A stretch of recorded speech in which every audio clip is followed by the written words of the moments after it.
Minecraft Loading New World by Enderstar. Chapter 51. 3 days later.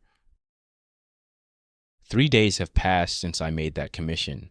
In that time, I finally managed to enchant one cursed book, which was a good feeling, as was a bad one. Good, because this means that I can actually do it, and I'm not that dumb. Bad, because it's going to be used on someone with bad intentions. But that wasn't the reason that I'm happy today. Even though the prince started to grumble less since I succeeded in the enchantment. No, the reason I'm so excited is because the order should be ready. So after the prince left to do his actual job, I went straight to the crafting workshop. In there, Fletcher was quietly sitting at a desk while reading a book. "I'm guessing you come for your order." It was an interesting challenge to work so many details on a surface so small. But I think the job is well done. He then lifted a box beside him that I didn't even see and put it on the desk.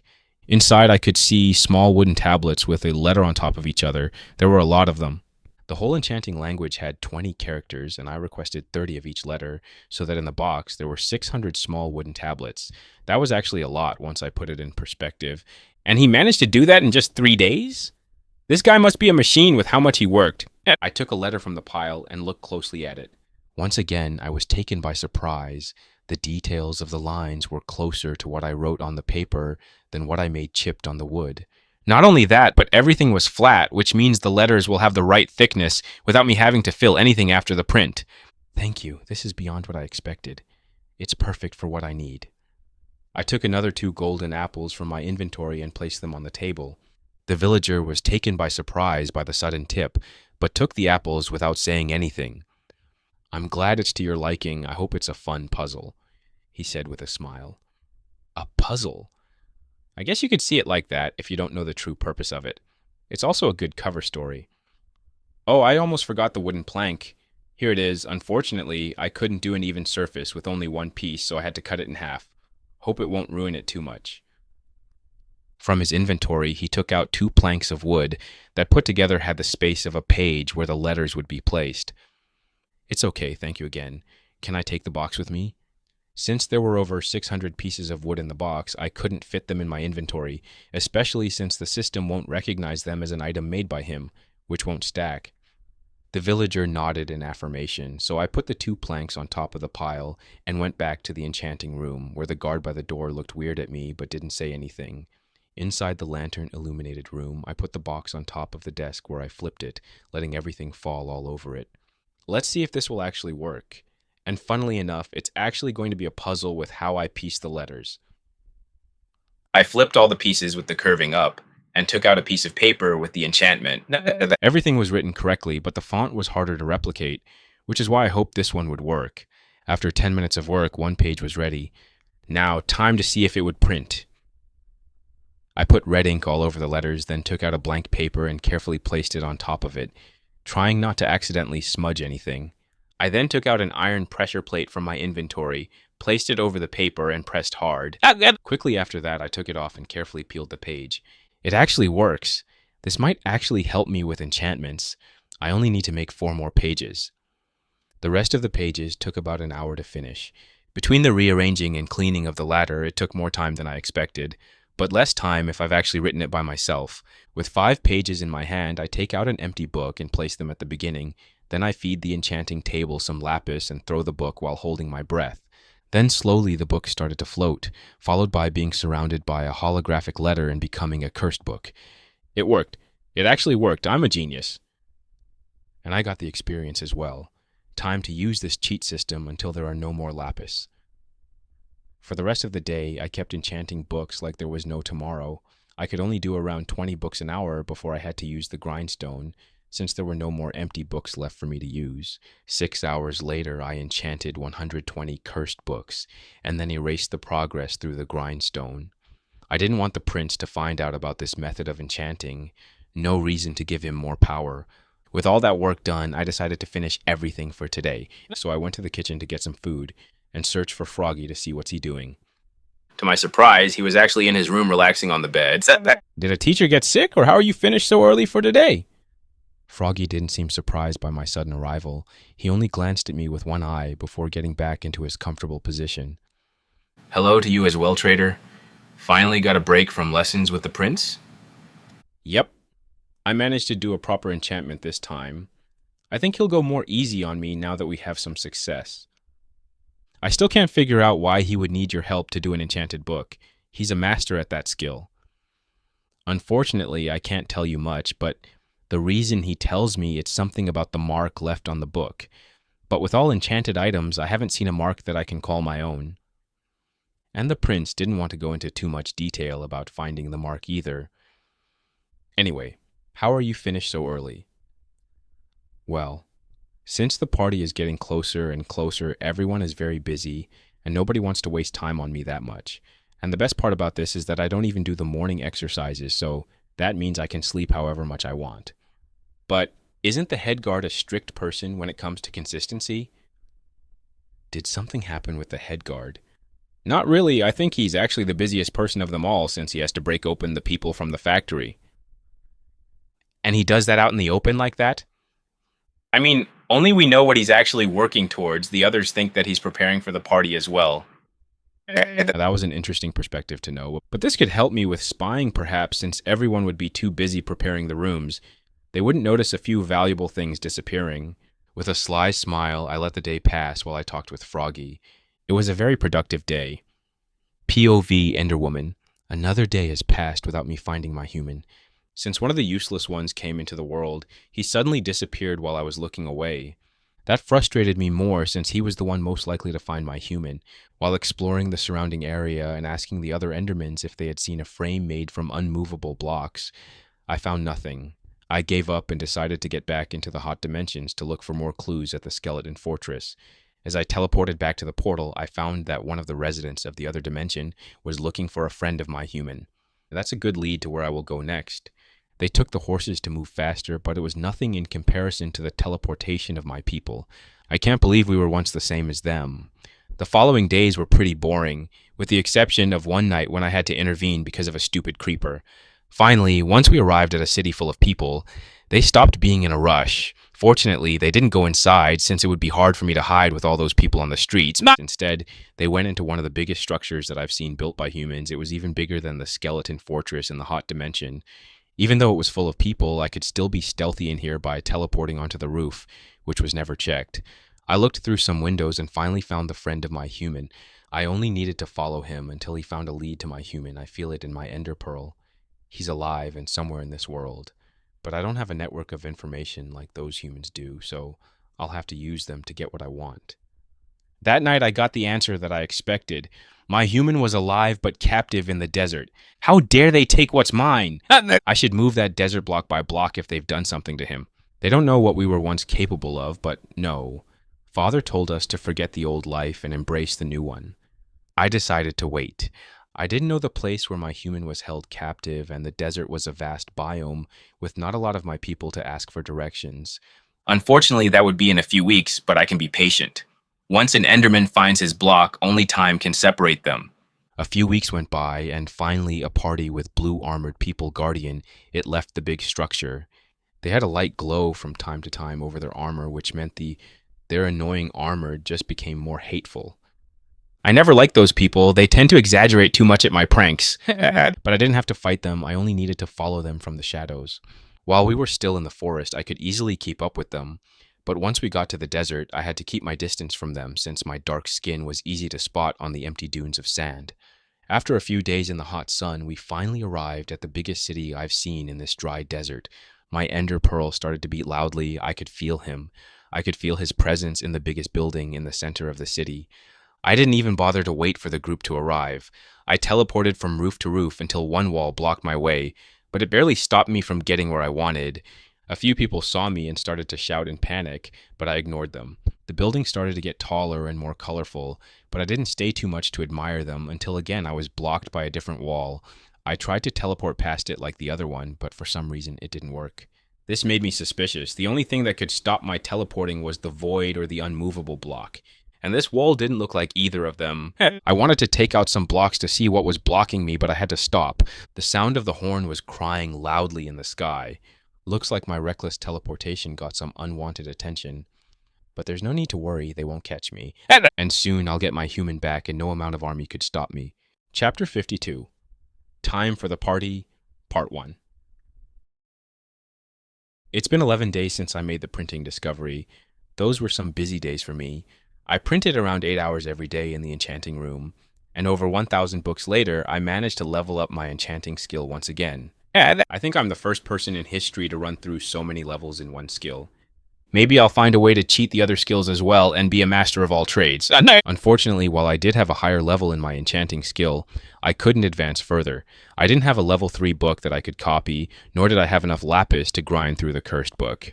Speaking about lapis, the prince is getting more suspicious of me since the ore is disappearing at an unnatural rate, but the fact that he needs those cursed books in a limited time makes him look the other way. While enchanting was fun when I was alone, I also snuck around the busy palace to see if I could take some souvenirs with me once I was gone, and I was a little disappointed. One of the more interesting rooms I found was the armory. There were stands with iron and even diamond armor beside the walls. I suspect the diamond ones will be taken at the party tonight, so I can't take those, but I'm sure 2 iron-armored sets will not be missed. Another interesting but harder to get in the room was the precious materials room. In there, I found all the materials for brewing that Froggy used, and for a sultan who liked to flex his wealth, he has a surprisingly small amount of ingredients. I think I had more ingredients from the skeleton fortress than what they have here. There were also a few chests with different kinds of ores that would have been helpful when I wanted to craft a pickaxe. I didn't take any items from those places, at least not yet. I'll wait until night when everyone will be in the ballroom and nobody to guard the rooms. Even with all the work I went through, I still decided to go through my tunnels and cover up any useless ones. There's no reason to risk the whole tunnel system being found by accident. At night, I and Froggy did some drills in the tunnels while I showed him every entrance to the system. He was pretty shocked by how much I managed to dig while also working on the surface. And when I told him that it used to be bigger than this but covered them up, he refused to believe me. At times like this, I miss Bobby and his reactions. Even though he started as a common villager, the fact that he went to the academy and studied for a few years made him truly realize how unusual things were with me. Froggy is a smart guy as well, but he lived half of his life in a small town that was destroyed and the other half in isolation. Even when he got an education here at the palace, it was filtered and forced. And that's not the best way to memorize information. But it didn't matter. We were going through plans, trying to find the best ones we could possibly think of. I even found the stools for the horses. We thought of the idea of making us and the horses invisible and rush through the gate. But in the end, we threw that idea out. The horses would make too much noise when they moved without taking into consideration how they would react when they became invisible. We want to take some horses, but we'll buy them from the city or worst case scenario, steal them. I wouldn't feel good, but with such a high risk for this escape, there's no time to second guess. Today was the day of action. We were nervous as a normal person would be in this situation, so we tried to distract ourselves with any way we could. Froggy overprepared with potion brewing, and surprisingly even went outside to train with the sword. As for me, I went back into the enchanting room and continued to make cursed books. After all, I won't have access to so many resources after I leave. Unfortunately, I won't be able to take the printing tablet with me. The system doesn't accept it as a stackable item, and I don't have enough space in my inventory to take it. So I'll most likely burn it once I'm done with it. It feels like a waste to destroy such a good product, but it did its job the best, and I'm very thankful for it. For the next few hours, I kept grinding at my enchanting skill when suddenly I heard a loud horn from the outside. I was confused. Are we being attacked? Or did some guests arrive earlier, and this is how they announced them? I opened the door and saw the guard, very tense, looking around carefully. That is one of the options out the window. What's that horn signaling? I don't know specifically, sir, but it signals that something is approaching the palace that could be dangerous. So we're not being invaded right now. Oh no, there would be a lot more noise if we were attacked. One horn means to be on the lookout for one enemy that can be dealt once found. I was impressed with their system of warning and its effectiveness. This method was probably used in my world as well before long-distance communication was invented. I went back into the obsidian room and looked at my setup on the table. The noise outside will make the guards patrol more often, which is not a fun thing to happen. I think I've had enough enchanting for today. Better clean things up before they arrive at this room to inspect it. With a sigh and heavy heart, I put everything back into the box and brought it in the corner of the room. Then with a flint and steel, I made some fire. Since it was on an obsidian block, it wouldn't spread anywhere, and it would have a short lifespan. That was until I threw the wooden box into the flame. The wood started to get darker and darker while getting consumed by a growing flame. Thank you for your help. Unfortunately, this is the only way I can let you go. I then made a small praying gesture and waited for the fire to die out. It took a while since wood is still a source of fuel, but once I was sure all the wood was gone, I placed a block over the fire to extinguish it immediately. This world never ceases to amaze me. Right as I was about to leave, some guards wearing diamond armor barged into the room and looked at me. They didn't say anything. I didn't say anything. We just looked at each other in silence. Then, without saying anything, they looked all over the room before leaving in silence, with me still confused about what happened. They sure move fast. I mumbled to myself as I exited the room. The hallways were full of guards and servants that went in and out of different rooms. This made me feel tense as everyone else, so I decided to see what Froggy was doing. I checked the brewing room, but he wasn't there. Next, I went to the garden and saw him swing the wooden sword like he was, though. Looks like the tension is eating you up. Are you okay? Froggy stops and finally sees me. Yeah, I have a lot of energy that I need to get it out, and training is the best solution that came to mind. That seems fair. Do you know what the guards are looking for? They already searched this area, and from what they told me, it was an Enderman that sounded the alarm. An Enderman? What is a monster like that doing in the middle of the city? I thought they didn't like populated areas. Yeah, that's why everyone is confused and looking for the monster. They don't want to scare the guests somehow. We stayed like this for a few more hours. We kept talking or swinging swords until one of the servants came to us with some clothes for us to wear to the party. I looked at mine with awe. It was a green medieval suit with golden ornaments all over it. The shirt was plain white and the pants were as complicated as the top part. I didn't know you can craft something like this.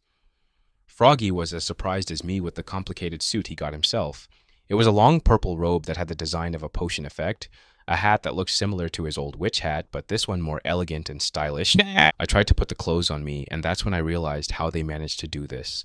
My armor slots didn't register those clothes as armor, which means that it was made without the help of the system. I don't even know how can they make so many details in a world that are encouraged to use the system every day. Do they melt metals on their own?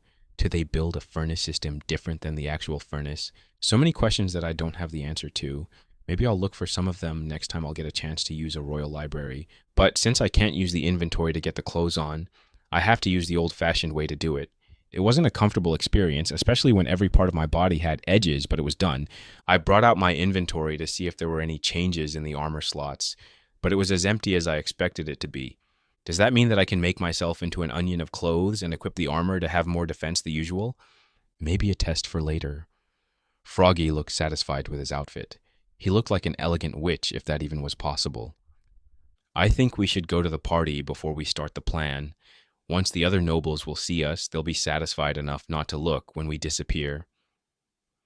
Froggy nodded his head in understanding and headed to the big ballroom, while I went to the tunnels and started to loot where I could. From the armory, I took an iron sword. From the kitchen, I took some cooked food. But the most precious items I got from the precious materials room. Gold, emeralds, even some diamonds were going into my inventory without any regrets. It was a quick and stealthy job, so in about half an hour, I had everything that I needed, as I suspected the guards were just patrolling, not stationary at one door. With a calm demeanor, I walked towards the party. Nobody was suspicious about my arrival, and no alarms were raised. I arrived at the room, and I was surprised. I saw the room beforehand, but it gave a different atmosphere when dozens of fancy people were occupying the space. Froggy was already taken by some nobles, and I could see how uncomfortable he felt by his face. But he was trained to deal with nobles, so he wasn't that helpless, just overwhelmed. I'm probably in more trouble than he is since I don't know their culture, and who knows if I'll insult someone by saying something wrong. That's why my plan was to stay as close as possible to the walls, where tables filled with food and drinks occupied the space. It was interesting to see how they managed to design the cubic-shaped food in such a way that I would consider it art more than food. I filled my plate with what caught my eye and ate while observing the party. From time to time, I hear someone shouting whenever a Nobel comes through. It was interesting to see everyone's different styles and funny names. Suddenly, I hear a name that interests me. From the Stone Kingdom, Princess Elizabeth Mending and her court. This was the first group that came from another kingdom, and everyone looked at the door. I was also curious to see one of the royal family besides the sultans. She entered with a powerful presence, blonde long hair, and a fiery red dress. She was followed by her guards in diamond armor, each fully enchanted. I'm sure they don't have the best enchantments like the sultans, but their presence told a message not to be taken lightly. The team wasn't big, so I could see that someone in the group didn't have any armor, just some fancy suit, but who was in that suit took me by surprise. Bobby, what are you doing here? Chapter 53, Time for the Party, Part 2. Why is Bobby here? Isn't he supposed to be back to his village? Did he somehow manage to get in trouble with the royal family in the other country? No, he seems interested to be here, which means he somehow managed to convince the princess to bring him. Do I only make friends that get themselves into trouble like me? Or do they get into trouble because I'm a bad influence on them? But I digress. What I wanted to express before losing my train of thought is that I'm happy to see my friend here and doing well. I walked towards his group, knowing that I couldn't suddenly barge into the prince's group without getting some unwanted attention, but like everyone here, eventually they have to split up and talk with the other people. That is my chance to strike. As I was slowly walking around the group waiting for them to split up or Bobby to see me, I was tapped on my shoulder by someone. "Excuse me, hero, I'm happy to see you doing well in here. How was the palace experience for you?" I turned around to see someone that made me angry and surprised to see. "Alexander, I didn't expect to see you here at the party. Is your wife here as well? The man where all this started. The one house where I cured a poor soul from her undead life, and I was rewarded with imprisonment in the palace. Of course, it isn't his fault. He did pay me for my services, and he even risked getting into trouble by illegally teaching me how to enchant. But logic doesn't usually work the same way emotions do, and I didn't realize that I hadn't gone over the betrayal that I went through, and I could feel it in my response. Yes, she is.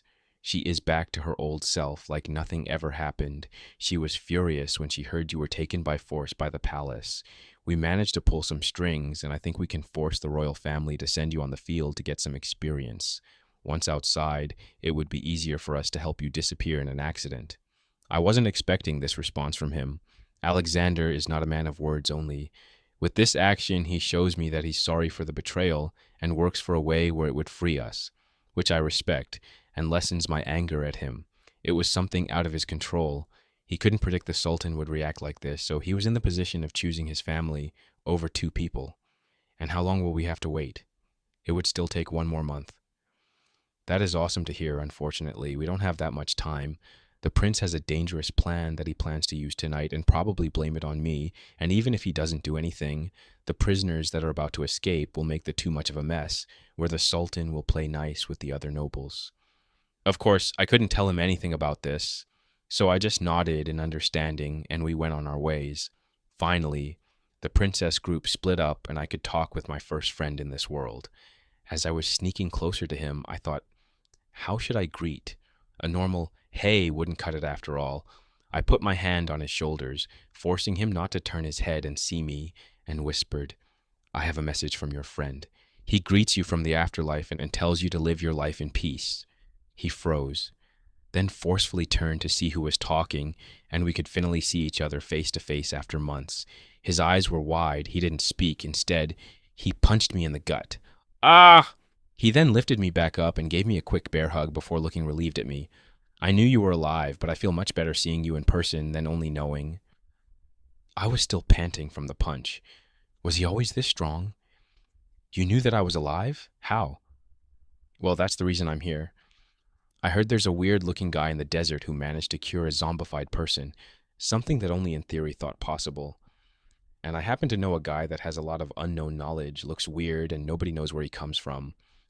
Looks like I started to get popular internationally, not only locally. So how did you manage to get into this situation, my friend? I couldn't believe the first time I heard about you how far away you were from me." Well, you see, the difference between the two dimensions is I talked with him while we went to a quieter corner. I talked about the withered skeleton king, how I managed to trick him, and how I met Froggy, whom Bobby was very envious of his skill. I told him about the cure, how the princess kidnapped us, and how I'd been looking for a way to escape for the past few months. And today is the day of action. Me and Froggy will go invisible through the gates, while everyone will be too confused with what's about to happen. Going invisible for an escape? Where have I ever heard about a similar position before? And what's the distraction going to be? Bobby looked at me with narrowed eyes while pointing out how similar this situation is to our last encounter. It's different. This time I have a foolproof plan, and unfortunately I can't tell you the distraction because I don't know how it would happen, only that it would happen. Maybe I can convince Princess Elizabeth to take you and your friend with us. I'm sure she'll be more than happy to have a master brewer on her side. It would be a little risky, but I think it's possible. Bobby tried to help me with another option to get out of there, which I greatly appreciated. Unfortunately, that wouldn't work. I'm 80% sure that the prince is going to do something dangerous tonight and blame it all on me. And even if he wouldn't do anything, the Sultan still wants us to accompany the hero on his journey to defeat the unknown enemy. Prince Amun II is going to do something dangerous tonight, only for you to take the fall. How you even managed to get into this situation never ceases to amaze me. Is there something I can help with? Not right now, but once we get out, I was planning on getting back to the village and staying low. You can help us by slowing down the search party. I still don't fully approve of your plan, there's too much risk, but I don't have enough power to help you right now, so I'll have to listen to you. While still hesitant, he accepted to help the plan in his way. We spent the rest of the time catching up. I found out how he got in contact with the princess. I was surprised by how well he did at the academy that he caught the attention of the princess. Unfortunately, he still got punished unjustly. He also told me that Undying Flame visited him at the palace just to apologize, which I didn't know was possible until he told me the secret of her still being alive is constantly chugging regenerating potions. Maybe I should bring some materials and let them craft my stuff. We joked around until I heard the names that announced the start of the party. From the Golden Desert, the most prosperous country, enters Prince Enchanter Amun II and Princess Enchanter Cleopatra. The room was silenced for the second time tonight. The two royal siblings walked towards the podium, putting pressure deemed for a ruler. Once they arrived there, the princess stood on the side, while the prince spoke from the podium. Ladies and gentlemen, I'm glad you all managed to arrive tonight. We've all gathered here to celebrate the passing of another blessed year. But the prophet has foreseen a dark time in the coming years, monsters attacking cities day and night, without anyone burning, all led by a leader. But fear not, a hero shall arrive sent by the system itself, and we, the Sandstone Kingdom, will be the one to help the hero on its journey. Murmurs started all over the room, but once someone started to clap, a wave of clapping and cheering followed. The prince, satisfied, continued. As you may have heard, we found a cure for the zombification disease, and the creator of that method, the hero of this world, is here with us, willing to fight against the otherworldly hero. Let's congratulate him for this noble decision. He started to clap, and everyone followed him while looking at poor Froggy. He didn't know in what hole to jump and die faster. Several problems with his announcement. He didn't mention me for some reason. He also didn't mention that Froggy is a master brewer, and the most important of them all, Froggy didn't choose to help the hero. He was forced into it. But it doesn't matter. The presentation is done, and Froggy will die a few times while surrounded by nobles eager to befriend him. We will run to the tunnels before the Sultan appears, and most likely when the whole mess will start. Music started to play. No instruments or people were singing, and the noise came from the walls where the jukebox was most likely hidden. Not all of them played the same music, but while you were getting further away from one corner, the music faded out, and getting closer to another corner, you could hear a different music playing. So the whole room was split into 4 dance floors. If you didn't fancy one type of music, you only had to walk a few blocks in the opposite direction where a different jar of music playing with different dances. And if you didn't like music at all, you could go in the middle where the noise was just chatter. I enjoyed some of the dances. Some were done by the servants, while others by young nobles trying to impress their peers. Finally, Froggy was left alone, and with one tired look at me, I gave the signal. Both of us went in a different direction. I passed by Bobby and patted him on the shoulder without stopping. He looked confused at me before making a face of understanding and went to talk with some of the guards. I was out in the garden, the moon was high in the sky, and the trees were illuminated by lanterns. I got closer to a tree and checked everywhere in case someone was looking at me. Nobody was. I broke the dirt block and fell into a tight tunnel. I quickly covered the hole. Time for some action. I chugged a potion of invisibility and speed and ran towards the gate without caring about the flickering torches. After a few turns here and there, I arrived at the small room under the gate. I looked around and nothing out of the ordinary was present. I must be the first. From my inventory, I took 2 torches and held them in my hands. I waited for a few moments before I heard quick steps coming towards me, but nobody I could see making them. You got here first, that's good, what next? Now we wait and see how the party will get wild. We got to the surface. Since we were invisible, we could stay in the open as long as we didn't make too much noise. But just to be sure, we hid behind one of the statues that was close enough to hear the guards, but far enough so our particles won't be seen. We waited and waited for what I could assume was half an hour, and then it happened. The sounds of a powerful horn were blown, and the guards started to panic and discuss if they should stay or join to help. While they were confused about what to do, we silently opened the gate and ran through the empty streets. We were under the speed effect, so it was a weird feeling to see the noble houses go so fast beside us. As we arrived at the second wall, we jumped into one of the nobles' lawns and searched for some horses. I mean, every noble has horses, right? It was too late, so all the shops were closed, and once we found the horses, I dropped a diamond, drank some milk to get rid of the potion effect, and went towards the gate. Luckily, the walls were open 24/7, and at least if you wanted to leave, the guards didn't even bother to check on us, just let us pass through. We were nobles, and if we wanted to leave in the middle of the night, they didn't want to be the ones that needed to be silenced. With great speed, we got to the last wall. The guards seemed to want to stop us be. I threw him a gold ingot, and they let us pass through. We were in the desert. We were finally free. We both started to laugh like madmen, but still rode toward the Stone Kingdom. We're free, Froggy. How do you feel? It feels like a dream, honestly. I can't believe we pulled it off. I wonder what happened at the party. Ha, who knows? Well, find out once it's going to spread like wildfire. Now we need to get into hiding for a while, and worst case scenario, we go to the capital and ask my friend Bob for help. Is he the one you talked to so much at the party? That's him. I'm still surprised how he managed to get here. We rode in silence for the rest of the journey, when suddenly the pits of my stomach started to hurt, and I blacked out for a short while. When I could finally see again, I was back at the party, surrounded by scared nobles, angry guards, and the prince shouting, "He's the one that killed the Sultan!" Chapter 54. The Sultan's Death. POV. Bobby. We arrived at the capital. In front of me was a big city surrounded by huge walls. It wasn't just one, there were 3 walls in total, each bigger than the last one. And in the middle of all this, there was a unique-looking castle. It did have towers like the ones from home, but instead of brick, stone, or other gray blocks, they were made with a pale yellow stone and curved roof like an apple. We arrived at the first gate. There were about 10 people in the group. Besides me and the princess, everyone else was a guard. And since we are a nation that trades in raw resources, every one of them is covered in diamond armor. The guards at the gate didn't even want to check us. We looked too intimidating for what they were paid. The princess or the guards didn't seem surprised, so we continued walking on the busy street. People were shouting their wares or trading offers, and while the street was full of movement, nobody dared to approach our horses. They just looked at us from a distance and pointed at us from time to time. Suddenly, the sound of a horn was loud in the air. Everyone looked confused and got back into their houses, with some braver ones continuing their day.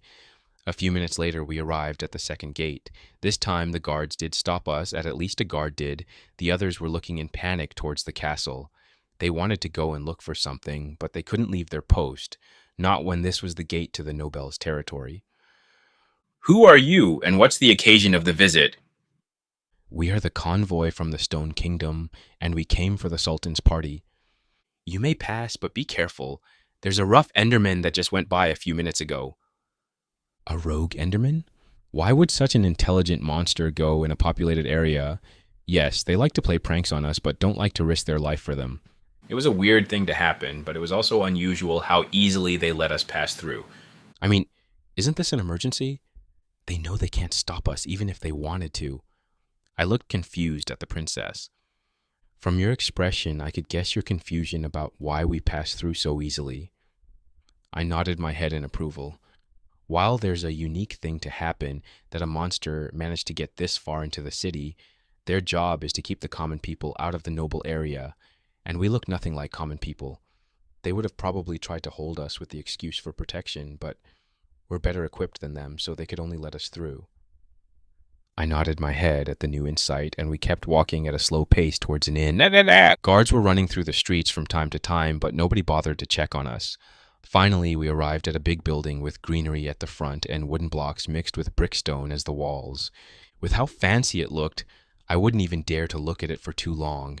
for fear of getting into trouble. We entered the lobby where one of the guards talked with the receptionist. They spoke too low for me to hear how much it costs, but it's better this way. I want to sleep comfortably at night without the worry of accidentally breaking something expensive. We got 6 rooms, one for me, one for the princess, and the rest for the guards split into 2. My room was small but good looking. I had a golden bed, a cauldron filled with water to wash my hands, a double chest to store my items, a 1-block tall painting on the wall, and even a view of the palace. It was a long week and I was tired from sleeping out in the open, not knowing when I'd be attacked by monsters. So I sat on the comfortable bed and fell asleep. Knock knock. What? Who is it? Sir, you've slept for 3 hours. It's time to leave for the party. 3 hours. I quickly got into my clothes and went outside, where everyone was ready and good to go. Now that everyone is here, let's get going. We went on foot from here. It wasn't too far, but we still got stopped by the guards. This time they had diamond armor on them and didn't look intimidated by our group. The princess gave a book to one of the guards, and after a quick check, we were good to go. The road was beautifully done. Right beside it, there were huge statues of horses and their riders, and beyond the statues, there were fountains of life and greenery. We didn't stop to appreciate the view. Instead, we entered the huge gate, and a man beside it started to shout all of a sudden, "From the Stone Kingdom, Princess Elizabeth Mending and her court." Everyone looked at us, which made me nervous. "Don't worry, Bobby. You practiced for this and you've survived through the academy. This party's nothing for you." She was right. I was just intimidated by the fact that those nobles actually had the power to act on what they said, not like the students at the academy. But I have to remember, I'm not just a commoner anymore. I represent the princess of my kingdom, so I have to act like one. With a new fun strength, I straightened my back and went to talk with some nobles. They weren't that different from the ones at home, so I could keep up with them with no problem until suddenly someone pressed his hands on my shoulders. I tried to look back to see who it was, but whoever did this didn't want to be seen. He then said something that made my stomach drop. "I have a message from your friend. He greets you from the afterlife and tells you to live your life in peace." I forcefully turned around to give a piece of my mind to this rude man until I saw his face, and I froze. A tall man with brown hair and eyes, no nose, and a green expensive suit looked at me with a cheeky smile. It was Trader, the man that I thought dead in another dimension. He was here in front of me, as healthy as he could be. I felt a rush of emotions going through me. I wanted to ask him if he was okay, how he was still alive, and why did he do that. So I punched him in the stomach. I was surprised by my choice. Maybe unconsciously, I wanted to punch him for worrying me so much. And since my brain was too preoccupied with how to respond, my body took over. He was fine at the end. We talked about how I got here, and he talked about how he fought a sentient monster, managed to trick him, and befriended a witch only heard in legends. But that wasn't the most shocking thing.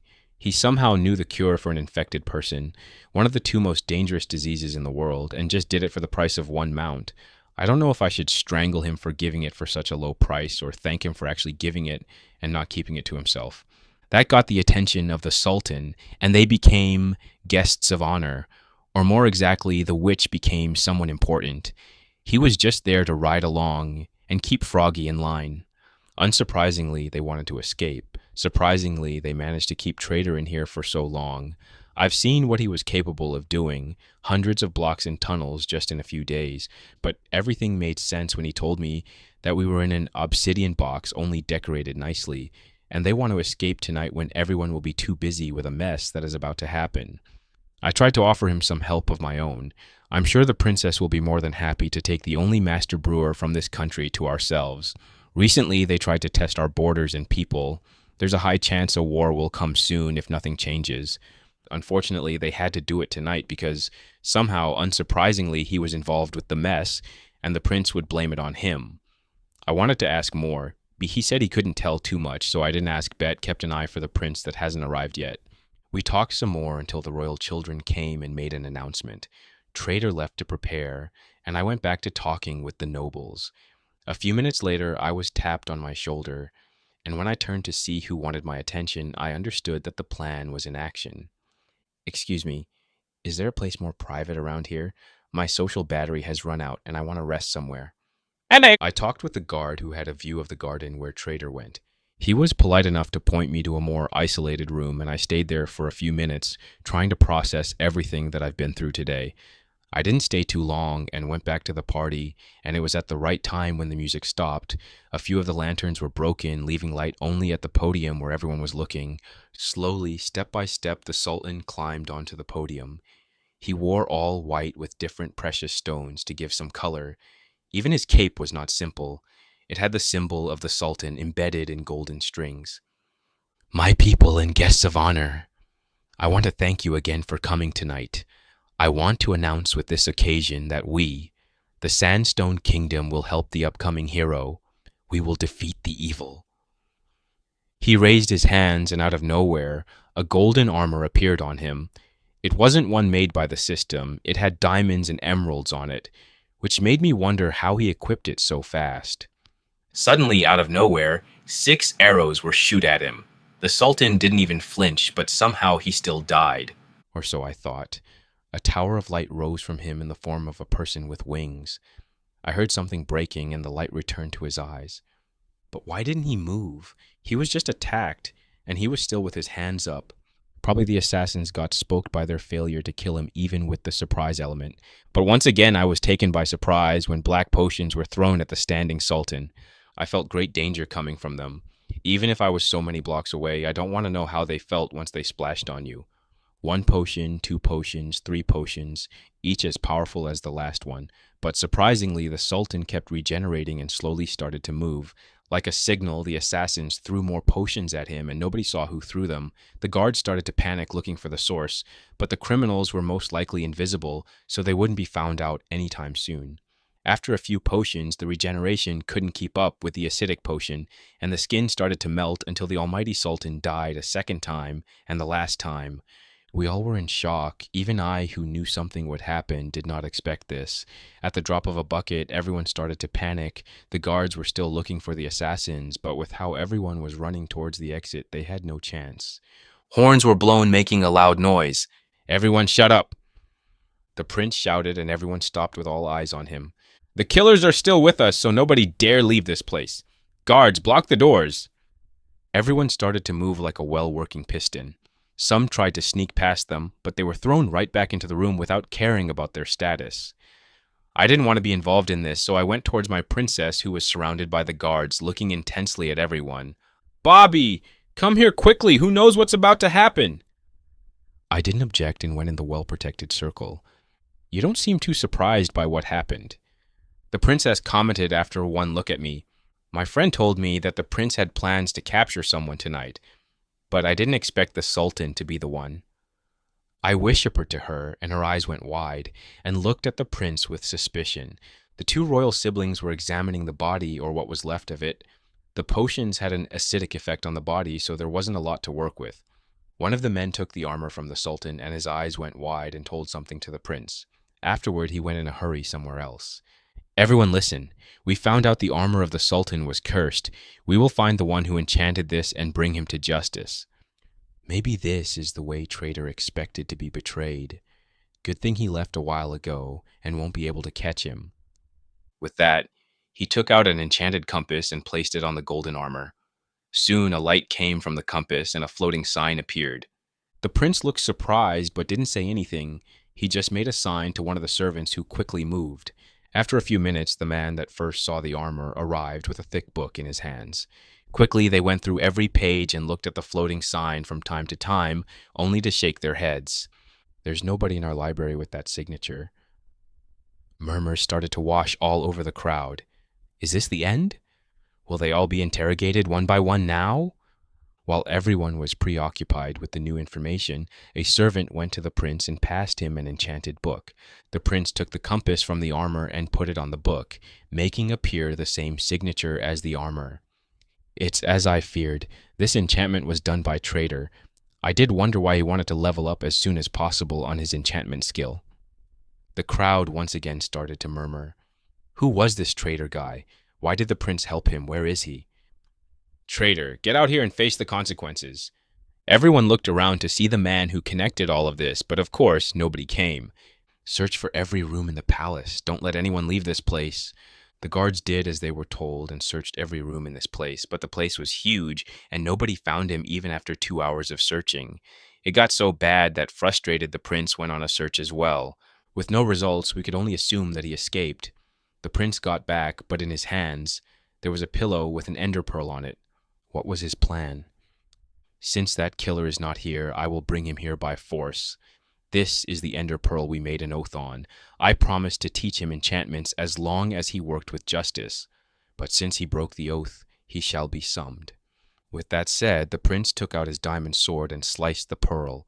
And to my horror, Trader appeared out of nowhere, confused and in pain in front of all of us. Things are about to get more complicated. Chapter 55, end of Volume 2. In a huge room used for celebratory events, where there was laughter, food, and drinks, or it was supposed to be, now in the middle of the room stood a mob of people looking angry at one person. "He's the one that killed the Sultan!" I turned around in confusion to see the prince swinging a sword at me. Out of instinct, I took out my diamond sword from my inventory and blocked him. He looked surprised at my sword. It was the sword of the strongest mob that I fought after all, and the enchantments were good. I took out a speed potion and drank it. With this, I should be able to react more quickly since I don't know how to swing a sword. Wait, aren't we supposed to interrogate him or give him a trial? A voice yelled from the crowd. It was Bobby. What trial? He has an iron armor that was probably stolen. The signature of the enchantment led to him. And didn't you see him just now drinking a potion? He has connections with the assassins. With that, he took another swing at me, which I easily blocked. Unfortunately, the guards didn't want to have a duel, so they ready their weapons. Wait, I don't know what you're talking about. Maybe you're referring to the cursed book you made me do in exchange for teaching me enchantments? How dare you spout such lies? Why would I want to kill my father? He swung at me with force again. But the potions did their job, and I could react to all of his strikes. Fortunately, the guards seemed confused about what to do, so they stopped advancing. I don't know, man, but how would I even get access to a cursed book? Only someone as important as you would have such an item. I kept deflecting his sword, but he seemed to get the upper hand the more we fought. I need to come up with a plan and get out of here. How did I even get back here? You got envious of the hero, so you made a deal with the witch clan to have more power. Envious of Froggy attention? We were both forced to come here. Why would I be envious for being more of a prisoner? Also, I don't know any clan of witches. A slash reached my arm, leaving a small wound that would regenerate in no time. But the prince was gaining ground, and I was losing it. Speed could only help so much in front of skill. I had to come up with a plan now. As I was thinking, an explosion came from my left. We both stopped and looked towards the noise like everyone else. And the one who made that explosion stood beside a crater. It wasn't just one person. There were a dozen, all looking tired but ready to fight. They were prisoners from the obsidian factory. But I only recognized 3 people from there. Omar, the head guard who trained Froggy, stood in diamond armor looking with dangerous eyes at everyone. Aisha, the only person that saw through my invisibility, stood there with an iron armor and flint and steel in her hand.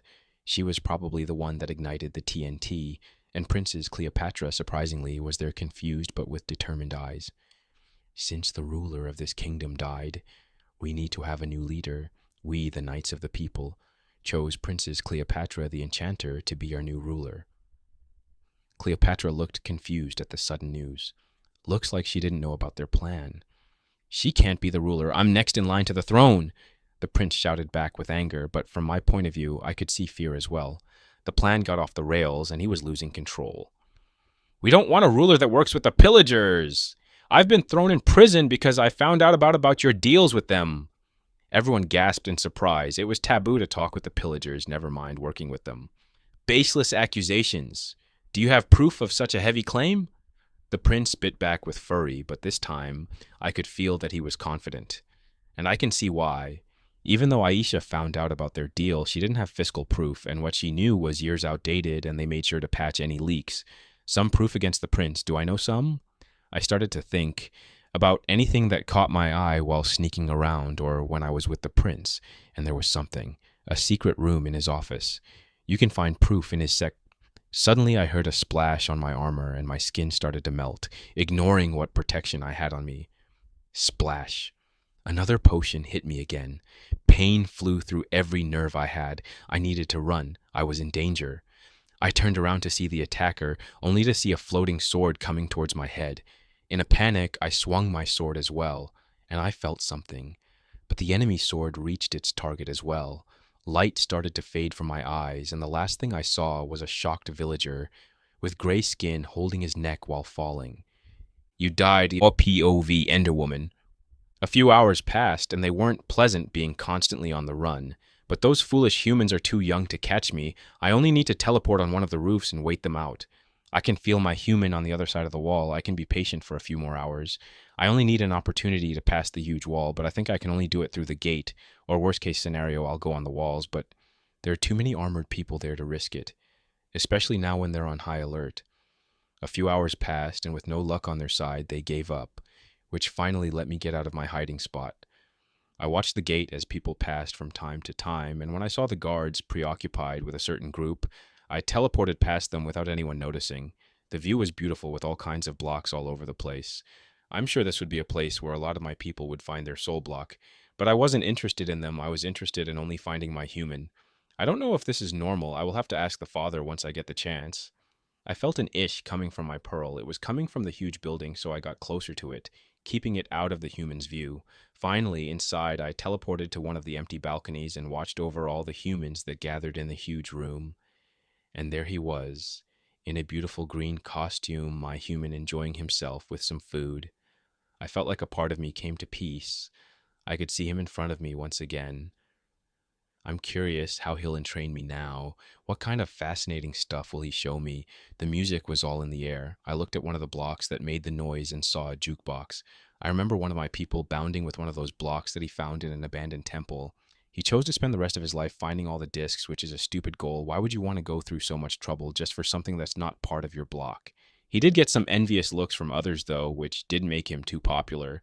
My human met his friend for the first time since they split in the hot dimension. They were happy to see each other, but for some reason, I didn't feel good when he smiled at that stupid human. I don't want to share my human with anyone. Maybe I should get rid of him. But today I'm in a good mood, so I'll let that slide. Everyone suffered those months and needs to have a break. Time passes and I amuse myself with stupid stuff the humans do. Some of them are dancing on the floor, others are eating, and the most fun ones are fighting and ready to throw punches. But something happened because my human exited the building and went towards the garden. It was night outside, which helped me greatly to blend with the darkness and get closer to my target without being noticed. He looked around for any signs of people following him before breaking one of the blocks beside the tree with his unnatural speed. Then he jumped down a hole and blocked the entrance. I don't like to teleport in enclosed spaces if I don't know how large they're going to be, but my human hides something special if he's so secretly about, so I take the risk. And it was as I thought. Only a 2-block tall tunnel with flickering torches. I had to crouch so I could stay in the tunnel. And surprisingly, the floor was all made with the unmovable block. Maybe this is why I couldn't teleport past the wall. I couldn't move on my own with those tiny tunnels, so I had to teleport from place to place. Annoyingly, I couldn't see the human, but I could still feel him somewhere close by, and those tunnels were long, and each led to a different place. I tried to follow one, but it was a dead end. I teleported back to the surface and was surprised to see a room with lots of chests. Maybe those tunnels aren't so useless after all. With this, I can sneak more freely around this place. I explored some of the rooms that were connected with the tunnels and had fun with pranking people by placing blocks in front of the door. Some of the guards looked very annoyed. Suddenly, I heard a horn. It was similar to the one when they found me, but this one was more powerful. This can't be a good sign. I teleported towards my human, but I still couldn't see him. I could feel that he just passed the confused guards at the gates, but nothing in sight. After looking around confused on the streets, I finally saw some floating particles that moved at great speeds toward the second wall. I hate potions. It's because of those I lost my human last time. Luckily, I could see him again once he wanted to hop on a horse. With a fast horse and iron armor, the guards didn't even bother to stop them, and soon they were galloping on the dunes. They both started to laugh, shouting that they're finally free. Even I could hear them, and I kept my distance so I wouldn't be seen. I'm happy that my human is happy. It feels fulfilling. Is this how the others feel with their block? We got further and further away from the big city until suddenly he disappeared. I felt him through space like we use it to teleport. I was angry. He used something precious from my people. I hated it when they did that. But I followed the trail with growing worry. He was too happy to be finally free, and the trail that was slowly disappearing led back to the city. Something happened, and it wasn't in his plan. Then something happened that shook me to my core. Something cracked in me. I couldn't feel him anymore. Why did this happen to me? I just found him, and now he's gone again? Am I too selfish? Am I not fast enough? Am I too weak? No. I refuse to believe this. If someone took him from me, I can take it back. If someone wants to take him from me, I'll destroy them. I felt a change all over my body. I felt my muscles crack, making me taller, and my hands started to get heavier and more dangerous. But the biggest change of them all was a pain coming from my forehead. I screamed and scratched, trying to stop the growing pain until suddenly it stopped. A new eye opened its lids for the first time, and I could see it. I could see him. Wait for me, human. Chapter 56. I'm alive? I was floating in the dark void. I was feeling tired emotionally and physically. I've done all the preparations I could, tried to cover everything that could lead to us, only to get yanked back for some reason, getting me killed. How did that even happen? The only thing that comes to mind is an ender pearl station, but I don't remember throwing one in the first place, much less building a station. Unless the oath I took with the prince. But we both touched it, so he should be affected as well. In the end, I could only sigh at the unknown answer. It doesn't matter anyway. I died. Funny enough, I didn't die in my old world, but I died in this one. And for a stupid reason as well. I hope Froggy managed to escape at least, and Bobby did not feel too devastated after my loss. We just reunited after all. Now I'm gone once again, but this time for good. As I was contemplating my two lives, I looked around to explore the emptiness around me. Surprisingly, I could move around until I turned and saw 3 huge sockets in the shape of a heart. In them there were 2 bright red hearts pulsating from time to time, while the third one was empty and gray. Before I could wonder what was going on, one of the hearts unplugged itself and flew towards me. It was huge, 3 times my size, and it absorbed me. I felt a surge of life all over my body. I felt like I could fight the world and win. The light started to get more powerful until suddenly it stopped, and I was in the middle of the forest once again. It was night outside, and instead of the calming sounds of the forest, there were only sounds of growling, rattling bones, and heavy steps getting closer. I'm not dying for the second time to something so stupid. I recognize this place. It was the same place where I first arrived in this world. I don't remember the exact road, but I do know the rough way, so I sprinted towards the trees. Arrows passed me, hitting the thick trunks. Zombies were blocking my way, but too slow to react to pose any true challenge. The creepers, though, were the ones that made me change my path a few times. They were too much of a risk to take without any armor. Finally, between the tree branches, I could see light. Then I could see cobblestone. It was my amazing wall filled with stone swords at the top.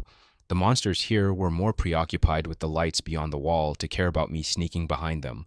With a final push, I was on the other side of the wall and quickly closed the gates behind me. No mistakes, especially at the end. I went into my house. I was finally safe. Well, that just happened. But what did actually happen? I was floating in a void, then I saw some hearts. I had 3 at one point, but now only 1. Does that mean that I had 3 lives, but now I'm down to 2? Okay, pieces are starting to fall in place. Since it's still night outside, I can only guess it's been a few minutes since I died. I took a deep breath and looked beyond the window.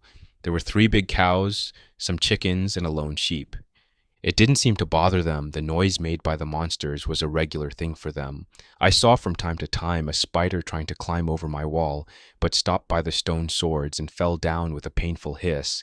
I'm back at the beginning, but I'm home, I'm safe, and I'm very tired. With that in mind, I just went upstairs and sat on my white bed. I'm still confused, angry, and even scared, but I can deal with all of those tomorrow. My head hit the pillow and everything went dark. I woke up greeted by the light of the lantern. I didn't have a window here, so I don't know if it's day or night outside. With a rested mind and body, I went downstairs to see the state of my house. It's been a few months after all. The light danced through the fence windows, letting me know it was day and laminating my house. It was exactly as I left it, maybe some dust here and there, but no missing items. Actually, since I've seen what this world is capable of building, this house felt like a kid drawing it with their left hand for the first time. It was just too basic looking. It didn't even have proper windows. Instead, it was just a plain wooden fence. That's it. Before making any other big decision, I will renovate this place. I will make it so good that a king will be impressed by it. With that in mind, I went outside and saw the sun all the way up into the sky, which meant I only had half a day to work before it got dark. And I petted some of the animals that I had, and while they did seem a bit on guard when they saw me, they didn't fight back too much when I had my fun. My wheat field, if I could call it that, had shown me a surprise. When I left, it was just some seeds on the tilted dirt, but what I saw now was a normal grass block with grass as tall as me. Since I didn't take care of my field, nature took its course and took it all back. I had to pull out the weeds, tilt the dirt with a forgotten hoe from some chests, and plant the seed on the freshly made field. That felt satisfying.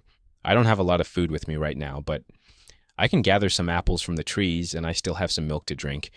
I went outside my compound with a stone axe and started to chop at the first tree I saw.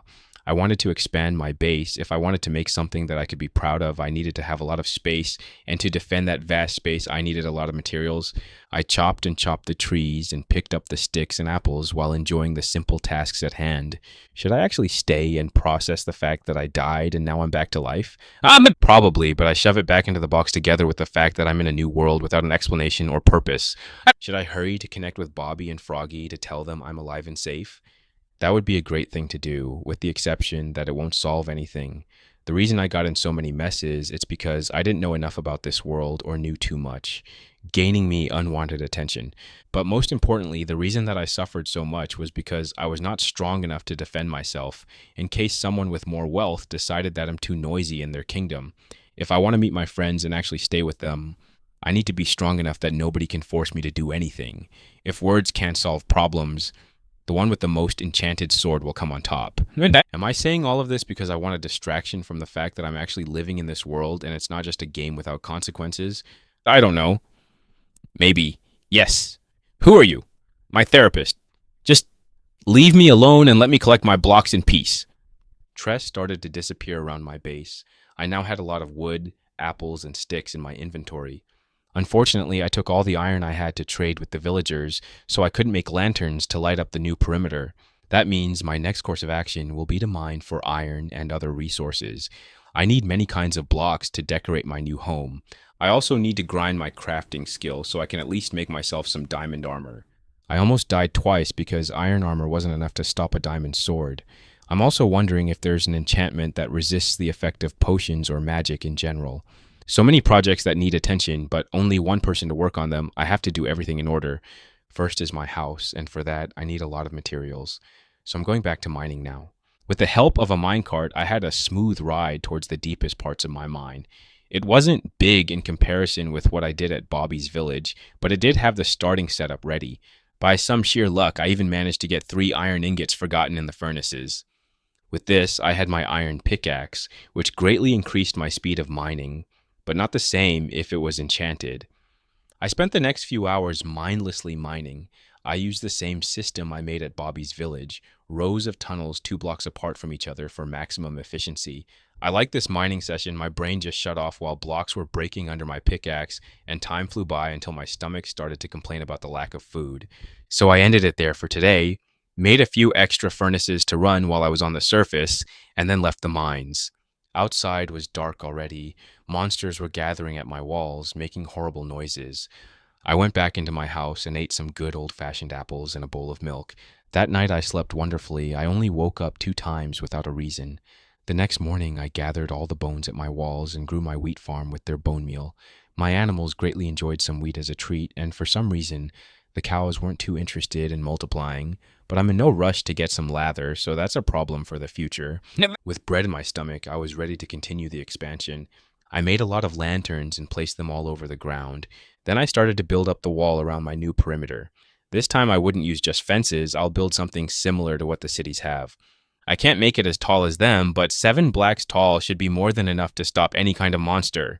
For the materials of the wall, I'll use stone bricks, wood blocks, wooden fences, and some other materials where I can tie my hoard of stone swords as protection against spiders. It took me a whole day, but it was finished. Unfortunately, I didn't have enough string to attach all the swords, but I could go back to the spider cave to farm for some more. Monsters started to appear once again, but the wall was finished, so I felt safe. Let them bash their head against my mighty wall, and I'll collect their bones tomorrow. I still have some energy left, and I didn't feel like sleeping today, so I decided to get back to mining. I want to level up my crafting skills, and the fastest way I can think of doing that is through crafting iron shovels in great mass. So for the rest of the night I mined, smelted ores and cobblestone, crafted some armor for myself in case of any accidents, and went back to the surface with a tired but satisfied smile. I tried to get some sleep once the sun got out, but I only managed to get a nap at most. Since I mined enough for today and still have a lot of blocks to use, I decided to start expanding my house, or more exactly my castle. Chapter 57, Underground Base. chopping trees, planting saplings, going down the mine to get stones, and then trying to sleep. This is what I've been doing for the last 3 days, but it's all worth it because I finally have enough materials to start my new home. First, I had to move the animals much further. I also made their new place much bigger, and they greatly appreciated that. Second, I started to make the thing that I'm most good at decorating, and that is an underground base. I plan to make a huge base underground with a simple fortress on the surface as a facade. I mean, who would search the basement of such an amazing looking fortress? The hole was mostly already dug while I mined for the stones. I started with a center room that would be the center hub of the underground base. It would be around 13 blocks high with lanterns hanging from chains to illuminate it. I'll probably change the light source with something from the nether when I get the chance. With a newfound excitement, I started to build the walls and decorate them with what I had. I made a mixture of deep slate blocks and stone bricks to give a dark atmosphere. The ceiling was in the shape of a dome made with wood that had chains hanging from them with lanterns appearing here and there to illuminate the place. It took me a whole day, but I was satisfied with the results. This was just the hub, so there were 4 hallways on each side of the room. One of them will lead to the mines. I'll make a stairway 4 blocks tall and 5 wide until I reach the first layer of deep slate where I'll make room for the mining operations. The next hallway will lead to 3 other rooms. I wanted to split them with the theme of each dimension. The one in the overworld would be the biggest with most of the chests, and on the sides will be the ones from the nether and the end. The third hallway would lead towards my underground farm. It would only be a crop farm since I don't think I can make a mob farm even if I wanted to. The animals are living beings that in general don't clip into each other like in the game. So if I wanted to make a mob farm, you'll have to make a system where they won't pile on top of each other, and I still have to be there to dissect the monster or animals since a hopper wouldn't just take the whole body and prepare it for me. With crops instead, it's still possible to automate, but that would require a lot of trial and error. So for starters, I'll do something simple and I'll expand it later. The last hallway will lead to 2 rooms, one for enchanting and one with the portal. That's the final plan for the underground base, but I'll start with what I'll consider the most important room, the storage room. After all, I don't want to have misplaced chests in the middle of the lobby or go upstairs to store some items. I mined the stone to expand the new hallway until I noticed that my vision was getting blurry. While I had a lot of fun designing the first room, I think I'm too tired to continue this. I got out of my hole and saw the moon at the peak of the sky. Monsters made noises beyond the wall, but I knew they wouldn't be able to do anything to get at me. The constant noise by them is actually what bothers me. I think I'll do some lampposts beyond my walls and decrease the monsters spawning so close. But I'll do that another day. Right now, I'm just tired and grumpy. I feel my mood improving, but not by much. I'm slowly coming to terms with the fact that I died, dissolved in acid, and decapitated. This is not like the game. I felt everything that happened to my body, and I don't want to ever go through that again. I eat a late dinner and got to bed to get some rest. I dream about me looking at the void. The void looked back at me. It was morning, so it was time to get back to work. Down in the underground base, I was designing the new hallway. Since the lobby has a mysterious and creepy atmosphere, I decided to use deep slate brickstone, dark wood, normal brickstone, and as a light source, I used lava, only stopped by some iron bars. I was proud of this design, though the process of putting lava on the tunnel walls was pretty dangerous. But now, when I looked at the iron bars on the wall, I could see constant lava flowing down like I was in a lava lake. And the bonus of making my base more cozy, or this part of it at least. Next was the overworld chest room. I wanted to make it tall, but also different from the dark atmosphere. When you get inside, you'll feel like, oh, did I get out somehow? And it would be a complicated thing to replicate, but I have an idea already. I dug half a dome and put light blue concrete to imitate the sky and a few white ones to replicate the clouds. I used some yellow concrete to make a sphere where the sun would be, but since I only had torches and lanterns to illuminate my rooms, I could only wait until I made a nether portal to get the blocks that I truly wanted. Next was to make a pixelated village house on one of the walls. There I will put a row of chests, and I'll store normal blocks like wood and some other materials you can find on the surface. Besides the villager house will be the pixelated forge room. Here I'll put all the ores I find and smelt plus the normal stone blocks. This wall had a lot more chests than the previous one and 2 furnaces in case I needed to cook something quickly. I had to stop for today since I was out of concrete and it was already late. I couldn't tell the time from the underground, but I could feel my eyes getting heavier as time passed. I'll sleep for tonight and tomorrow I'll go to the desert once again, this time to get some sand. Flowers I still had a lot, so there's no need to look for those yet. With the plan made for tomorrow, I went to bed. I had the same dream as yesterday. I don't know if it means something, but I don't think I'm getting better as I was thinking about it. The next morning I woke up, put my iron armor on, ate some breakfast, and with some provisions I went towards the desert. Since it was in the middle of the day, there were no monsters outside, only some cows or sheeps along the way. I also think I saw some purple particles between some trees, but there was no Enderman in sight, so even if there's one, I should be safe. After a few hours, I was at the beginning of a vast patch of dunes. I took a deep breath of the dry air and got ready to work. So, with my trusty shovel, I broke block after block. I shoveled a few good hours just to be sure I wouldn't need to get back here anytime soon. I'll probably change the window to my house while I'm at it. But then I shook my head at that stupid idea. The house is going to be replaced soon, so there's no point in even doing that. I'll still probably use a glass block in my bedroom so I can see when the sun is up. I went back home ready to continue my work, but I kept feeling that someone was watching me. Whenever I turned around, there was nobody there. I think I'm getting worse as time passes. I need to talk with someone before I completely lose my mind. But I promised myself that I'd get stronger so I won't be fooled around like before. Once again, I want to talk with someone so I won't feel lonely and depressed. And the worst way to get over depression is to isolate yourself. That's it. I'm going to finish my underground base, then I'll go to Bobby's village. Nobody will know that I'm there, and I can send a message to Bobby telling him that I'm safe and alive. By the time I'm finished with my base, he should be back at the castle. Hopefully, he found Froggy since I don't even know how to contact him anymore. But he has a lot of good items on him, so he shouldn't be in any danger, so that's comforting at least. Once I arrived at home, I went directly underground to finish the room. On the third wall, I made a pixelated farm and put the chests beside it. Here, I'll store the crops and meat. The last wall it would be besides the hallway entrance, with only some pixelated trees and a smaller range of chests. In here, I'll store anything that I don't feel would fit the other themes, or more exactly, the trash wall. I made some signs to label each chest so I could visualize better, and it was all done. With a smile on my face, I went to work in the other two storage rooms. I only dug the space since I wanted to use the materials from each dimension to decorate them, and that would take a while. The next project will be the mine. For this one, I don't even need a hallway. I can directly do the stairs from the lobby. So the next day, I went to the opposite side of the storage room and mined a stairway downwards. It was 4 blocks tall and 3 blocks wide. The staircase was in 2 colors, the sides with deep slate and the middle with brickstone. The walls used the same design as the other ones, which meant a combination of deep slate brickstone, iron bars, and lava for light. It all went down until I reached level 0, or more exactly, the first layer of deep slate.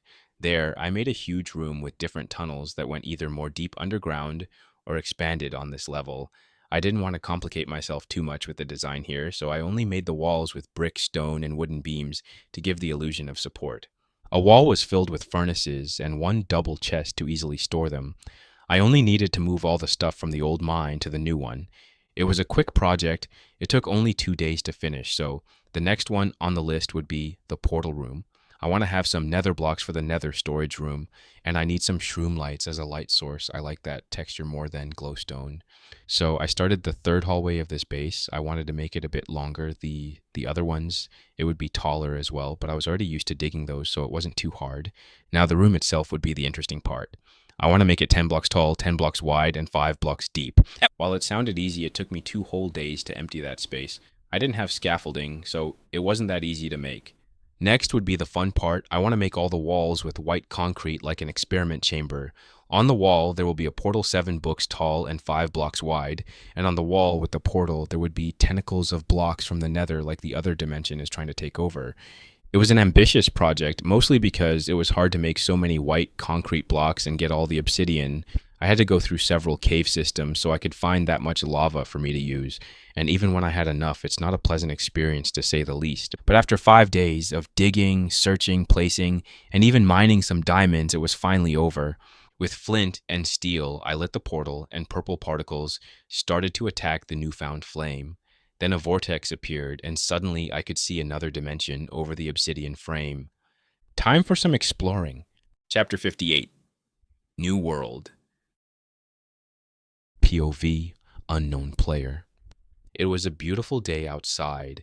The sun was up in the sky, keeping life going, and calming sounds danced through the branches of the tree. Then all of a sudden, the peace was disturbed by a white portal appearing in the middle of the clearing. Out of that portal, a screaming person was thrown out. It was a woman with green eyes, blonde hair, pink shirt, and red pants. She looked around her with horror and confusion. What what just happened? Okay, let's calm down and think. I was in my economics class and I was a little bit tired, so I must have fallen asleep. But this feels too real.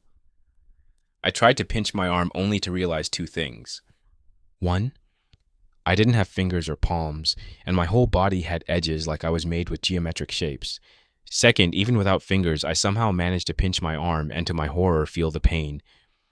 This can't be real. I'm in another world. I don't know if I should be excited or scared about this new opportunity. I looked around me to see the new world, and it was something I did not expect.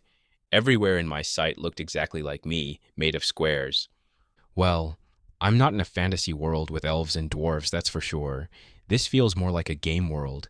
Maybe I'm the chosen one, and I have to defeat the evil lord. I like to read more from novels than to play games, but the usual plot for most games is pretty similar with the books. You are the chosen one and have to defeat the bad guy. I looked around once more, but no pretty lady or handsome man was in sight to tell me that. But this feels familiar. I've seen it somewhere else for sure. And then it clocked. Yes, this is the game that my nephew played. I think it's about building and exploring. I don't remember too much. The only things I do know are the nights are dangerous and I can build anything I put my mind to. Well, I can go and search for a town to ask for more details. Seriously, why did I have to be transported into a game instead of a book? That's my specialty after all. Well, since this is a game, let's see if I have a system. I waited and nothing happened. So, no overpowered system to help me take over the world. How about status? Suddenly a gray window appears in front of me. Status, name, Mary Paper. Yep, my full name that got me bullied in school, some other stats that show me how weak my body is. This feels legit. Next, you're going to tell me I have a sleeping skill as well. And to my horror, another gray window appeared beside the current one. Okay, so I don't have a skill related to sleeping. That's good. Are those all the skills that I have, or can I get more? I guess I'll find out with time while I'm at it. I looked over at what I have. The first one is crafting, which is something good to know. I wouldn't want to be a support character. But from all I've read, it's that you never underestimate the one that makes your weapons. The second one is enchanting, which sounds more fun than crafting, and usually I get more money plus the additional magic. Just the fact that in this world has magic makes my blood boil for adventure. The third one is brewing, which makes me wonder if I have to make different types of alcohol, or if I can make potions. Well, I hope it's the potion one. It would look good on me, a belt full of neon potions, a long robe, and a pointy hat. The last one, and the only one that I have a level in, is trading. Probably related with the fact that I'm at a business college, but this one would be my last choice since I don't want to be stuck behind a desk with mountains of paper. I only chose this path in my old world because it's one of the safest ones to live off, but not here. Why would I bother studying for a business when I can get the money through punching stuff? I looked around me to see if anything caught my eye, and there was only one thing. A stick under the shadow of a tree, and I picked it up. This is a weird looking stick. It's cut so precisely. For sure I can use this to craft something. Maybe I should gather some more. I walked around and found 3 more identical sticks, but when I picked the last few, they disappeared from my hand. So I had 2 sticks in my hands, but the other 2 were missing. Do I have an inventory or something like that? When I said that, another gray window appeared before me. It had a lot of squares, and in the top left, I could see my 2 sticks that disappeared from my hand. So this is my inventory. I think the ones with a shield icon are the armor pieces that I can equip, and those 4 separated squares have to do something. I'm guessing crafting. I tried to put a stick inside it, but no results showed no matter which square I put it in. Maybe I need to use something else besides the stick. I tried to scoop some dirt underneath me, but surprisingly, a pixelated crack appeared. I hit the ground a few more times, and a perfect cube disappeared and was transported to my inventory. Well, this is an interesting system. I can see how this would be a sandbox game. Can I craft with it? I tried alone, but nothing. I tried with sticks, but no results as well. I then looked at the tree close to me and hit it with a stick. 2 things happened when I did that. One, the stick broke after a few hits. Second, when the block did break, the tree didn't fall. It just stood there like there's no gravity. I'm truly in a different world. I chuckled nervously while looking to see if I could craft something with this. Lo and behold, I could. From one oak wood, I can craft 4 planks. I tried different recipes, but the only ones that showed results were the 2 planks recipe resulting in more sticks or pressure plate, and the 4 planks resulting in a crafting table. Another fun thing was the placing option. Wherever block I broke, I could place it down, and when I placed the crafting table, I was impressed by the complicated design on it. Unfortunately, the tools besides the edge couldn't go further than 1 block away from the crafting table. This block also greatly expanded my slots of crafting from 4 to 9. I didn't even know what to start with. I didn't have enough wood, so I was back to chopping trees, or was I breaking them? I don't know anymore. This world is wired but fun. For the next few minutes, I got some wood and tried a few items to craft. It was hard since I could only do it by trial and error, but I got a few interesting results. Staircase, pressure plate, button, doors, a chest, a boat, stairs, slabs. Everyone looked interesting when I placed it down, especially the chest. That thing had a subspace in 1 block. How cool is that? Unfortunately, I can't carry it after me, otherwise, I'll be the most famous merchant in this world. Another useful item was something that I did not expect: the boat. Not the boat itself, but the pedals used for the boat. I could use them for breaking dirt more easily. I even tried to chop a tree with them, and it worked. It wasn't a comfortable experience, but they were more resistant than the sticks. But I had to stop for now since my stomach started to complain and wanted some food. I had a few apples from the trees that I chopped, but I needed some water to drink, so I had to look for some running water. I took all the items that I crafted, even if some of them were useless, and walked in one direction, hoping to get lucky. Hours passed, and I can say with confidence that I'm lost. I didn't know where I was before, but now I'm only surrounded by trees, and it's starting to get dark. I think I should get to a higher ground. I made a small staircase with dirt towards the leaves of the trees, and with a careful step, I sat on top of the tree. The leaves cracked under my weight, but surprisingly held, so I could walk on top of the trees for a better view. The sun was setting, letting the darkness take its place, with my only source of light being the moon. I continued walking while stress eating from an apple until a growl made me stop. I could hear steps walking under the trees. With a speed that I didn't know was possible, I was at the edge of the tree and looked towards the noise. Under the shadows of the tree it was hard to see, but I could see someone with a humanoid shape. "Hello? Can you understand me?" The shadow stopped from wandering and looked at me. I couldn't see the face of that person, but its look alone sent shivers down my back. I quickly moved from there and took the paddle from my inventory ready to attack. I could hear the painful groan from the ground, but nobody came up. So with careful steps, I got back to the edge to see what was happening. The shadow was still down there, only looking confused about how to get to my location. Looks like they don't have the same abilities that I have. But before I could have a sigh of relief, the sound of a string being bent to its full capacity caught my attention. Quickly I got back as the sound of an arrow just passed me. "I'm not safe here. I have to move." I started to run on top of the trees, which luckily didn't have any of the monsters, or so I thought. While I was busy running and looking down to not accidentally fall, I almost crushed myself with something that I only saw in nightmares. I know Australia has a lot of weird spiders, but I think this one takes the cake. A black spider at least 1 meter long was hissing at me while getting closer. "Stay back!" I readied my pedal while trying to get away from it. The spider jumped, and in panic I hit him with my improvised weapon, and I could hear a painful hiss. It's hurting him, and that's good. Maybe he'll decide I'm not a worthy prey.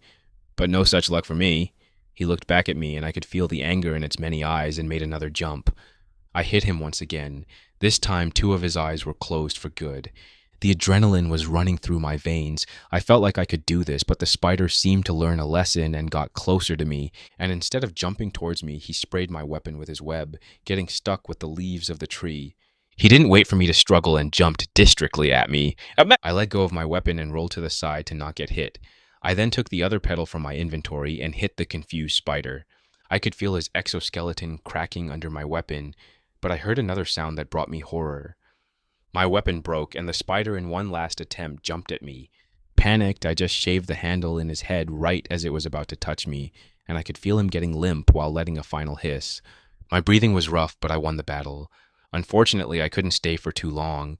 The noise of the battle attracted the attention of the others, and I didn't want to deal with another spider anytime soon, especially without a weapon. I started to run while looking for any place that could be safe, and after a few minutes, I finally saw something different. I saw light, not from the sun, but from a settlement.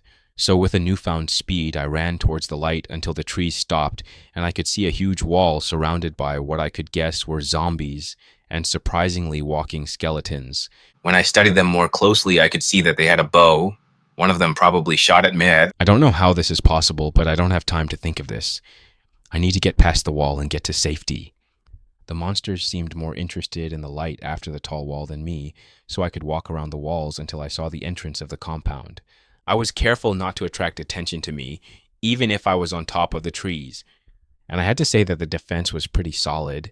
I even saw a spider climbing over the wall, but got poked by a weird spike, and the monster hissed in pain, giving up. I took a deep breath and waited for the perfect moment to take action. A few minutes passed, and the monsters walked around the walls to find a hole that they could use. I dropped from the trees and sprinted towards the wired-looking gate. There was nobody to stop me, and I pressed to open the gate, only to hit my head on the upper half of it. Why is this only made with fence gates? And how did it keep the monsters at bay? It didn't matter. I opened the other gate as well and closed everything behind me. I let out a sigh of relief and looked around the new place. There was a small river of water with what I could consider crops. Some fenced areas had cows, chickens, and a sheep, all cubic-shaped, of course. But the most impressive part about this was the house in the middle of the compound. It was made with wood and planks, but it looked good. I didn't know you could make something so beautiful only with blocks. I went to the door and knocked with force. Hello? Is anybody home?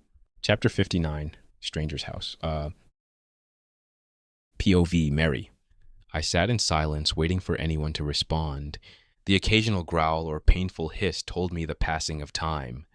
If nobody's home, I'm going to enter. I yelled in the hope that someone would hear me as I tried to open the door.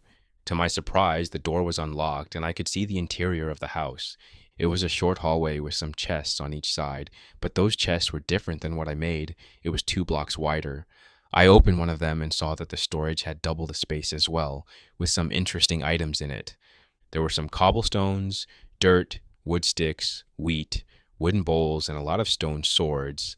They looked interesting, but pretty weird. I took one out and held it in my hand, and I could feel the sharpness of the stone blade. This also made me realize that those weird spikes on the walls must be stone swords. I didn't take anything from the chest with the exception of a sword. I don't want to be defenseless anymore, especially when this world showed me that it has some violent tendencies.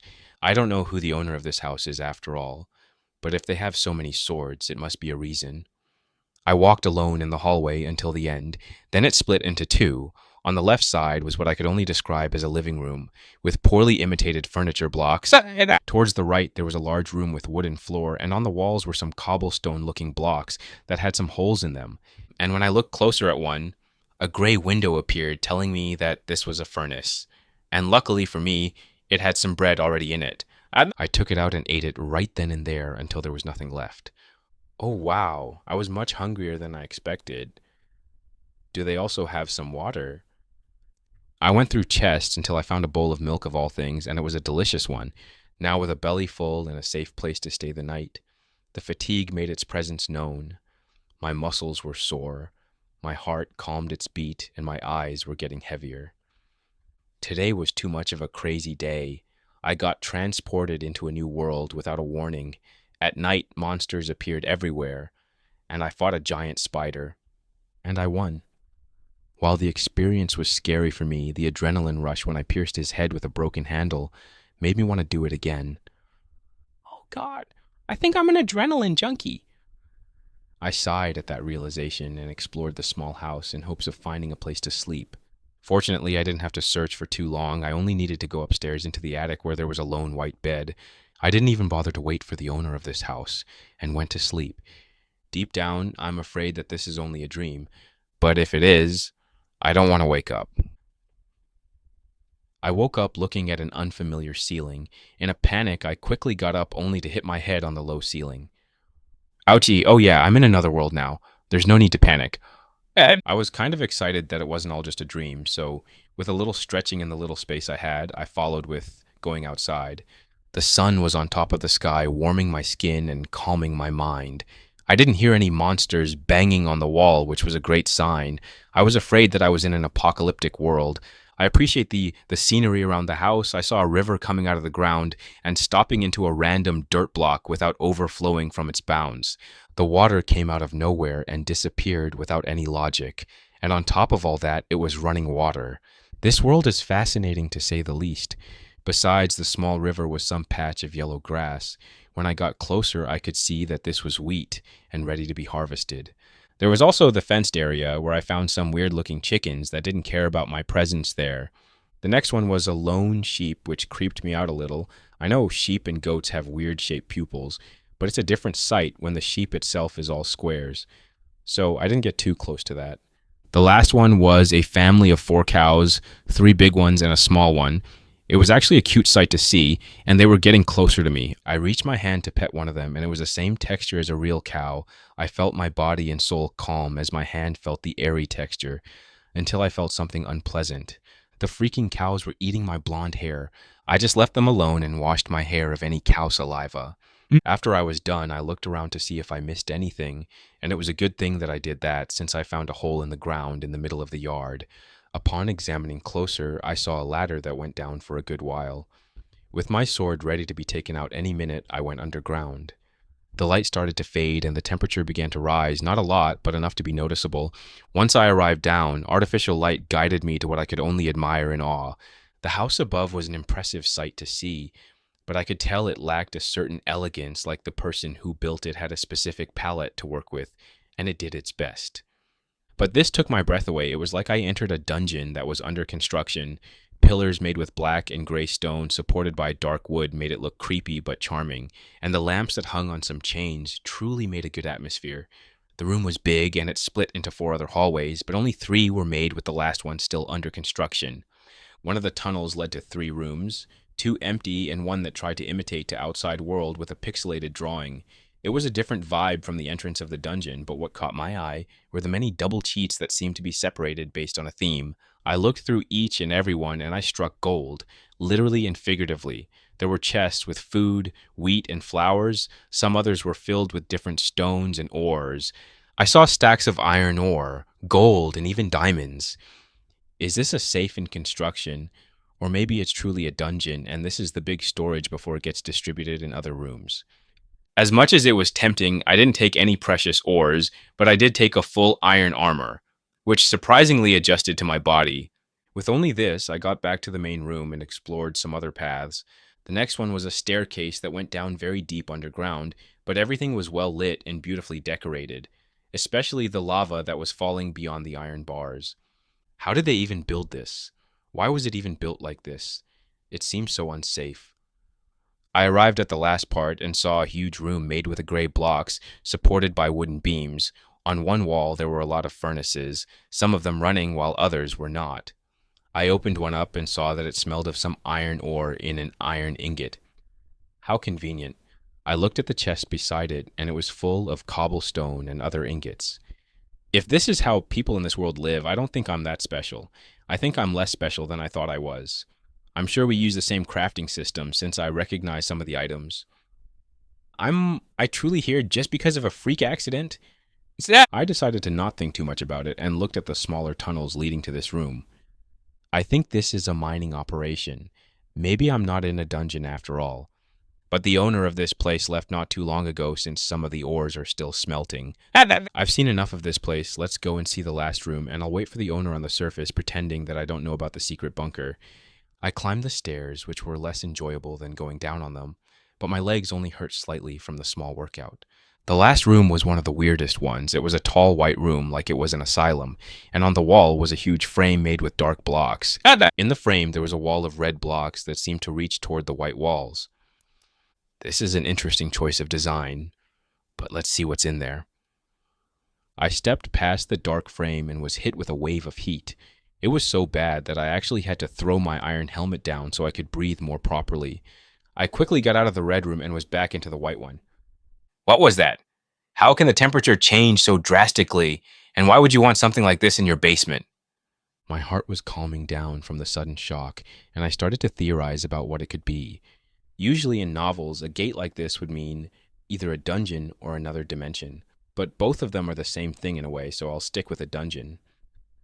Maybe the owner found an abandoned dungeon and decided to make his base around it. That sounds like a profitable move. I took the helmet back and decided that I had enough exploring for today. The owner is most likely in a dungeon dive right now and it's going to be back soon. With that, I went back to the surface with sore legs from climbing so many stairs in one day and went inside the house. Well, what's the plan until the owner is back? I don't think there's internet in this world, and if it has, I don't have access to it. I contemplated what to do while sitting in the uncomfortable chair until an idea struck me. I have skills. I can level up some of them while I'm waiting. I'm sure the owner won't mind too much if I borrow a few resources. I'll try to get mine as much as possible. With that plan made, I started to look at my skill tab and saw that only the crafting skill was the one that I could improve. The others I didn't even know how to start. With an iron axe in my hand, I went out to chop some trees, and it was a big difference. The blocks got chopped so fast that I can safely say that I can't get back to chopping trees with a wooden paddle. Wood in my inventory, I went back to the house and started crafting. I've crafted, and I crafted with wood and stone for 3 whole days, and this was my result. I managed to level up my crafting skills twice. It was an interesting experience. I found out how to craft tools, fences, and even a furnace. But I also observed that the most efficient way to gain experience was through crafting tools, so now I had a chest full of junk that I made. But even with all of those, my speed slowed down to a crawl. I think I need to craft with iron or copper next, but I don't want to steal from the owner, even if I didn't see any signs in 3 whole days. At least there was enough food to not starve to death, though it got a bit bland after a while from lack of varieties. I think I have to go mining myself then. I already have a few stone pickaxes, and the mine is already made. I only need to find the ores. It can't be that hard, right? With that in mind, I took some food, my tools, and iron armor, and went back underground. I arrived at the big creepy room and absent-mindedly went towards the stairs only to be stopped by a voice. "Who are you? What are you doing here?" I turned towards the voice and saw a man in fancy golden armor looking surprised at my presence. Unfortunately, he then took out a sword, and with only one glance at it, I could tell that my stone sword was not well matched against his iron one. "Traitor, is everything alrighty?" A feminine voice came from behind him. Chapter 60, Back in the Nether. I passed the black line of the portal, ready to collect some blocks and some other items, but this time equipped with more knowledge and equipment. I wore a full golden armor since it had a passive cooling effect, but only in the nether, weirdly. The design of the armor was amazing, almost majestic. It had different textures and small symbols all over it, way different than the game. As a weapon, I chose a crossbow with some arrows, 3 fireworks, and an iron sword. A few iron pickaxes, 1 axe, and a hoe to get the light blocks faster. For food, I can only take some apples, bread, and milk. Once I passed the obsidian frame, a wave of heat washed all over me, but it was way more bearable than if I was with anything else on me. The spawn location wasn't too bad or too good. I was on top of a hill near a lava lake not too far. There were no distinct features besides those two. Let's hide the portal so no monsters will accidentally walk into the overworld. With the iron pickaxes in my hand, the netherrock block stood no chance against me. In only half an hour, I already had over a stack of those. I then made a small hill over my portal. It looked a little out of place, but it did its job well enough. With that out of the way, I started to explore the area around me. There wasn't too much to take, only some quartz and a few glowstone blocks. I could use them for my nether-themed storage room, but I wanted the shroom light block to illuminate my underground base. But the only place I can find them, it's a red or blue forest. The blue forest is usually filled with endermans, and while they won't attack you as long as I don't disturb them. I don't want to go to a place where I'll get beat up because I looked the wrong way. The red forest had its dangers as well, mainly hoglins and their attack in pack, but what's different about them is that I can keep them at bay with only 1 blue mushroom. With that plan made, I took a few stacks of cobblestone books and went in one direction while leaving a track. I traveled for around half a day until I finally found a red forest. On my way here, I had to cross over a soul valley filled with skeletons that tried to shoot me, a few lava lakes, and even a blue forest. There were a lot of particles floating between the blue trees, and I think they were more excited than usual. But it didn't matter to me, I only wanted a blue mushroom and nothing more. With the red trees in front of me, I began the process of deforestation. In every world, mankind likes to shape the environment around them, and I'm no different. Of course, I don't want to completely destroy the ecosystem, but I will break a few trees. I climbed the long vines that fell to the ground and broke the mushroom lights with my iron hoe. A weird tool to use for this occasion, but it's the one that gives the best results, so I won't complain. As I was chopping trees here and there, I suddenly heard a voice, then another one. And from their tone, I could guess they were arguing about something. I stopped from what I was doing, and with a silent step, I got closer to see who it was, and to my surprise, I recognized them, or at least one of them. There were 4 people surrounding a dead hoglin. 3 of them wore simple black leather with golden axes, and the last one wore a full iron armor with a crossbow in his hand. I told you, stupid brutes, I killed the hoglin, so I get the spoils. What's so hard to understand about this? No, no, we were the first ones to find it, but you stole our prey, so it's ours. But I'm still the one who killed it, and if you don't want to back off, I'll make you. With that, the piglin in iron armor took out an iron sword and waved dangerously at them. The brutes surprisingly laughed at the intimidation. Puny tribesmen, your ugly armor and weapon are nothing in comparison to our far better weapons. They then took out golden axes and smirked at the pigling. I don't know if they truly believe that their weapons are superior or just bluffing, but in the game, the brutes are a pain to deal with, so maybe it has its merits. Both parties were in a standoff, ready to jump at each other at the slightest movement. I'm sure there's no pigling tribe that has full iron armor warriors, especially when the common people in the overworld have barely any iron pieces, so that means that he's part of my tribe, and I don't want to see him die in front of me. I have a plan that may save him, but it would be risky. What's with all the noise here? Are you trying to scare the whole forest? I left my hiding spot with a loud and demanding voice, which froze everyone and looked at me. The pigling seemed to be more tense when he saw me, but the brutes seemed to freeze with awe and respect on their face. They looked at me with a light I didn't know was possible to be seen. It was pure greed and respect. But the more they looked, the more I realized that they didn't look at me, but at my armor. We're sorry, Chief. We didn't want to disturb your hunt. It's just that this poor person wanted to steal our prey. They pointed at the dead hogling while the poor person made a step backwards. I see. Well, since you 4 disturbed my hunt, I'll take this as my trophy. The 3 of them froze at the sudden twist and didn't know what to do, but they also didn't want to give up their prey so easily. You're still here. Oh, I see. You want some goodies, you greedy bastards. Here, take some gold and buzz off. I don't want to see your poor faces anymore. I threw 1 gold ingot at their faces. One of them hit its target while the others caught it. Suddenly, the brutes were very happy. They didn't even look at their hunt anymore. Of course, Chief. Well, leave right away. They turned and ran without looking back, like they were afraid I'd change my mind. Once they were far enough and couldn't hear me, I let a huge sigh of relief and looked at the piglin who had his crossbow pointed at me. There's no need to worry, it's me, traitor. I took down my golden helmet so he could see my face better. Big Chief Traitor! I'm sorry I didn't recognize you. I thought you were gone for good back to your world. He got on his knee while explaining his situation, and to his credit, it's really been a long time since I last visited their tribe, especially when the leaders thought that I was dead. No worries, I was about to visit your tribe but got lost. Can you lead me to it? Of course, Chief. Let me just finish preparing this hoglin and we can go. I nodded my head and let the hunter do its job. With amazing precision, he butchered the pig in no time. That's impressive. How much pork chops did you get from it? Only 6, Chief. I heard there's a looting sword with the brutes that give them more. How did they even get an enchanted sword? Was it by trading with the Stone Kingdom? I'm manking a few theories in my head on how could they have it otherwise until I realized that it didn't matter. When I get the chance, I'll get one for my tribe as well. With that out of the way, we left the Red Forest and walked back to the tribe. This took another half a day. On the way there, I talked with Cobble, the piglin that went to hunt. Through him, I found out They fully abandoned their territory in fear of not attracting the outsiders' revenge, but not too far, so they'll lose any potential trade with us. He was sent to hunt in other forests, so there wouldn't be any extinction for the local wildlife. It's a healthy way of keeping their food supply going while not attracting too much attention to their new settlement. The people are doing good. There's no problem with the new location, and with their new equipment, they can cover a larger area much easily. We finally arrived at the new place, and I was satisfied with what I saw. They found another weird cave system, but this time they didn't cover the entrance with blocks. Instead, it had 2 guards with full iron armor. We passed them with ease once they realized who I am, and now I was inside.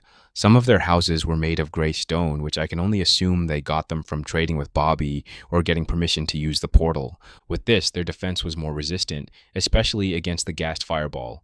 Cobble led me to the biggest tree in the center of the tribe and let me be. On the wood, there was a blue door. I took a big breath and knocked on the blue door. Knock, knock. I waited until the door was abruptly opened. On the other side was Undying Flame with tired eyes. Who are you? Suddenly her eyes came back to life and her posture got tense. Don't jump like that. It's me, Trader, see? I put my golden helmet in my inventory, and I could see her tension leaving her body, then being replaced by shock. So you truly are alive. She said that to herself more than me. Yes, and I'm here to see how everyone is doing. Also, I saw that you moved the tribe and made it even better. There were even some blocks from our world. Did you trade it with Bobby by any chance? She didn't answer, instead waved for me to get inside, and I followed. We don't really trade with him, but we did get permission to use the mines from under the village, don't worry. We didn't touch the chests with the ores, she said with a serious voice. I have forgot that I have a stash of precious minerals ready to use. Maybe I should stop by Bobby's village to get some materials to help with my leveling. I can also send a message to Bobby if that's the case. I don't want to meet with him face to face yet, but I want him to know that I'm alive and good. Don't worry, I didn't accuse you of being thieves. I'm just curious if you can send a message to Bobby next time you meet him. We don't really trade with him, but we do communicate with his friend Toby. Maybe you can ask him to send the letter. Well, I didn't have any choice, so I asked for a book, so I could write the message, and she gave it to me without a problem. I asked her if they had certain blocks that they would trade with me, and they did have, but she wanted to give them all for free. I refused that gift since I needed a few stacks, and I know how hard some of them can be gathered. I don't want to starve the recently settled tribe. In the end, we both compromised white. I'll get some heavy discount while they also get paid. With that out of the way, I got all the materials that I needed and went to get some sleep. It was a long day, and for the first time in a while, I managed to properly rest. That's good. Looks like talking with people does help me get better.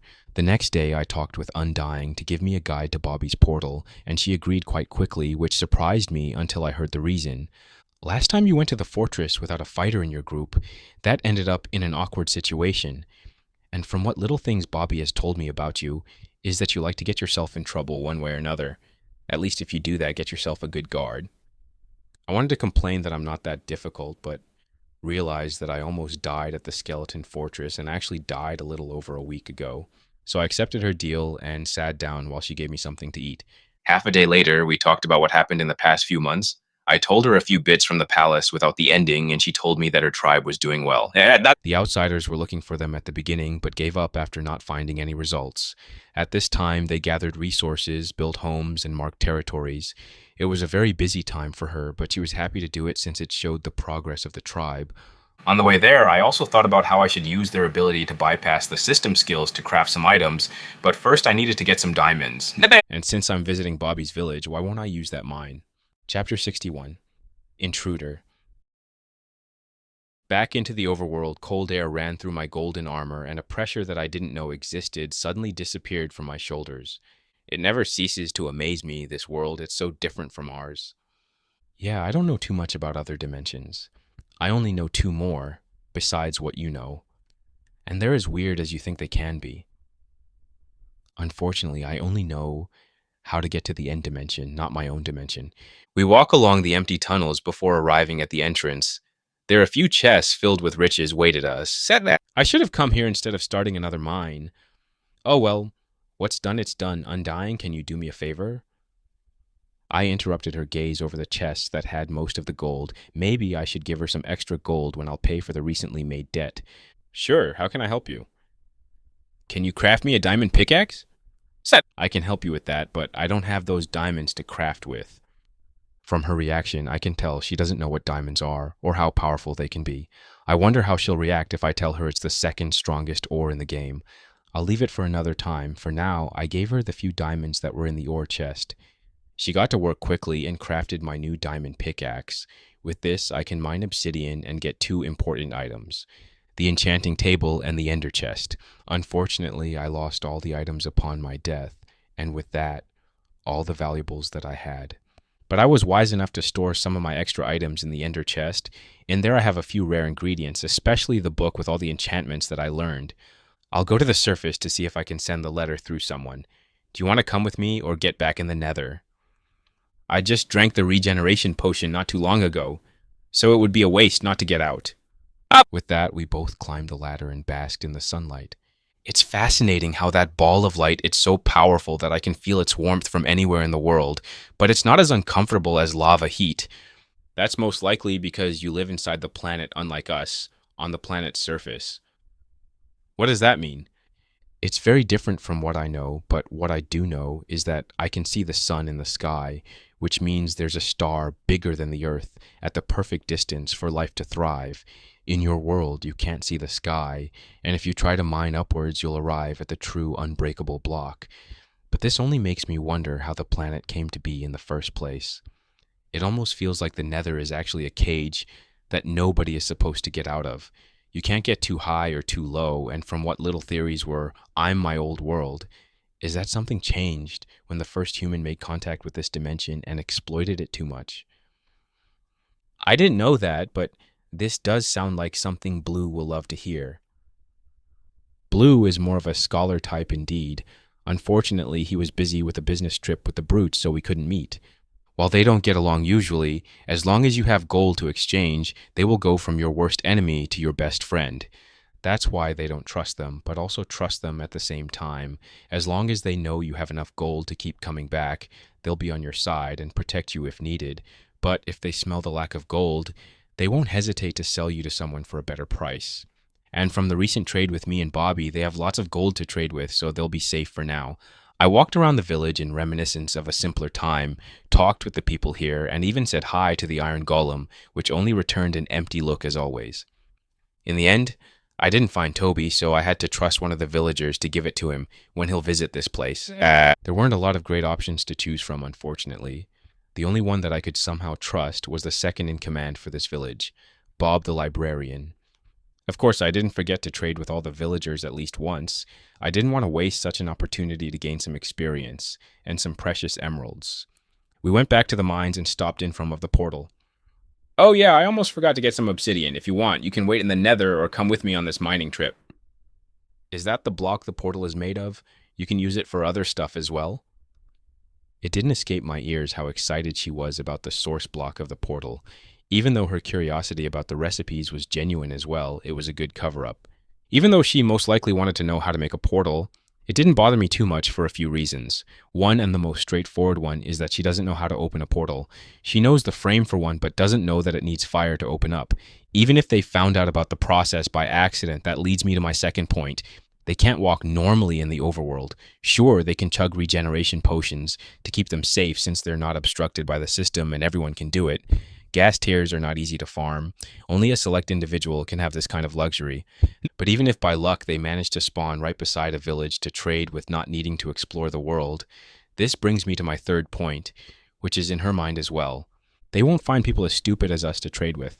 Because I mined all those resources in just a few weeks, it doesn't feel like a lot, but actually, we are pretty rich by the standards of this world. I think I influenced Bobby a little with my casual way of wasting money, and he's not too bothered to see things my way.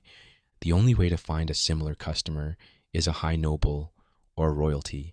And this brings me to my last point, which she doesn't realize. There's another group of people who know about this dimension, the people from the Stone Kingdom, but why don't they seem too interested in exploring the new world and conquering it?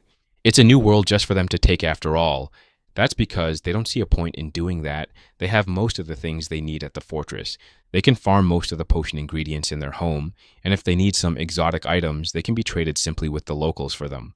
There's no point in conquering a world that is going to eat more resources than you can gain, but there's one thing that can change that in an instant, and that's the knowledge that the people from the Nether are not bound by the system limitations. If they knew about this, I'm sure they'd enslave every brute and piglin in a 1,000 blocks radius, and this world would become their factory that only they have access to. It's a very dangerous thing to know, and I think Bobby realized that, and will keep his mouth shut as well. There's not a lot you can craft with it, but what you can do, it's pretty powerful. I only need an enchanting table and an ender chest. Both sound very powerful. They kind of are in their own way. The enchanting table makes a normal tool or armor much stronger than its original would be. As for the ender chest, well, it's better to see it in person. With that, we both went deeper down the mine. I didn't remember exactly where the last lava pool was, so we may got lost and we may had to fight a lot of monsters to get where we wanted. Of course, this wasn't without results. We got a few good ores, and I realized how much of a badass Undying actually was. She caught a skeleton arrow with one hand. How cool is that? This also made me realize that I should get some fighting lessons soon, so I can actually defend myself. My list of getting more powerful so I won't die so easily grows day by day. Finally, we found a lava lake, so I showed her how to make obsidian, which greatly interested her. But as I mined the block, we found a problem. Or at least I found a problem. It was surprisingly hard to bark the annoying block. It took me 30 whole minutes just to break one stupid block. No wonder it's believed to be unbreakable. If it takes me this much time to break it with a diamond pickaxe, a normal villager will take an hour and a half. Nobody wants to constantly hit a block for that long. I decided to take only 4 and get some more when I enchanted the pickaxe.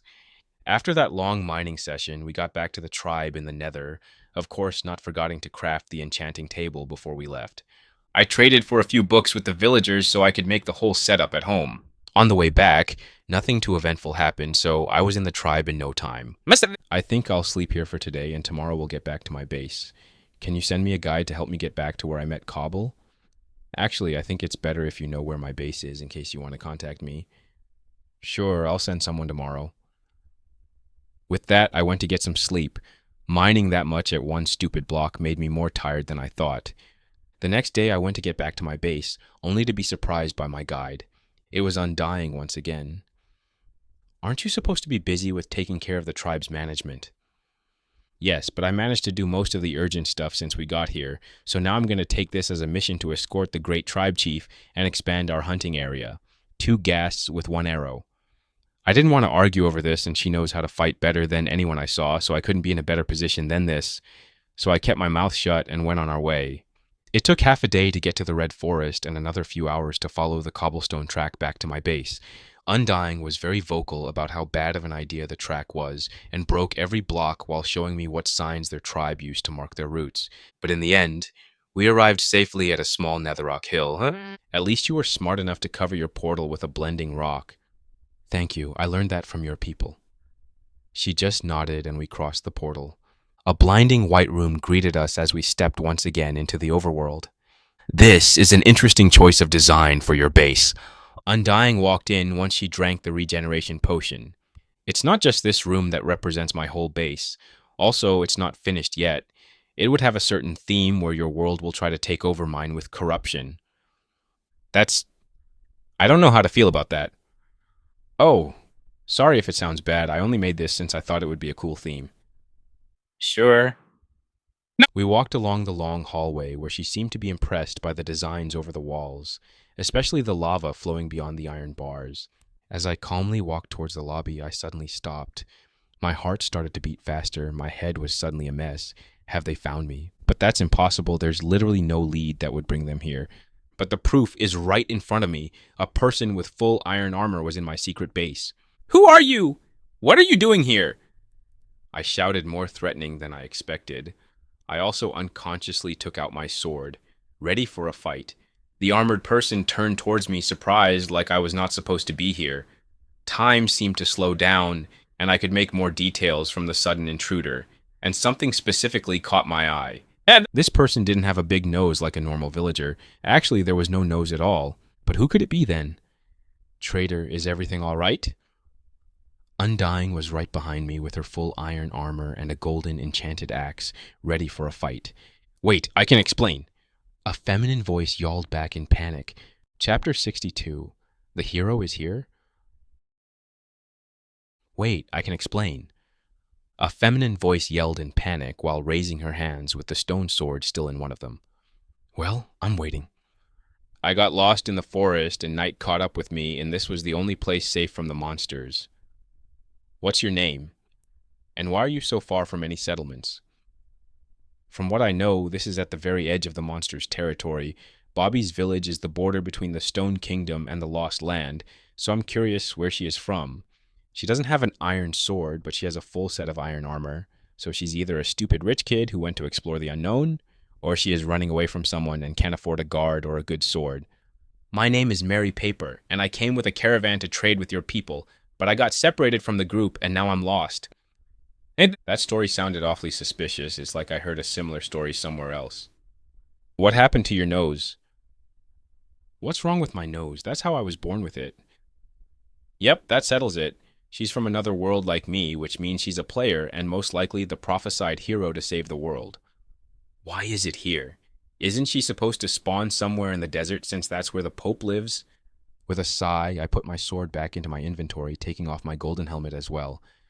Undying, I have to discuss something with this intruder privately. You can look around the base until I scream for help or when we're done. She looked at me surprised, then at Mary, and back at me before lowering her fighting stance and passing both of us with the axe still in her hand. Once she was out of earshot, I signed to Mary to follow back to the portal room. So, how long have you been in this world? What do you mean in this world? I turned around her and smirked. Drop the act. There's nobody around here with a nose like you, or more exactly the lack of one. Surprised, she raised her hand to feel her face, only to realize that she didn't have a nose. Your friend had a small nose as well. Why would my lack of one make me from another world? Because my friend there is actually from another dimension, which further proves my point. Okay, but you don't have a nose either, so what's wrong with you then? Because I'm also like you. I came from another world. I don't know if we came from the same place, though. Mine is a place called Earth, and it looked nothing like this. Surprise appeared on her face, and I could see instantly how her guard dropped. You've also been isekai'd. Oh, geez, and here? I thought I was someone special that can live their fantasy dream. How many of us are there? Are we that common? I don't know how I should feel about her reaction. She didn't mention that she is in a game, but uses novel terms. Maybe she doesn't know she's in a game. We're not as common as you think. I only know about me and you. And there's a high chance that I'm here by accident while you are the hero of this world. Her face lit up with excitement like she wanted to hear this from the very start. Okay, I know certain tropes are overdone, but I also know I'm not in a world that I'm familiar with. I think we are in a game. Do you know it by any chance? So she didn't know after all, which I'm surprised since the game is pretty popular, but that means I'll have to explain it to her. Yes, we did spawn into a game world. I'm surprised you don't know about it, so here's the gist. I then told her about vanilla Minecraft, about what you can build and what you can't, about the animals and the monsters, about the villagers and their trading system, about the fact that there are 3 dimensions tied to each other in one way or another, and that we're players so we can respawn and also act like a demigod between mortals. That's the game before I got here. It tends to do some updates from time to time, but I don't know if they're including as well. Are we from the same time at least? Or not? Yeah, I'm pretty sure we're from the same decade at least. But from what you've told me, there's no plotline in this game. Sure, there are villagers you can trade with, but the only enemies they have are the monsters and the pillagers. Do I have to defeat the pillagers? No, what I told you was the version of the game in our world. This world is different, but still somewhat similar. Then I told her what I found out about this world. I told her about the 3 nations in this world, and about how villagers are almost like us, but also different enough to be apart from them. How we break and place blocks faster than them, and we have 4 skills instead of 2, like everyone in this world. I then told her about the prophecy, about how a monster lord would appear to destroy this world, and how the system would summon a hero to help defeat it. Wait, but doesn't that mean you can be the hero since you came before me? No. The prophecy, it's pretty recent actually, and the people know that a person will appear after the new year, and you're the person that recently spawned in this world? She gave a big sigh while massaging her forehead. Okay, that's a lot of information to process. If this was a novel, it would be a pretty interesting start, but kind of underwhelming since I know all the information without someone trying to guilt trip me into saving this world. That's surprisingly a common trope, so what do you want to do? I can help you get to the Sandstone Kingdom, just don't tell them about me. I'm dead in their eyes. Quite literally, actually. So, you have a mysterious past. That's interesting. Care to share it? Why do I have a feeling she thinks I'm a character with a tragic backstory that needs to be understood? Maybe another time, so what do you want to do? She started to think intensely about her future for a good 10 minutes before she made a final decision. I don't think I'm ready for this world yet, and you seem to know a lot more than me. Is it okay if I stay with you until I think I'm ready to save this world? I'm surprised how easily she wants to take the role of a hero. I don't think I would be that comfortable to have such heavy responsibilities on my shoulders. Sure, I would help my friends Bobby and Froggy at the drop of a hat, no problem, but it's not the same as saving everyone in the world. But I don't see a reason to refuse her, and on the plus side, I don't have to be alone in one of the most confusing times of my life. Sure, I don't have a problem with that. Right now, I'm building my underground base, as you can see. You can help me as well while learning the ropes around this new world. I raised my hand towards her for a handshake, which made her confused before understanding what I intended. It's safe to say it was an awkward handshake without palms or fingers, but a handshake nonetheless. Undying, you can come here now. A few moments later, a woman in full iron with a small nose, red hair, and dangerous eyes walks into the room. I'm guessing everything went well with the surprised guest. Yeah, she is actually from my homeland, which is a surprise for me. I thought I was the only mad lad that would want to cross this dangerous forest. Her expression relaxed as she finally understood she was not a threat. I think the fact she wore iron armor made her more tense than usual. Can't blame her with that. She has a lot of unpleasant experiences with the outsiders. What do you think about my place? It has an interesting design, very different from the capital or the usual city. I think it would fit pretty well with our world, though I'm guessing it's still under construction. I can understand why she thinks this design would fit her world more than this one, with all the lava flowing as a light source. Yeah, that's why I went to the Nether to get some blocks. Since you're here, do you want to see how enchanting works? I can see you already have an enchanted axe. If you want, I can put some more enchants on it. She looked surprised at my sudden offer, but still accepted. And it may be sudden, but I have a reason for the offer. With this, I can teach both of them about enchantment in one fell swoop. And I hope it would make Undying less tense around Mary. But the second reason, and probably the main one, is because of a realization. Undying came with me as a guide, but I want her to craft me an ender chest before she leaves. I plan to put the enchanting setup and put the highest level of efficiency on my diamond pickaxe. With that, then go to mine obsidian, but this time much faster. But here's the problem. I don't know how to write an efficiency book, which means I have to get the 8 blocks of obsidian the normal way, which would take 4 whole hours. I like to mine long enough that I forget the notion of time, but I don't like to do it on a single block. So I plan to use this enchanting lesson to convince the girls to help me mine that annoying block. Is this manipulation? Probably, but it's not like they lose too much in this deal, so I don't feel that bad. I originally planned the enchanting room to be close to the portal room, but it doesn't make any sense, and I'm too lazy to mine another room, so I'll merge it with the end storage room since there's not a lot of items I can have from that dimension anyway. We went to the empty room and placed the enchanting setup. This is the enchanting table. Its crafting recipe is 4 obsidian blocks, 2 diamonds, and 1 book. It's a very expensive item in this world, so don't think it's something everyone can make. This block uses lapis as its fuel to enchant something permanent or temporary. Another important part of this setup, it's the shelves around the enchanting table. They need to be exactly 1 block apart from it, and you craft it with 3 books and 6 plank wood. Mary tried to absorb as much information as possible, while Undying gave a nod of understanding. That's a lot of wood for only 1 block. Wouldn't it be more cost-effective to just do them manually? Oh, that's another suspicious stew that we won't talk about today. The short answer is no. The long answer is complicated. I then took a page out of my inventory and started to write the enchantments for Fortune 1. I worked so much with the first level enchantments that I memorized all 3 of them like the back of my hand. Unfortunately, the higher level ones I kind of cheated, so I haven't managed to memorize them yet. This whole page is Fortune 1 enchantment. I can enchant it like this and get a temporary enchantment that lasts for around a week, or I can put it in an empty book as the first page and get a permanent enchantment. It looks like a simple process, but I bet it's more complicated than it looks.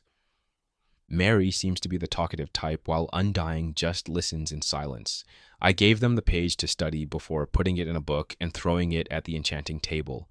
The action seems to confuse the girls, but the book doesn't hit the floor. Instead, it starts to float gently while holographic runes move from the bookshelf to the book.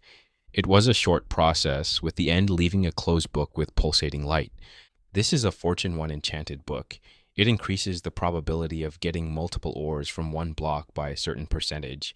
The higher the level is, the better the chances are. Both of them seemed surprised by the event, but Mary's mouth was wide open while looking at the book in my hand. I could then hear her quietly speaking. This world has magic. I hit the jackpot. I gave them the book to look through, and Mary spoke again, this time with a very loud voice. Traitor, you have to teach me magic. How did she even get that name? I didn't even introduce myself, and this name keeps hunting me. Chapter 63. Teaching How to Live a Game. I assured Mary that I'd teach her what I know, but she would probably be disappointed. I made 5 more books with Fortune 1 and combined them to get a Fortune 3 pickaxe. It was a little expensive on my levels, but luckily I had someone that has over 100 levels named Undying Flame who isn't using them, so why let them go to waste? Thanks for the help, girls. Do you want to see the pickaxe work in action? I tried to ask them with the best innocent smile I could give, but for some reason, they seemed to be on guard all of a sudden. They both looked at each other and gave a nod. I guess it would be interesting to see. I don't think they fell for my innocent smile, but they still accepted, so that's good. We went down the tunnel and searched for a cave system. On the way there, I explained about the underground and how it's split into 2 parts. The one above 0 is mostly made of stone that is easy to break with a good pickaxe, and the ones below 0, which is mainly deep slate, huge cave systems, and a lot of small lava lakes. I also told them the ranks for ores when used for tools. A wooden pickaxe is only used to get cobblestone. A stone pickaxe, it's stronger but still only useful until you get some iron ore. The golden pickaxe, it's the least popular to use since it's as strong as a stone pickaxe, less durable than one, and rare to find. The only good thing about it is that it has high countability with enchanting. Next is the most used one worldwide, the iron pickaxe. You can break any blocks except for a select few, and easy to find in any cave system. When you have this, you can say you are playing in the big leagues. The diamond pickaxe is the pinnacle of this world. There's only one block you can't break, and that's the bedrock, which is at the bottom of the world. I'm guessing the core of the planet is after that unbreakable layer. And the most powerful tool is made with netherite. It has the same power as the diamond one with knock-knack absorption as default and can't be burned in lava. Netherite? Is it somehow related to netherite scrap? Undying seems surprised by the use of that useless material, especially something so powerful. I'm not surprised you don't know about this. You have to combine it with gold ingots to get a netherite ingot, and with a special table, you'll combine it with a diamond tool or armor to get the netherite counterpart. And look here, we have some gold ore. Who wants to break it? I'll do the honors. Undying seemed more excited about this than I expected. She took the pickaxe from my hand and hit the ore with a precision I did not expect. Not too long after, the block disappeared, and a few gold ores disappeared into her inventory. That's weird. It gave me 3 gold ores instead of gold nuggets. And it's a lot less than I expected. Oh, I can see the confusion. In the nether, when you mine for gold, you get gold nuggets, and with 9 of them, you can craft a gold ingot. But with this gold ore, you can smelt it and get a gold ingot for 1. Her eyes were wide in shock and looked at the items in her hand, which seemed to get heavier all of a sudden. No wonder you have so many riches at Bobby's village. It's just so easy to get them. Well, I can't deny it, but it's not like anyone can mine as fast as me, so even if they have all the knowledge that I have, they won't be able to get the same results. We entered the cave system and presented them with all the ores we found. They mined some iron, coal, copper, and even lapis. But I was still looking for diamonds, so I could make 2 more pickaxes. Now we're entering new territory. We'll light the tunnels with torches while keeping an eye out for monsters. Like it was a signal, a zombie just passed the corner and saw us. Like a hungry animal, it came toward us with the intention to kill. This is a perfect opportunity for you, Mary. You're going to fight with the zombie. Here, take my sword. Well, be right behind you in case something happens. She was taken aback by the sudden mission, but took the sword and was ready to fight. She wants to be the hero after all, and her job is to fight the monster lord. Better to start somewhere where it's safe than learn the hard way through trial and error. The zombie changed his target to the one moving towards him. With careful steps, Mary got into a defense position. She didn't have a shield, so she had to be more careful, even though her armor would protect her pretty well. Die! All of a sudden, she bolted towards the enemy and stabbed it in the head. The zombie froze for a moment before moving once again, but much slower. In a panic, she tried to take the sword back, but got stuck in the head, so her next course of action was to push it to the side, hitting the walls of the cave. Surprisingly, the sword cut the rest of the head, which made the undead truly dead, and Mary still with an adrenaline rush. I don't want to sound ungrateful, but the fight was too easy. That's because you have the equipment of a middle or high noble, and you fought one of the weakest monsters. So this was an overkill. Kind of, but not for the reason you're thinking. While they're the weakest of them all, They usually come in great numbers on the surface, so an overkill will only make you tired and the rest of the swarm can finish the job with sufficient time. Also, not all zombies are the same. Some of them can give you a status effect like hunger, where you'll rapidly get more hungry and more tired. You can see if you're affected by anything on your status page. We went further down the mine where we had a couple more fights, zombies or skeletons. I let her try the shield, axe, and even a crossbow, but I had to give Undying the torch there since she knows how to fight better than me anyway. So, when you fight someone with full armor, try to shoot where's an opening. People are expecting to be attacked at the helmet, but a good strategy is to shoot at their arms. They usually don't guard those very well, and it would greatly reduce their movement. Fascinating, I can't wait to try this.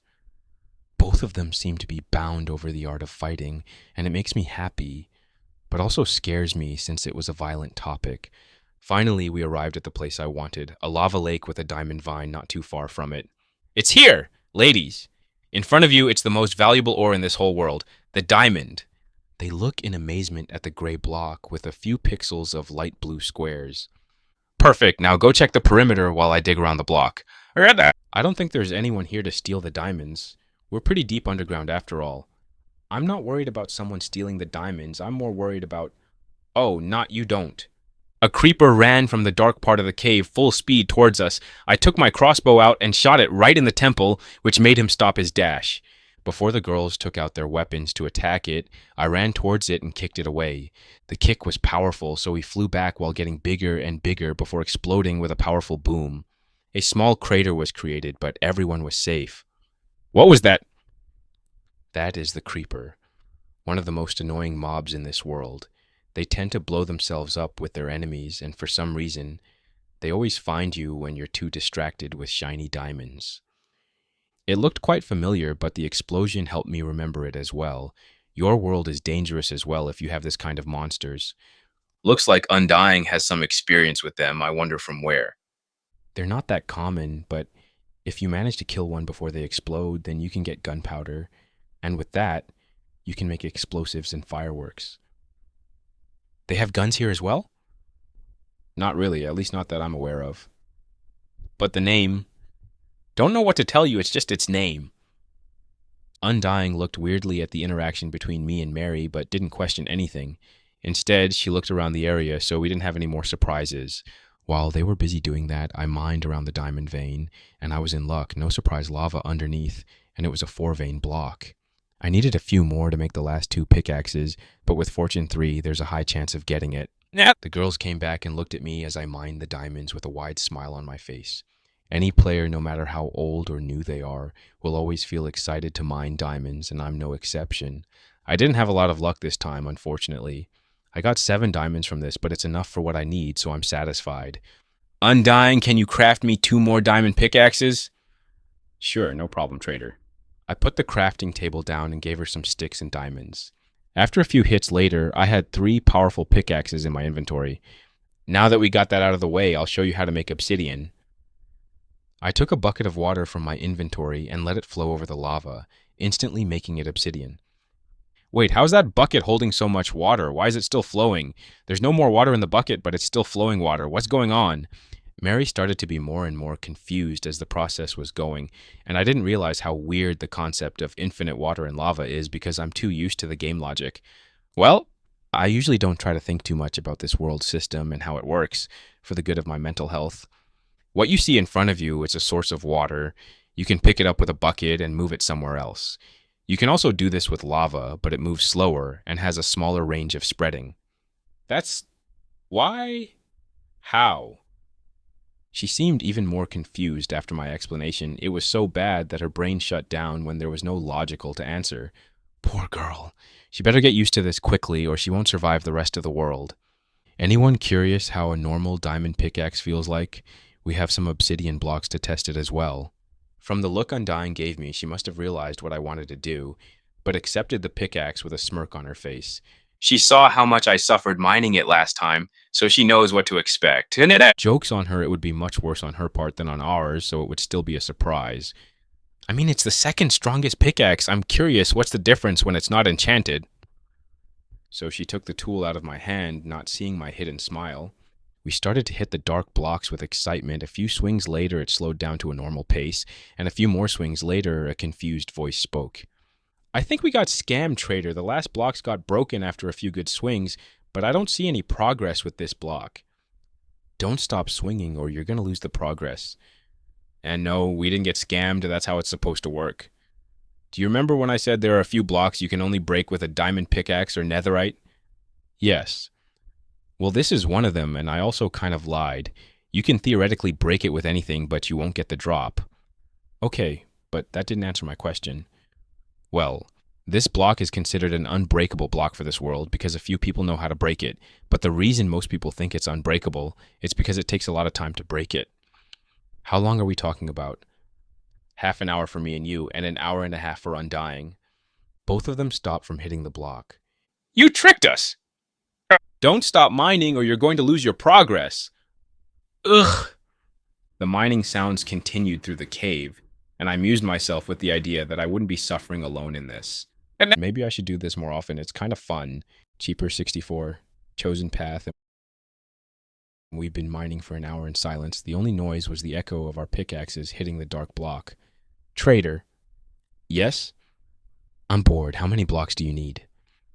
For an ender chest, I need 8. We have 4 already, so we're halfway there. Into that. Do you think it would break faster if we all mined the same block? The conversation didn't break the rhythm of our mining, but I didn't respond quickly this time. I don't know honestly, but I think we could try.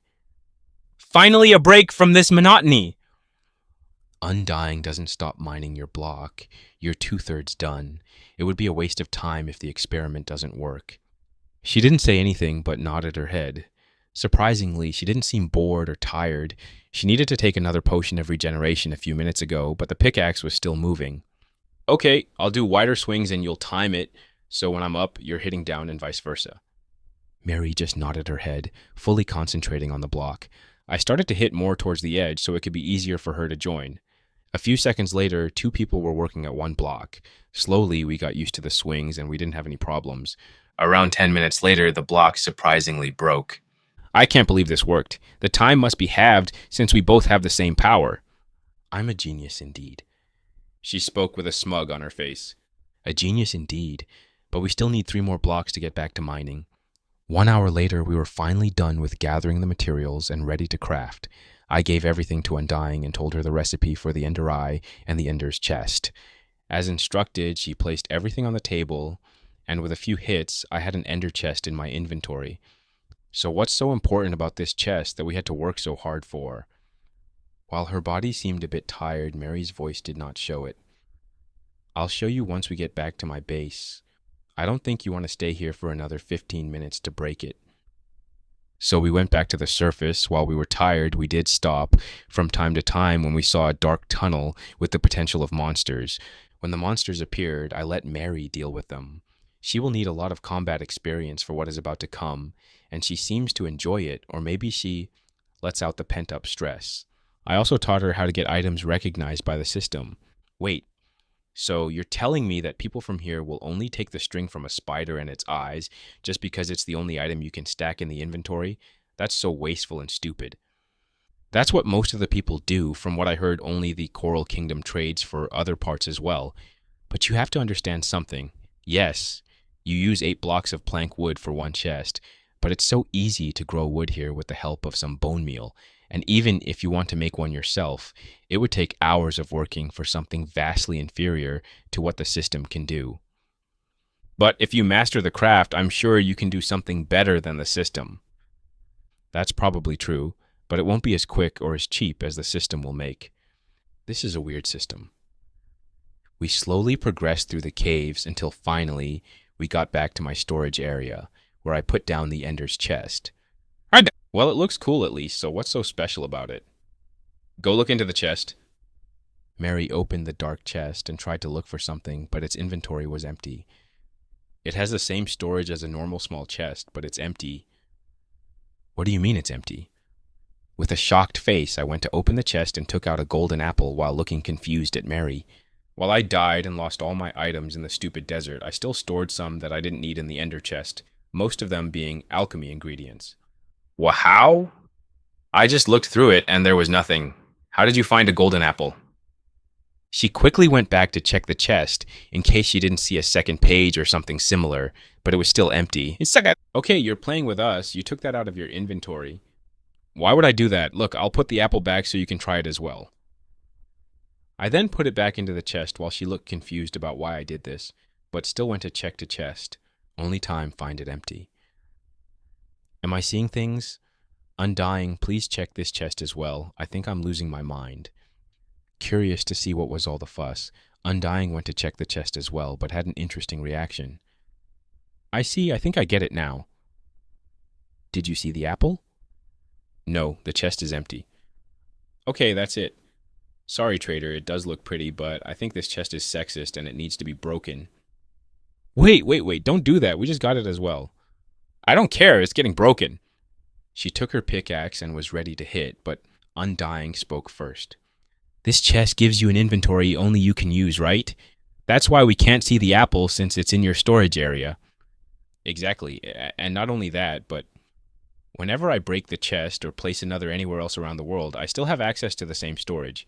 Oh, so it's something like a safe. I can see why this can be valuable. If I don't have enough space in my inventory, but I don't want to leave precious items out in the open, I can just put it in here and it would be completely safe. Both girls understood the value of Ender's chest, and its full potential will be reached when I put some shulker boxes in to make it larger. But that's a plan for the future. Now I only need this chest so I have access to all the alchemy ingredients I stored to level up my brewing skills. Do you need help with anything else, trader? If not, I think I'm going to have to leave. My stuck potions are running low, and it could be dangerous if I stay here. Ah, sorry, Undying. I don't need any more help. Thank you for coming with me. Say hi to Bobby if you meet him. It was no problem, Great Chief. With that, she left in a hurry towards the portal room and got back to her home dimension. So, what's the plan for today, Great Chief? Mary said in a cheeky tone and a smile on her face. I guess that's her way of getting revenge for the chest prank. Well, I plan to continue my underground base before moving towards building the fortress on the surface. After I'm finished with all of those, I'll do some grinding on my skills. But with you here, I think I'll have to make some changes. What do you want to learn about? I was thinking of getting a few levels on the crafting skill so I can make my weapons. What would be the most efficient way? Oh, you came to the right person for this. Here's what I know about the crafting system and what you can do at what levels. I tried to explain what you can craft with and what you can't, how much experience you get for certain items, and what's more cost-effective to craft. But it all can be summarized like this. Experience requirements for each level. Level 1 can craft wooden tools. Level 2 can craft stone tools. Level 3 can craft food. Level 4 can craft with iron.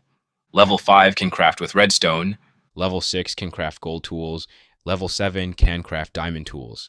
Wait, this will take me ages to get to the good stuff, and you didn't even mention at what level the netherite tool's at. How can I make my items and save the world at the same time? Yeah, it's one of the hardest skills to master, unfortunately. As for netherite items, I can only guess it's on the same level as diamonds, since nobody can go higher than level 7 in any skill. She sat down in disappointment, thinking about what her next course of action will be. I gave her the space to think and went to arrange the new items I just got. I still needed to finish my base after all. A few minutes later, she came to me with a final decision. I decided to focus on enchanting. Our world has its way of crafting things. Potions can be similar to drugs, and trading is pretty self-explanatory, but we don't have something so magical like enchanting. And if I'm in another world, I'll learn stuff specific to another world, not the same thing as my old world. I gave a big sigh. Of all the options she could choose, it was the exact one that I knew the least, and had the worst memories of learning it. I only know 4 enchantments: Fortune, Unbreaking, Sharpness, and Curse of Biting. Of course, I'll teach her only the first 3. I don't want to get her in trouble with the knowledge of the cursed book. Fortunately, I do have everything that I know written in a book, so I can teach her the language before starting to enchant. I don't know a lot about enchanting, and what I do know has a very weak base. Here's what I can do. I can teach you the alphabet and the few enchantments that I know, but you'll have to go to the Sandstone Kingdom to learn everything else. The royal family will gladly teach you anything you want to know, but you'll lose most of your freedom. You can also try to find a tutor, but I don't know too much about that. But if you do go to the royal family, don't ever mention my name. That's weird, but I guess I'll stay with you for a while to get used to this world, then go to an academy from the Sandstone Kingdom to learn further, then save the world. Yeah, that sounds like a common trope I can get behind. She still sees this world like a fantasy story where the main character is her, which leads her to not take this world's dangers that seriously. And I can't blame her. I also thought this world was just a game until I died. Even when I got revived and now know that I still have one more life to spare, that was an experience that I never want to go through again. I still don't recognize this world as my new home, but I do recognize that it has its dangers, even if it looks easy. And now, with a new danger rising, the world will get more dangerous and further away from what I know. My only hope is that my friends will be safe, and I'll get strong enough to protect myself and everyone I care about. Well, let's get you a pen and some paper to learn how to write once again. But this time, you have to be stuck with the same handwriting all your life. I smiled at her innocent, hopeful look. She doesn't know for the next few weeks she'll just learn at a first grade level of writing each character individually. Maybe it would be fun to teach after all. Chapter 65, Learning Magic. POV Mary Paper. It's been a month since I've been in this bizarre world, and I have to say that I have mixed feelings. On Earth, I like to read a lot of fantasy novels, especially the ones where people are reincarnated in another world, and my shock when I first got here was off the charts. I was so happy that I didn't know what to do at the moment, and it was a little different than I expected. The world was truly different from whatever I knew about fantasy. The first night was scary, but also started a fire in me. I like to have a weapon in my hands and actually use it. I like the fact that I have a system, even if it limits me more unlike other novels I read. I'm also a little ashamed to admit, but when I found out that I'm the hero of this world, I was beyond happy. I know the trope is so overused that the new heroes have to be either mistreated, tricked, or even forced to be in this role. But I'm a sucker for old stories where I take a sword slay, a dragon, and save a princess, which in my case will be a prince, but I'll worry about that later. Unfortunately, my dreams were a little crushed when my senior trader told me it's not that fantasy-like. We are in a different world, but this one is based on a game, and usually those have a different set of rules and storylines. I can save helpless people, but usually the hero of the story is a glorified mailman.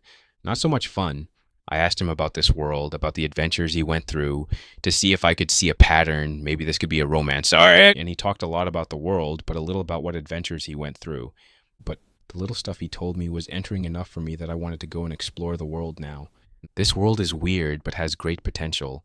It doesn't have elves or dwarves as different races. Instead, it has what he calls villagers, but it's best to say normal people.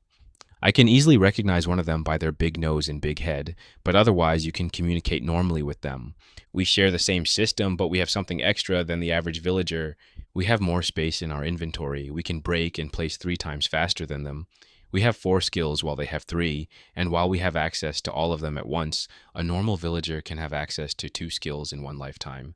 The people like my new friend Undying are apparently from a different dimension, where everywhere is lava and anything can kill you if you're not careful. But they look very different from the average villager.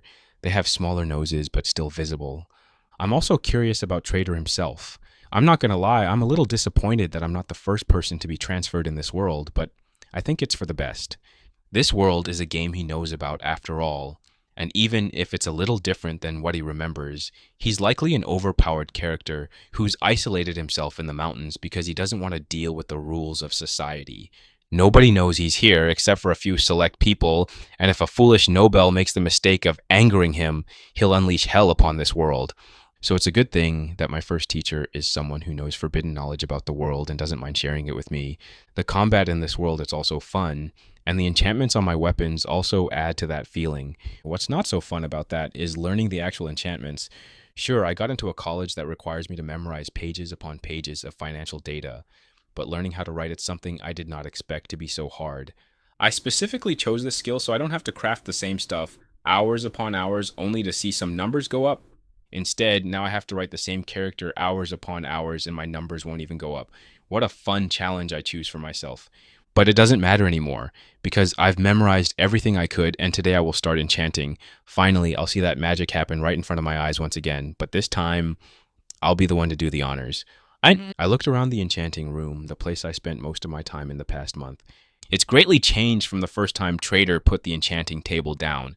The floor had a simple design of wood, stone brick, and blue carpet. The walls were made of blue-colored wood with bookshelves on all sides. Surprisingly, the books on the shelves were already written, and we can't read what it says. And from what Trader says, it's because all the floating transparent letters came from those books. Unfortunately, we can't erase the writing in the books to have an infinite amount of them. but we can use the bookshelves to store normal books. It would just lose its effectiveness for the enchanting table. The ceiling was all just different models of brick stones and blue lanterns as a light source. I left the room, past the two storage areas, past the tunnels that lead to an underground farm, and stayed in front of a wooden door. I took a deep breath and held it in before opening the door and quickly passed it, remembering to close it behind me. A wave of water washed over me as the door was closed. Before I could even get used to the new sensation, bubbles attacked me from underneath, lifting me up slowly before gaining more and more speed, as the tunnel came to an abrupt end, throwing me out on the air, but with practiced movement I landed safely on solid ground. I finally let my breath out. It wasn't for a long time, but it always felt like an eternity. Right beside the hole in the ground, there were 4 magma blocks in a square shape, where I lay down and waited for my clothes to dry. I can never get used to this stupid water elevator Trader made. He had to cover the old entrance to make this new and cool way to get to the secret base. He couldn't just use stairs like any normal person. It had to be a magical elevator that uses blocks from another dimension with gallons upon gallons of water. And I now have to lay down to dry my clothes, but also be careful not to put too much pressure on a block, otherwise I'll get burned. This world is weird, but also fun. For the past month, I've seen a lot of this world. Trader had finished his underground and above ground base, but it wasn't easy. Especially for this water elevator, we had to go to a big lake to get the necessary water. It was a week-long trip where I saw different kinds of biomes, the dangers of the night, plus a lot of experience on what to do if I get lost in the woods. The Nether was fun as well. We didn't stay a lot there, but it was as dangerous and hot as it was advertised. I can't believe Undying lived there her whole life. I hope I can meet her soon and ask her to teach me how to fight.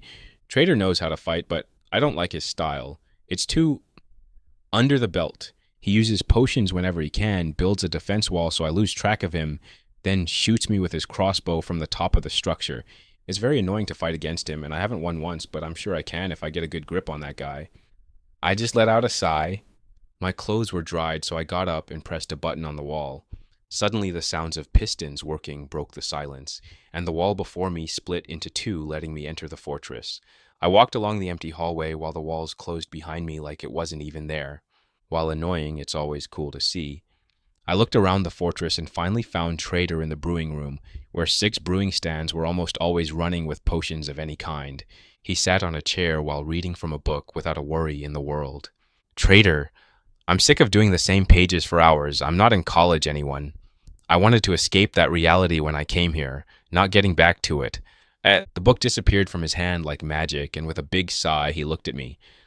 I guess I've done all I could already. Let's get you some levels then. A smile appeared on my face. Finally, I'm going to enchant my own sword. I refuse to use too many tools enchanted by Trader, so it feels like I did it instead of relying only on him. We got back to the underground base, but most of my excitement cooled off once I had to sit again on the magma blocks to dry my clothes. Stupid water elevator. Hey, I've worked so hard to build this, so we're going to use it. I cursed under my breath, hoping for him to hear me, but no reaction to my frustration. Finally, we were in the enchanting room. This time, Trader didn't hide the lapis from me so I could put it on the enchanting table. The book started to come to life, flipping pages at an unbelievable speed, and whenever it stopped, there were only unknown runes written on it. Well, you know the way. Put the chosen page in a book and toss it to the enchanting table. This was the moment I waited from the first time I saw it, but doubt started to creep on me. What if I made a mistake? What if all the work I've been piling up for the past few weeks will lead only to wasted time? I threw the book without looking at the results. I could hear a sound, not the sound of a book hitting the ground, but of floating ladders getting cramped in one book. I did it. Trader, I did it. Of course you did it. You worked so hard for it. Why wouldn't it work? He slowly clapped for a while, then got close to pick up the book from the ground. Sharpness 1, that's so like you to choose this. Well, you still have a lot of pages to go through, so why not start the fun part of enchanting? After all, you worked all month for this. I didn't say no to that. I put page after page on the enchanting table, and most of them worked while others didn't. I'll have to look at them later to see what was the problem. Once I passed my first level, I put another page in the empty book for higher gain and experience. And slowly I was running out of normal books, but Trader had a solution for that as well. Just grind the enchanting of the book, don't question the process, just do what needs to be done. I passed the second level, now I can put 3 pages, all the knowledge that I accumulated in the past month.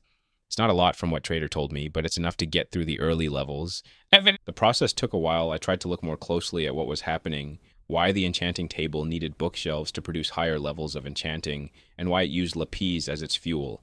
And can I make an enchantment on my body if I understand what this whole process does to this world? I didn't share my ideas with Trader. He's an honest guy who would share with me those secrets if they were any, so that means it's uncharted territory even for him. But that doesn't mean it's a hopeless endeavor.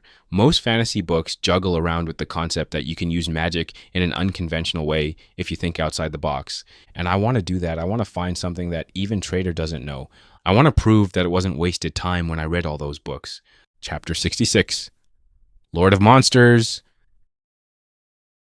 POV Zombie Lord. In the beginning, there was nothing, but for the existence of nothing, there has to be something to exist. It felt in its very nature. But nothing was selfish and didn't want to share anything with a creation that defied it. It tried to fight against its very nature, but in the end, decided to give in. But not without cheating the system. Nothing created the void. It was just an extension of it, so its nature was satisfied while its domain remained only to it. Unknown to it, the void got smarter and stronger until it created life on its own. Nothingness started to panic, but it was too late. Like a self-fulfilling prophecy, everything was in balance and a universe was created. But this universe wasn't satisfied with what it had. The void wanted to consume more, so it invaded other dimensions. My eyes were open, the void was running through my veins, and power unimaginable to any creature was at my fingertips. I was better than any of my lower siblings. I was blessed by the void to do what no other being could: destroy this cursed world. Suddenly a voice in my head started to speak. I could feel the power through every fiber of my being. Servant, I brought you here to destroy this damned world. Don't disappoint me. Of course, O great goddesses, I shall bring the glory of the void in this reached place. Good. Go, my servant, my patience is running low. With that last word, I felt the pressure leaving my body, finally letting me observe the surrounding area. I was in a cave, filled with darkness. It gave a comfortable feeling, very similar to the void, and I could see everything without a problem. I got up, my head almost reaching the ceiling of the small tunnel. I looked around and saw that I was around 5 blocks tall, and this space could barely hold me. Suddenly a fellow brother appeared right beside me. He had green skin-tattered clothes, some flesh missing from here and there, and looked with curiosity at me. Fellow brother, guide me to the exit of this cave, and let's conquer the world together. He still looked at me for a few good minutes before giving me a painful growl while looking lost at the walls of the cave. Not the smart kind, I see. No worries, brother. The void will use you as well to spread its power. Be thankful for such an opportunity to achieve something greater than you. My brother didn't seem to be too interested in what I said, but he did look at the source of the noise. Suddenly another two appeared beside him. That was weird. This is not a normal process of my brothers appearing. It's too fast and too close to each other. I looked around to see what was the possible source for this until a block caught my attention. It was more like a cage with the model of a zombie head drawn on top of it. Inside was a floating dark flame that gave an ominous aura. But it didn't scare me. It actually drew me closer to it. I could feel the void everywhere around it. So I came closer and touched it. Immediately I felt a connection coming together. I knew what it was and what it could do. I knew this was my life, and without it, I would cease to exist. I also knew that it could create more followers for me to use for my mission. My hands were together in a praying position, and with a loud voice yelled at the void, "Thank you for such blessings, O great goddess. Nothing will be wasted." I then went back to the cage block and sent some power to it. It took from me like a desert absorbed the cursed sun endlessly. The more power I put in, the more followers came to my aid. Soon I had 100 only around me. Search for the exit, and when you find it, come back to me. Otherwise, I don't want to see you here.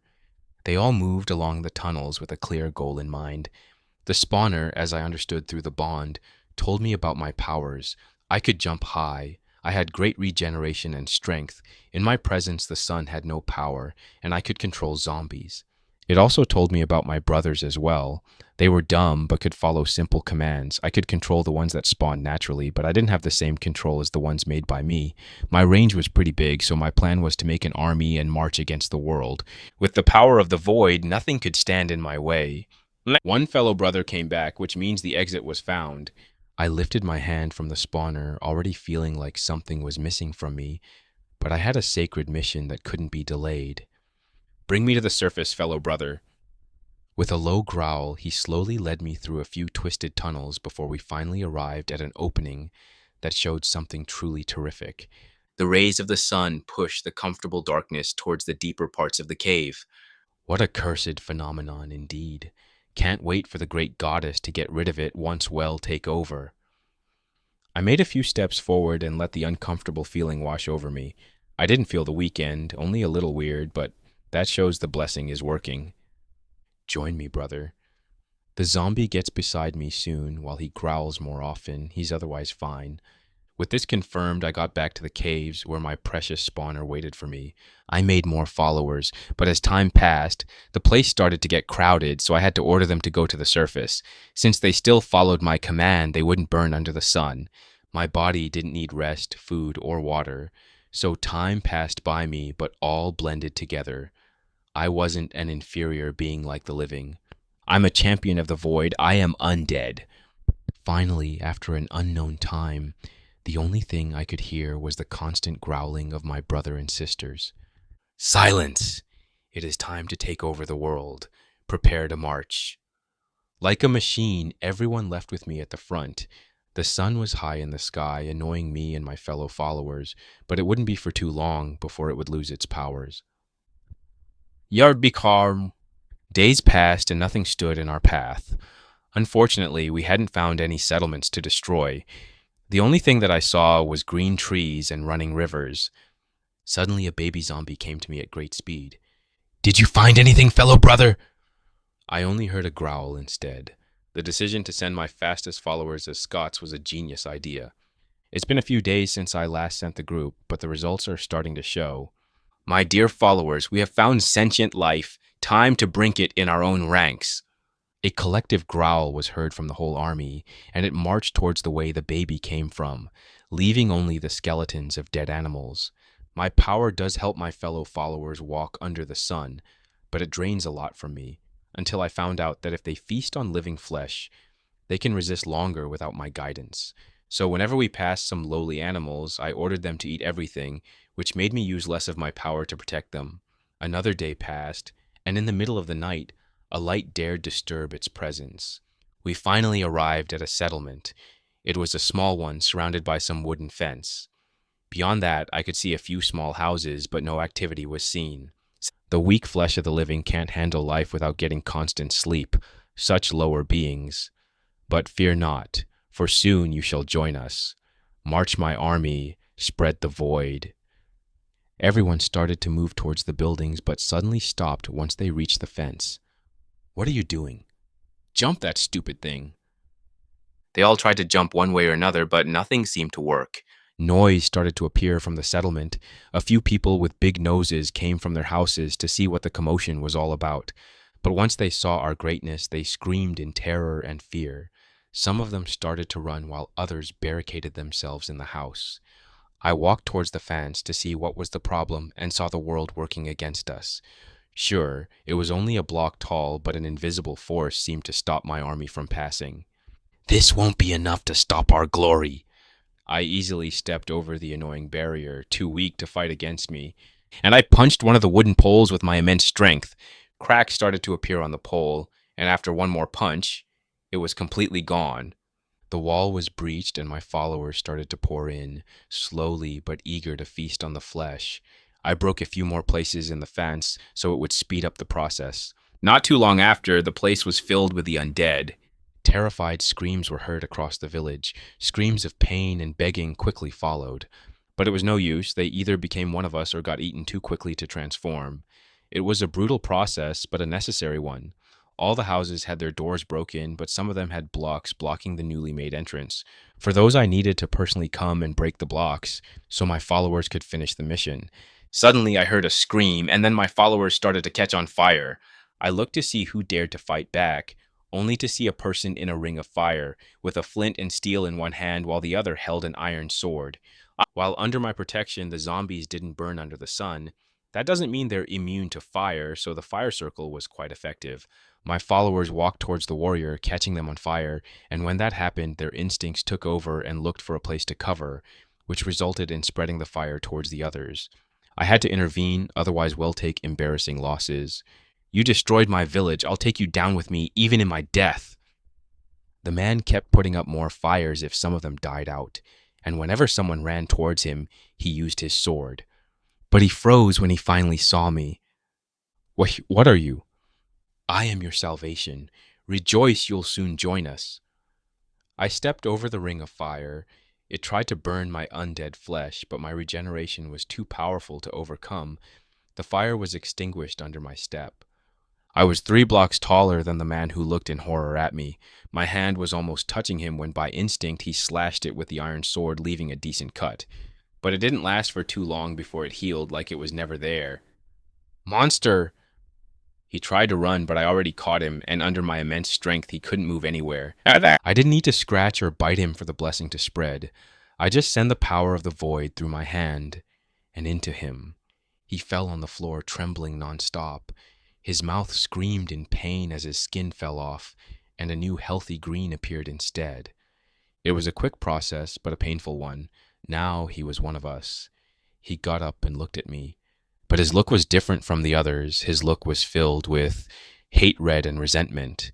He had a light of intelligence in his eyes. Well, this is interesting. Can you speak? Yes. It was a short answer combined with a growl, but he was already better than everyone here except for me. This was an unexpected development, but a welcomed one. Tell me, fellow brother, where are we?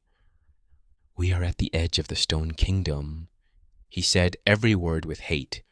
Good. Do you know where the next settlement is? I could see him trying to fight back the answer, but my power was greater than his willpower.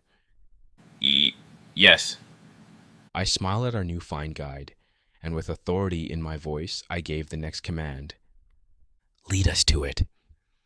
His face fell into horror. He tried to fight against his new master, but the void itself blessed me. A mere zombie couldn't do anything against it. With a forced steps, he walked towards the wilderness. The undead army soon followed him. Chapter 67. Slow Life. It's been 2 months since my revival. At the beginning, the days were starting to blend. I was depressed, and the isolation didn't help me. Only after a trip to the Nether did I realize how bad it was. On my way home, I even considered abandoning the construction project and starting grinding in the Nether with the tribe, or with any Bob at the small village.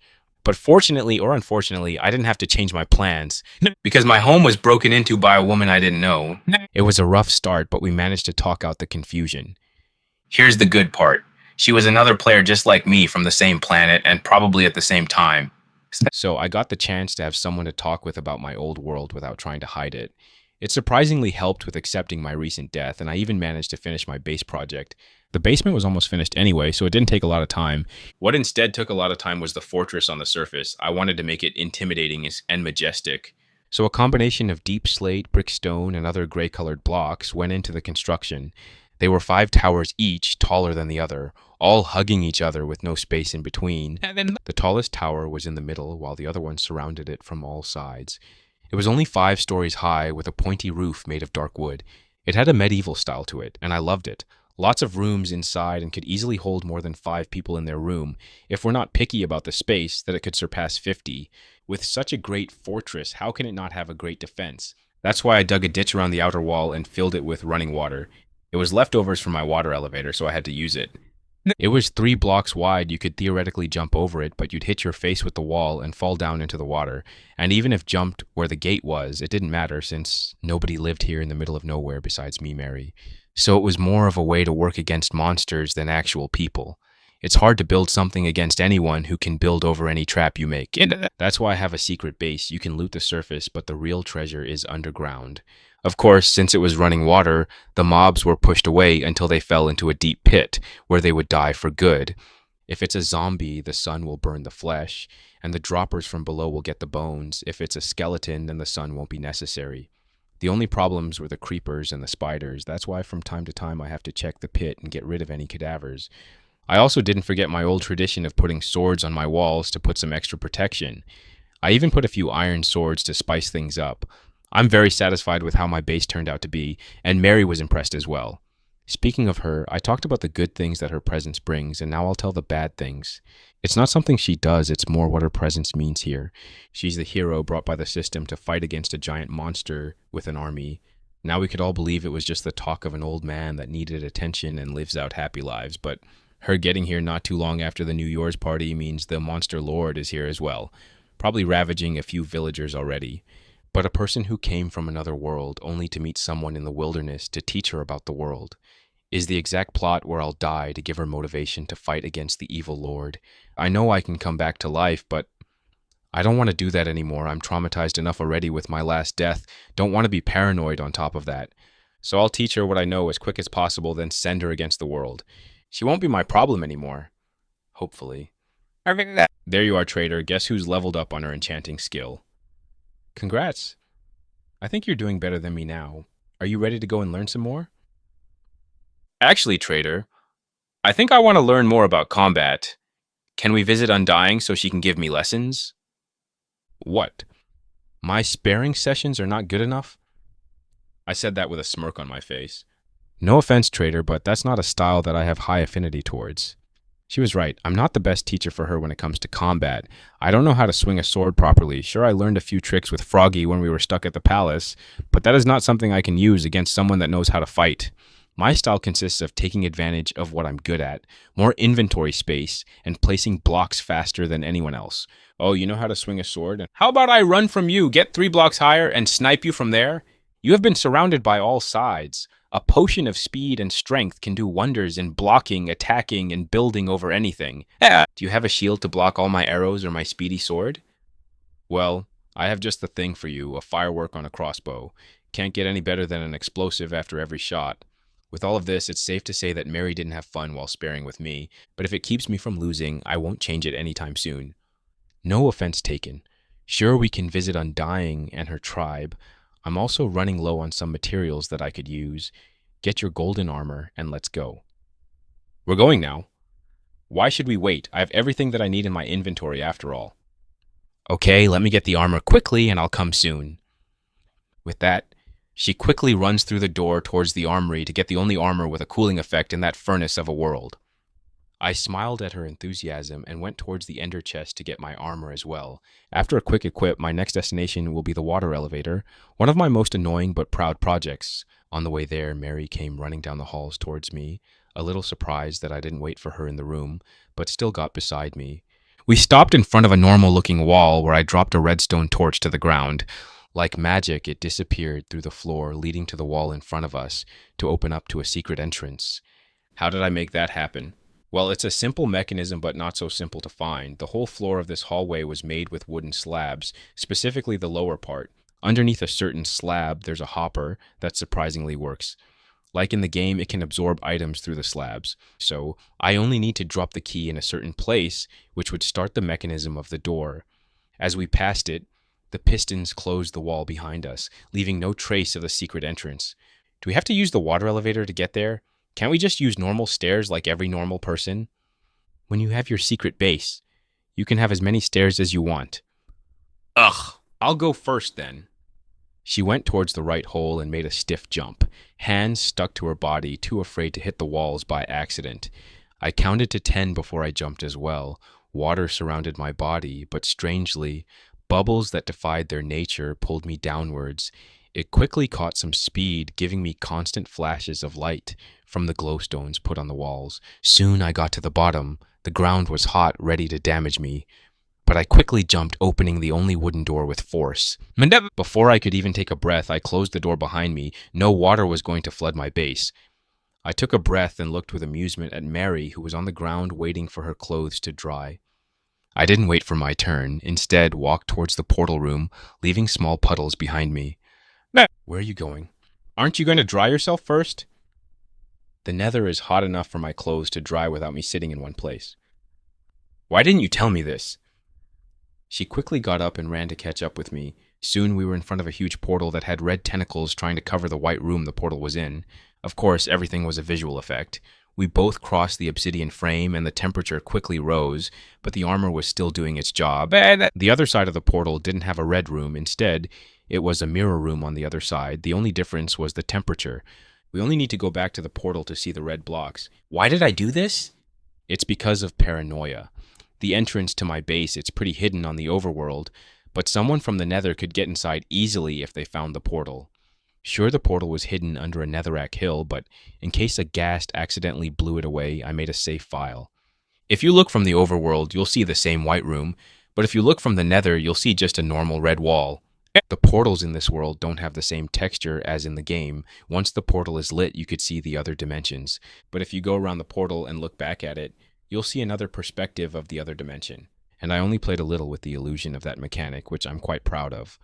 We broke a few blocks and now facing the lava lakes all around us. Of course, we didn't forget to put them back to block the secret entrance of the netherrack pillar. Since I've modified the rooms a little, I also had to expand the disguise from a hill to a pillar that connects with one of the many ceilings. And in my opinion, it's a better option than the previous one. We walked alone through the soul sand biome, blue and red forests, letting Mary fight some monsters while I collected blocks from time to time. Finally, after half a day of travel, we arrived at the tribe. But it seems that it had a lot of activity for some reason. Was there some kind of party? We walked inside and stopped one of the piglins that didn't seem too preoccupied. Hey, why is everyone so riled up? Did the outsiders attack again? Great Chief? No, we're not attacked. Actually, quite the opposite happened. Chief Bobby came with them to trade with us. He did what? Wait, is he here? Yeah, he's still talking with Chief Undying about the deal. Oh no, this is not good. It's been 2 months since we last saw each other, and while I needed my time to calm down, he thought I was dead. He saw me die right in front of him, unlike last time. I gave him a message, but I think that infuriated him more than calmed him. After all, why wouldn't I come to face and say that I'm alive? I'm not ready for this confrontation, so I'll just leave Mary here and probably come back another time. Mary, you on your own here. Also, don't... Traitor, is that you? I froze, afraid to turn and look at the familiar voice. Chapter 68, Tough Times. POV, Bobby. Things are going bad. I knew a leader would rise to lead the monsters, but I didn't expect it to be so bad. Isn't the Sandstone Kingdom supposed to deal with all of this? Why are we the ones to suffer first? And where's the hero prophesied by the system? The Pope was suspiciously missing from the big party when the big announcement was made, and after the incident, no one heard anything else from him. Speaking about the party, it was a disaster, to say the least. After the Sultan's death, everything went bad. Or more exactly, after Traitor died, true chaos began. It saddens me just to think about the incident. He was right in front of me when the sword cut him. But as always, Traitor doesn't know how to live quietly, even in his death. Before he took his final breath, he managed to kill one of the killers and let all of us see the true killer, a pillager. That means the accusations from the princess's party were most likely right. Right then and there, everyone split into 3 sides. The one for the princess side that had most of the nobles, all looking with fear and hatred towards the prince. The neutral party, where our group and a few other nobles stayed looking for what was about to happen. And the rest were on the prince's side. Surprisingly, on his side were only big nobles, so it was actually an even playing field. Looks like the prince wasn't the only one to meddle with the forbidden knowledge. This wasn't even the worst part. I've seen him loot Traitor's body, and it was not a pleasant sight to see. I was ready to throw a hand at him, but the guards already surrounded him. We were forced to stay there for 2 whole weeks. Nobody was allowed to leave, neutral or otherwise. They tried to resolve this as civil as possible. They went to court and they pleaded their cases, but there was no progress on any side. The princess had the majority of the votes in any case, but even with the help of the Knights of the People, they couldn't overwhelm the people with the most equipped soldiers. They had enchanted diamond armor and tools. Only our group had anything similar, but we were overwhelmed in numbers anyway. As for why they didn't just overwhelm the other party with their strength, that's a difficult topic to understand, but from what we got, it's because the leader of the Knights of the People, Aisha, has dangerous information that can throw the whole nation into chaos. This is why our Princess Elizabeth is still staying. She kind of hopes everything will go bad and finds out what's so secret about those people with enchanted diamond pickaxes have. I do have a suspicion that is related with what Traitor told me about breaking the obsidian block, but I don't want to get more attention here than we already have. Everyone was tense as we were on guard. Some of them tried to get Elizabeth on their side, but they were all turned down. Then things got worse, not for this nation, but for our nation. We got a message that said our nation was attacked by an army of zombies. 3 villages were already destroyed, and a monster 5 blocks tall was leading them all. We left this political struggle to save our own nation. They tried to stop us, but we were done playing nice, so we got out after a few swings. A few days later, we finally got home. Another village was attacked. We also found out that whenever an attack came, a few zombies would yell at the people to run. They were infected people who still had their sanity. It never happened before, so we were taken by surprise. It seemed the big monster had control over their bodies, but not their mind. Maybe we can still save them with the cure from Trader. Unfortunately, I don't remember what potion you needed before you fed the golden apple. But I remembered that Froggy escaped with Trader and he didn't come back to the palace or hear from him. So I told Princess Elizabeth about my idea, and she agreed to it. It took 2 whole weeks to find him, and that only happened because he decided to give himself in, only if I came personality after him. While the looks were unique, it was hard to find him once he drank the invisible potion. Only after he found some rumors that Trader was dead did he give himself in. Once we met, he asked if it was true, and unfortunately, I had to confirm the bad news. He broke down crying. He told me that he didn't have anyone to call a friend for years, only to meet him and bound over their shared prison. It was a rough time for me as well, but I've had my share of crying for the past few weeks. It was more bearable now. We talked a lot after. I told him about my life and how I found Trader, while he told me about his life and how he found Trader. We both laughed at how he always makes a memorable entrance, and we can say an exit as well. After things calmed down, I asked if he wanted to come to the castle, where he would be safe and taken care of. He seems to hesitate at that suggestion, and I completely understand it. He only had bad memories of such places, but in the end, he accepted, and even now remembers what he said. I accept your offer, not because I'll still be hunted soon. I can live in isolation no problem. I'm coming with you because Trader trusted you. Trader trusted you so much that when we got back, you would have been the first person to contact, and I trust his judgment, so I'll trust you. Even in his death, Trader managed to help me somehow. Princess Elizabeth was ecstatic to find out that Froggy is with us now. Now that she has a master on her side, the throne will be hers, unless something else happened. Of course, I made sure that Froggy would be treated right and wouldn't be feeling like a prisoner. We prepared the cure, tried to capture the zombified people, and we finally got one of the speaking zombies. To cure him, we needed to feed him 2 golden apples and a lot more time than the others. But in the end, it was all worth it, and we found out what happened. The zombie lord is sent by the void to take over the world. He has control over the zombies and only them. He has great regeneration and fire doesn't burn him. He can break blocks and his army is immune to the sun. The worst of them all is that he can create zombies himself from the common people, but they keep their intelligence when they're a monster. They have the same personalities as when they're alive and all hate the zombie lord with great passion. But nobody can fight against his will, so they can only follow his orders. The more we heard about him, the scarier he was. But while he was all that, he wasn't invincible. There was a way to weaken him, but it wasn't something we liked to hear. His control over the army was limited by the power he had. The more power he used for his army, the less he had for himself. Even more surprising to hear is that it takes a lot of his power to maintain control over the smart zombies. That's why he always has 10 smart zombies, never more, never less. So theoretically, now he was at his weakest, that he's allowing himself to be, and if we kill his army slowly, we're only getting him back to his peak strength. And his army is a nightmare to deal with already. I don't want to know how an unstoppable 5-block monster can destroy a nation if he's at his full strength. In the end, we're at a stalemate. We can't kill too many of his zombies because he's going to get stronger. We can't do anything about it either because he's just going to fake over the nation slowly while growing his army.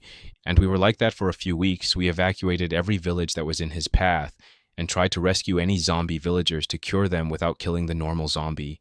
It was a brutal time, but with the help of the smart zombies, we managed to keep our losses at a minimum. To get help from a monster to fight against a monster. What has the world become? In the end, the zombie lord caught up with our ways and put a tighter leash on the smart zombies so they couldn't help us anymore. They could actually do more damage now. It's such a shame that noble people like them who refuse to be cured help out the ones that don't have a choice. And now they're forced to watch village after village taken over. I was distracted with helping brewing potions to help with the war. That was until I got the message. It was a normal book, brought by my friend Toby. He was worried about all the rumors about the zombie lord, so he checked my village if it was doing okay, only to get a package to deliver to me from Trader. He didn't check the content since Trader's death was not known publicly yet. After assuring me that the army of zombies wouldn't be coming towards that side of the kingdom, he thanked me and wished me luck, not knowing that he left a bomb in my hands. With trembling hands, I read the contents of the book, and the more I read it, the more riled up I was. This person tried to interpenetrate my dead friend for who knows what reason. But one small part of me was still hopeful. I mean, if there's one person who managed to cheat even death, it would be Traitor. He knows too much not to have a way out of this. That was a small part, a part that didn't want to accept the truth. Another part was also confused. Whoever wrote this book had a weird name. It was all question marks. How can you even do that? You can't force the system to lie for you. Even the pillagers who their whole lives fighting against the system can't do this. So, who is this person and why did they send me this message? I threw it into a chest and tried to forget about it. There's no point in telling Froggy about this. We don't need to be sad people in such an important time. It was time to fight against the zombie lord himself. His next attack would be a big one. A noble settlement, not a normal village. This time he had to fight against a proper wall. 5 blocks tall at least, people with good armor and training, and a final fortress to conquer. The plan was simple. Evacuate everyone from the town and leave the gates open. The army will come, enter the gates, and search through the empty houses. Zombie Lord will be suspicious, but he'll understand what happened when he sees that everyone is bunkered at the fortress's attention as a last defense. More zombies will get through the gates, and we'll close the entrance when everyone gets inside. Then the real plan will start. The evacuation was a success. The army came, and they followed the exact steps we expected.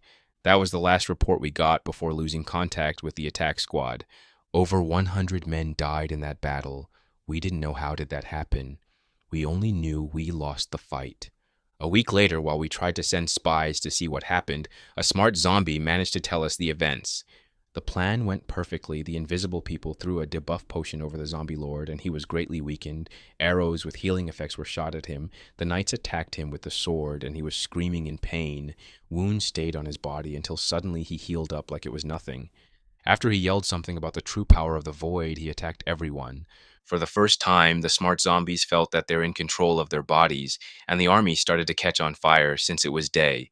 The zombie lord called back its blessing, killing everyone in that fortress and leaving no witness. After he was done, he forced his power back over the army. It was mostly gone with a few exceptions. After such heavy losses, the zombie lord decided to grow his army back before going to attack the small villages around the border of the kingdom. This was devastating news. The Sandstone Kingdom hadn't solved their ruler problem yet, and the Coral Kingdom didn't see this as their problem. And worst of all, there's a high chance my village will be soon consumed by the zombie army. I'm ashamed to do this, but I have to use the knowledge that can put others in danger as well. I'll have to get help from the tribe in the Nether. They're not limited by the system, so they can craft overpowered items without us paying the outrageous prices of the Coral Kingdom. Princess Elizabeth has enough trust in me that she showed me the true place where the alchemy ingredients came from. I had to act shocked when I first went there, which was weird, but I also managed to fabricate a way to meet with the newfound tribe that I totally did not have a connection to. I visited a few times, and then I told Princess Elizabeth about how they could help us. Of course, after she took an oath to trade with them and not take them as slaves. She agreed, and I went to do the deal. It was more of a formality until I heard Undying saying something that shocked me to the core. So, did you get Trader's letter in the end? What do you mean? Oh, so you didn't get it. I thought Toby sent it to you by now. Are you telling me that message was from Trader? Or did that? Yeah, he's been here a few weeks ago saying that he's not ready to meet you yet or something like that. He was actually alive. I can't believe this, but why didn't he come to me? I'm so happy to hear this and so mad at the same time. Where is he right now? He's at his base. I can bring you there if you want to. Yes, as soon as possible. We both got out of the house and were ready to leave, only to see 2 people in golden armor standing and speaking with one of the piglins. One was a female by the shape of their armor, but the other one with the back at me was him. Traitor, is that you? Chapter 69. Confrontation. I could hear steps coming towards me. At first it was slow, then he started to gain some pace, and then a hand was on my shoulder. Traitor, I'm talking with you. With great force he turned me towards him, and we were face to face once again. He had tired eyes, a firm grip, and the aura of someone you'll follow without question. Looks like he went through a lot as well. I wasn't the only one that suffered. Hi, Bubby. It's been a while since we last talked. Involuntarily, I made a small smile. I was scared to confront him, but I was also happy to see him once again. Hi? Is that all you have to say? I've seen you die with my own 2 eyes, and after 2 months of that nightmare, you only say hi? I didn't know how to respond to that, but luckily I did not have to say anything. He just went and hugged me with all his might. I felt the force through the golden armor. I don't know how you're still alive, but I'm glad you're back. Don't ever do that again. He let me go, and I could finally breathe. I could even see some water forming around his eyes. Mine didn't have that problem, and you can trust my word for that. You don't have to ask anyone else. Finally, he looked beside me to see Mary, who was confused about the interaction that just happened. Sorry for such a sight. I didn't see you there. No. He tried to bring back his authority aura, but a little too late for that. Mary, this is the first friend I made here, Bobby. We've been through a lot together. Bobby, this is Mary, the recently summoned hero by the system. Bobby froze, looked at Mary, then at me, and gave a big sigh. You never cease to amaze me, traitor. You go with a bang, and when I met you again, you found the most searched person in the world. I felt good seeing Bobby's funny reactions once more, but his expression was weird. He had a hopeful expression while looking at Mary. What happened for him to look at her like that?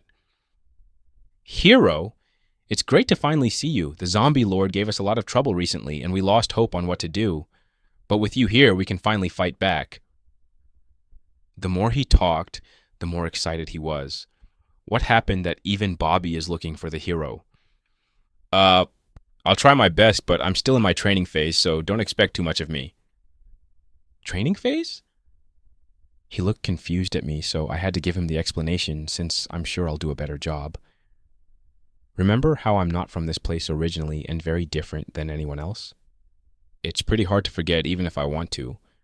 Well, she is in the exact situation as me, with the exception that she doesn't have the same knowledge as me. He looked even more confused and then turned around to think about what I just said. After a few good minutes, he turned around with a more calmer face. I'll usually be disappointed if it was just that, but I've seen what Trader was capable of doing even without the knowledge, so I think this deal's better. We theoretically have two heroes. Well, that's one way to look at it. So how's the Demon Lord? Is he that powerful? Mary asked after she got some courage to speak up. Demon Lord? I guess you could call it that, and indeed, he is very powerful. He has control over an army of 1,000 zombies and already got a noble house besides a few villages. That actually surprised me. This is way scarier than I imagined. I can't even fathom how scarier it must be for the common villager. Mary looked at me in case I knew something, but unfortunately, I could only shake my head. I don't know if I'm ready to fight with him yet, but I'm willing to learn and try. Bobby just awkwardly laughed at the statement. I guess it's better than nothing. Oh, Bobby, why is everyone here so busy? They told me you made a contract with them. Yes, I'm sorry that I had to involve them, but things are already bad in the overworld, even if I made a short summary of the Lord's power. Let me tell you from the beginning what happened. He proceeded to tell me about the Zombie Lord, about how he destroys villages in the name of the Void, how no zombies under him can burn under the sun, and how he can make smart zombies if he wishes to, and finally how they tried to trap him in a town only to fail, and everyone died. After we sent some people with invisible potions to look at what happened, we found a smart zombie that told us what happened. What's worse, he told us that the Zombie Lord would concentrate on the villages first before attacking the capital. We already started to evacuate people, but not everyone was willing to abandon their homes. And what's even worse, nobody will accept my village. So I had to make a deal with the princess. I'll use the pigling's help to craft the armor and tools while she won't take them as slaves, only as a contractor. Things were ugly. If Zombie Lord was that powerful, I can only think as a modded mob, and they're usually not easy to take down. Maybe there are some modded weapons as well? But I haven't seen or read about anything similar, so I don't know if it even exists. I looked at Bobby with pity. I was ashamed that he went through all of that while I was building my base without a care in the world. If I was there, maybe I could have helped somehow. Unfortunately, now he is risking the lives of the piglins, but if he trusts the princess that much, I'll trust his decision as well. Why did you two come to the Nether? I just finished my training session for enchantments. Now I'm looking for Undying to have some combat lessons. What level are you on the enchantment skill? Level 5? 5? In such a short time? Trader, I didn't know you had so many resources to spare. It's more of her own learning skill than my resources to spare. Plus, she wanted this, so I taught her the best I could. It's still impressive. Hero Mary, if you're looking for a combat teacher, you can come to the castle and learn. She looked at me for guidance, but I could only lift my shoulders.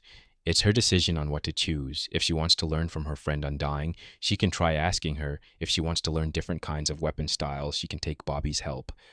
I think I'll take you on that offer.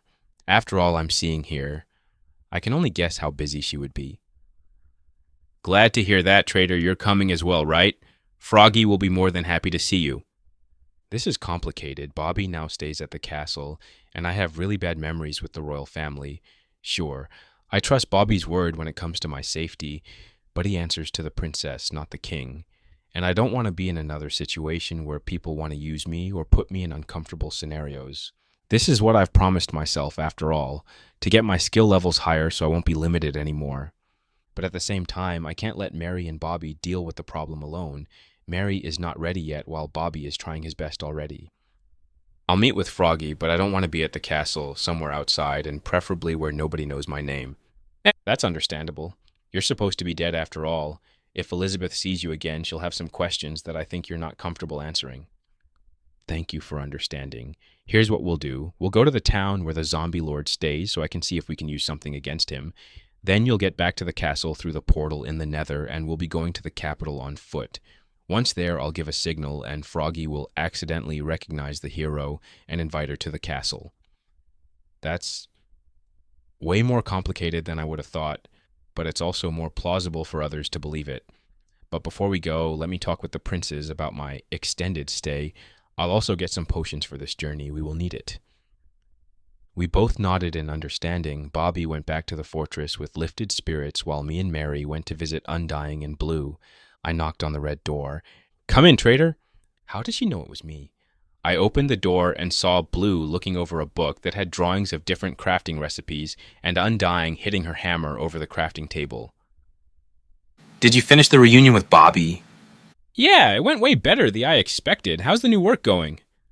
It's going pretty well, Bobby was sure. We'll get a good deal and wouldn't be scammed. Plus, my experience with the mining system in the overworld helped.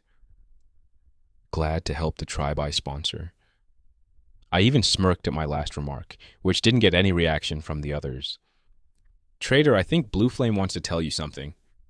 Undying suddenly changed the subject, and I looked at Blue, who seemed to be really interested in the recipe of a furnace. I said, Blue Flame wants to tell you something? All of us trembled at the loud voice as Blue finally looked me in the eyes. Sorry. Did you say something? I'm sorry for what happened at the Skeleton Fortress. Skeleton Fortress? Come to think of it, I haven't seen him since the last incident where I fought with the withered skeleton. It's truly been a long time. Don't worry, Blue. We all made the decision collectively. It's everyone's fault if we're blaming someone. He breathed out a sigh of relief and looked at Undying, who nodded in appreciation at his action. He was being a baby and tried to avoid you, afraid you'll be mad at him. Oh boy, it's been a long time since then. I almost forgot about it as well. I didn't even consider it to be his fault for this. I understand. Don't worry, I wasn't upset at you, Blue. I'm glad you're doing well. We sat down and talked about what happened in the past few weeks. I was surprised by her reaction when I showed my concerns about this trade with the outsiders. I can understand your concerns, Trader, but we're strong-willed people. Well, rather die than be slaves under anyone. And we can't grow as a tribe if we don't strive for better. Sure, we've had bad interactions with some of them, but we had our revenge. It's better to grow our forces and be prepared in the case we are taken advantage of once again, than isolate from the world, hoping it won't bother us. She was truly a great leader, not afraid to take risks and ready to be the first one to step into the new world. I truly admired this about her. We talked some more after this. Mary asked if they could have a spare, and Undying didn't say no to that. I think they're developing a great friendship, which makes me glad. As the two left the building, me and Blue were the only one left. Hey, Trader, what do you think about Undying? Blue was the first one to break the silence. She's a great leader, though too easily to sacrifice herself if she thinks it's needed. He started to laugh at my comment. Yeah, I wish she had a little more self-preservation, but you wouldn't see her as a love interest, no? Suddenly I could see his eyes glowing, ready to hear my response. A love interest? I never thought about that. I mean, it's pretty hard for me to think about falling in love with a woman all made of squares. She's a beauty, I won't lie, and has a great advantage over the villagers with a big nose, but I can't see her as more of a friend. And even that, it's on shaky grounds. I don't see her that way. Tension left his body. A smile appeared on his face as he sat back in his chair, relaxing. I'm glad to hear that, you see. I actually look. Boom! The door was abruptly opened and an energetic teenager hoglin entered the room. Seriously, Hogchop? Can't you wake up normally for once without destroying something in my house? Hey, wait. Don't break that. He quickly got up and ran to catch the wild pig. It was an entering show to watch. Chapter 70. Surprise in the Village. After a good night's sleep and some trading with the locals, Bobby finally arrived for the journey. Apparently, Princess Elizabeth was very reluctant to leave her right hand in another dimension for a few days, especially now when the morale of the troops was so low, she couldn't afford to have another accident. But at the same time, she had more responsibilities now. The king decided to give her more authority over the Nether because Froggy contributed a lot in the past few weeks with his potions. Sure, the royal family all were masters at the brewing skill, but they couldn't leave the management of the country in the middle of a crisis to make potions non-stop. They did help when they had some spare time, but Froggy did the heavy lifting most of the time. It also didn't help that this war was expensive. There was only one villager that had a high enough level in the crafting skill in the whole Stone Kingdom, and his job was to make golden apples every day. Since there was a cure for the infected people, they couldn't just kill them like the other zombies. They had to send people to rescue them, which meant more people, more training, and more spending. The Sandstone Kingdom was still in a political mess to lend help during this crisis, and the Coral Kingdom took advantage of this and raised its prices. Unfortunately, rotten flesh wasn't a sought-after item unless you made bone meal, so there's not a lot of profit from this war. There was a sliver of hope once Bobby told Princess Elizabeth about his findings with the people of the Nether. They were not bound by the limitations of the system. They could craft, enchant, and brew at any level without a problem. The first suggestion was to speak with the brutes to have a deal with them. But that was quickly thrown out the window. The brutes take gold as their only currency, and we were in lack of those already with the golden apple crafting. So instead, Bobby suggested communicating with the tribe he found by chance to trade with them. Elizabeth was ecstatic about that idea, though suspicious when he made her make an oath in the royal name that they wouldn't be taking any slaves. That was done. Now they traded goods in exchange for their crafting expertise, at a relatively low price but still acceptable. Now, while everything was starting to go smoothly, Bobby came to Elizabeth to tell her the tradition of the tribe after a good deal is to celebrate for a few days with the other party. And since a royal member couldn't be here, he was the next best option, which in the end she had to accept. And that's the gist of it, trader. I also didn't forget to get some potions while I was there. You really need to meet with Froggy soon. He's burying himself with work, so he doesn't have time to grieve. That sounded very bad. I really need to check up on him soon. I'll do that as soon as I'll see how big the problem is with the zombie lord. Good, because I sent some horses as a gift for Toby, and you'll use them to get to the capital faster. That would greatly speed up the journey, but unfortunately, they will arrive in a few days, so we won't be able to use them to get to the infected town. Let's go and visit your village, Bobby. How long has it been since you've been there? I'm ashamed to admit, but a few good months. Hopefully nothing too bad happened. Better not jinx it. So the three of us went towards the first portal I ever made in this world. It would take a few hours, and I was the guide this time, since I'm the only one who knows the way from the new location the tribe moved into. So, Bobby, how did you two meet? You seem very close to Traveler, even after the accident. Oh, and please call me Mary. He didn't tell you? How can you not tell her about our amazing adventures, trader? She must know what living legend is besides her. And I could hear the sarcasm in his voice without me having to look at him. So for the rest of the journey, he told her about how we met, how much I changed his village, and the adventures in the Nether. Finally, we arrived at the designated hill, and I was more than happy to be there. If we traveled for one more hour, I'll be as red as the netherrock around us from embarrassment. Okay, chit-chat is over. We arrived. They only laughed at my embarrassment. We broke the blocks to the entrance, only to be met by a crossbow pointing at us. Who are you? It's me, Bobby and Trader. I responded quickly while lifting my hands up. The pigling seemed to freeze, but didn't lower his weapon, so I got off my golden helmet. Oh, it's really you two. Sorry for the scare. I just did not expect to have visitors today. No problem. How come you're here then? There's been a few brutes around the area sniffing for gold, and I was sent just as a precaution against them. Well, he was equipped with iron armor and some fire resistance potions, since I could see some floating particles around him, so he was pretty prepared. They really do care about our portal. I hope they don't use my mine as well. Thank you for protecting it. We're going to our world now, so keep up the good work. He just nodded his head as we passed the dark line. Home, sweet home! Bobby was the first to speak as we got closer to the ladders. I stored the golden armor in the first chest I saw. If I was going on a dangerous journey, I'll take a better armor than this. First was Bobby, then Mary, and lastly me. When we got to the surface, I was surprised by what I saw. They were villagers walking all over the village, but they were different than what I remembered. They had hair on their head and could speak normally. The more I looked, the more I realized that those were not Bobby's villagers. What happened here? Bobby looked confused at the new population of his villagers. I don't know. It wasn't like this last time I checked. We walked around the streets with confusion until finally Bobby recognized someone. He wasn't the only one that recognized the child playing with the iron golem. Lily, what are you doing here? What happened here? Uncle Bobby, I'm here with my dad and the rest of the village. We've moved here a few weeks ago. She quickly got off the shoulder of the giant golem and looked at Az with a bright smile. She quite grew since the last time I saw her, about half a block if I remember correctly. Can you take me to your dad so I can talk with him? Bobby spoke with her with a smile on his face, but I could feel that he was angry about the surprise. She nodded and walked us to a corner of the village. There was nothing there except some empty space last time I'd been here, but now there were huge houses, 3 stories high. I could see people walking, talking, and building all over the place, but everything was in moderation. Every building had a balcony and ladder that went through all of them. That's how they got to their apartments. I could see some of Bobby's anger leave his body as the new villagers didn't evict the old villagers to take their homes. Soon we arrived at a house that looked exactly like the others. Lily opened the door on the first floor and let herself in. Daddy, I'm home, and Uncle Bobby is here as well. Rushed steps were heard beyond the wall, and soon the door to what I could assume the bedroom was opened. Lily, did you have enough fun today? You can go and get some food from the kitchen then. Daddy will talk with Bobby for now. After she left, Bobby was the first to speak. So what's this all about?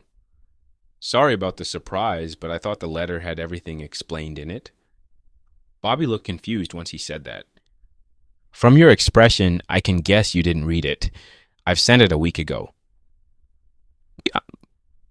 I didn't get any letter recently. I think this is one of those filtration packages Elizabeth was talking about. He could only sigh in frustration. What happened? Mary asked, still confused. Sorry, miss. I'm Bobby's friend, and for the past few weeks my people got more worried with the news about the zombie invasion, and after they heard about the fallen town, they got even more scared, so we took your advice, Bobby, and got some refuge.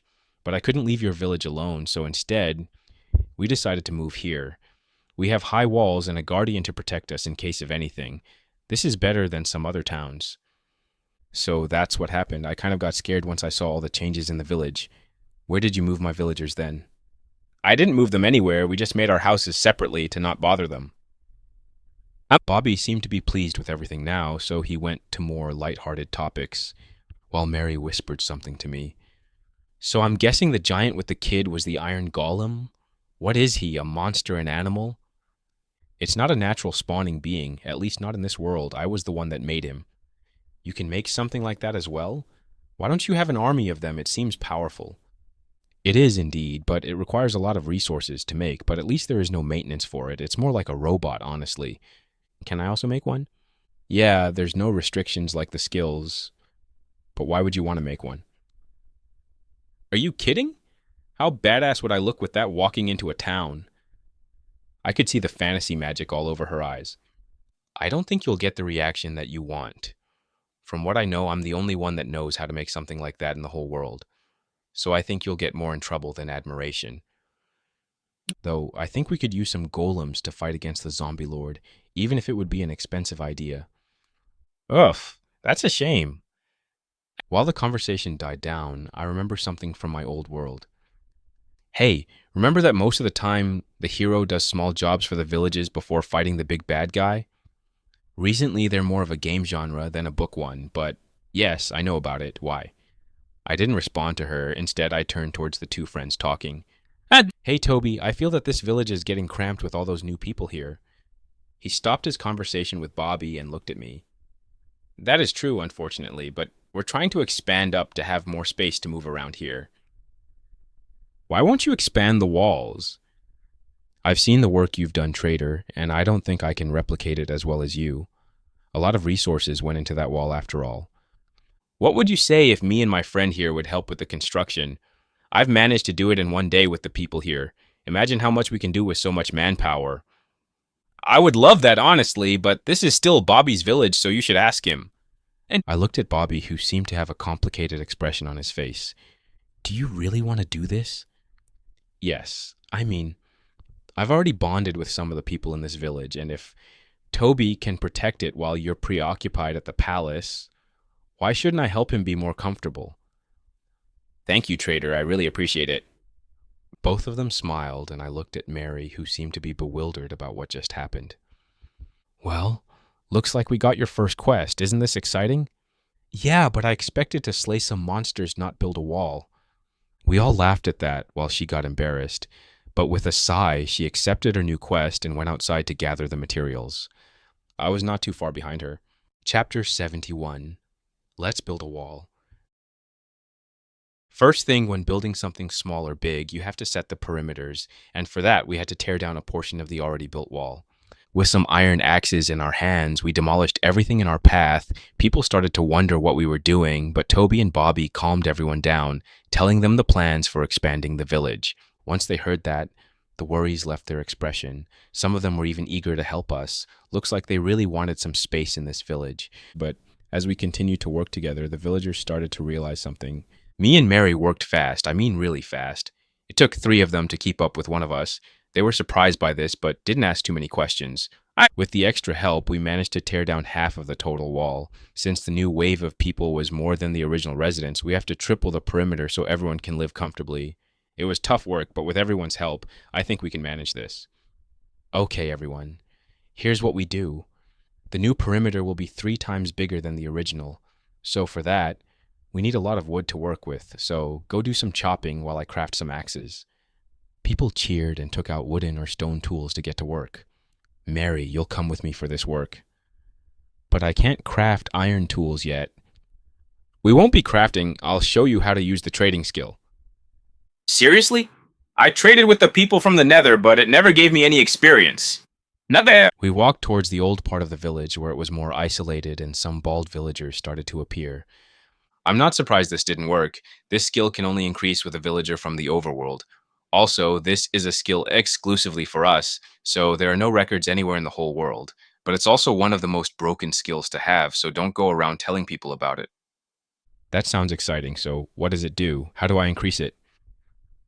Finally, I found what we were looking for, a bald villager with a Fletcher uniform. Bob the Fletcher, how are you doing? Hero! Bob! Well, Bob made lots friend. Glad to hear that. Are you open for business by any chance? He smiled with all of his teeth showing. Bob, always business ready? Out of nowhere, a gray tab appeared in front of us. 28 sticks to 1 emerald. 1 emerald to 16 arrows. 20 flint to 1 emerald. Since I was only level 4, I had some discount and the first trade on the second row, but Mary can only trade sticks. This is interesting. So are the emeralds the currency of this world? How does it even work? Every villager has a job given at their adulthood ceremony by the system. Each job trades for different stuff, and some are more popular than others. But remember, we have a different system from them, so try not to be too specific on what you want. Just click and get the item. Okay, let me make some sticks then. She quickly took all the wood from her inventory and crafted some sticks out of it. With her hands full, she gave it to the confused villager. Why aren't you taking the sticks? Friend weird, Bob? No need sticks. But it says you trade for sticks. Trader, I think the villager is broken. Can we trade with another one? I could only smile as she made the same mistake I did the first time I traded. There's no need to do that. You have to give the items to the screen, not the person. Like this? Suddenly, all the sticks disappeared from her hands, and she had an emerald in her inventory. Well, look at that. It actually worked, and my skill is progressing. I'll give him all the wood that I have then. Wait, don't... But it was too late. The sticks were made and fed to the system. What do you mean I can't trade anymore? I still have 4 stacks of those. I could only sigh at her predicament. Don't worry, you can trade with him again once he restocks. And when is that? At noon and in the middle of the night. Ugh, I guess this is a way to not mess up the economy of this world. Oh, you can mess it up pretty badly even with those restrictions, no problem, but that's not our focus now. Our focus is to get some tools. I looked at the trading tab and saw that I didn't have the restriction like Mary. Looks like everyone has their own system, not shared. Can you give me the sticks? She gave them to me with a confused look, but I just traded everything until I couldn't anymore. 13 emeralds to my inventory. That's a great start. You should be at level 2 right now. Let's go and buy some axes. I was at level 2 from the beginning, though. She started at level 2? That's really good for her, even though it's the easiest level to get. Probably a small bonus from the system. Let's get you some more levels then. We walked around the village and talked with every bob available. They mostly cared about trading, not what we were talking. It was a good exercise for Mary to have, without getting weird glances from the topics we talked about. I had to go to the mines to get some ingots for trading since limiting our scope only to a Fletcher would be stupid. By the end of it all, Mary was level 3 with 10 iron axes, while I made some progress and also bought 11 axes. That's enough trading for today. You know everything there's needed to be known about this skill. Now you can gather the materials yourself and grind for this skill. Trust me, it will pay off in the end. This shopping spree started to hurt my ore chest already. I don't think I'll do this too often. It's actually pretty fun, so of course I will, she said with a smile while looking at her inventory from time to time. Let's get back to work then. Give the axes to the people, and we should finish this wall by the end of the day. We split up to cover more ground and shared the new tools. They seemed surprised by such gifts, but in the end, this seems to greatly motivate them to work harder. After I got rid of all of them except one, I went to chop my own trees. It wasn't as fun as when I mined. The activity around me made it feel much more different, more like a community than a solo adventure. The ones that were close to me tended to speak with me. Some of them were curious about me and Mary, others about the situation with the zombie lord, but nothing that would slow down our resource gathering process. After an hour, we cut down a pretty big portion of the forest, so we decided to stop there. We all gathered at one place and shared the blocks with a smaller group that would build the wall. There was no point in overcrowding this process since it would slow it down more. Of course, me and Mary had most of the blocks. I decided to make the first row to outline the wall, and then show the others how I made the wall. After all was done, 6 villagers were working from one side, while me and Mary started from the opposite. Since the wall was split into the exterior part and the interior part, there wasn't a problem with awkward movements. We placed some blocks in silence until Mary was the first to speak. Traitor. I thought the best way to gain fame in a fantasy world would be to kill a lot of monsters and climb the ranks of the guild. But this world is different. It's not like any fantasy book that I read, and I can see that people appreciate more when you work with them on a problem than just solve it and leave for who knows how long. I'm glad to hear that, Mary. This is indeed a different world after all, so we have to expect some different encounters than our usual normal. But does this mean you'll go and build around for the other villagers? She started to laugh out loud at that, before continuing to place wooden blocks. While I see the merit to this, I don't think this is my specialty. On Earth, I was at college to study economics. That place is only good for memorizing stuff, just like high school, but I always retreated to my books, and that's where I felt the most comfortable, in a fantasy world with a sword in my hand.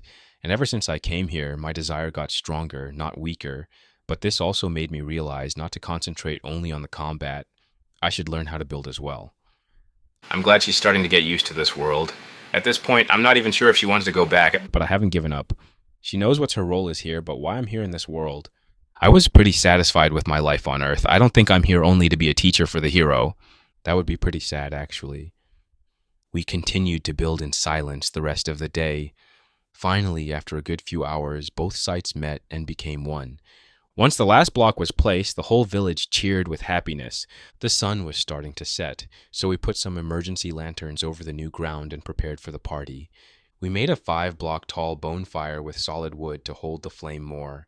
People started to cheer, dance, and exchange stories. Mary even got dragged by some of the girls to teach her how to dance.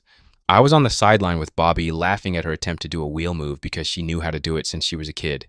It was a great time, the people were cheerful, the food was good, especially the pumpkin pie, and the Bob Villagers were having fun as well, which made Bobby happy. The construction was not over for this village. There were still some houses to be built, some farms and fences to hold the animals. But this wall represented a new beginning, a new start for everyone. The tension that was over everyone for the past few weeks slowly faded with the songs. Sure, the army was still a threat, but they were now more prepared than before, and if they went down, it wouldn't be because of a lack of trying. We stayed up late into the night before finally going to sleep. The wall was finished, so only a few guards were needed to patrol over it to keep everyone safe. Tomorrow they'll start building once again, but this time we won't be joining them. We'll be leaving toward the danger to see what we have to fight against. So that night I slept like a log until finally the sun was way up in the sky and my eyes opened. Ugh. Well, it's officially clear I'm not a party person. I got up and stretched around a bit before going on the balcony to enjoy the warm sun all over my skin. I was in one of the tall houses. I looked down and saw that the whole village was awake. I looked back into the house at the closed door beside mine. I went back in and carefully opened the door besides my room, only to see Mary sleeping like there was no tomorrow. I carefully closed the door and got out of the house. At least I'm not the last one to wake up. Saying hello to the villagers, even trading with them until finally, after 2 hours, we were ready to leave. Are you sure we can take the horses? Of course you can. We're staying in your village after all. And after all the help those two did yesterday, everyone will hate me if they heard you left on foot. We could only smile at his comment and thanked him while we got on the horses. It was a little confusing for Mary at first, but since everything is made of squares, it's much easier to learn. So on the road we had to gallop for hours until the sun went down. We left pretty late, so it was no surprise. We stopped, made a quick camp, and slept for the night. The horses were truly a blessing. They moved at great speeds and didn't get tired so easily. At this pace, Bobby estimated we would be there in half a day. So the next day, at the first sign of light, we got back on the road. We went like that for a good few hours until trees started to change around us. They became more gray, more dead in a way, and then the ground started to look like that as well. Soon we could see the bones of animals as well. It was not a pretty sight. It was like a graveyard in the making. Finally, we arrived at a brick wall 7 blocks tall. Well, here we are, said Bobby as we stopped our horses. Chapter 72. Zombie Lord. Those are the walls of the town, or what's left of it. We should tie our horses further from here and get back while we're invisible. We didn't say anything, just followed Bobby's instructions on getting further away. Around 100 blocks away, I put a fence pole down where we tied the leashes that held the horses. Here are the potions, made by Froggy himself. They should last enough for our spaying mission. I think we should go on top of the trees before going invisible. Maybe we can see beyond the wall. Mary suggested, and we thought it was a good idea as well. So a few blocks of dirt were put down to make a staircase, and we were on top of the green trees. We carefully walked in silence toward the wall until the green leaves started to turn gray. That was like a signal, so we all drank the potions, but still held items in our hands to not lose track of each other. More silence followed until finally we got back to the wall. Unfortunately, the wall was too tall to see much over it, but we could still see the roofs of the houses here and there, and there was nothing on them. I think we can walk on the roof of the houses to see inside. I spoke with a low voice. The response was positive, so we got off the trees and walked towards the wall. I had to make a staircase on it since Bobby couldn't place jump a block as fast as us. It was probably better this way since we could use it to get back down in case of an emergency. On top of the walls, there was a 2-block pathway where the guards usually patrolled to keep the town safe, but now it was all empty. The zombies didn't have the same traditions as the living after all. On the other side, there were countless houses made with wood and brick stone all over the place. In the center of all, there was a huge fortress that looked more sinister than the others. We could see zombies here and there on the streets. All of them stayed in the shadows of the empty homes or even inside. Looks like they still didn't like the daylight, even when they were immune to it now. There's a lot fewer zombies than I expected. Isn't there supposed to be over 1,000 of them? A flying stick spoke, which was Mary. That's how many there were when they invaded this place. But after the zombie lord got his blessing back, everyone went to flames. The only ones that survived were the ones in the empty houses or away from light. The empty bottle replayed, which was Bobby. I feel a force pulling me towards the fortress. Do you guys feel the same? Me and Bobby denied the feeling. It must be something only the hero feels. Let's explore the town before going to the big bad guy's lair. We all nodded our items and walked on top of the houses. There wasn't a lot to see in this dead town. Everything felt sad and gray. We broke into some of the houses only to see more zombies or ravaged furniture. From what I could tell, everything valuable was already taken when this place was abandoned. Annoyingly, I could see zombies with leather armor from time to time now, which showed the people who stayed back to fight but couldn't die in peace. Now they become the very thing they fought against. A sad fate for any soldier. Slowly, we got closer to Tel Center. Here, the air felt darker and heavier than any other place. We also walked in the middle of the streets since it had the least activity, but something took us by surprise. We saw a zombie walking in front of us. But the zombie was different. He had a full iron armor on him and walked along the streets like he was bored, which is a very different reaction than the common zombie. I felt a hand stopping me. I looked around and saw that the potion bottle was on the other side, holding Mary as well. Don't turn around, we're here with the expedition of gathering more information. All the zombies turned towards the voice, but after seeing only some floating items, they got back to what they were doing before. The armored zombie instead froze, but didn't turn, which surprised me. Was he a smart zombie? It's been a while since the last party came. How's the evacuation going? It's going pretty well. We're trying to get some information against the enemy before coming up with a new plan. The zombie seemed more relaxed after he heard about the evacuation, but still didn't turn towards us. I wonder why. Unfortunately, there's not too much news to give. At the speed his army is growing, it would take about 2 weeks before he'll start hunting the other villages. What is he doing right now? He's praying in the meeting chamber, asking the Void for guidance for the next fight. And did he get anything yet? I asked out of curiosity. We can't hear the Void like him, so I don't know, unfortunately. If we need his zombie army to keep him weakened, can't we just block the entrance and so only the zombie lord can move? This time the stick spoke. Unfortunately, he'll just break the wall block by block, no matter how thick it is. Can you place or break blocks as well? I asked the smart zombie. Unfortunately or fortunately, no. I can't even open my inventory anymore. The only items I can have are those that I pick up with my hands. Can the zombie lord place or craft anything? From what I've seen, no. Well, this is interesting information, so we can stop them if we place some blocks that he can't break. Something like water, for example. Sure, he can jump over it easily, and maybe the smart zombies can swim on the other side, but the regular ones move very slowly, so they could easily be stuck in here. I stayed at that thought for a while, but in the end, I decided it was not good enough. At a certain number, the zombies could push each other out of the water zone, and from what he's going to gather, there would be more than enough for them to do that. What if we used lava instead? They don't spread as much as the water, but it would have a greater impact on it. Slowly, a plan was forming in my head. It wouldn't kill the zombie lord, but it would greatly slow down his army until we could come up with a better plan. As I was thinking that, suddenly the air started to feel more heavy, and the zombies around us got more active. Oh no, he's coming here, quickly hide. The armored zombie spoke with us without turning around. Not too late after, a shadow appeared on the ground, and it slowly grew until something hit the ground like a meteorite falling from the sky, or more exactly like someone fell from the sky. After the dust finally settled, I could see the culprit behind it. It was 5 blocks tall, being shaped like a gorilla, with big arms and chest, but a small waist and feet. He had a big nose like any villager, but his eyes were covered by a dark cloth. His skin was green but rotten all over the place. I could see brains and muscles if I looked closely. Unlike the normal zombies, the only cloth on him was on his waist, but it was more like what the sumo wrestler usually wore, and this one felt more ceremonial than the usual white cloth. He looked around like he could see beyond the material in his eyes before looking at the armored zombie. Fellow brother, have you seen anyone around here? His voice was deep but gentle. The armored zombie finally turned towards his boss and spoke. No, fellow brother. I haven't seen anyone here.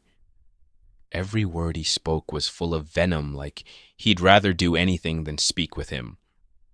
That's weird. I feel a great energy from the void around here, but I don't see a fellow brother anywhere around. Energy from the void? What is he talking about? He looked around the roof of the houses like someone was hidden there, but nothing caught his sight. But I feel another energy around here that it's different. It's upsetting like the sun. Two clashing energies in the same place. That's very suspicious. With slow movements, he walked along the street while looking around, studying anything out of place. All the zombies seemed to freeze while their lord walked between them. The smell of rotten meat was strong in the air, and I started to worry be found out. Maybe you didn't feel anything, but the smell is starting to get to your rotten head, the armored zombie said with a smirk which made the zombie lord freeze.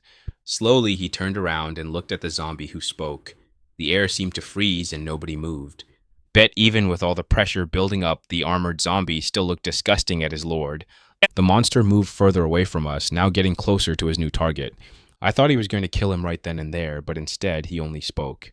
Brother, please don't attempt to argue with me for such petty reasons. Instead, you should accept the truth and not fight against it. He was 1 block away from the small zombie and stopped. He didn't touch him or even make a gesture. But instead, the armored started to scream in pain. His hands were, and his head was like trying to get something out of it. The screaming kept getting louder and louder until he was on the ground in the fetus position. As soon as it started, it also stopped. The armored zombie made a relieved sigh and slowly got up. This should be a good lesson for you. Go find the others and tell them, well, have another preaching ceremony in half an hour. The armored zombie just grunted before leaving to find the others. Zombie Lord looked around once more before jumping away. With him gone, the pressure disappeared as well. Everything was back to normal, or as normal a dead town can be. I think we saw enough. We should leave now. Bobby was the first to break the silence, and I was completely on board. We all took an item in our hands and backtracked our way to the wall.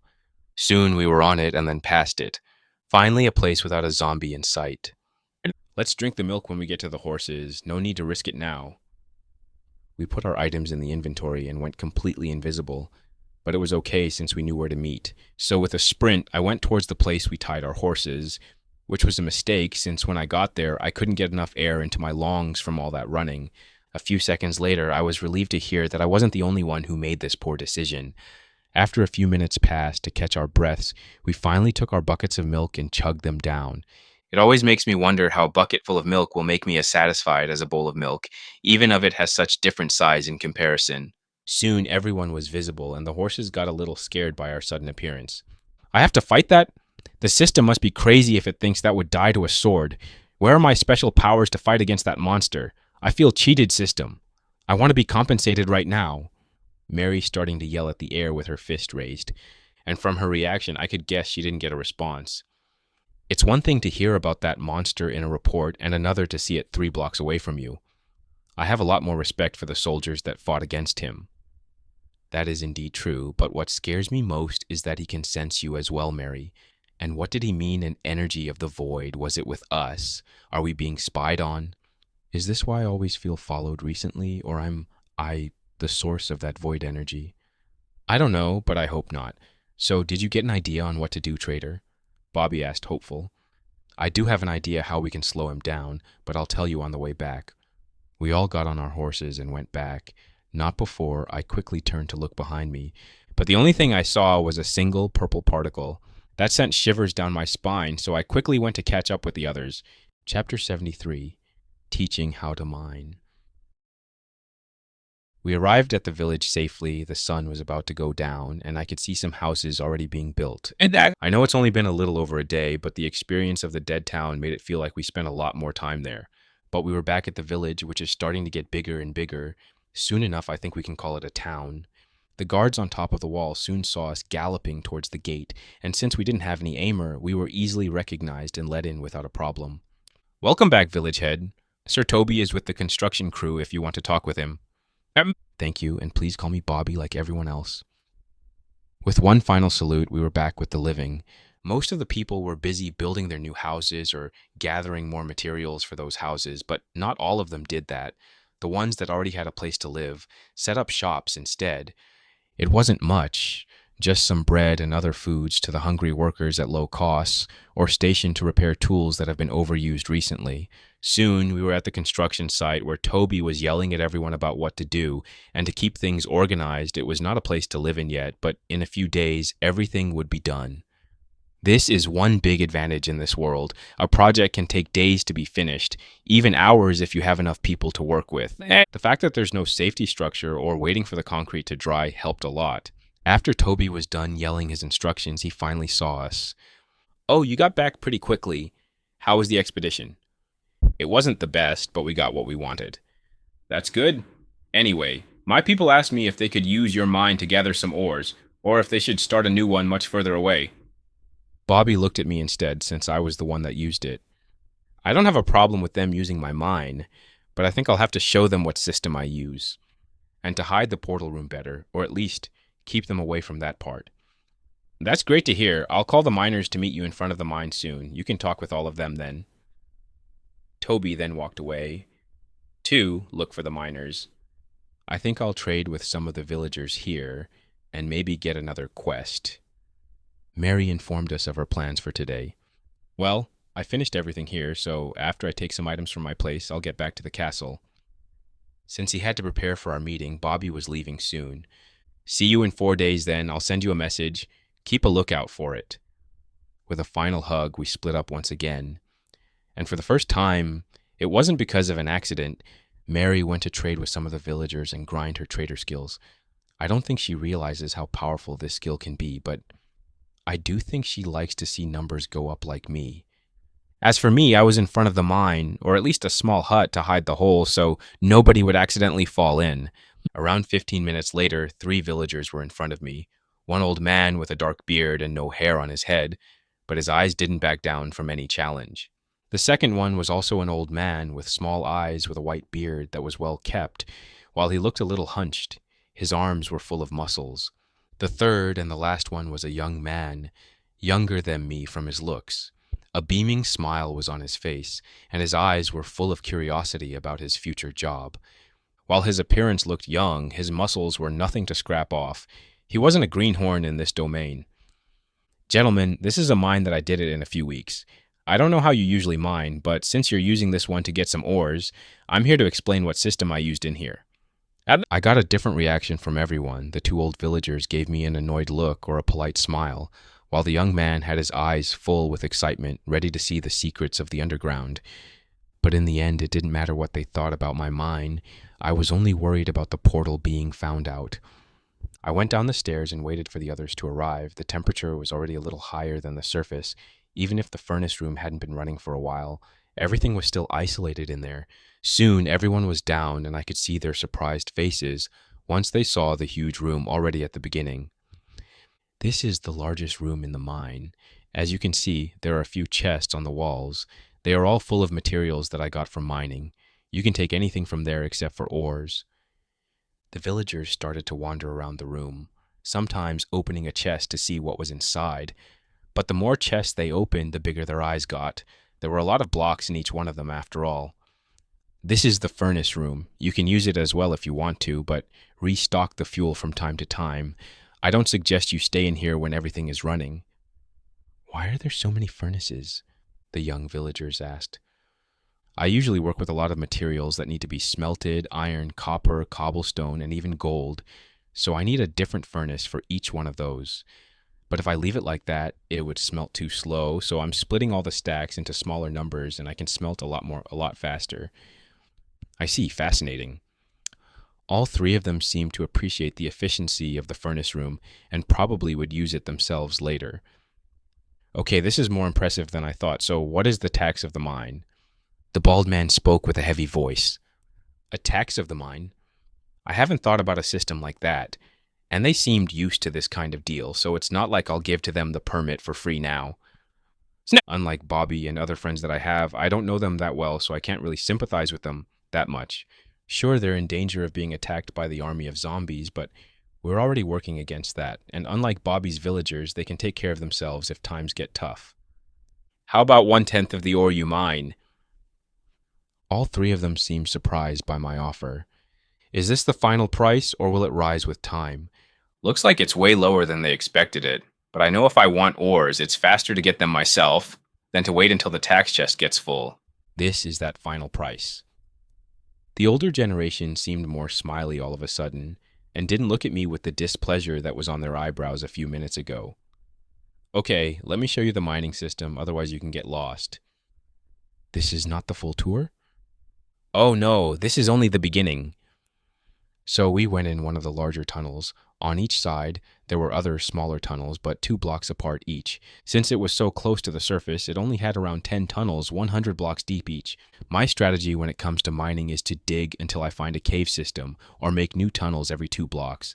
This way, I don't have to walk hours every day only to arrive at the end of the tunnel so I can start working. Of course, everything is well lit with torches, so I don't have problems with mobs. Now, since those are higher levels, I only looked for vines of coal. At the lower levels, I have a lot more tunnels for more precious ore. Wait, so are you saying that the lower we go, the higher the chance to find precious ores? The young villager asked. I should really ask for their name at some point. Of course.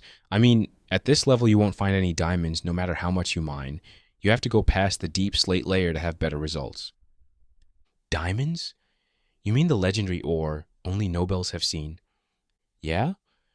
This seems to catch the attention of the old people as well. How did you mine until now? We only mined it in the stone layer since it's faster, and we do the same tactic as you, but the tunnels are further apart from each other, and if we find a cave system, we try to not go too deep into it. The hunched man said with embarrassment, "Oh boy, that's such an inefficient way to mine for resources. Okay, I'll tell you the right way to mine, but you'll have to give me all the lapis you'll mine. Deal?" They seemed confused about that ore, and it's not surprising since only rich people use it.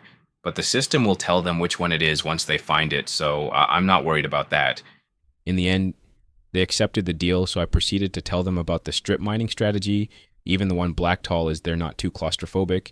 I told them about the levels of depth, the ores they can find, and what pickaxe they need to break it. I also encouraged them to take a guard with them and explore the cave system to get much better results. They all absorbed the new knowledge like dry sponges, and the light in the younger man kept getting brighter and brighter. It was starting to scare me a little. After a few hours of showing them, teaching them, and warning them on what to look out for, we finally split up to start the work.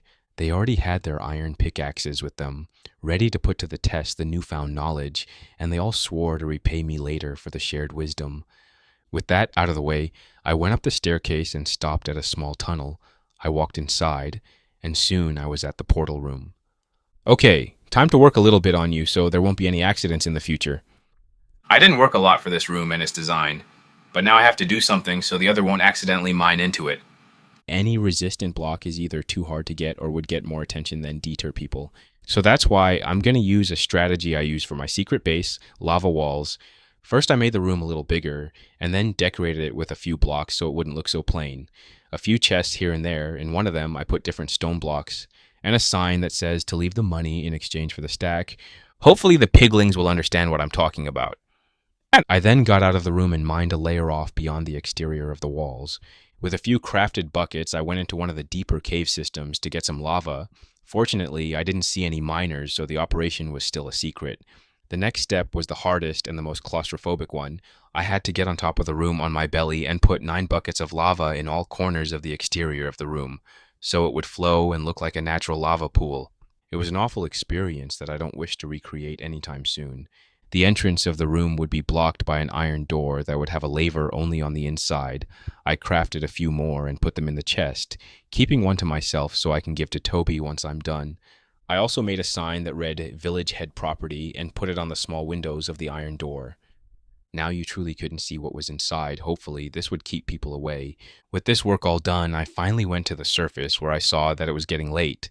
I walked around the village, talked with some people, and made a few trades. I also gave Toby his lever and went to look for Mary. It wasn't too hard to find her. She was helping with construction of the new houses.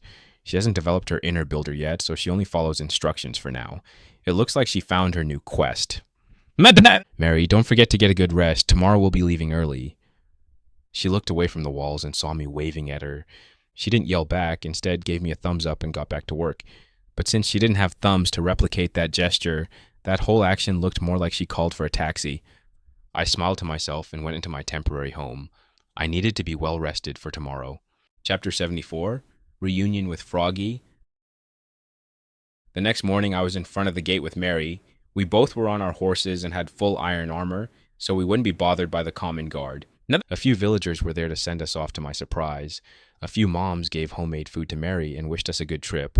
Toby was there as well, but what truly surprised me was the tree miners from yesterday, Ed, and Junior Eddie, as I learned their names. I seriously need to get to the bottom of their names. It's so close to greatness, and it can't be just a coincidence that their names match so well. There has to be an interesting story for all of this. With a final wave, we left the gates of the village on our horses. Trees were passing us at great speeds, and soon enough we were in the middle of the wilderness. From time to time, we could see a pile of bones beside some trees from some monsters that didn't have enough time to hide from the sun. In another week, the dirt will absorb them as well, and new flowers will blossom in their place. We passed a few villages that were less populated than I imagined. Everyone evacuated to bigger towns or didn't want to abandon their houses and barricaded themselves in. Nobody got out to greet us, but we could see shadows looking through the windows as we passed. Finally, after a day of traveling, we arrived at a big town. The line was still big, even with the sun going down. I can only guess they made it harder to get in with the new wave of refugees. We didn't stop at the line. Instead, we continued to gallop alongside the line, getting closer to the gate. Nobody said anything from the line, but they did give us annoyed looks. The only guard with iron armor was ready to intercept us, but I threw him a few emeralds and passed him without stopping. Now we were in the safety of the walls looking for a place to stay. I can't believe that bribing the gate guards was so easy. Bobby was right. If you have iron armor, people are too afraid to ask what you want. That's true. I didn't have a chance to explore the common towns, so I'm new to this experience as well. We walked on the wide street with people getting out of our way, since we looked intimidating on the horses. After some time, we found a place where we could sleep and leave our horses to be cared. I got 2 rooms, 1 emerald per night each, and if we wanted a meal for the whole day, it would be another emerald. It was pretty cheap in my opinion, a stack of sticks per day in exchange for a room with a warm bed and food for the whole day. Good night. There's no need to wake up early tomorrow. I want to explore this town a little before we leave. Mary stopped right as she was about to open the door before turning towards me. Wait, wake me up as well. I want to explore this town too. Sure, see you tomorrow. Good night. With this, we both got into our rooms and went to sleep. The next day, I woke up at the first sign of light. With some stretching and good food, we were out on the streets. So, what did you want to explore today? Mary asked me once we were walking down the street. Don't have a solid plan. I want to test some different foods, some not made with the system, hopefully. Also, the main thing I'm looking for is an efficiency book. I wanted to see if they have some normal clothes. I mean, I know we don't sweat a lot, and even when we do, it doesn't smell, but I want to wear something else besides a tracksuit. That is a reasonable request. I haven't changed a lot since I came to this world. Even the clothes from the party got left behind with my corpse, and now I'm back to a white t-shirt and black pants. When you get your job from the system, you also get a uniform with it. That's the only clothing you can get from the system. That's also the only one you can have in your whole life. It's not a simple cloth either. If you damage it, the clothing can repair itself the more you trade, but if you don't have anyone to trade with, then your clothing remains damaged. That's why there is an industry that takes advantage of the system and creates clothes from smaller parts of the original. But since it's not made by the system, they can't repair themselves, so you better take care of them. The first shop we got in was one that Mary was looking for. It wasn't big and the dresses didn't have a lot of variety, but Mary was very excited to try something new. After a few minutes of testing a few things, she chose a simple brown tunic and some black pants. She's really embracing the villager look without realizing it. Of course, she would have got something else, but 2 things stopped her. How hard it was to get the clothes on and how expensive it was. Those 2 pieces together cost 40 emeralds. We know how to cheat the system and get a bunch of emeralds, but the market price can keep up with his looks like. I also bought a black shirt, hoping it will last for a while. Next, we tried some street food like apple pie, tea with honey, and even some kebabs. In the end, I went to a noble shop and bought 2 efficiency 2 books for 1 diamond, and I even got some change back. I also visited a blacksmith to borrow his anvil for only 2 emeralds. With this, I had efficiency 3 on my diamond pickaxe. If I end up in another obsidian cage, I'll get out of it no matter what. While I was working on my pickaxe, Mary was already out with the horses waiting for me. She wore the new clothes, but unfortunately the armor covered everything, so it wasn't seen for long. Once we get out, well, stop a little further. I want to test something. She looked with curiosity at me, but didn't say anything. We passed the gate guards without a problem, and soon we were in the middle of the woods. Okay, I think here is far enough. Let's stop and get down. I put a pole fence down and tied the horse to it and warned Mary to get away from the horses. What I'm about to do will either be very stupid or a genius move. Either way, there's a high chance they'll start to panic once I do this. What do you plan to do? This. I took out a speed potion from my inventory and threw it at the ground beneath the horses. To my surprise, they were only startled a little from the sudden noise, not completely running like they'd seen death. But to the horses' surprise, they were suddenly very fast, and this confused them a lot. They were trying to do one step, and suddenly they were 3 blocks away. That was not normal. So you threw a speed potion on them? Can't decide if that's stupid or genius. Don't you know how easy it is to scare a horse? That's what I was afraid of at the beginning as well, but they're doing pretty good from what I can tell. I untied them from the pole and tried to get them used to the new speeds. At first, they were very confused, but soon they were pretty excited to test out their new strengths. Once we got on top of them, the speed started to increase a lot. Trees passed us in a blur. It was like we were in a car. With this, I also realized something. Horses love speed, and now they want to see what's their new limit. We went like that for half an hour, where we arrived at the first river. Without any input on our side, they just stopped, charged towards the river no matter what we said, and started to drink water like there was no tomorrow. After that, they started to eat some grass like we weren't even there. So with this new development, we decided to take a break here. Looks like it takes a lot from them when they run that fast. Yeah, I'll feed them some apples so we can speed things up. With their belly full and a 15-minute rest, we got back on the road. It was a weird process, but the results were amazing. In half a day, we were at the capital, and it would have taken over a day otherwise. I never want to experience that again. Mary spoke as we got down from the horses and got ready to speak with the guards from the castle. Well, the effect already ran off, so you're in luck. But enough with the chit-chat. Try to be mysterious. We want to intimidate them into sending the letter. We got our helmets on and stopped when their guards were right in front of us. Who are you, and what is the purpose of the visit? We are sent by our Lord to deliver a message to Sir Bobby. I see. We've been informed of your arrival. I'll send it right now. His hand was lifted, expecting the book, but I stood there in confusion for a few seconds. Oh, sorry, here's the message. I then just handed out the book and turned around to leave. That was easier than you made it sound. I'm still confused about what just happened. But it didn't matter, the message was sent, and tomorrow at noon we'll see each other in front of the city wall. Since the castle and the city were 2 separate entities, we had to gallop with the horses for 15 minutes to get to the city, and the line was long. We tried to use the same tactic as we did in the small town, but the guards stopped us. They let us enter faster than the others, but they didn't accept that kind of disrespect. We were both embarrassed about that blunder, so we decided to just go to an inn and sleep those moments away. The next day, I was at the meeting spot. Mary decided to explore the big city, and I thought it was a good idea. This is more of a personal moment than something that needs a lot of audience, so I appreciated. A few minutes later, 2 horses were coming towards me at great speed. It was Bobby and Froggy. My 2 friends who I went through a lot together, they stopped not too far away from me. Bobby seemed relaxed, while Froggy didn't recognize me yet. I had the armor on me after all. Bobby, this better be worth it. I'll miss my morning brewing batch. Froggy, you don't need to brew any more potions for now. We already filled our storage with everything you've done.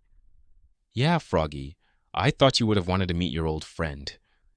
Froggy froze at my voice. Like a rusted machine, he slowly turned towards me, and I took my helmet off so he could fully recognize me. Hi, Froggy. I'm glad you managed to escape safely from the desert. I smiled and gave him a strong hug. He was still shocked and didn't move one muscle. Finally, after a full minute, he spoke something. Traitor, you're alive. I thought you died. Bobby told me he saw your corpse. If this is some kind of a sick joke, I'll be very angry. What's happening here? I let him get everything out of his system, and then it was my turn to speak. He could barely keep his thoughts in line. Yes, Froggy, I'm alive. This is not a sick joke. I truly died with my body still melted from the acid. By some miracle that I don't want to talk too much about it, I came back to life. A few days ago, I reunited with Bobby, and we arranged for this meeting and include you in the loop. So that's why you were so happy once you came from your secret trip. You found out that Traitor was alive. Why didn't you tell me anything? I wanted to see your reaction honestly. He said that with a mischievous smile. I need to sit down for this, and a strong drink. We should get inside. We have a lot to catch up to after all. With this, the whole gang was together for the first time, everyone was happy, and I wished for these moments to never end. Chapter 75, I will follow you. We sat down at the bar in the city. It wasn't too full or too empty. It was the perfect place to hear each other without having to yell. Even if this is different from my original world, the organic matter still rots if it's not stored in a chest. So it's not too much of a surprise that they managed to make something similar to alcohol. But I already had enough when I first drank the suspicious stew at the Nether Tribe party, so I only ordered some apple juice. Still expensive. Bobby took a light drink, and Froggy ordered the strongest drink that they had. Once it arrived, I thought they gave him swamp water with how green it looked, but it seemed to make its effects after one sip. Okay, I think I'm starting to calm down a little. Tell me everything that happened when you disappeared. Didn't Bobby tell you already? Snap! It didn't bring him good memories, so there weren't a lot of details. Bobby nodded his head to confirm what he said. I took a sip from my apple juice and told him what happened from my perspective. I didn't start with when I was teleported. I started when the prince came with the offer to teach me how to enchant. When I arrived at the part of the story where I had to take an oath of secrecy with the Ender Pearl, Bobby's eyes lit with understanding. Next was the process of learning how to write the cursed book. I didn't tell them how many I made in the end, but I only hinted that I managed to find a way to exceed the prince's expectations of grinding on one skill. And when I talked about the process of escaping, Bobby was the one who seemed surprised by all. So you're saying that the walls that surrounded the palace were actually all made with obsidian? That's a lot of obsidian to use. They have an obsidian factory under the palace. Remember the people who blew up to get our attention and had diamond pickaxes in their hands? Those were the miners who escaped and wanted to rebel against the prince. That's what kept them in check from intimidating the princess party through assassinations. Both of them nodded in understanding, but still looked angry at the thought of what would come next. The last part was short. I got on a horse, and the prince used the cursed book to stun the sultan in place while the armor was getting bound with his soul. While he was stuck, he was killed twice, even with his undying totem. Everything got pinned on me, but when they didn't manage to find me, I got teleported back. I tried to win everyone thereby revealing the truth, but got killed with a potion instead. So you did die in the end. So how are you still here then? Froggy was a little tipsy from drinking a few more sips. His white face started to have some pink in it. Yes, unfortunately, it's not something that I knew I had. The only thing I know is that I woke up in the middle of the forest a few blocks away from my base. So are you immortal now? Nope. And even if I was, I never want to experience death again. We all sat in silence to process the whole discussion until Froggy spoke once again. So what are your plans now? I've seen what the zombie lord is capable of doing, but it's not my job to kill him. So I'm going to help Bobby with a plan to trap his army or slow him down for a few more weeks until we can kill him. I've heard how bad that monster is. Makes me wonder where that stupid hero is when you need one. Both me and Bobby looked around awkwardly, which confused my witch friend. Said, "Why are you acting so weird? Don't tell me there's no hero in the end." Not exactly. We've actually met the hero already. She's under my care for now, but I plan to pass it to the royal family to help her grow faster. You've met the hero already? We've been looking for her for months. And why did you take her under your wing? Haven't we suffered enough at the palace for the stupid hero? Froggy was quite drunk now, so he was more prone to anger. It's not really her fault for what happened, and I'm sure the royal family from the Sandstone Kingdom is still in turmoil right now, and wouldn't be kind of poetic after all they've done to prepare for the hero, to lose it to their neighboring nation. He took the last sip of the drink while mumbling something. I guess that would be pretty satisfying. I could only smile at that comment. I've talked enough about me already. How have you been instead? He put the cup down and sighed before telling me the short version of what happened.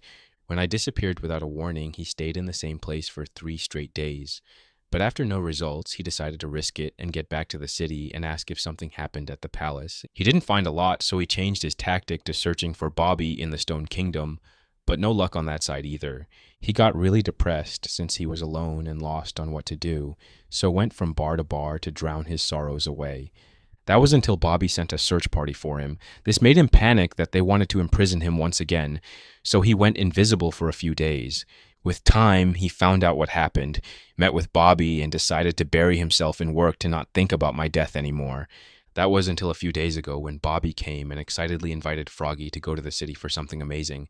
It was a sad story, but what took me by surprise was what he told me at the end. But since you are alive and well, I'll come with you. Wait, What? Both me and Bobby said it at the same time. I decided to follow you in the end. Froggy, I have to be honest, you're safer anywhere else besides me. Most of the time, I manage to get myself in some pretty absurd situations without me even trying. Froggy laughed at my comment but didn't change his mind. Trader, you are my only friend that I trust. Sure, Bobby is a friend as well who helped me through these tough times, but I don't think I can go back to isolation after finally making some friends. So I'm coming with you, with danger or not. I looked uncomfortable with this situation. On one side, I was happy that he trusted me so much, even after all he's been through. But on the other end, I truly believe I'll get in another stupid situation where we will both be in danger once again. In the end, I could only sigh at his decision. His mind is already set, so there's no point trying to change it. I looked at Bobby, who seemed to be in the middle of a tough decision as well, but in the end, only gave a sigh. Froggy, I know you've helped us a lot for the past few weeks with your potions, and I can't force you to stay and make some more, but this nation will greatly appreciate if you made a few more before you're going to leave. Froggy was indeed a valuable asset in these trying times, but they couldn't force him to do anything, much less force him to stay in the castle after what he's been through. I can help you with that, as long as Trader won't leave while I work. All the attention was back on me. I wasn't opposed to this deal, but in no way, shape, or form I'll be staying at the castle. I can wait for Froggy here in the town. That's enough for me. Then, Bobby, let's go back and start making some potions. The sooner we start, the better it is. Wait, don't leave yet. I still need you to do something for me. Sure. What can I help with? I told him about the plan of him recognizing the hero and then taking her to the castle to get some training. With that, she'll soon have an active role against the zombie lord, hopefully. Fortunately, Froggy accepted this request from me without any question. Next, I told Bobby about my plan to stop the zombie army from advancing. It wasn't really that complicated, but not easy either. What's the most important thing is the timing of when everything would be pulled together. By the end, Bobby was amazed by the plan and couldn't wait to share it with the princess. Well, let's drink to our reunion. To a better tomorrow. To a better tomorrow. With that done, I got back to the inn to pick Mary up for her true role as a hero. Fortunately for me, she was already there. The shopping was done so early because she had run out of emeralds already. I could only smile at the new predicament. Well, I have good news. You'll meet the princess of this country soon, so be prepared. Already? I thought I had to prove my strength or something like that. Don't worry, I have some connections that would help you with this. And remember, if they ask you who taught you all of this, tell them it was your teacher in the forest who doesn't want to deal with people. Sure thing.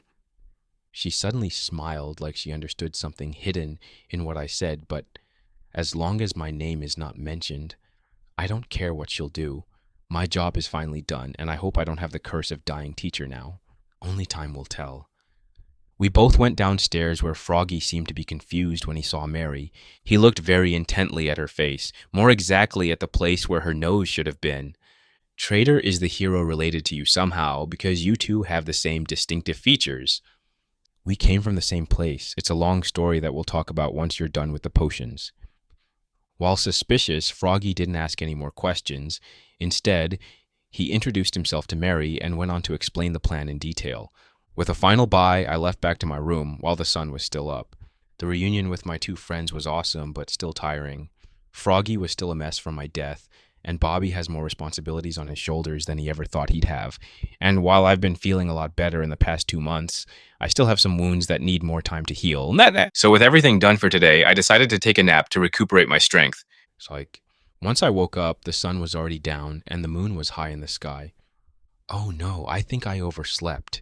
Now I can't sleep for the rest of the night. With a sigh, I looked out the window to see how much time until morning came. But to my surprise, I saw the city was still full of life. Light was all over the streets. People walked along laughing and having fun. At night, a different city was born. Maybe it's not such a bad thing that I overslept. With that, I went downstairs and then onto the streets. Some shops were open since morning, while others you can only see them at night. I walked around to feel the city at night, while eating from time to time, trying not to use all the emeralds that I had in one go. As I was walking along the busy streets, I suddenly froze. At one of the food stalls was a woman with pale skin, black hair, and a pimple on her nose. That was 100% a witch. But what was she doing? in the middle of the city. Yeah. I thought they weren't welcome. Could she be connected with the pillagers that killed me in the desert? Soon she got her food and left, and I had to make a decision. Ignore or follow her in hopes of finding some answers. In the end, my rage won. I wanted to have some revenge against the people who killed me, so I followed her from a distance, never getting too close, but also never losing sight of her. She went to get some other foods and some clothes as well. After a few hours of this, she finally decided to end it for the day and leave. The streets got less populated the more we walked, so I decided to be further away from her, just in case she would accidentally see me.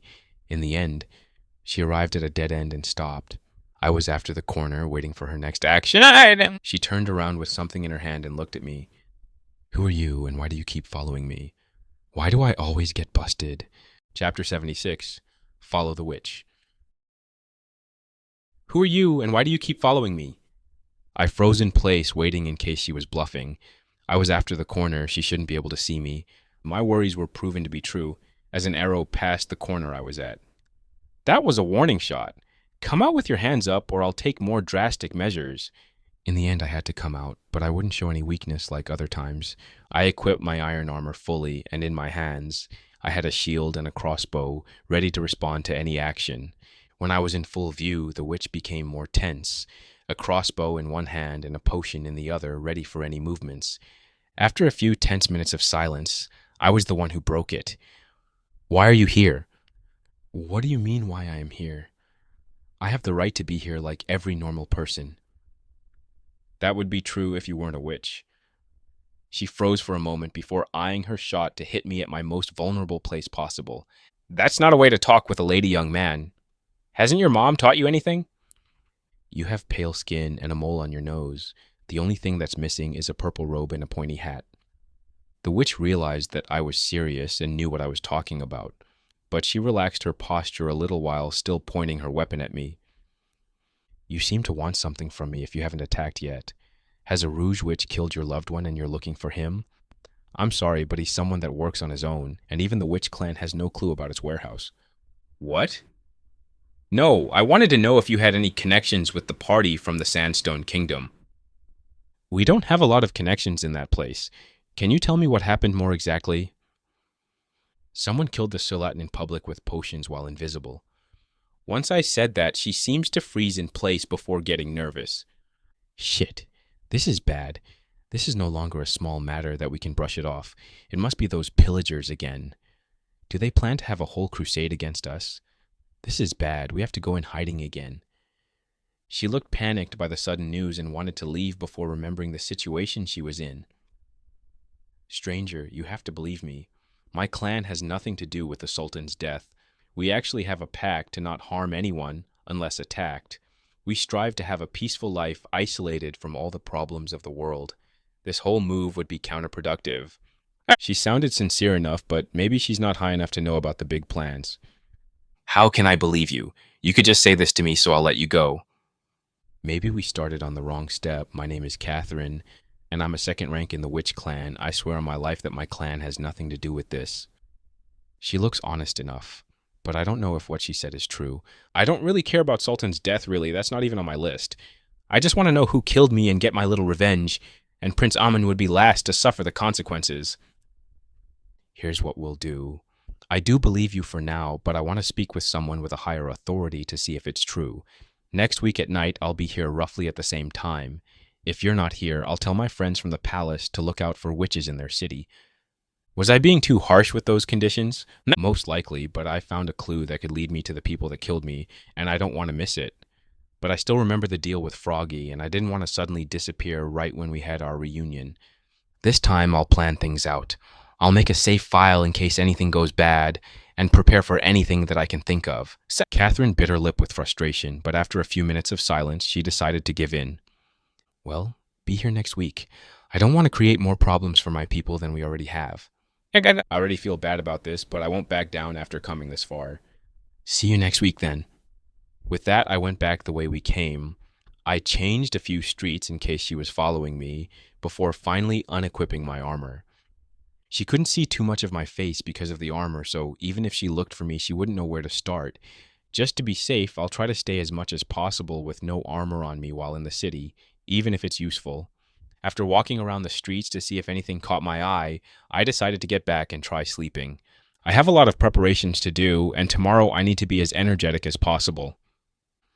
A week has passed since I met the witch. It was night outside, where the only source of light came from the lanterns hanging on the walls.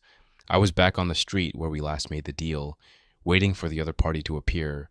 But I wasn't alone this time. We were 4 people instead of the 2 I expected. Mary, Bobby, and Froggy decided to join me once they heard about the event. I tried to tell them that this was an overkill and, well, most likely intimated them, but Bobby said that's a stupid thing to say, and he was still shocked that I managed to find another witch when he only knew them as legends. He mumbled something about me being the most unlucky or most lucky person in the world. Mary said something about wanting to join this adventure since she couldn't miss the opportunity to interact with a secret clan or something like that. Froggy was just worried about me, but also curious about the other witches. His whole life was isolated from being different than the others. Now he found out that there was a whole clan with people like him, and I can understand why this would pique his curiosity. We were all in enchanted iron armor. I made some upgrades in case things will escalate into a fight, and we looked more intimidating like this.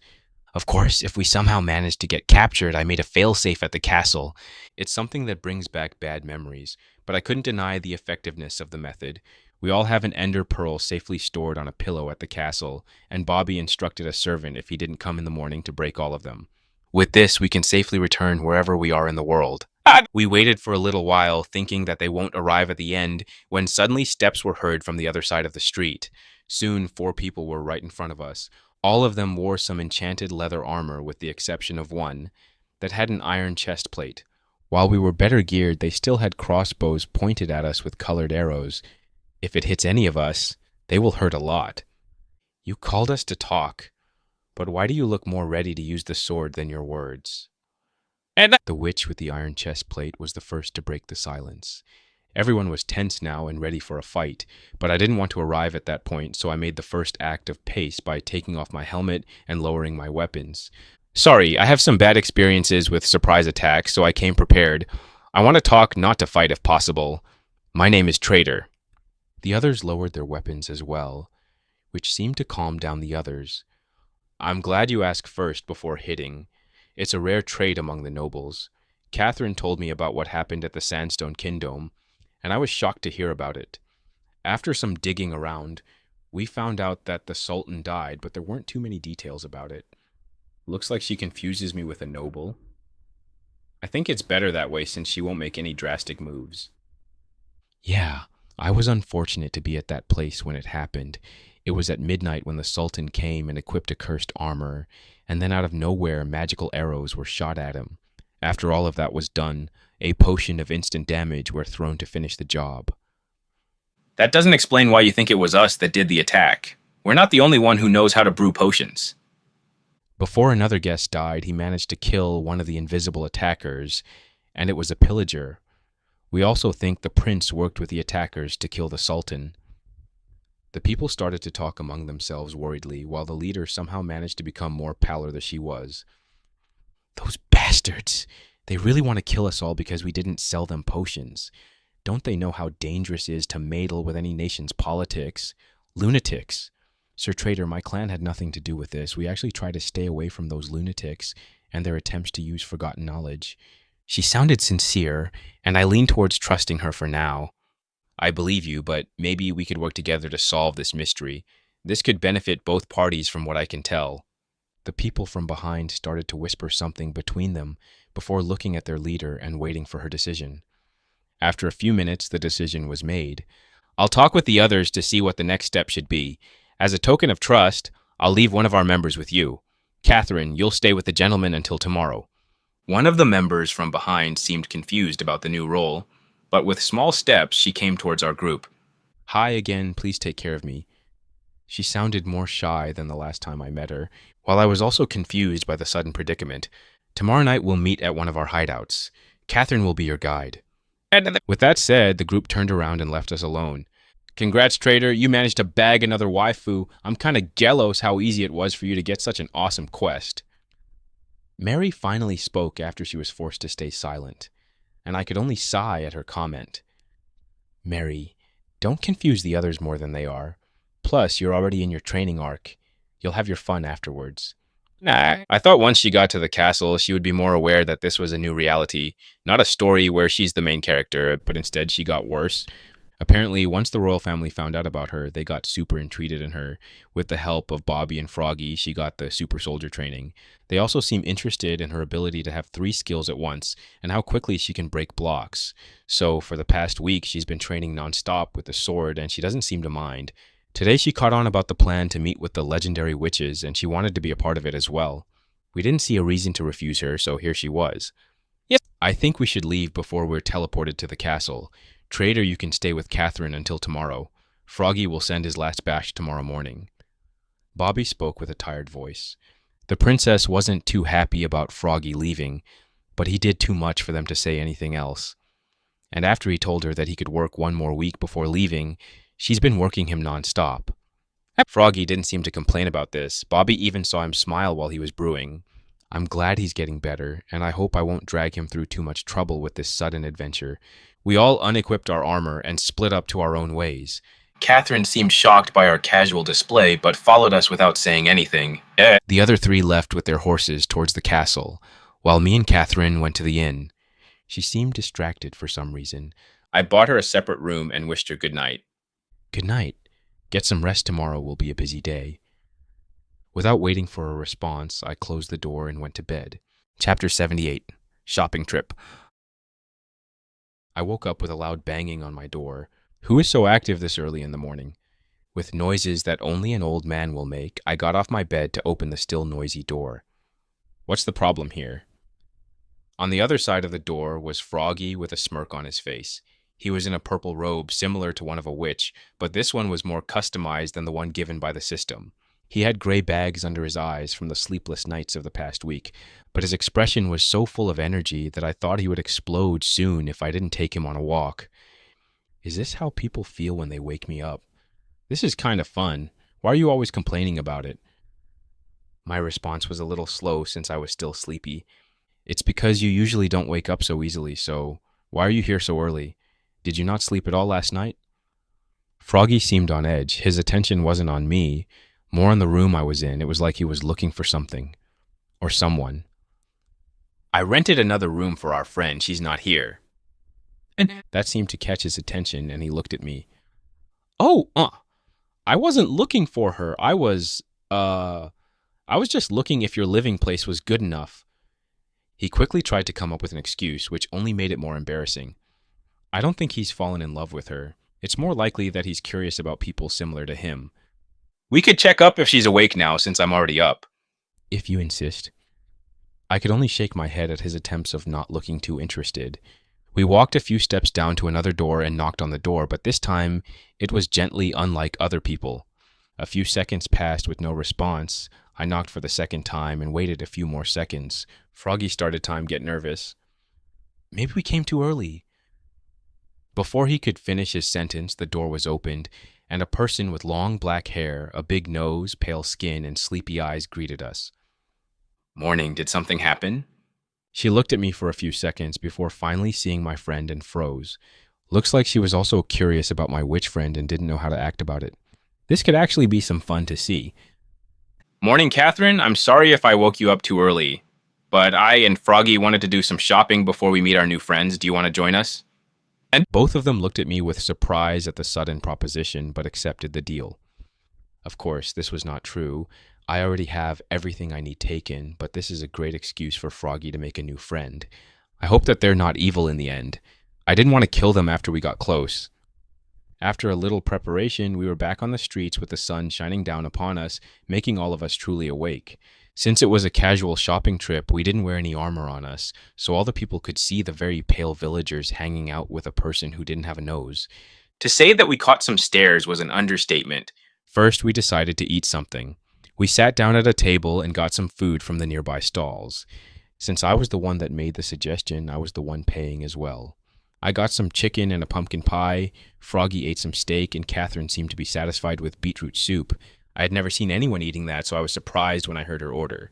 But if she likes it, I can't say anything about it. We sat like that for a few minutes, nobody saying anything, but I could see the two of them glancing at each other, thinking that they're sneaky about it. In the end, I got bored, so I broke the silence. So, Catherine, what were you before becoming a witch? She stopped eating her soup and looked deep into my eyes with suspicion. But since I was just curious and had no bad intentions, she decided to answer the question. I was the youngest of a small noble household. A year after I got my job assigned by the system, an accident happened and I became a witch.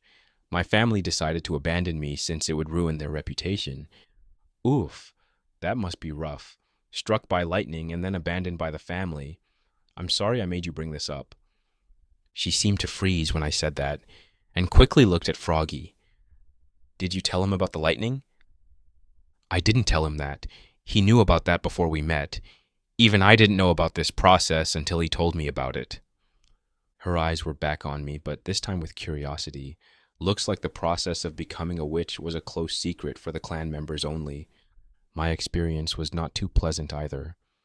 To break the building silence, Froggy decided to tell his tragic story as well, which unfortunately didn't help. It only brought the mood down even more.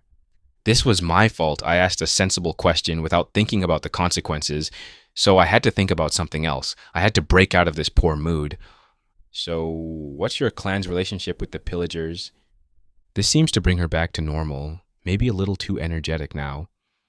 As you may heard some rumors, everyone thinks we're in the same boat as those monsters, but that couldn't be further from the truth. We are an exclusive clan that only accepts witches and tries not to harm others. Instead, those stupid Viligers are looking for trouble. They are bigger than us in numbers and power, and they also double with forbidding magic. We may have been forgotten by the system, but they're simply despised. We also don't like to trade with them, so those potions didn't come from us. Looks like she had some strong opinions about the pillagers, which took me by surprise. How did the Viligers come to be? This was one of the few topics that I had no information from the game. Since the game lore was so loose, I didn't know the origins of pillagers, only a few theories posted on the internet. But now I'm curious about the truth of this world. Froggy also looked at Catherine with curiosity. Since his birth was that of a normal villager, he didn't know too much about the outside world. Only recently it got expended, but few know about the Viligers. Only some stories were told as legends. They like to keep their secrets pretty close. With a sigh, she began the story. We don't know too much about them, but we're the ones that have the most contact, unfortunately. We all appeared shortly after the Great War. At that time, the system was at its weakest, and people started to experiment outside of its domains. In the end, the system found out about them, cursed us. That's how the pillagers and witches came to be. At that time, we were part of the same clan, but as time went on, the experiments got more inhumane, so we, the witches, left the clan to make one of our own.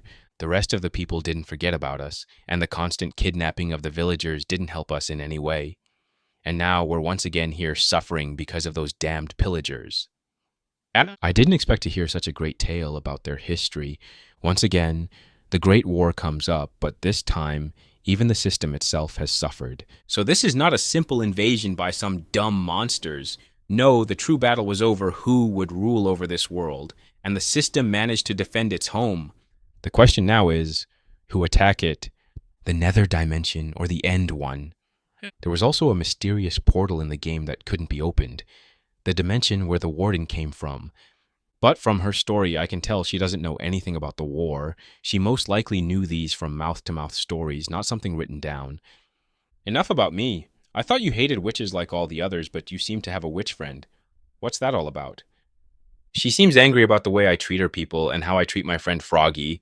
I could only awkwardly say that he saved my life and we have been friends ever since then, but at the palace, something happened, and ever since then I was more angry towards the pillagers, and I knew that in a big raid there would usually appear some witches and ravagers. You know more than others, that's for sure.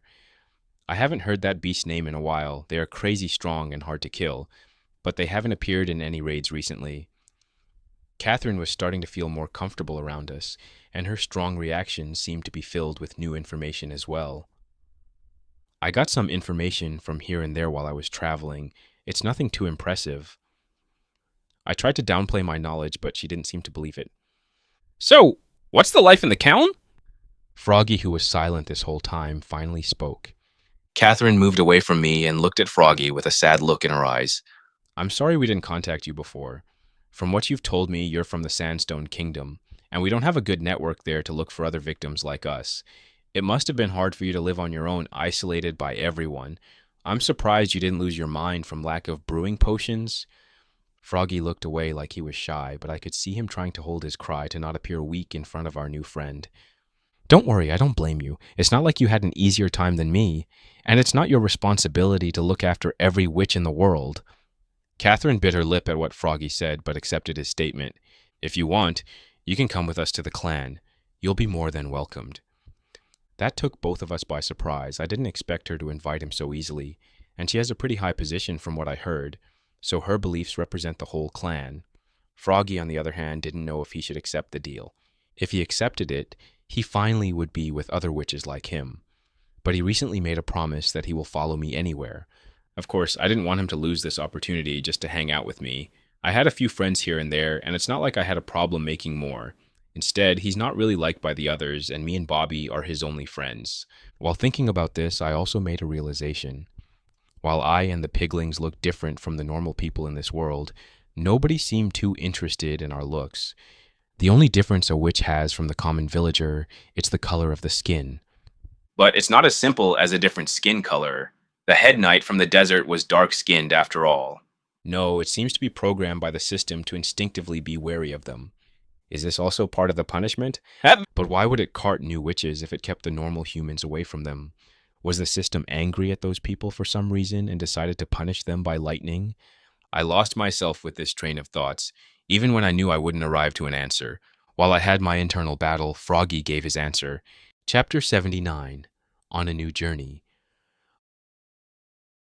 I'm sorry, but I promise that I'll stick with Trader for a while, maybe another time. Froggy in the end decided to refuse her offer and stay with me.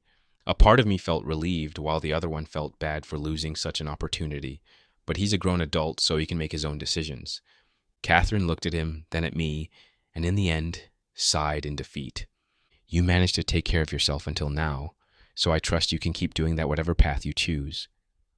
With that, we continue our day shopping.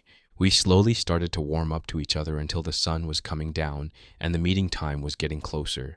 With that, we put the armor on us and followed Catherine to the meeting place.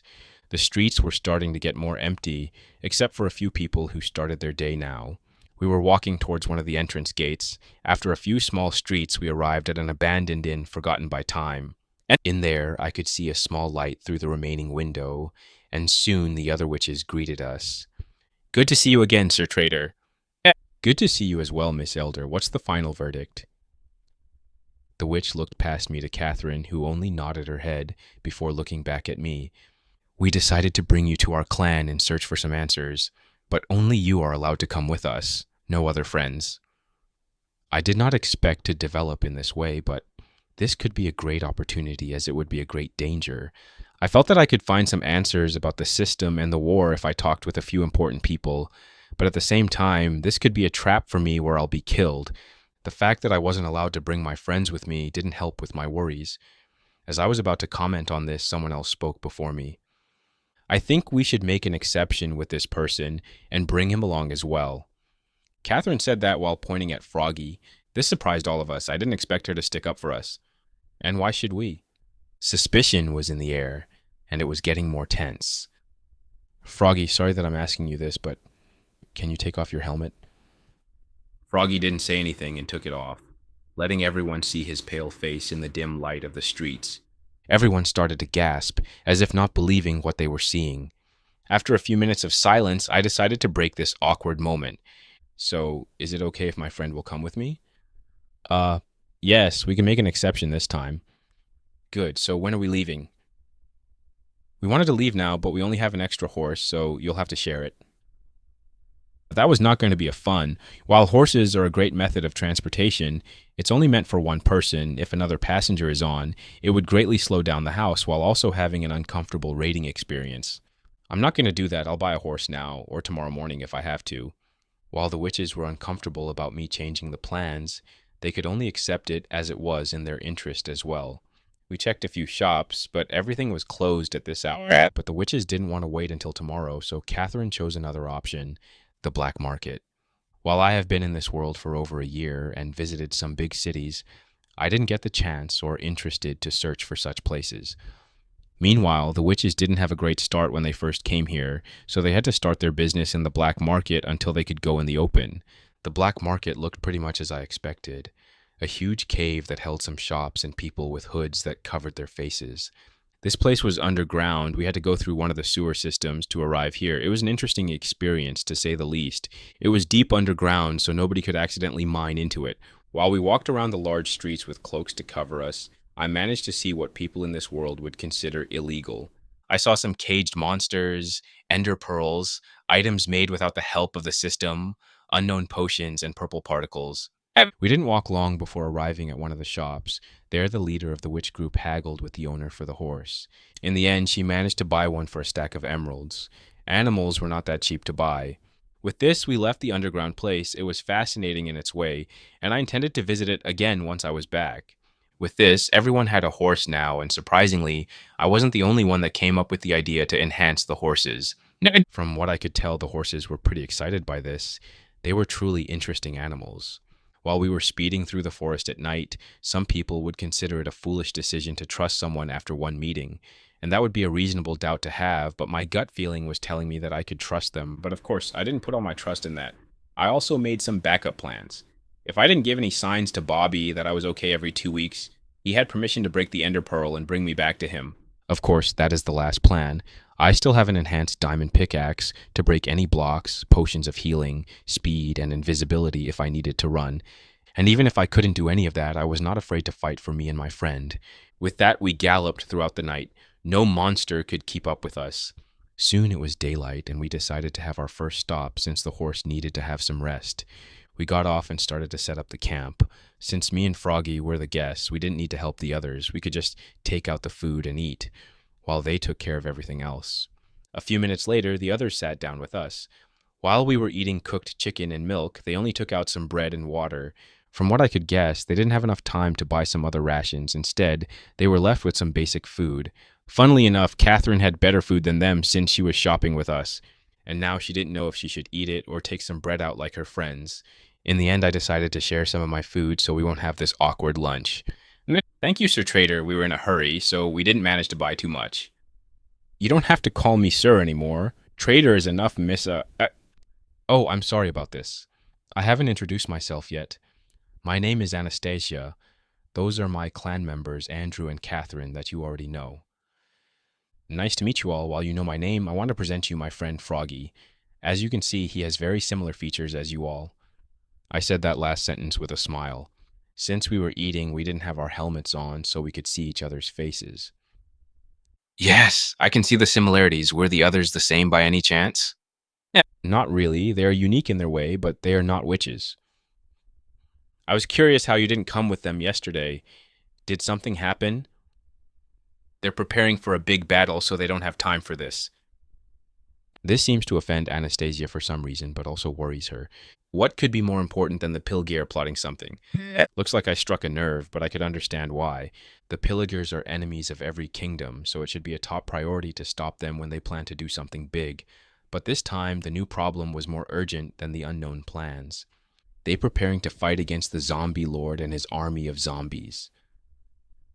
They all looked in confusion at me, and I was confused at their confusion. This was news all over the Stone Kingdom. How couldn't they know about this? So I started to explain to them what happened in the past few months, and their faces started to get paler the more I talked. It was quite a sight to see since they were already pale. Do you think this is somehow related to the Pilgers? I could see them creating a monstrosity like that. They asked an interesting idea, but I don't think they're involved, or at least not that much. The system brought a hero against the monster. They didn't tell the church to stop the pillagers, and whenever the zombie lord spoke, it was all in the name of the void, which is more related to the end dimension than this one, unless the pillagers worshipped the void as well. That could be possible, but there's not much evidence for it. The conversation died down a little after that, so we decided to hop on the horses and continue our journey. It took another day with our speedy horses to get to our destination. The trees started to get darker, and the grass was less and less replaced with muddy waters. We entered a swamp biome, and it was quite a sight to see. There was mist forming here and there, a frog jumped out of the way, and in the distance I could hear the unique noises of a slime hopping around. We got deep into the mist until we saw a wooden wall appearing out of nowhere. It was 7 blocks tall with lamps on the exterior every 5 blocks. It only gave a creepy experience overall. Soon the gates were opened and we passed them. But when we did that, it was like we went through an invisible barrier that stopped the mist. And once we were past it, the sunlight was once again warming us up. How was that possible? I don't remember this being a feature of the game. I'm missing something, but the horses didn't stop. They were still galloping toward the clusters of huts. They all looked pretty similar in design to the witch hut in the game, a small house on thick pillars of wood in the middle of a swamp. The only difference was that they were a little bigger, connected, and a huge building in the middle of the compound. We didn't go too far since there wasn't any land for the horses to use, so we stopped and got off the horses. "Welcome to our clan," Anastasia said with a proud voice while showing us her home, and I was pretty impressed. It was a small-sized town with its own culture, people, and history. I could even see some witches tending to the slimes like they were cattle. It was a fascinating thing to see. We climbed the ladders to get on the wooden platforms. As we walked along the bridge, witches came out of their huts to see what all the commotion was about. Some of them looked curious at us, others with fear, and even some with anger. But they all had one thing in common: the pale skin and the purple robes. Our final destination was the big building in the middle of the compound. It had a similar style to the huge wooden huts from African tribes in my home world. A circular base with an almost flat roof. It wasn't too tall, but it occupied a lot of space. We went through the big entrance and went along the long hallway. Soon we were in a huge room where 10 chairs were positioned in a semicircle looking towards the middle. 9 of them had an elder sitting on them while the last one was empty. But not for long, as Anastasia went and sat in the empty chair, showing her position in the clan. What was left was silence and tense air, as they all looked at us, trying to intimidate us. Finally, one of the elders spoke. "We were expecting you." Chapter 80, Council of Witches. "We were expecting you," said one of the elders, and Andrew and Catherine were silently leaving the room as well, which only left me and Froggy against the elders. "But the messenger didn't know about the surprise guest from what we can guess," said another elder while looking at Froggy with interest. They were concentrating more on Froggy, who seemed to get shy all of a sudden. Slowly, pieces of the puzzle started to put themselves in place. One of the elders did come to meet me, but since she saw that I had more powerful friends than she expected, she planned to accept only me to the clan and intimidate me with the whole council gathered. That's why one of the witches was missing from the group. He was sent ahead to warn the others. But they didn't know about Froggy, and they seemed more interested in him now than me. Finally, I was back to reality and could hear how the elders were interrogating my poor friend. "So you're saying you weren't forced to make potions nonstop?" Of course they didn't. The Sandstone Kingdom didn't know the full potential of my abilities, and the Stone Kingdom only had me as a guest of honor. When I left, they were a little saddened, but they didn't lock me up. More murmurs were exchanged between the elders. This seems like a fascinating topic for them. "Excuse me, but we've been traveling for a while and we're still tired, so can we discuss the stuff we're here for?" They all stopped and looked at me. But for the past year, I have been through a lot, so their attempts to pressure me weren't that notable. "Yes, about the incident with Viligers, it is indeed concerning, but they are the ones to suffer first after the internal fights are done. We're more hidden than them in the arms of the Great Mist." What's with the sudden change? Didn't I come here to negotiate about how we should deal with the pillagers? Instead, he gave the impression like they wouldn't suffer that much from this endeavor. This also took the other elders by surprise, as they looked in confusion at the one who spoke. Not all of them, another 3 besides the one who spoke, seemed to have a calm expression, like they were expecting this development. So this isn't a perfect paradise either. They have some internal disagreements as well. What if the pillagers will tell the others of your location? We made a contract with them once we left, so they wouldn't do that. Before I could think of an answer, another elder spoke. "Brutus, what's the meaning of this? We decided to help Trader with his revenge for the pillagers. This will only help us, not bring us any harm." "And how do we guarantee that? The first time he met Catherine, he was pointing a weapon at her. That's not an act of looking for allies, only getting rid of enemies. What guarantees that he's not an enemy?" That was a very good point against me to make, which didn't make me feel too comfortable. But the same witch that spoke up before said something in my defense. "The fact that Froggy stays willingly beside him should be enough proof." The silence was in the room after that statement. It surprisingly had more implications than I initially thought. Brutus didn't say anything, instead getting more moody in his chair. I'm sorry about this, Sir Trader. We do intend to help you fight against the pillagers. My name is Flora, and if you have any questions that I could answer, I'm always open to them. I'm sure you're tired after the long travel. Why don't you two get some rest and discuss more things tomorrow?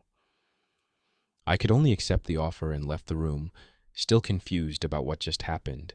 Catherine was waiting outside for us and guided us to our temporary homes. We each got one not too far from each other. It was a smaller hut than the others, but it was cozy enough for me to feel comfortable in it. All right. So after I said goodnight to Froggy and Catherine, I went to sleep. POV Flora. Early in the morning, a messenger came to our building. The man who threatened us with the banning our kin was more powerful than we expected. Fortunately, he seems to be willing to talk before starting a fight, which is a rare sight in this world. But even with this, we wouldn't be used as tools to achieve his goal. Instead, we would be the ones to put pressure on him. This is our home. We have the most strength in here. If he doesn't meet our demands, we can get rid of him quickly and stay hidden for a few years to cool things off. A day has passed since then, and all the elders gathered in the big room except for one, but she was on her way back anyway. Meanwhile, we started to talk with each other about our lives and experiments. While we were all in a small community, that didn't mean we knew every move of everyone in the clan. We didn't grow up together. The only thing that united us was the curse of being a witch. We can't have children like the other villagers, so the only new people we get are outsiders. And everyone is adapting to their new life at their own pace. We are the elders, usually the oldest residents in this clan. We are selected by our groups as representatives for the whole. That's why there are 10 of us. While we have this curse upon us, we also get an unexpected benefit, a prolonged life. We can live for around 80 years, or maybe even linger, which is a lot more than what a normal village will live. That is why, even if we don't get too often new members, we keep our population stable. As we talked with each other about their experiments and their life, our rude guest finally arrived. They arrived in the middle of the room, where Anastasia was with them, but soon joined us in the ranks. Our chairs were elevated, which gave us an imposing aura. The witches in the leather armor slowly retreated, only leaving the armored man. He had fully enchanted iron armor, but his helmet was missing, so we could see his face at least. He had black hair, big eyes, and no nose, surprisingly. I didn't even know that was possible. But what truly caught our attention was the man beside the weird-looking stranger. He had the same equipment, but no the same appearance. He was like us, with a pale skin and a mole on his nose.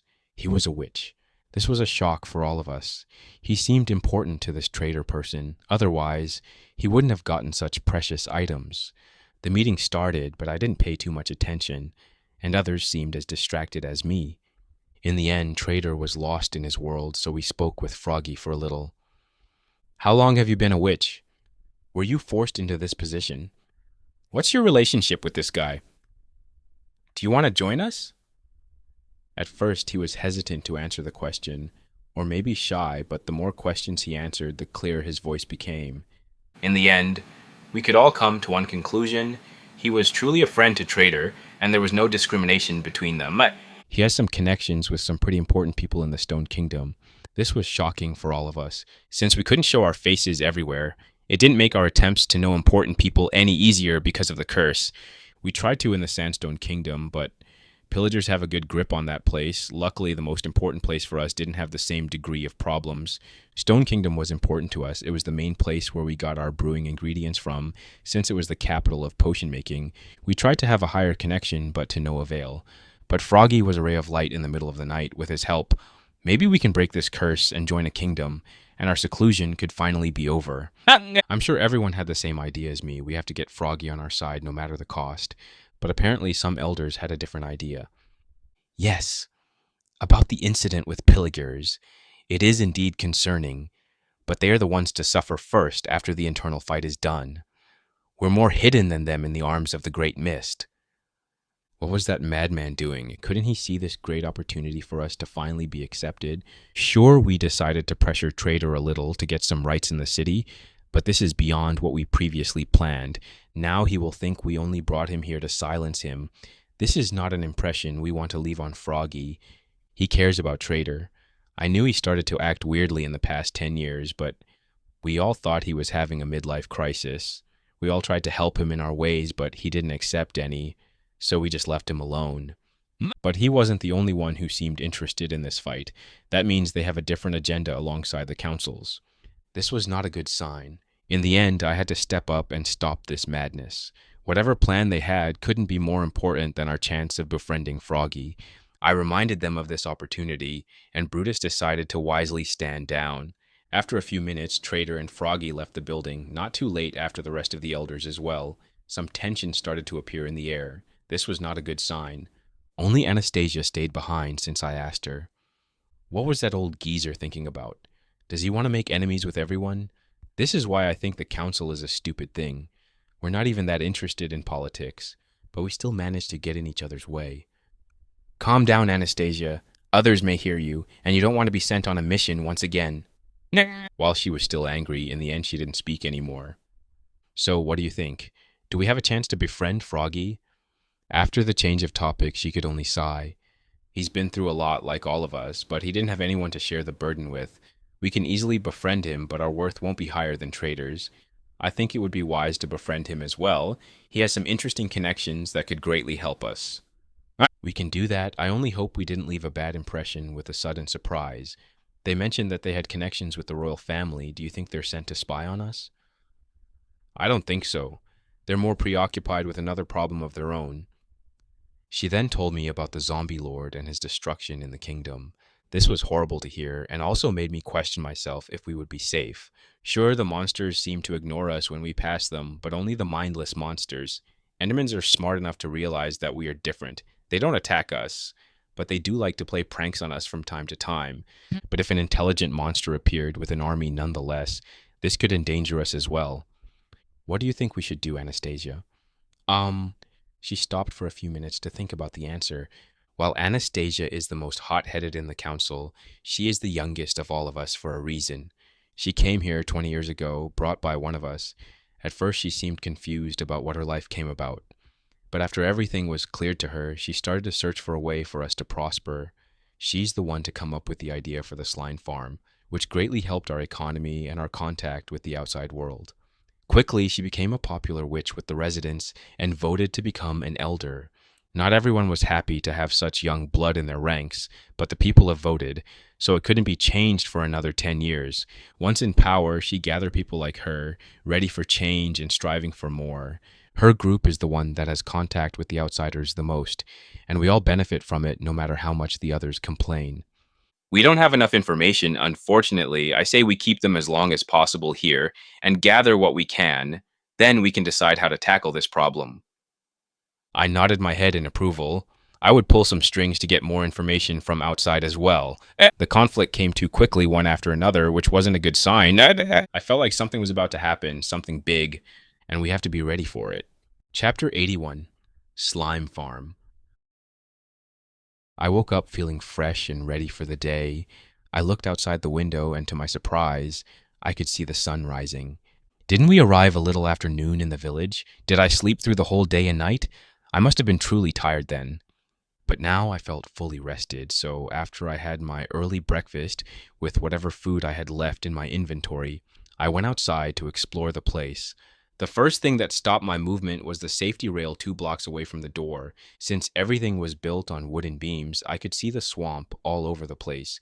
It was similar to Venetia, but uglier in a way. Since it was still earlier in the morning, I couldn't see any people starting their day, so the streets were empty around me. I should explore this place before I'll be more restricted on where I could go.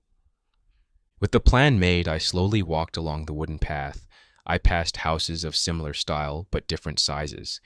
In the distance, I could see a small structure that had an item frame on top. If I squinted my eyes, I could see an iron pickaxe displayed in the frame.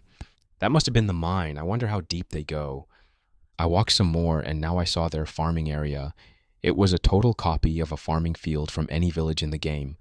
Logs were put as a frame, and inside were 4 rows of dirt blocks with running water in the middle of them.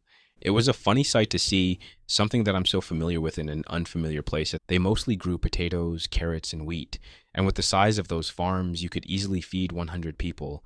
I didn't stay too long there. This was their food source, which I'm very sure they'd like to protect, and I don't want to make the residents of this place more suspicious of me. The next interesting site was the most fun one, the slime farm. A large fenced area over water and land held a few dozen jumpy slimes. The smallest ones stayed on the land and occasionally jumped in the water for a short while. The bigger ones were mostly in the deeper water, having fun in their own way. but I didn't see any huge ones. Were they not in this world? Or once they reached that size, they got harvested? Suddenly, I could hear some steps coming towards me. I quickly turned around and saw a witch with a purple robe and a straw hat. Careful! They bite if you get too close. His voice was old, but filled with power, which made me instinctively listen to him. Sorry, sir, I was only fascinated by this farm. I know that slimes are still monsters that can be dangerous. He seems to chuckle at me, not really bothered by my presence. You must be the new stranger in our lands. You sound more polite than what the other fellows told me. Jack is my name, and if you want to get some answers, take this rotten flesh and feed the slimes with me. He handed me 10 pieces of rotten flesh. While in the game it didn't look too appealing, it was still kept in the chest in case it was needed in the future. But since I actually live in the game, when I have a piece of rotten meat in my hand, my first reaction is to gag from the smell. I can't imagine anyone trying to eat this as well. There is no benefit however you look at it. However, I had a convenient tool named inventory that helped me hold items without dealing with its consequences, so I only needed to hold it in my hand when I had to throw it to the jumping slimes. Jack was the first to pass the wooden gate. He had a shield in his hand already prepared, and slimes were already flicking him. It was quite an interesting sight to see, but unfortunately, I didn't get the chance to enjoy it for too long, as I soon had to join him. Not too late after I joined with him, but a little further from him to take off some stress that was accumulating on him. The slimes weren't fast, and most of them were the smallest kind. If they didn't try to kill me, I would have thought this was a cute sight. My shield was up, and 3 were already banging their head against it. I felt no strength behind my defense. After 10 gathered around me, I threw some rotten meat on the ground. Soon they all ignored me and jumped over the piece of food. I threw 2 more to spread the pile a little, otherwise I'll squish themselves to death.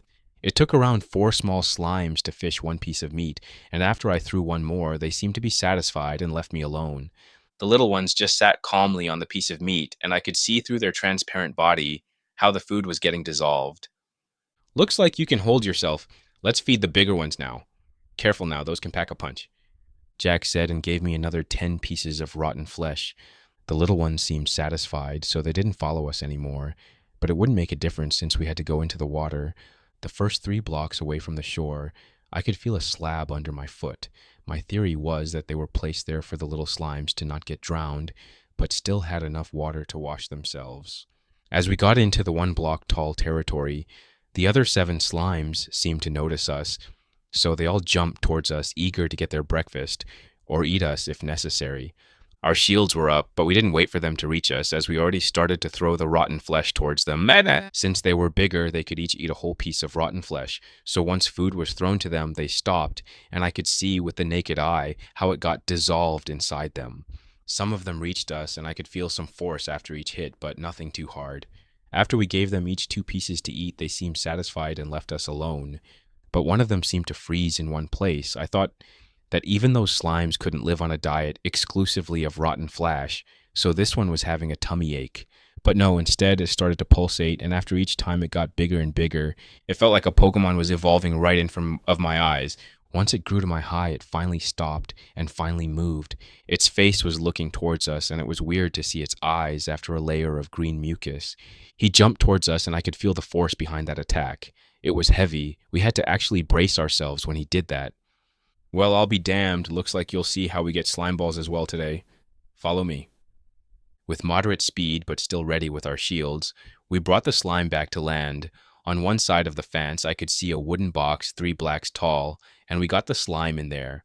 While I was distracting the big slime while standing on the wall, Jack was on the other side, blocking the monster in. Now he was stuck in a 4x4x3 room with no way to get out. Now what? Once he's down, you'll yell, "Go," and I'll push that lever. He pointed to the lever that was connected to a few sticky pistons through redstone. I just nodded my head and waited for the exact time when the slime would land from his jump. Now go! The lever was switched and the pistons pushed the bottom wall into the poor slime. It was caught, and it suddenly took the shape of a square balloon that was trying to get out, but with no luck. If it wasn't a monster that wanted to kill me a few minutes ago, I would have pitted it. We got the slime. What's the next step? Now it's time to split them up. Jack took an enchanted iron sword from his inventory and sliced the huge slime. It wiggled vigorously from what I could guess was pain, but soon it exploded and Buck jumped down to take 3 of the smaller remains of the slime. I could only guess that those were the slime balls. But while he took those pieces, the rest of the green goo was slowly gathering in 3 piles, forming a medium-sized slime. But their life was short-lived as Jack killed them brutally like their predecessor. He got 2 slime balls from each slime. As I expected, the rest that couldn't be picked up slowly gathered on different piles and formed 10 more small slimes. To much surprise, Jack started to kill those as well. Not all of them, just half, and he got 8 slime balls from them. After the slaughter was done, he fed the small slimes some rotten flesh and then let go from the wooden box. In total, he got 16 slime balls out of this and 5 more potential slimes for the future to be butchered. It was a profitable business indeed. Wouldn't it be better to have more slimes? Nah, that is the most we can afford to keep with our food supply. There's no need to expand. Would it help to have some looting on that sword? Unless it already has. It would, but you can't find anywhere cheap books like that. This sword has only sharpness to help out with cutting. I nodded in understanding. Maybe I'll buy a few looting books next time I come here as a token of friendship. Are you the only one who works with the slimes? Nah, my brother helps me from time to time. It's not that hard. We only need to feed them twice a day, and in 10 days they grow to their full size. Fascinating. And what do you use the slim balls for? We mostly sell them. I heard the Coral Kingdom really like them, so they buy them as soon as they appear. So this was their main income. But why would they need so much slime? There aren't a lot of recipes that you can use them for, and from what I read, the Coral Kingdom isn't known for their redstone machines, only their crafting items. Thank you for showing me your farm. Can I come at night to help with the feeding again? Jack started to laugh out loud with his deep voice. Help is always welcome.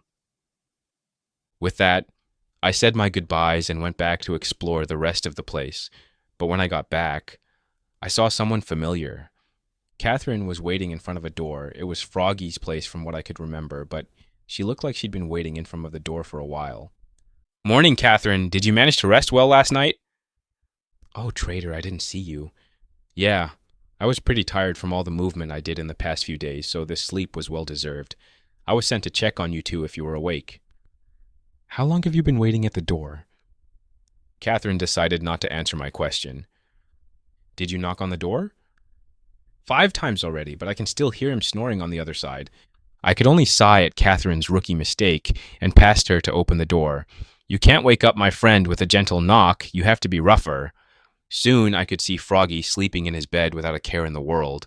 A few steps later, I was right beside him, and Catherine looked already uncomfortable with me burging into his home. I did not care. Instead, I took the blanket off him and started to shake his shoulder with force. Wait, don't be so... What? I don't want to do any more training. Omar, leave me alone. We can't do that, Froggy. We need to swing that sword at least 1,000 times to learn it right. 1,000 times? Now he was up and fully awake, but once he had his eyes on me, his shoulders lost some tension. Oh, traitor. Morning. He knew what just happened, so he didn't even bother to complain, but got off his bed and did some stretches. Catherine seems very shocked by what just happened, and she only spoke after Froggy was done with his morning exercise. Froggy, traitor. Elder Flora wants to see you two. Why don't we get some food and then we can meet her? We both accepted the deal, so we left to get some food. I wonder if they eat something exotic here. Chapter 82. Gathering more information. We walked along the wooden path until we got to a medium-sized hut. There wasn't a common dining hall where you could eat in the community. Instead, we were going to eat homemade food from Catherine.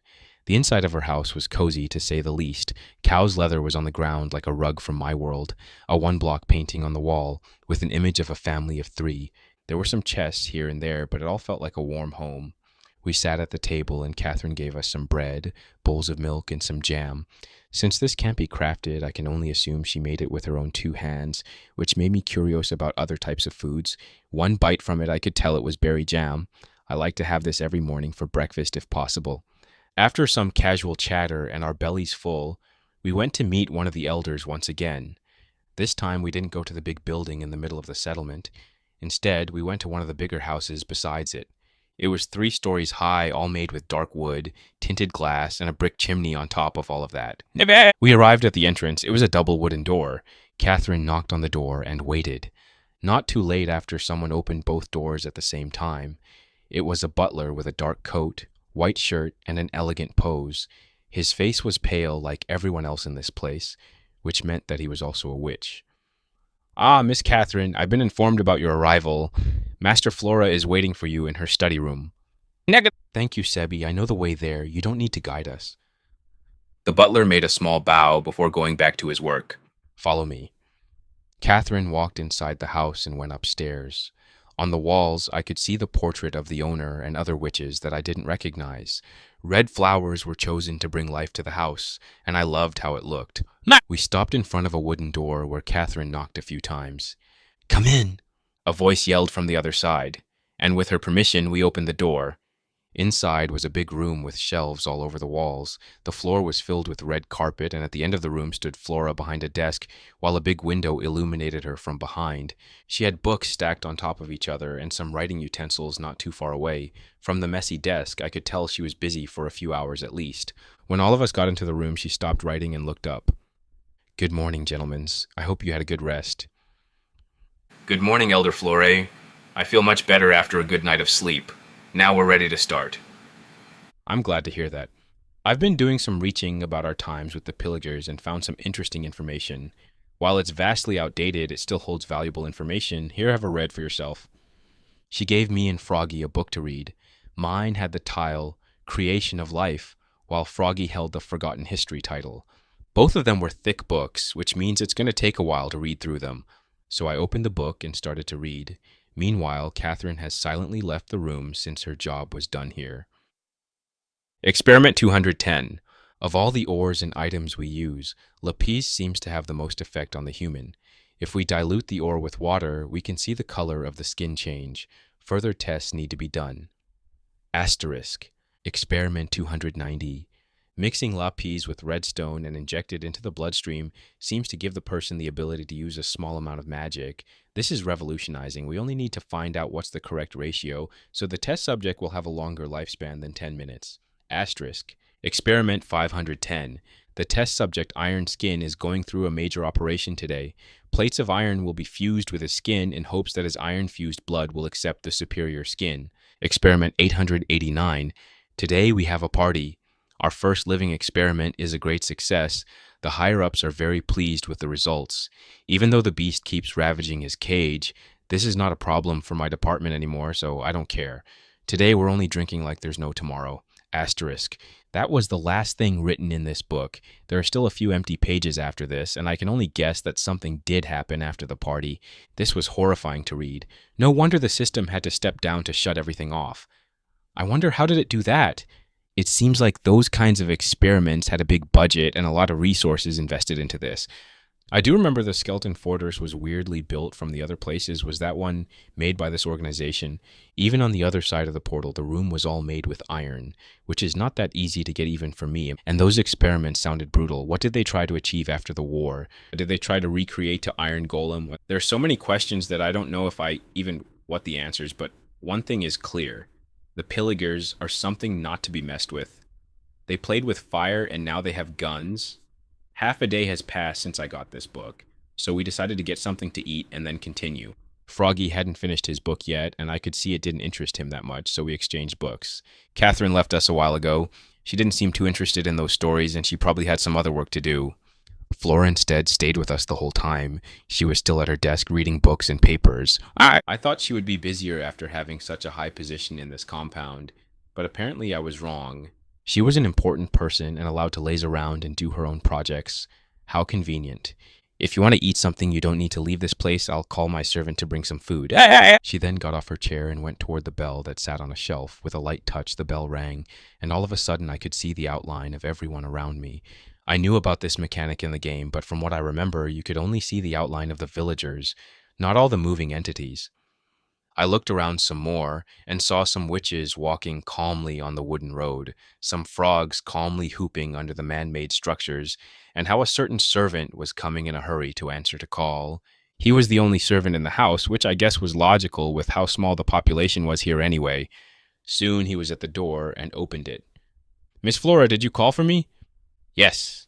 "Bring out some food. Me and my guests are hungry after a hard day of work." Of course, I expected this to happen soon, so I have everything prepared.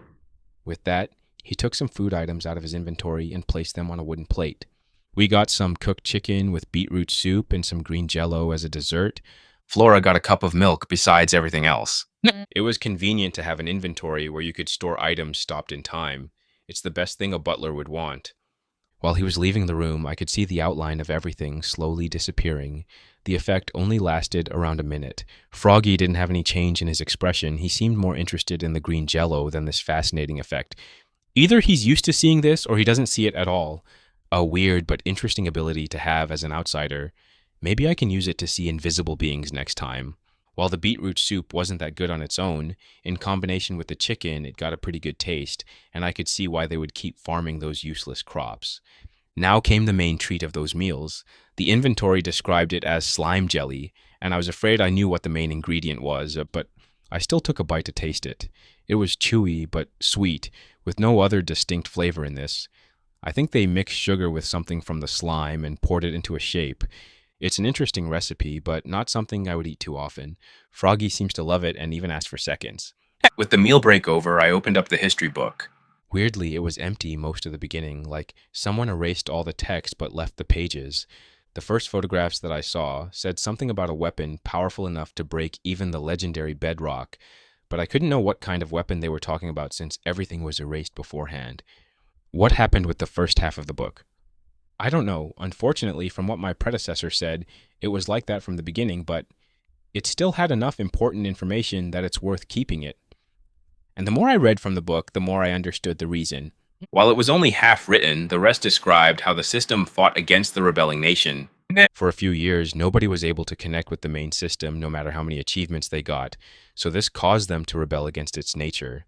At first, it was small stuff, but slowly it got bigger and bigger, until the system couldn't ignore them anymore. It ripped the world in half at his wrath. Nobody knew how to fight against it, so the only result was a loss for the great nation. Not everyone was killed. Some were speared to be an example against the other nations, a warning to not fight against it. The system sent lightning against the survivors. Then the witches appeared, and the rest were engulfed by a mystical mist and changed into the Viligers. And then the system disappeared like nothing ever happened, leaving the broken nation behind. The Viligers were in greater numbers than the witches, and they now had an urge to kill and attack the normal people. The witches were more capable of holding their new urges, so after some years, they decided to not live like this anymore. They split up, with the exception of a few, and came here to build their new settlement. As time passed, the urge started to go down, and while the witches decided to stop their old lifestyle, the pillagers went back to it. But this time something happened, nobody knows what. All the written knowledge was erased, and they couldn't recreate the lost equipment. Time slowly passed, and the old generation died, while the newer generation tried to bring their people to their former glory, with little results. Now almost all the knowledge was lost, and the experiments continued. But because of the lack of equipment, the results were not the best. Even though the older generation died, every time the lightning strikes a normal villager, they become a witch. It's like a constant reminder about their past deeds, even though everyone wants to forget about those dark times. I closed the book and gave a big sigh. The sun was almost gone, and I put the book back on the desk. It was a heavy book, and even though it was incomplete, whatever remained showed a dark history that everyone wanted to forget. But the witches and Viligers are a constant reminder about the dangers of angering the system. I wonder if the other kingdoms know the history as well. Maybe they do, but they keep it a secret, afraid that someone will try to test the system's power once again. This would also explain the rich ruins all over the infected lands. It once belonged to a kingdom much more advanced than the others, but now forgotten by time. Do you know any more information from your predecessors? I can only guess the system erased everything that it deemed to be dangerous.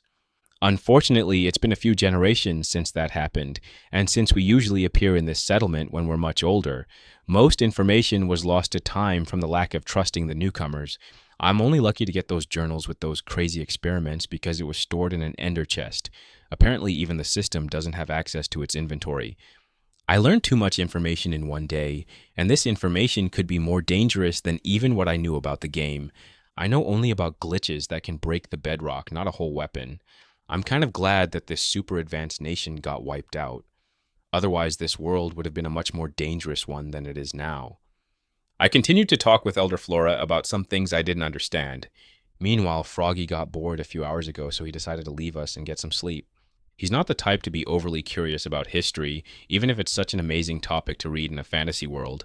Time passed, but we were starting to get tired, so we decided to get some rest. Tomorrow I want to try something. Chapter 83, Enchanted Walls. I was in front of a wall made of wood. More exactly, it was the wall that surrounded the witch clan. It had a simple design, but it did its job of keeping the monsters away. From what Flora told me, those walls were enchanted to produce magical mist and keep it out of the compound. The magical mist had the properties to make anyone who goes through without a special token be lost or pass the compound. It was a fascinating thing to see. Unfortunately, I wasn't allowed to study the token, even if I said that I was willing to trade for it. Froggy wasn't too interested in the enchanted walls, so instead he opted to take care of the slime farm in my place, since I forgot to help the witch farmer with feeding the slimes like I promised to.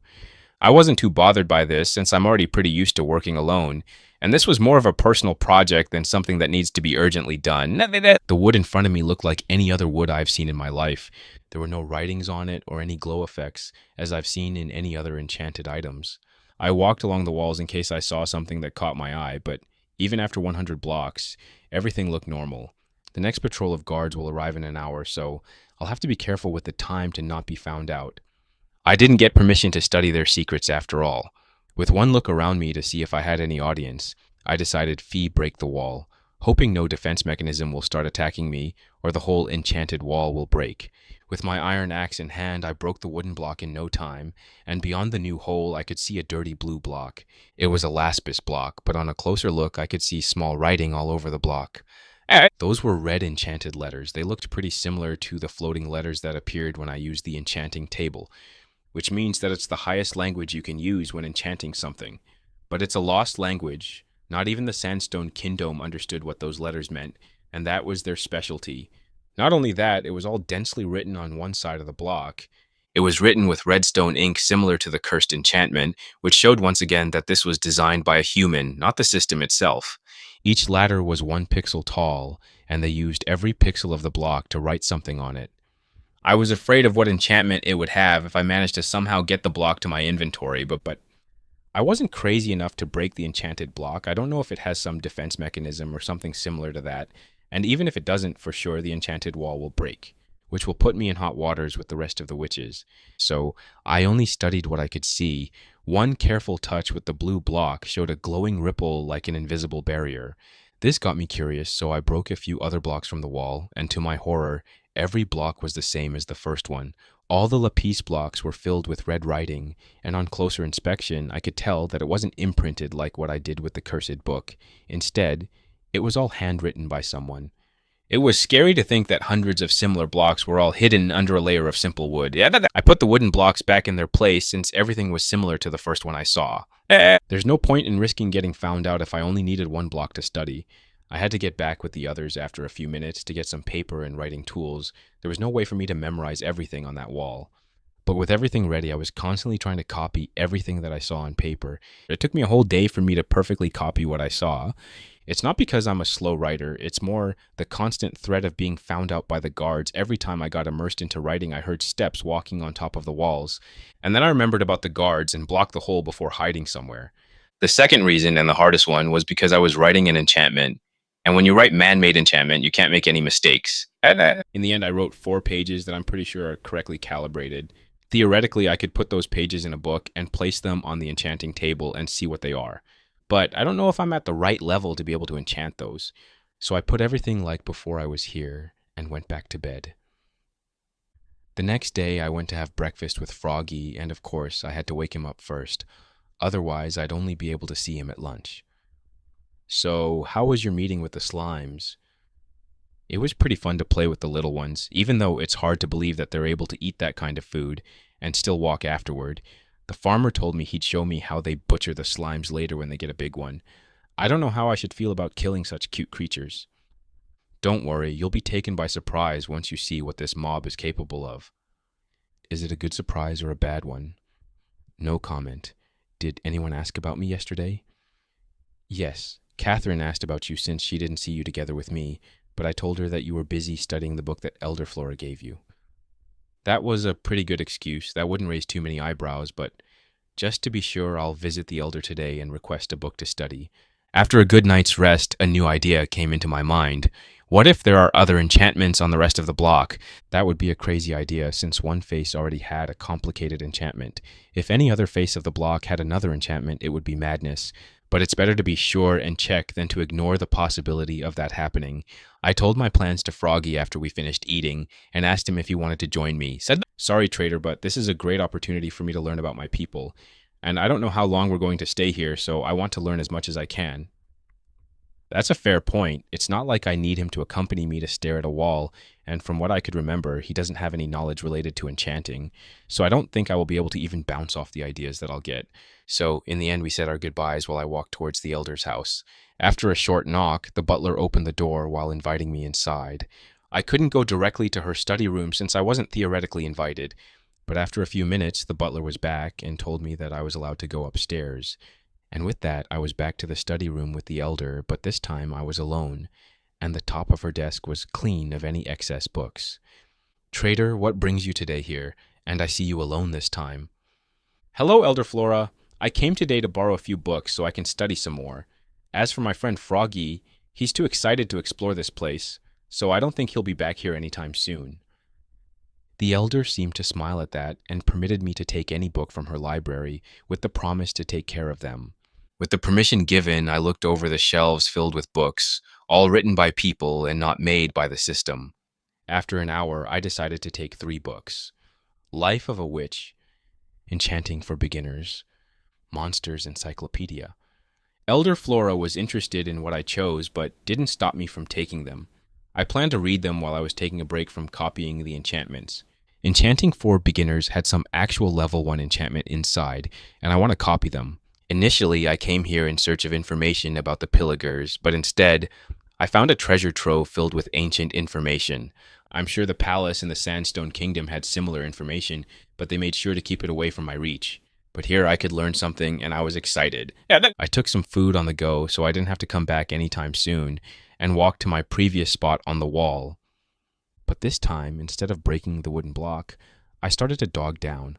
What greeted me was not what I expected. Under the lapis layer, there was a row of obsidian blocks that protected the enchanted blocks. Good thing that I'm prepared for situations like this. Ever since the obsidian prison, I try to have a diamond pickaxe always on me, and this one was enchanted with efficiency 3, which broke the obsidian block on only 10 minutes. A new record for me.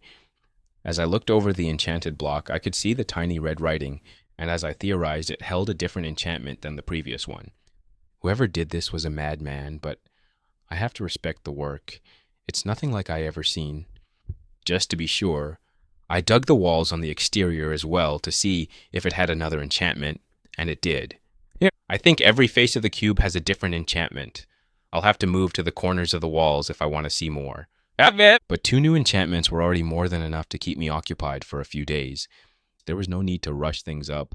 So with that, I got more comfortable. I covered the entrance that I recently dug and put a torch as a light source to help me underground. My non-existent neck had to suffer a lot from me constantly looking up at the enchanted block, but after a few days, I managed to write it down as close as possible to the original. I had to cut my time short because I was getting unwanted attention with me missing so much most of the day. No matter how many excuses Froggy gave me, there was a limit before people started to get suspicious. So I spent most of the morning writing down the enchantments from the block, and the rest of the day hung out with Froggy and his new friends. The problem was that while everyone was cursed and united by this, they still had smaller communities separated from each other. That's why there were 10 elders, 1 representative of each community. So when Froggy came into the picture, they all tried to recruit him towards their way. The farmers tried to allure him with a pet slime, which was hard for him to turn down. The researchers wanted to allure him with books of knowledge. Unfortunately for them, that would have worked for me, not so much for my friend Froggy.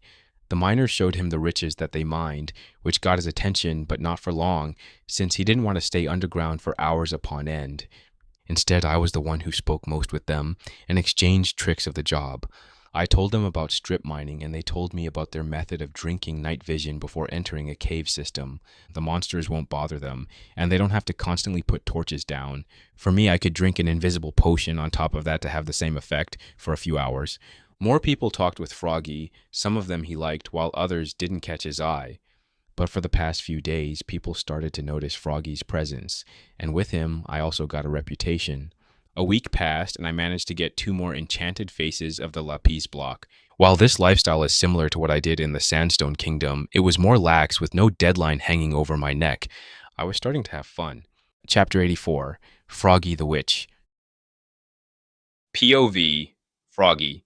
The trip to the hidden clan was an amazing sight to see. On the way there, I had a taste of what to expect to see in a place filled with people like me. And I wasn't disappointed. This whole place was hidden by magical mist that even Trader didn't know anything about. Once we got inside could see a cozy place built in the middle of a big swamp. They even had a slime farm, which I only saw it from afar. After the meeting with the elders, which got me a little tense, but recently I had experiences with important people, so I was getting used to it.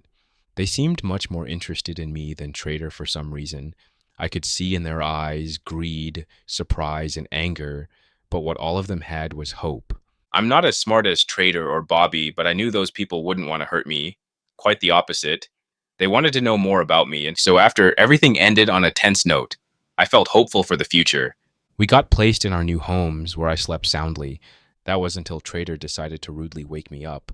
I don't understand why they hate sleep so much. There's no urgent business that needs to be done, so why the rush? The breakfast was amazing. I got to try this new thing called gem, and I loved how good it tasted with bread. Trader seems impressed by it as well, but from his expression, I can guess it's not his first time eating something like this. I wonder if he knows any other recipes that I can try. With our bellies were full, our next course of action was to visit Elder Flora. She had one of the biggest homes in the whole place, smaller only to the Elders building in the middle of the village. Her house was beautiful and warm. It doesn't compare with the royal palace that I recently visited, but this place felt more comfortable and more welcoming. It doesn't try to intimidate me with its riches. It is only a nicely decorated room. While I and Trader admired everything around us, Catherine led us to the meeting place. Flora expected us already, and from the messy desk and tired eyes, I could guess she didn't sleep a lot last night. We did talk a little before she gave us some books to study, to my horror. This reminds me of the time I was forced to learn about the history of the Sandstone Kingdom. It was not fun, to say the least, so when I got another history book in my hands, I used the skill that I mastered while in prison. Looking like I'm learning, but just zoning out. Trader seems to be interested in those books, so we didn't leave anytime soon. Even after we switched the books, we had to stay for a few more hours. But at least you got the chance to try the sweet jello. I loved it so much that I asked for seconds. At the first opportunity that I saw where I could leave, I was out without looking back. Sorry, Trader, but I don't like to study as much as you. With a good night's sleep, the next day was more exciting. Trader said something about studying the walls of this village and even invited me, but I politely refused. Instead, I visited the slime farm. Since everyone here was a witch, including me, the slimes didn't seem to be bothered by us when I pet them. I couldn't hold them for too long since they would get annoyed, but otherwise, it was a pleasant experience. The slimes were starting to show more hostility when I had food in my hand, and I was more than happy to toss them the rotten flesh. I can never understand how they could eat something like this. Ha ha ha! Maybe I can give you one as a pet if you keep helping me like that, The farmer said while leaning on the wooden fence. Seriously? I don't mind helping you every now and then. This is pretty fun. He seemed to smile when I said that, which made me a little confused. For the next few days, I walked along the village, and people started to notice me and spoke with me like I was one of them already. Froggy, how was your day? Do you want to see what I'm studying right now? I have a few books that you can borrow. This person was from Flora's faction, so I wanted to be more polite with him since Flora seems to like us. But I didn't come here to study, so I politely declined him. Trader, who recently started to hang out more with us, seems amused by my predicament. He's more suited for this kind of stuff. I'm not that used to talking with a lot of new people. I still tend to isolate myself when things get overwhelming. While some of the interactions weren't that pleasant, others were fun. Hey, Froggy, do you want to brew a few potions with us? We have a lot of recipes that we want to try.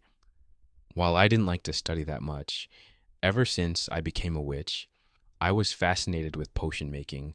I was lucky that the nobles were interested in my skills and gave me the necessary resources to make potions. If I didn't have access to those, I think I would have lost my mind. Unfortunately, the ones that invited me were from the Brutus faction, and he doesn't like my friend that much for some reason. But I still hung out with them, but not too much. While I talked with some of my new friends, I heard some interesting information. Yeah, it's been a while since the common people heard about us, and the fact that a witch is out there killing people for no reason doesn't help. There's a witch that kills people out there? I haven't heard anything about that. It's not public news. He likes to hunt in the Stone Kingdom most of the time, and we only know about him because we have ears in the underworld. Have you tried contacting him to see what were his motives? We tried and even managed to find him, but he was half mad, so it wasn't easy to communicate with him. When someone doesn't brew a potion for 2 weeks, they start to lose their minds. It's one of the curses made by the system. What's surprising about this case? It's how long he managed to keep himself alive. Usually when a normal witch gets that mad, it would get itself killed one way or another. But this mad witch managed to stay alive for a few good years. This wasn't something I knew even when I was with Bobby at the castle. Maybe they kept it away from me specifically so I wouldn't do anything stupid. But this witch is one of the reasons we can't be accepted by the community folk. So if we manage to solve this problem, we are a step closer to being able to integrate with others. I see, thanks James, but I promise that I'll meet Trader soon and I don't want to be late. See you another time. Froggy, wait. But I didn't hear the rest of what he wanted to say since I was already a few blocks away from him. The first thing I checked was Trader's home, and as expected, it was empty. He must be at the wall studying the enchanted blocks from what he keeps telling me about. At this point, I think he spends more time at that wall than in his house. Trader is weird sometimes, of course. He gets in trouble if he keeps getting his nose in someone else's business. Maybe that's why he doesn't have a nose since he lost while getting into other people's problems. I laughed at my joke, but it's for the best if Trader doesn't know about it. Soon I was at the spot Trader told me that he worked, but he was nowhere in sight. Was he perhaps at Elder Flora's place to borrow some more books? Trader, are you here? I waited for a few seconds, and the dirt block beside the wall was suddenly broken. Soon I could see the frustrated face of my friend looking directly at me. Are you crazy, Froggy? Do you want me to be found out? What if the guards heard you? Calm down, Trader. I checked around the area before yelling. There's no one here besides me and you. What are you doing underground? We don't need to escape this place as well, no. This looks pretty similar to what he did at the Sandstone Palace. Come down if you want to see. He disappeared back into the tunnels, and with a sigh, I followed him. Once I got there I was in a small room with the only source of light being a torch. It wasn't the usual long tunnels that Trader used to do, so I was a little surprised. Trader didn't say anything, just pointed up words which made me look up. On the ceiling, I could see some obsidian blocks with one being broken, and beyond that, a blue block with tiny red writing all over. What's up with that block? That is an enchanted lapis block. It's an enchantment made by humans, and that's why it's written in red. It created the mist and casts a barrier over the enchanted block. I don't know what the enchantments say, but I want to copy it and try to bring it to an enchanting table, so I know what are the exact enchantments. I've never seen anything similar to this, so this is new territory for me. He seemed very excited about the subject, but the only thing that I understood was the fact that it was a great artifact. I'm glad I'm not the only one having fun here. Say, do you know about the witch that kills people around the Stone Kingdom? I didn't know he killed specifically in that region, but I heard about him. Even he knew about that witch. Am I the only one who didn't know about this? Do you think it would lessen our bad reputation if we bring him to justice? Trader stopped from writing and looked at me. It would help a little, but it wouldn't solve the fundamental problem. One, the system put a curse on you that would make the other people more worried about the witches. And second, the people that do know about you associate you with the Viligers, and as you've read from the books that Flora gave us, nobody likes them. That sounds like a bigger problem than I can solve myself. Do you have any ideas that could help the witches with this? Trader looked to the side like he was thinking intensely until suddenly he had an idea. There's an idea that would make the witches more popular, but it would also be more dangerous. You could form a police force that would hunt down criminals all over the kingdom.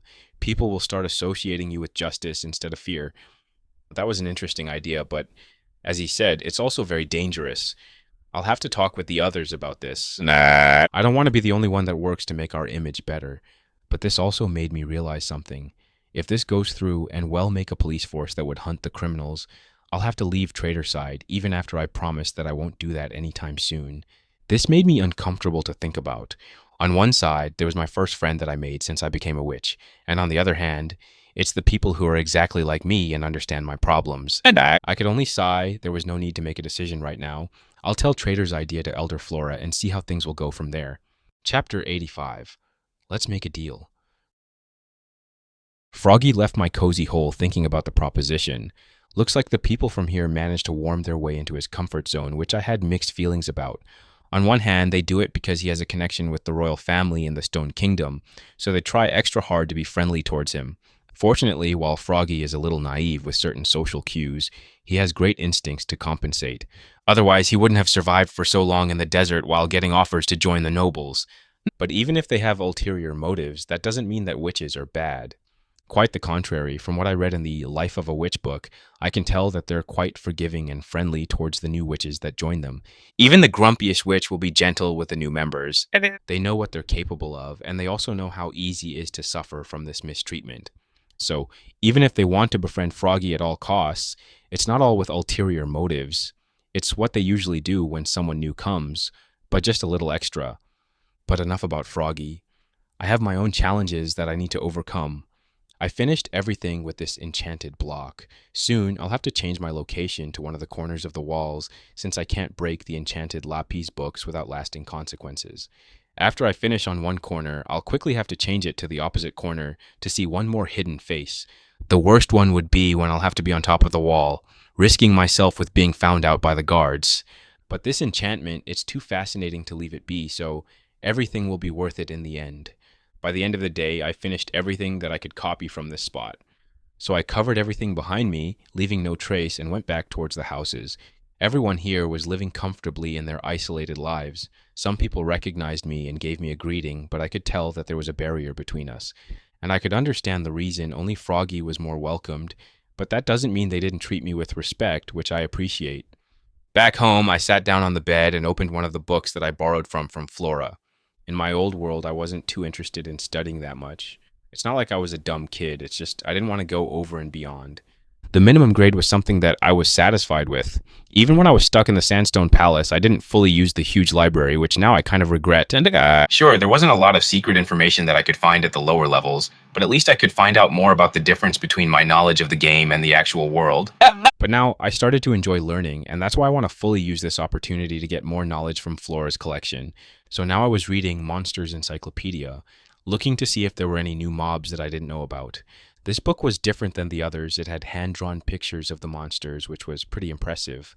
Under the drawing, it said the place you could find them and what items the system recognized. I went quickly through it without a problem, and I can safely say there's no new monster in this world that I didn't know about.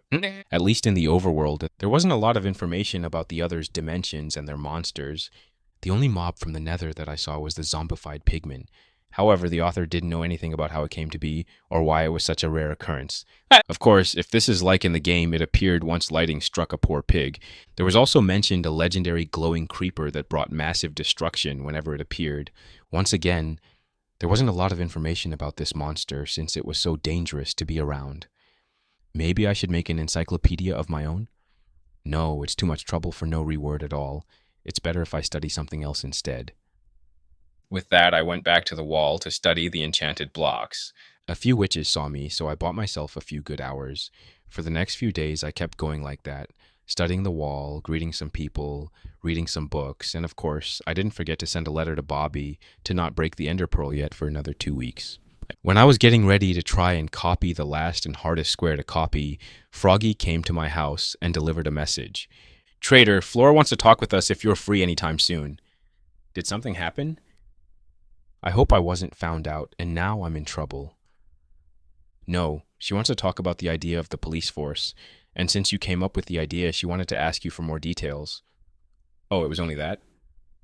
There wasn't too much to talk about, honestly. The idea was pretty straightforward, and I'm sure Flora knows about it as well. Yeah, so that means she wants to talk about something else instead.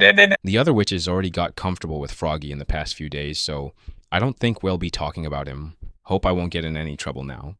Sure, I can come with you now if you want to. Perfect, let's go then.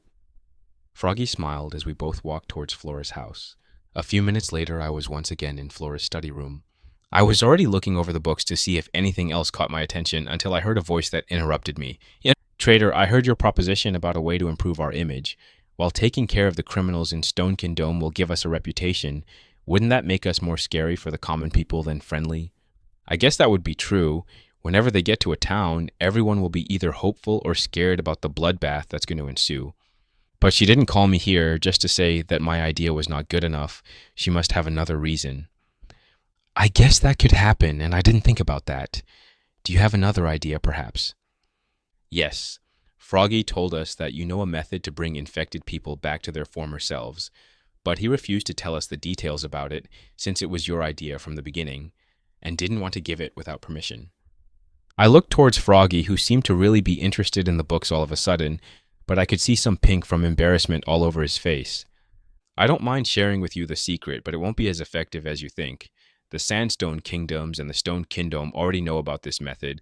The Stone Kingdom invested heavily into this process after the attack from the Zombie Lord. Froggy said the same thing, but I'm sure it would greatly help us if we tried than if we didn't. That can be true. I can tell you the method, but it won't be cheap to replicate at a mass scale. I then told her about the process, and her reaction was appropriate when she heard about the gold consumption. No wonder gold prices started to rise recently, but I think we can do a few of those. True. The miners that I talked with have some great advantage over other people, but if you want to do it on a larger scale, you'll have to find yourself a sponsor. Suddenly I saw a smile appear on Flora's face, and I felt like I'd fallen into a trap. That is indeed true, trader. Do you perhaps know any people who would be interested in sponsoring us? So this was her goal from the beginning. She knows that Froggy knows someone who will be willing to sponsor them. Actually, there couldn't be a better time to look for important people than now. With the zombie lord infecting more people, there's a rising need for weakness potions. And who's better at brewing those than a witch who is a master at that skill already? Froggy already left that spot open, and I'm sure that they'll accept another witch with open arms. Well played, Flora. Well played. Yes, we do know a few people that would be interested in doing that, but what's in it for us? I know that everyone is going through tough times right now, and witches would greatly help with brewing the potions. But it's not like they're not replaceable. Recently, Bobby made a deal with the piglings, and they're not limited by the system, so they can brew potions as well. The only reason they don't is because it's much more important to craft the apples now than make the potions. Froggy already made a lot of them before he left. Speaking of Froggy, he seems to be shocked by what I said, and I could understand why. I'm sure he'll be more than happy to help like this, but you have to set some boundaries, otherwise people will step all over you. I learned that the hard way, making the cure public for almost nothing. I had to spend a few months imprisoned. And Froggy has some great instincts, but it's better to not rely only on them. Flora didn't seem too surprised by this. Instead, she took out another 3 books from her inventory and placed them on the desk. Albert's Enchantments, Monster Research, Life of a Pillager. Those titles caught my attention and I really wanted them. While I researched enchantment, I discovered that Albert is one of the most important researchers whose name managed to survive the time. He's the one who pioneered the man-made enchantments, and for sure it was locked in the higher levels of the Sandstone Palace. With this, I would make a lot of progress in my research.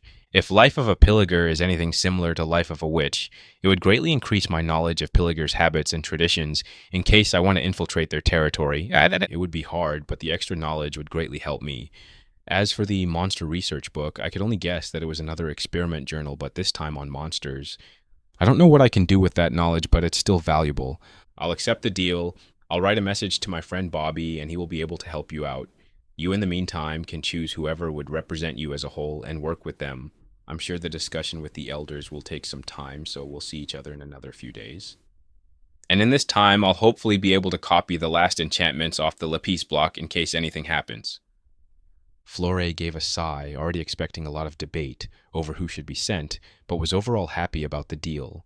With this, the witches will slowly get more accepted in the common world, and this was more progress than anything they ever managed to do over the past few hundred years since they split up with the Viligers. And hopefully their new friends will be able to shield them in case the Sandstone Kingdom decides to start another crusade. Froggy seems to have conflicted emotions as well, but in the end chooses to be happy since everyone got what they wanted, including himself. And there was no reason to leave Trader's side now. Chapter 86. Enchanting is hard.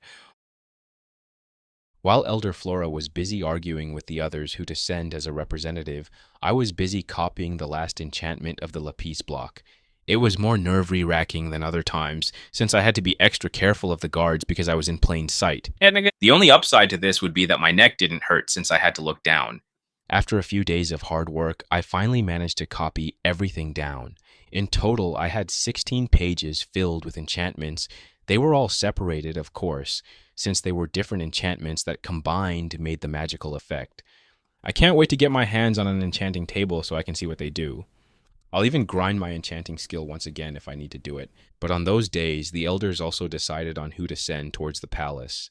Since the community was pretty small, with only over 100 people in it, everyone found out about it.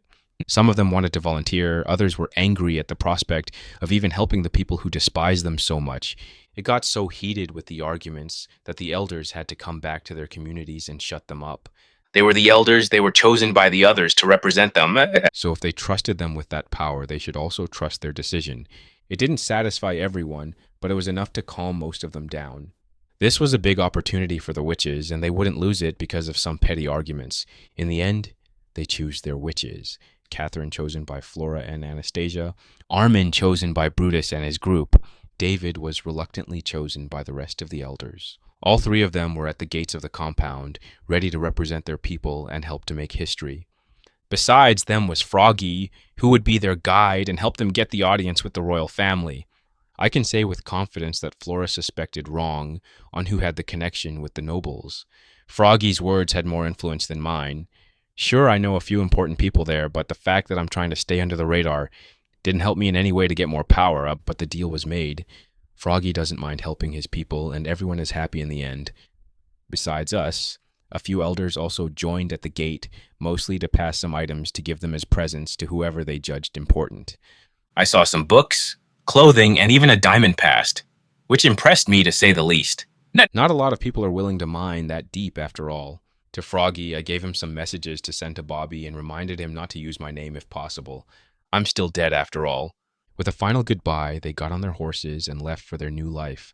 Before I went on my way back, Flora gave me the books, which I greatly appreciated since I was curious to see what the great enchanter had to say about this magical skill. Back to my cozy home, I sat down in bed with many snacks in my inventory and ready to read. It wasn't too long, but it explained some things that I didn't even bother to question. And then, theoretically, you can put as many enchantments on an item as you want to, but everything has a price. You can only put up to 3 enchantments on any wooden tools. If you want to put more, you have to modify the tools, like putting an iron core or lapis as a battery. A stone tool can hold 4, iron tool 7. Gold tools seem to be heavily appreciated by the system, so they can hold 15.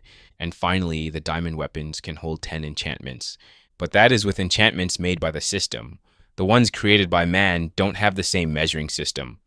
It's very hard to put more than one custom enchantment on any kind of tool. Only the diamond ones can hold 2 at most. The other ones seem to break if you try to put more than one. Even the golden ones, surprisingly. The only solution they found to this problem was to customize the tools, and the best material for that was found out to be the lapis. It doesn't say how it got implemented into the tools, but it says that for every piece of lapis, you can put 1 more enchantment. That's why the enchanted wall was all made with lapis blocks. It wasn't because they had too much of it and they decided to be fancy. It was because that was the only block capable of holding 6 custom enchants, which is a scary thing, but it also shows the power of the enchanted wall. It's also talked about how can we judge the power of a custom enchant by the number of pages it has. Most man-made enchantments start at 3 pages minimum, and you need to be at least enchanting level 4. If it has 4 pages, that means it's either a stronger enchant or a level 2 weaker enchant. You can only guess by the writing if you know the specific language, which I don't. A book can only hold up to 5 pages when you enchant it. If you wanted something more complicated, you had to make your custom book, which no one knows what to make it from, not even the author. That is the basic information for man-made enchantments. It even had an alphabet at the end with the lower tier language where I could learn how to make my own, but that would be a huge project to go through. There were also a few empty pages by the end of the book, which I can only guess was erased by the system since it contains dangerous information. I'm kind of surprised that this book exists at all since the system doesn't like for people to get out of line. Maybe it was too widespread, so it only limited the higher level language. After all, even the Prince of the Sandstone Kingdom managed to make his custom enchantment. It didn't matter in the end. This is a great book filled with information that I could use. If I can make custom enchantments and even place them on a block, can I perhaps make a portal to my home world? That brings me fear and excitement at the potential that I have in my hands. No wonder the ancient civilization got mad with power. It's such a fascinating subject to study. Of course, I'll have to be careful not to follow in their footsteps all the way. I don't want to be killed by the system. I was too excited with this new information that I got that I didn't get to read the other books. I quickly started to learn the new language and hoped to find more of its secrets. With the book opened and one of the lowest enchantments in my book, I started to translate what it read. O system, hear my voice. Bless me with your unending power, and give this item the edge to cut my enemies, the sharpness that no one has ever seen, and the lasting of the immortal gold. The rest of the page was all calculations about the power output, the energy storage, the experience required, and the measurement of the item that I wrote on. This was a sharpness one, an enchantment that requires only one page to write and your blade will be sharper than before. I did not expect to see this when I started to decode. This process seems to call upon the system itself to help with the enchanting, and since most enchantments are written on paper, their standard sizes can be easily copied with other enchantments as well. I'm guessing that the system is also filling the blank answers in case it's missing any information. But if what it says here is true, then the process of enchanting an item directly, the problem won't be the uneven surface, but the fact that you have to make some changes to the enchantment itself. It's not the same size as a paper after all. This meant that what the prince showed me, his enchantment on that diamond sword, was more impressive than I thought. But this is something made by the system. What would a man-made enchantment even look like? Fortunately, the book had a low-level custom enchantment, which of course meant that I had to translate 3 whole pages. It took me an hour to piece together one page, and that was enough for me to understand the vast difference and the fact that whoever started making those were mad lads. I call upon the power. Medium light when darkness shows starts when the light level is under 2. This was an enchantment that would make any item light itself up in the dark. It's a substitute for a flashlight. It's a stupid one since you can get a better result just by crafting a torch, but this shows what enchanting was capable of. The rest of the pages were more instructions on what to do in any scenario, how much power it should use when the process of enchanting starts, what letters it should take from the shelves beside the enchanting table, and mathematical equations about the speed of something that I didn't understand. And the rest of the pages were getting more and more complicated with calculations that I didn't even know what they were for. This is a vast difference between the two enchantments. The one made by the system seems to be child play in comparison to the one man made. It feels more like you ask for help from God to calculate the hard part, while you only need to know how to write correctly and offer some lapis. Meanwhile, the ones made without the system help require a lot more precision and a lot more to calculate, and for some unknown reason, it always has to be done with red ink. The book didn't go into too many details about why the process was like this, but this was enough for me to keep me busy for weeks. At least now I can start understanding what I'm writing when I'm doing an enchantment. And who knows, maybe when I know enough I can make my portal. But this would take me a lot of time and it will be a lot of trial and error. Maybe that's why the system didn't bother to erase the lower level language. It's too complicated to use. And from what I understand, you can't do truly broken things with this. To make something on the level of mending, I need a higher level language. But how would I even get that information? I started to think about where I could get more information, and a few ideas popped into my mind. The Sandstone Kingdom Library on the highest floor, searching through abandoned ruins like the one beside Froggy's old place, and getting the information from the archives of the Pillagers. The first option was not that good. The last floor is very guarded since it has one of the very things that makes Sandstone Kingdom different than the others. And I haven't heard anything about them making something similar to super weapons, so I could only guess that they have limited information and keep knowledge in general. In the second option, there's a chance that I'll find some interesting data, but I don't think I'll find too much since the system would have already deleted anything too dangerous. This leaves the third option, which is to somehow get access to the Pillagers' library. Even though they're not what they were once, they still are the ones who gathered any last research that survived. And from what the witches told me, they still try to experiment to bring themselves back to their former glory. So if anyone has any classified information about the system, it would be those guys. But I could only massage my head as a headache was starting to grow. Nothing is too easy in this world. I do have to do some stupid stuff to get what I want. I closed everything around me and gave a deep sigh. It was already late. I was very tired, so I went to bed. I'll come up with a plan tomorrow. Today I've done enough. Chapter 87. Froggy is back. It's been a week since Froggy left with the other witches, and I still try to learn as many enchantments as possible with the book that I was given. The only thing that I regret is the fact that I don't have my book with enchantments with me so I can store them more organized. But I left it in the ender chest for safekeeping, so I won't be getting it anytime soon. Elder Flora did tell me that there's an ender chest in the compound, but it's in Brutus' home. And he still doesn't like to speak with me for some reason. In the end, I'm stuck with writing everything on paper, and later I'll put them in my book. I looked out the window to see the sun still up in the sky. I've been studying for a while. I think I'll take a break for now and stretch my legs. With that, I collected everything and put it back into my inventory. It's such a convenient tool to have a personal pocket dimension where you can toss your items without feeling their weight. If I manage to get back home, I'll be missing this so much. I went outside my home and walked along the wooden path. I passed some witches that I recognized, so I went to talk with them. Since this was a small place, it didn't happen a lot around here, and whenever something happened, everyone would find out by the end of the day. The hottest topic this week, it's still the fact that we're getting in contact with normal people. Some witches do want to get back to their old life and maybe their families. Others instead are too scared by their treatment by those who they thought were friends. The fact that most of them knew about the crusade that greatly reduced their numbers didn't help with the new actions taken. That's why I always had someone to talk with since I was from the outside world. They could throw their questions or frustrations at me. Unfortunately for them, and me especially, I was more of a stranger to this world than them. Sure, I've seen some amazing stuff over the past year that I've been here, but it's still too little for me to understand it all. Especially how the common folks live like. So the only option I had was to stay in silence and listen to what they had to say. Of course, I tried to communicate with some of them since not everyone saw me as an enemy. Most of them were quite friendly once they realized that I don't look ugly at them. As I was having a casual chat with the witches, another one came along. "Hey guys, did you hear who came back?" No. Did someone find another witch? Unfortunately, no, but David and Froggy got back and quickly went to Elders Flora's house. I wonder if something bad happened since they seemed in a hurry. It's the first time I'm hearing about this. I also didn't hear anything about this, which makes me worried. Froggy will come and say hi, at least if he comes back, but the fact that he's back so early and he's going directly to Elder's house makes me worried. So I left the small group and went in search of Froggy. Hopefully it's all speculation and nothing bad has happened. When I arrived at Flora's big house, I saw Froggy and David already leaving the building with tired expressions. Soon, Froggy saw me as well and waved his hand while smiling. "Traitor! I was just about to go and find you. Looks like you were faster than me. How did you know I was back?" "Yeah." Rumors already started to spread. I was just lucky enough to be one of the first to hear about your arrival. So what happened?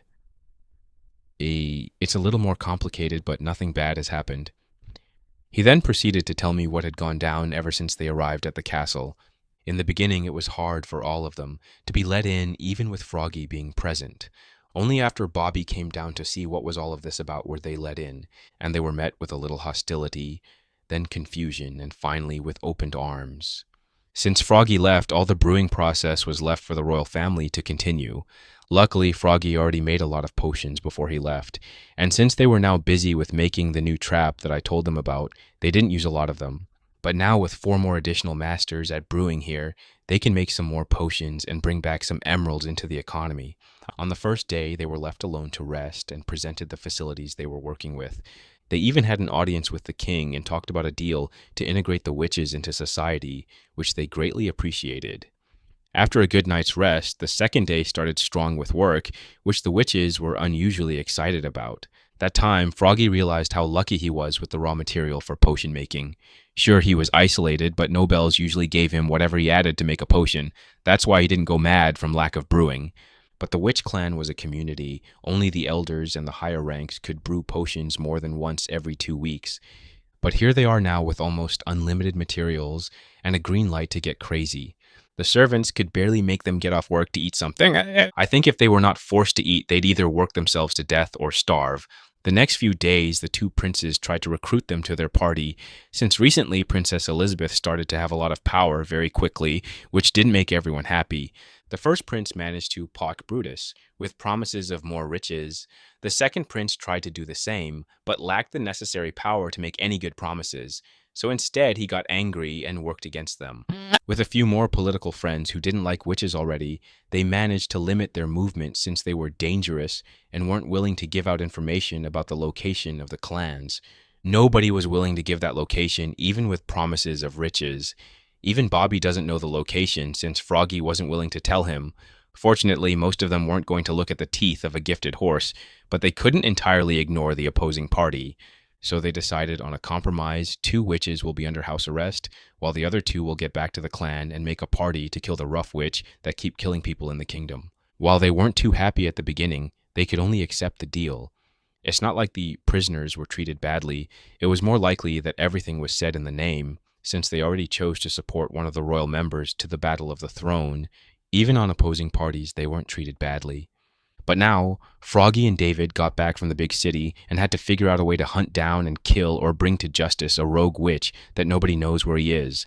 Of course, the elders won't like that they're forced to do such a thing, especially now that they have hostages, so they'll probably do something to accomplish that task with a warning at the end as well. The real question is, how will they find the witch, since it's not like he's easy to find? My only worry is them sending off Froggy on this dangerous mission, since I don't trust the witches enough to save Froggy in case things go bad. Sounds like the elders will be busy for a while. Do you want to eat some slime jelly while you tell me how Bobby and Mary are doing? That sounds like a great idea. Let's go.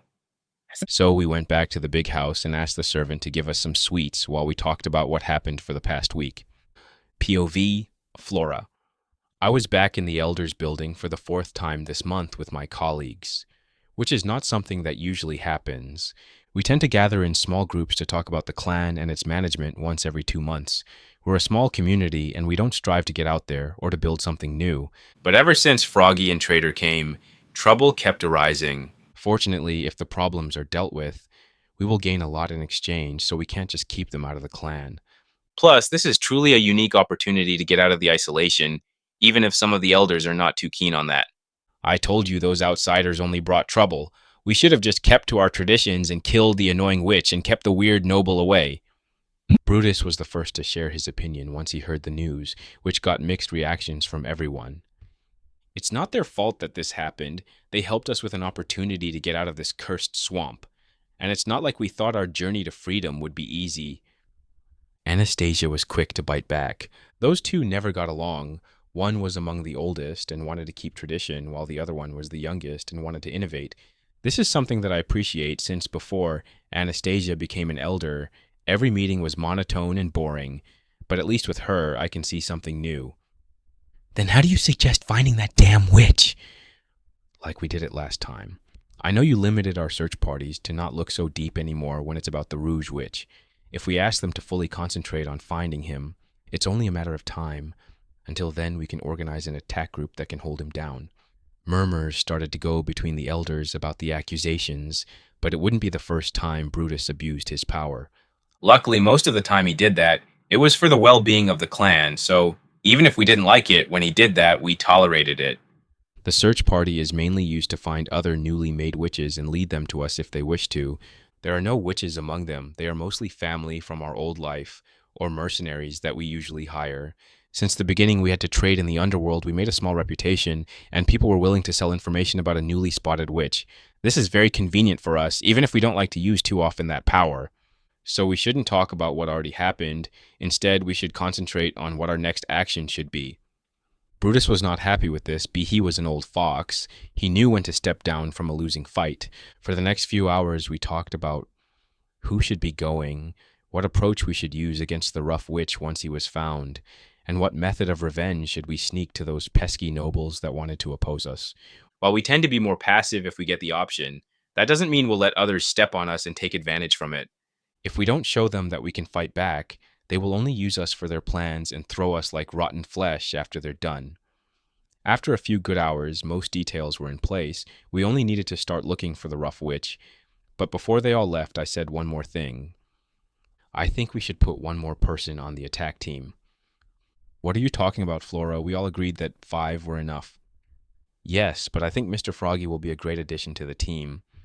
While I don't have a problem with Froggy and Trader, what I do have a problem with is how passive Froggy is. He's such an important person, but also naive and lacks a backbone. And I don't appreciate it when he makes so light of my name and position like it's a given. Recently, I had to be the bringer of bad news, which I don't like. I'm sure if he wanted to, he could have stopped this whole shared before it even started. He needs to understand that his position can help him as well as hurt others if not used accordingly. Trader is suspicious on his own. He doesn't look like any normal person, and for some reason, unconsciously, I accept him like it's nothing weird. It smells like the system is involved somehow. But I still respect his hunger for knowledge. I know he's trying to be sneaky about enchanting, but I've seen his eyes and know what path he'll take. If Trader wants to get something, he will work to get it. He also knows a lot more than he shows, which means he's not as naive as Froggy. I hope this mission will teach Froggy about responsibility. The others seemed hesitant to let Froggy join the attack party, but with me and Brutus, who suddenly seemed interested in that idea, we managed to convince them. Can't wait for all of this to be over. Chapter 88. What now? We didn't get the news about the Elder's decision until the next day at noon, and I was not too happy to hear the results, to say the least. What do you mean Froggy has to be one of the people that search for the Rouge Witch? We've already done our job, but we got a few witches to work with the royal family. It's not our fault that they wanted to test you further. I'm sorry, traitor, but that's what the Elders decided. Catherine said it with an understanding voice, trying to calm me down, but it was not working. This was a dangerous job that didn't require Froggy's help. So why put him in such a team? Something smelled fishy, and I didn't like it. I looked at Froggy, who seemed to freeze at the responsibility that was suddenly placed upon his lap. What if I don't go? Then you'll be exiled from the clan. Okay, that's it. I can see when someone doesn't mess around. Froggy, pack your bags, we're leaving. Catherine started to panic at my sudden decision, but before she could speak, Froggy was the first to stop me. No, traitor, I don't want to leave the clan yet. I stopped and looked back at him, trying to understand what he was thinking from the expression on his face. I saw stiffness and fear, but I also saw a light shining in his eyes. All this time he's been seen as someone who has higher connections, as someone who can make high-level potions, but nobody besides his friends saw something as him. The system cursed him with levels of brewing. He didn't work hard like others to reach that level. The Elders didn't care that much about what he could do. They cared more about how close was with the royal family. But this was a chance to prove to the world and to himself that he has an identity of his own. He's not just a snowflake that's being pushed by the wind. Sure, it's dangerous, but what isn't in this world? So with a firmer voice, he spoke once again. I want to go in search of the Rouge Witch as well. His back was straight. His eyes were looking into me to show that he wouldn't back down, and I could only sigh in defeat. Froggy was my friend, but also someone with his own goals. It's not my job to protect him from the world. He lived fine until now, and he can keep going like that until he dies of old age. Fine. Well, stay some more in the clan, but with one exception. I'll come with you on the hunt as well. Catherine seemed to be relieved about us not leaving the clan until she heard my terms, which made her make a complicated expression. I'll have to speak with Elder Flora about this. Please don't leave before I'll get an answer.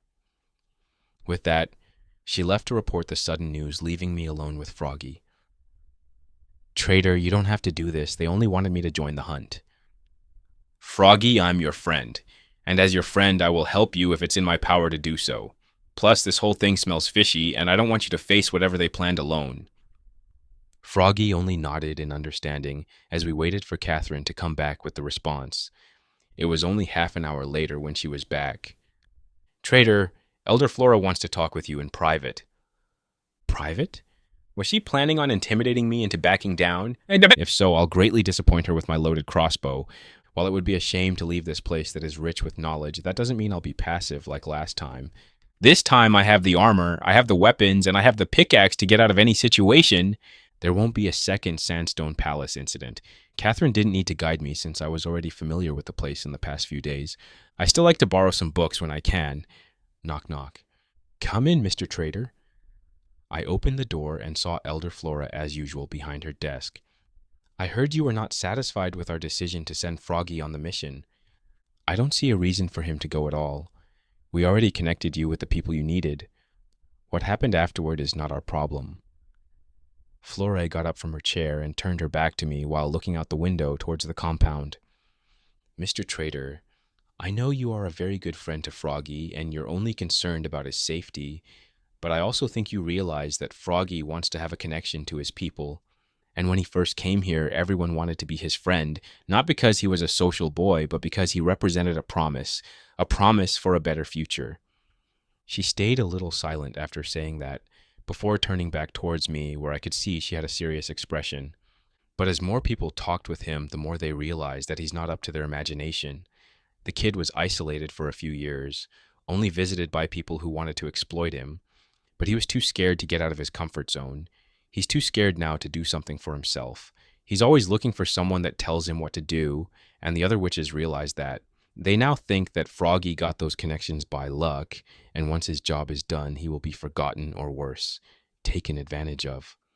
She took another pause for me to digest the argument, and I couldn't say too much against it. I know Froggy can be passive, but I didn't realize it was that bad. He doesn't like conflict, so he usually isolates himself to not get in trouble, and that works if you're a nobody. But Froggy isn't a nobody anymore. He knows me. He knows Bobby, who's the right hand of the future queen. He even knows the hero. You can't just stay out of problems if you stay around the people who tend to get themselves into them. I want to use this mission as an opportunity to make Froggy grow a spine, to make his own identity, and not lean on others' ideas. Do you still think that's a bad idea, Mr. Trader? She looked intently at me, waiting for my response. I can see your point of view, and I appreciate the thought, but I still want to go with him on this mission. Not as a helper, but as a backup in case something happens. She gave a big sigh of frustration and messaged her nose bridge. Mr. Trader, I respect you as a scholar and as a person. I know you're not a noble. We tried to look after you, but nobody matched your name, and it's weird for people to not know about a noble with such unique looks as you. But whoever saw you and managed to remember it was always with iron armor and with another person who was probably the prophesied hero. Nobody knows about you, but we can deduce enough not to mess with you. So I think your presence would do more harm than good for Froggy. Looks like they did look after me. I'm surprised they managed to find out about the hero, but not about me. It's probably because most that saw me are in the desert, but that doesn't mean that I trust them to educate Froggy. I know Flora won't try anything, but what about the other witches? Sure, I won't be able to stop everyone by myself, but 2 against 4 is better than 1. I insist on going. Okay, Trader. What will you bring to the team? That took me by surprise, but after a few seconds of silence, I could give an answer. I can make an enchanted iron armor for everyone at the party. This time Flora was taken by surprise at the sudden offer. 10 sets of enchanted iron armor. 5. There's no need to have so many of them. 8. I need to convince the other elders as well. 6, and I'll do the weapons as well. Deal. I want them to be finished before the team leaves. Sure, but I'll need to borrow Brutus Enchanting's table. Flora sat back down and started to think. I can do that, but you'll need to make a set in plus. You don't have to give me the iron for crafting. This took her by surprise, and she looked intently at me to be sure I knew what I was talking about. But I knew that I could do it with no problem, so only confidence was on my face. I can talk with Brutus to let you borrow his enchanting table then. Pleasure doing business with you.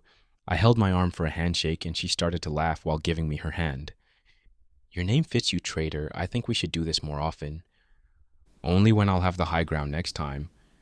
She laughed harder, but I didn't stay in the room to hear her finish. I know I got taken advantage of with this deal, but I kind of forced myself into their plan, so I'll give it to them. It would only take me a few days to finish everything since I'll have to mine it myself.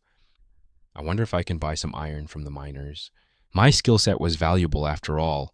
I don't know if anyone from this place has the necessary levels to craft iron items, and since they don't have the trading system anymore, the only way to get them was by buying overpriced items from the shops in the big cities.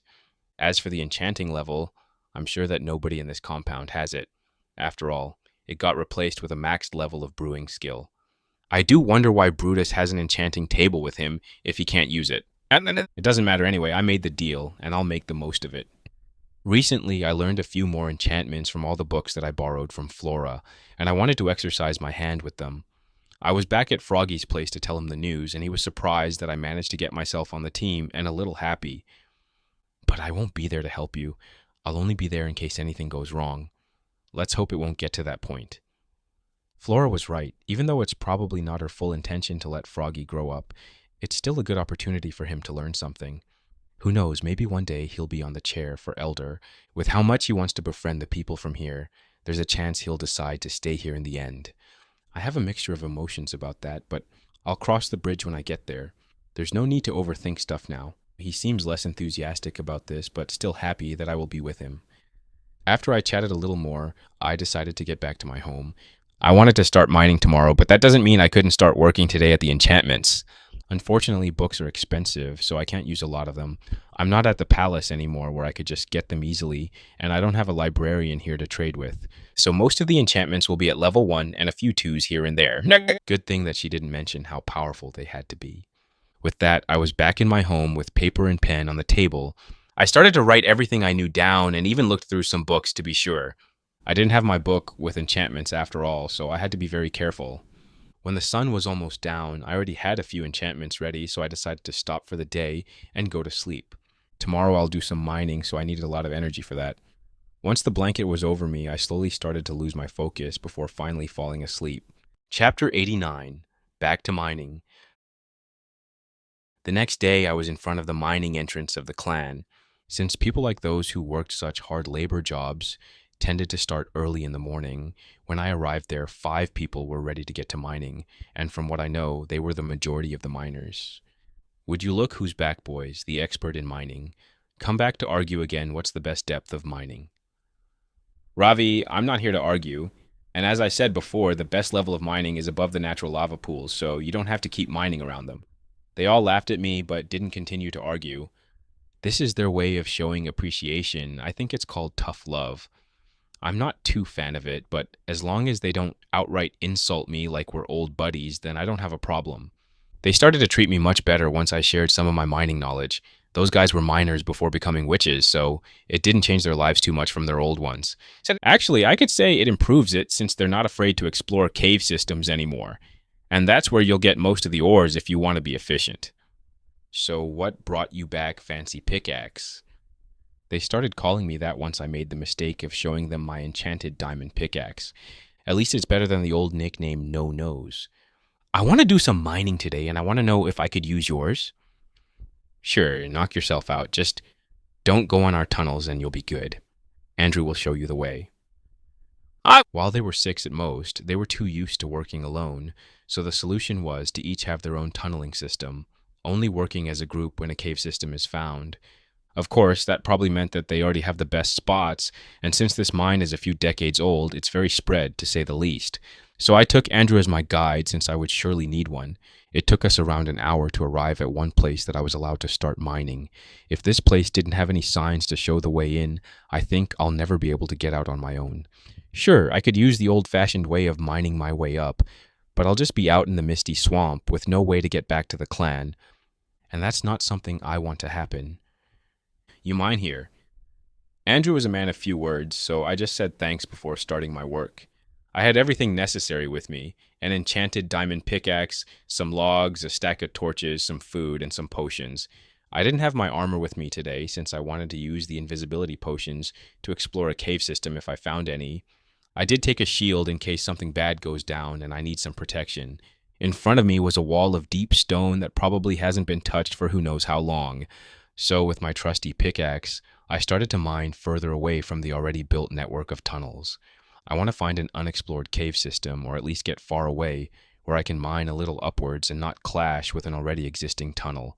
With such a powerful pickaxe, mining was going fast. Soon enough, I was zoning out and letting my muscles' memories take the wheel, while I started to think about how should I get stronger. Should I grind my crafting skills so I'll have access to all the recipes that I already know? If I did this, it would take a long time to finish, and a lot of resources. This is a slow but sure path. I already know a few crafts that would be dangerous once I got the levels for them, or I could go towards a riskier approach and continue with my enchantment skill to learn how to make powerful weapons or blocks like the ancient civilizations. They got so powerful that the system had to step down and stop them from that madness. I don't want to get to that point, but there's no need to get that high. Only a few powerful enchantments will be enough for me. Getting the levels for this skill is much easier than for crafting. I only need to make a printing press and the numbers will go up. But the true knowledge will take longer, and I can't just use a shortcut to get it. So it's much riskier, and it has the potential to take longer than even the crafting skill. As for the brewing skill, I don't even consider it as an option. I know what the capabilities of such skills are. After all, it's called a witch. They are very convenient to use in a pinch, but I have to use too many resources that I don't have to get to that level. There's no point in doing that if I can ask Froggy to do it for me. Like, that hours passed, blocks were broken, torches were placed, and ores were mined. I didn't get what I wanted until the second day when I finally found a cave system that was not filled with torches. Finally, I can use those potions. With that, I placed some torches around my hole to not lose it and drank the night vision potion together with the invisibility one. To say that I was excited about this experiment was an understatement. The first zombie that I passed without getting any reaction was a rush of adrenaline. I even sliced him with my iron sword, and he seemed very confused about what was happening. He tried to attack the floating sword, but if I kept it in my inventory, there was nothing he could follow. After a few more hits, he was dead for good, but I didn't bother to loot him. Maybe being a witch isn't that bad. If I can live without worrying about monsters, that would make my life much easier. I can see how they live such a peaceful life. I went deeper down the cave and found the iron ores that I was looking for, and with the fortune on my pickaxe, I soon got what I wanted, and even more. If I'm here, I should look for diamonds as well. It would be a waste not to use those potions to their full capabilities. With that in mind, I went deeper into the caves, placing blocks on the right way to not lose my way back, and blocking any tunnels that lead to dead ends. After a few hours, I managed to fully explore this cave system, where I found some diamonds and some lapis that I completely forgot how much I needed for enchanting. With a final meal, I was back on my way to the surface. I was tired from all the walking and mining, and since I didn't take a bed, I didn't manage to sleep. When I arrived at the surface, only one miner was ready to start his shift for today until he saw me. "You're still alive?" "Why would I be dead? I only went for mining, not slaying a horde of monsters." However, I did have fun with being an assassin with the clueless monsters. "Yeah, which goes mining for 3 whole days without getting out of the mine." "It's been 3 days already?" I thought it only was 2 at most. I must have zoned out a lot more than I expected to. People started to get worried you died while mining. If you didn't come back today, we would have sent a search party to look for your corpse. Well, I'm alive, so there's no need to get all worked up about it. Sorry if I seem like I'm rude. It's just that I'm tired from all that mining and I want to get some rest. Ha! I understand, don't worry. Just don't forget to tell the others as well before you'll be out for who knows how long. That was a good idea. We said our goodbyes, and I went to Froggy's house to tell him I was back. Unfortunately, he wasn't home, so I had to visit the second best option to spread the news of my coming back alive, Catherine. Luckily, she seemed to be home, so she answered her door when I knocked. "Traitor, you're alive." "Wow, does everyone think I'm dead in this place?" I would say yes. Froggy was the least worried about it, though. He did say something that you tended to do stuff like this, but I think even he started to get worried. Yeah, the mining expedition took a lot more time than I expected, but I'm back now and very tired. Could you do me a favor and tell the others that I'm back and there's no need for a search party? I want to get some rest as soon as possible. Sure, Froggy should be doing some training with his new teammates by now, but I'm sure he'll be happy to hear the news. Do you want me to speak with Elder Flora as well? Yes, that would be lovely if you could. Here's something for all the trouble. I then gave her a piece of raw gold and went back to my home. A bed was waiting for me, and I wouldn't miss the date. Catherine seemed to yell something in the back, but I was too tired to listen to what she was saying. Hopefully, it wasn't something important. At home, I got right into bed and slept as soon as my head hit the pillow. I woke up with a light headache but a rested body. I looked out the window and saw that the sun was still up, which means that I most likely slept a whole day. With some stretching to lose my body, I heard my stomach starting to growl with force. I should eat something before I start my day. I took some bread and carrots from inventory and munched them down like there was no tomorrow. But finally, after a few minutes, I felt somehow satisfied, so I stopped. Okay, I'm ready to start the day. I went outside and went to visit Froggy and see if he was awake. As I walked, a group of witches saw me and started to whisper something between them while pointing at me. It was weird to see this, but went on my day. I didn't want to start it in a bad mood. Soon I was at Froggy's house and knocked on the door. No response. I put my ear to the wooden door to hear better, and as I suspected, there was some snoring. I looked once again at the sun, and it was almost noon. Was he going to sleep through the whole day? I just opened the door and saw him sleeping in an impossible position. How can you sleep comfortably like that? As usual, I started with the gentle route that gave no results. I then went with the usual route and pushed him off the bed. He quickly woke up after this, but from his reaction, I could tell it started to lose its effect. I think I'll have to find another solution soon. Traitor, you're finally up. Yes, I'm glad to see you doing well. Did they train you that hard? You have no idea. For a moment I thought I was at the Sandstone Palace once again, training with the head guard. So, no special treatment for you.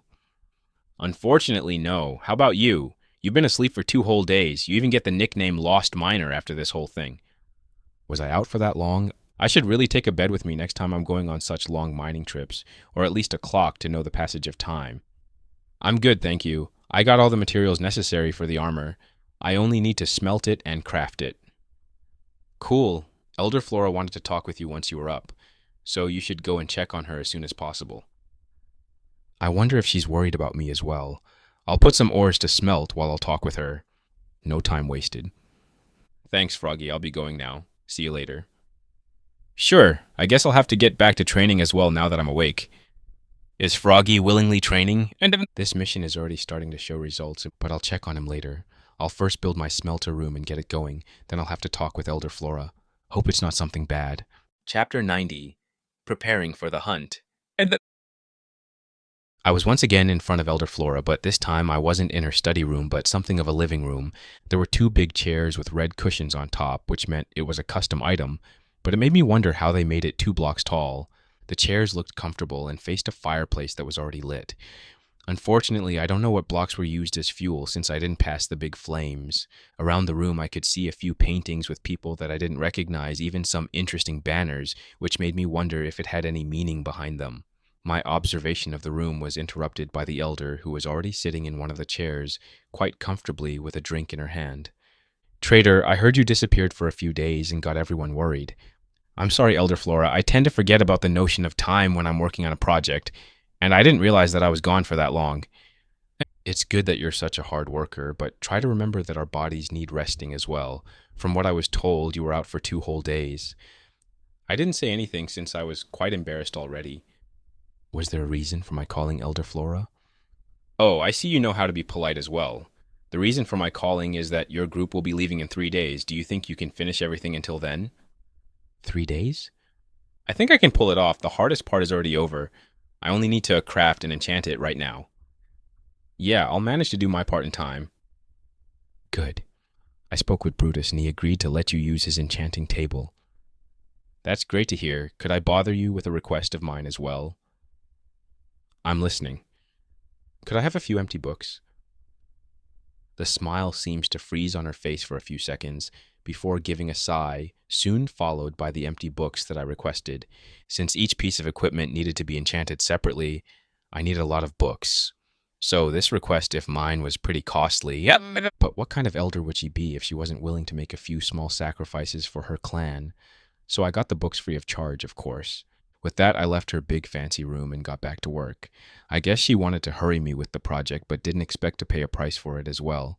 Once I got home, I spent the rest of the day writing enchantments since I needed to make over 25 of them, and that would take some time. I even considered using the printing method, but unfortunately, I couldn't make the wooden letters as good or as fast as the Fletcher did at the Sandstone Palace, so I had to stick with the old-fashioned way of writing by hand. How unfortunate. Since everything I knew was level 1, that means that I'll only need to write 1 page per book, which is not bad.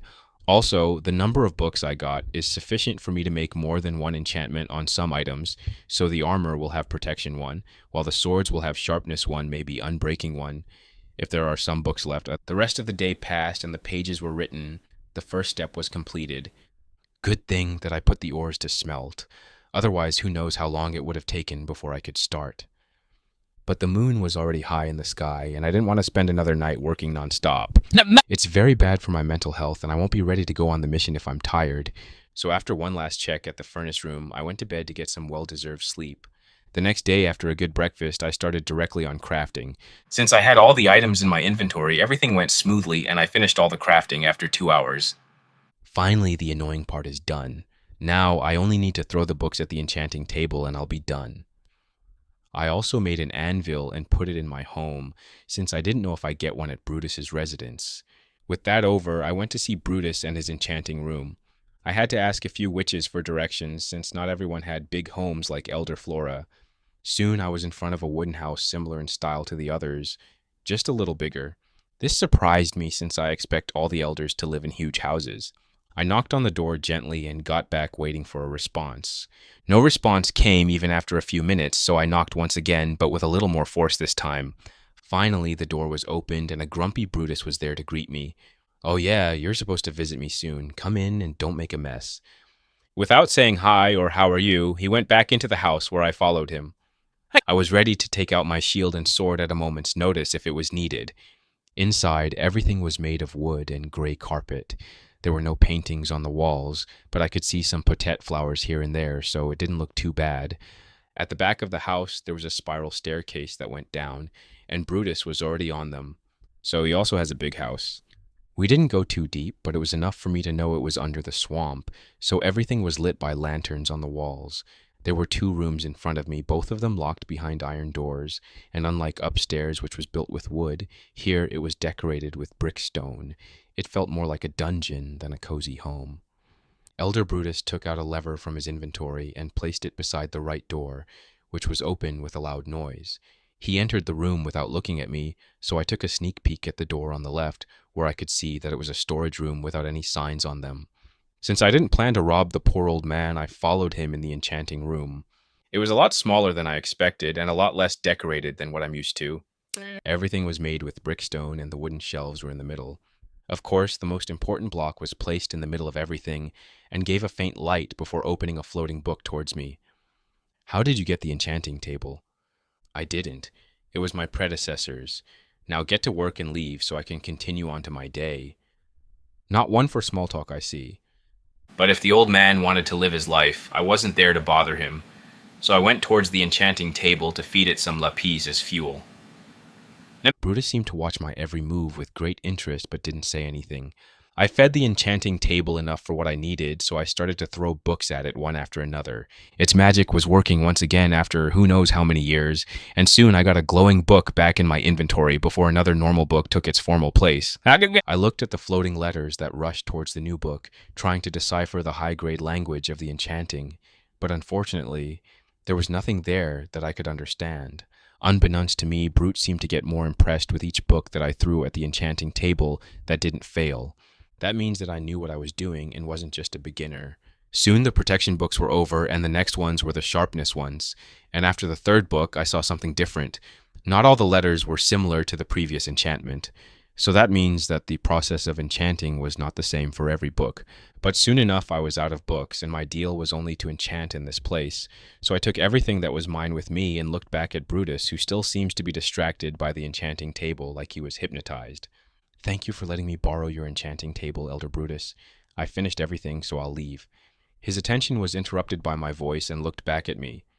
"Ah, yes, you know the way out. There's no need for me to guide you." That was a bit rude, but I didn't say anything and just left the house. I knew when I wasn't wanted. After Brutus made sure that I was out of the picture, he went to the back of the enchanting setup where there was a chest.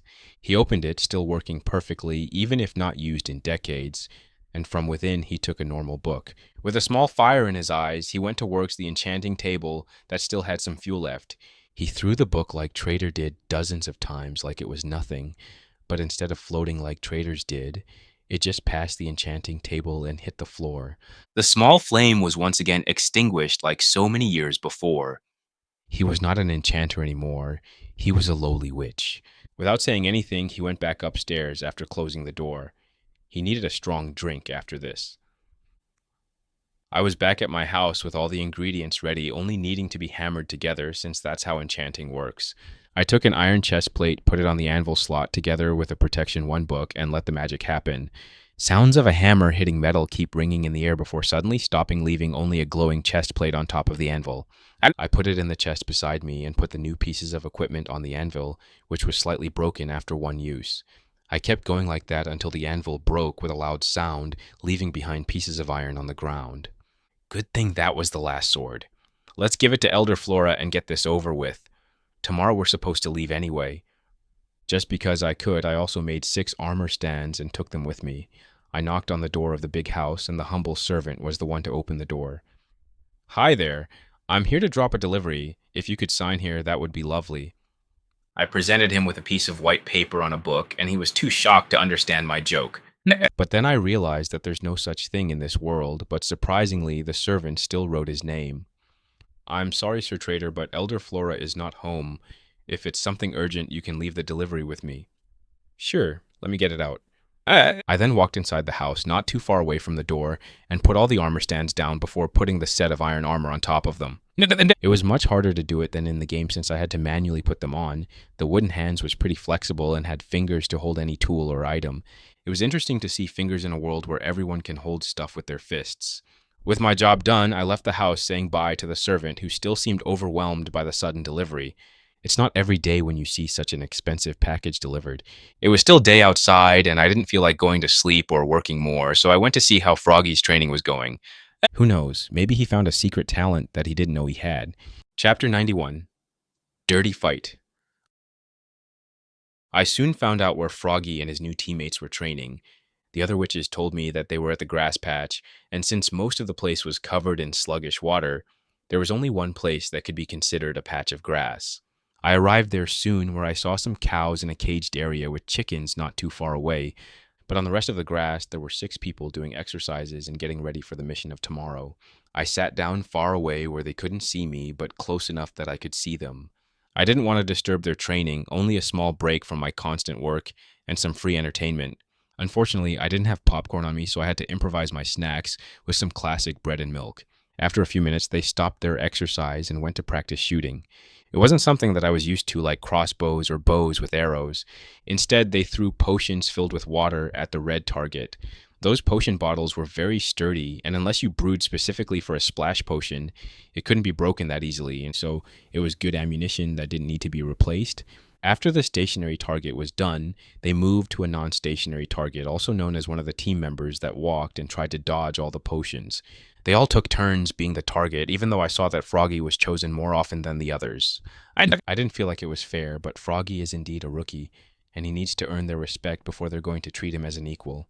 There's a chance they're going to lose their life, so trust is a major factor in their teamwork. After all the training was done for the day, I decided to reveal myself to my future teammates and give them some food to forge a relationship. Hey guys, you're doing some great work. Keep it up.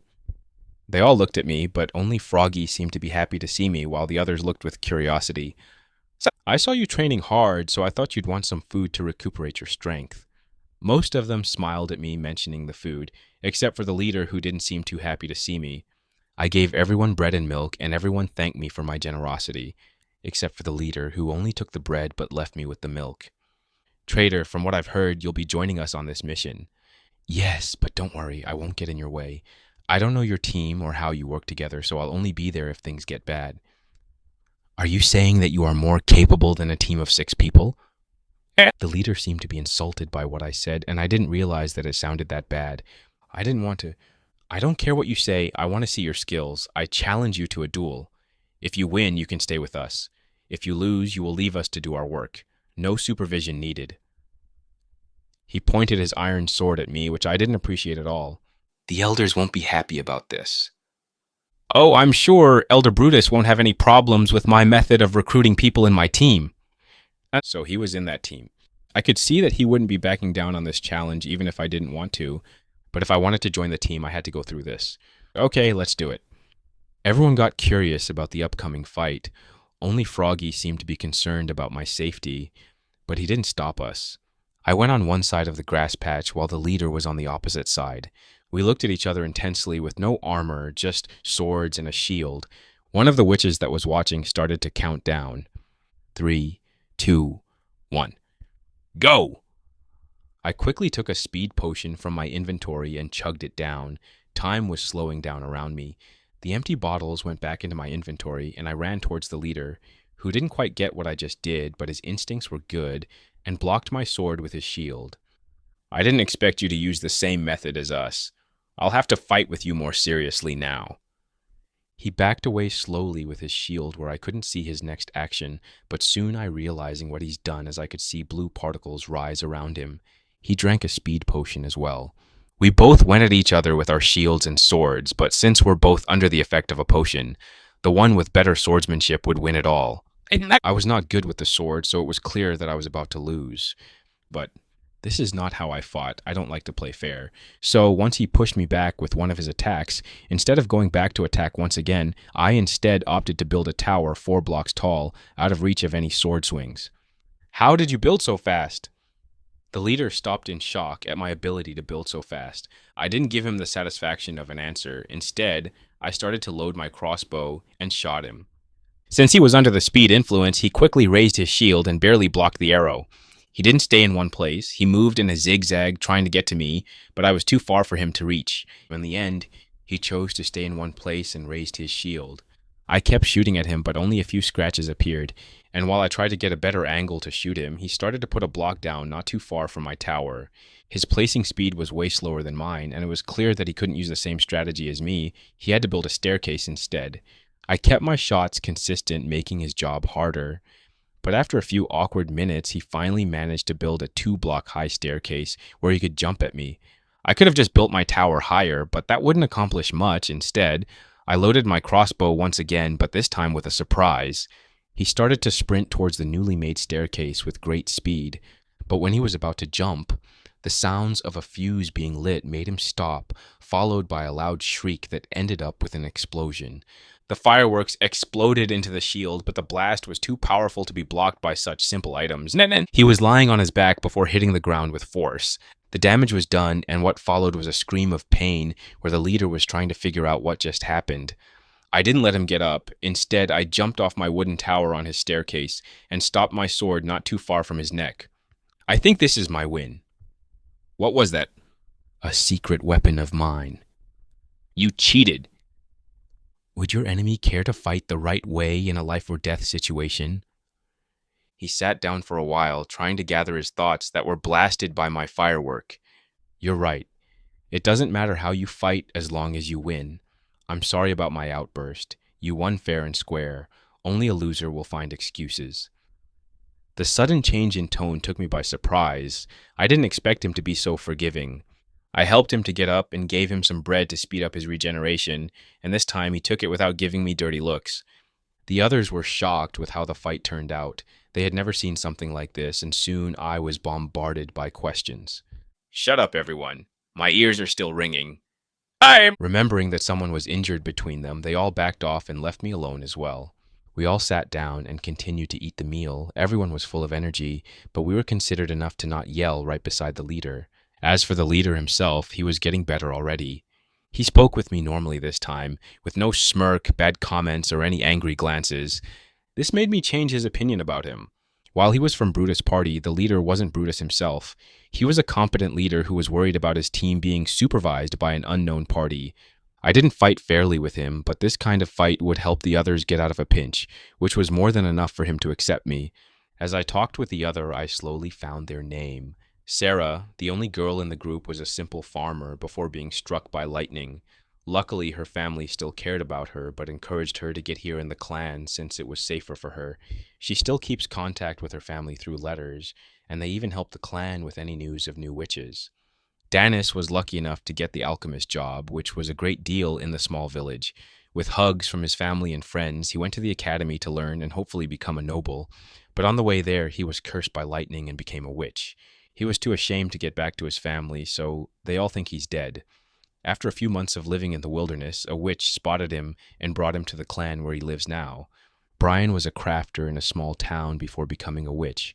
From what the others told me, he could craft iron items, but he charged unreasonable prices, so he managed to drive away most of the customers he could have in this clan. That's why he works with this team. He doesn't have any other way of making good money. Walter is a little bigger than the others. He has good muscles since he was a hunter in his past life. He hunted animals, monsters, people, you name it. He can do it, and I can see why a person like him would be essential to this group. Finally, Ellen was the leader of the group. While he was more open with me now after the duel, he didn't want to share too much about himself, and the others respected his wishes and didn't say anything either. They were a united team, and it was visible. I'm relieved that Froggy is in competent hands. He only needs to be a good friend with them as well, and it will all be set. After the break was over, they got back to training. This time it was on how to handle horses in extreme situations, how to handle a horse if it's panicking, and how to turn correctly. I watched them from the sidelines, learning from their experiences as well. It felt like a well-deserved break. After everything was done, we all went to our own homes to get some rest. Tomorrow is the big day, so there's no reason to continue training until the exposition. I also was back at my home and started to prepare for the journey. I sold some of the ores that I had in excess to get some emeralds from some witches, and I bought some raw materials to craft more fireworks. My armor was ready and enchanted, the sword as well, while the diamond pickaxe was the most powerful tool that I had on me at the moment. Brew a few potions, get some extra food and water, and never forget a bucket. With everything done, I went to sleep as well. The next day, I was in front of the gate with everyone from the team. Some elders came to say goodbye, and some friends of Sarah were there as well, wishing us good luck. The gates were opened, we got on our horses and left the safety of the clan. It was time to hunt a witch. Chapter 92. On the Hunt for a Witch. They found out pretty quickly the witch that was supposed to be hard to find even for the royal guards. This makes me wonder how powerful their network truly is. The information said that the witch was a resident of a small village close to the border between the Sandstone Kinsum and Stone Kingdom. The village wasn't on the main trading route, but it wasn't too far away from it in case he needed to go to a bigger town. It took us 3 days to arrive there. We were all in iron armor, so every villager was scared to even greet us, but we stood there waiting for someone to make the first move. We weren't going to barge into their homes after all. After an hour of waiting, a villager was courageous enough to greet us. I'm the head of this small village with "What can my humble village help you, almighty nobles?" Ellen, the leader, was the one to speak.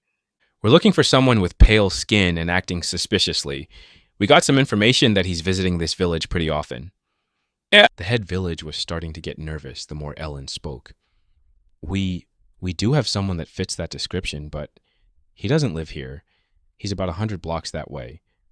He pointed the opposite way we just came. We thanked him, got off our horses, and told the village head to take care of them until we'll get back. The head village was too scared to say anything, which made me feel like a bad guy exploiting the weak. I'll give him some emeralds once all of this is done as compensation. With careful steps, we walked into the woods trying to not make any noise that would give us away.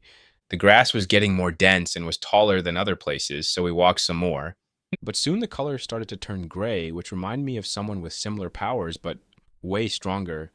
The Zombie Lord. A few blocks away, the grass suddenly stopped, and a small clearing with a house appeared in front of us. It was a hut made with logs, 3 rooms from what I could tell, but enough for one man to live comfortably. If everything around it wasn't a little gray, it would have looked pretty welcoming. We didn't get out of the tall grass. Instead, Ellen made a sign meant to split up and explore the area for any traps. I stayed in place, not following the order since I was the backup, and I didn't know all the signs. After a few minutes, the house was surrounded by everyone. The tall grass moved in a certain way that only looked unnatural if you were looking specifically at it. After it was done, other places reacted accordingly. No! Unfortunately, I didn't understand what they were communicating, so I stayed still hidden in the tall grass. Bam! The door of the hut was opened with force, and a crazy-looking witch was looking with his big eyes around the property.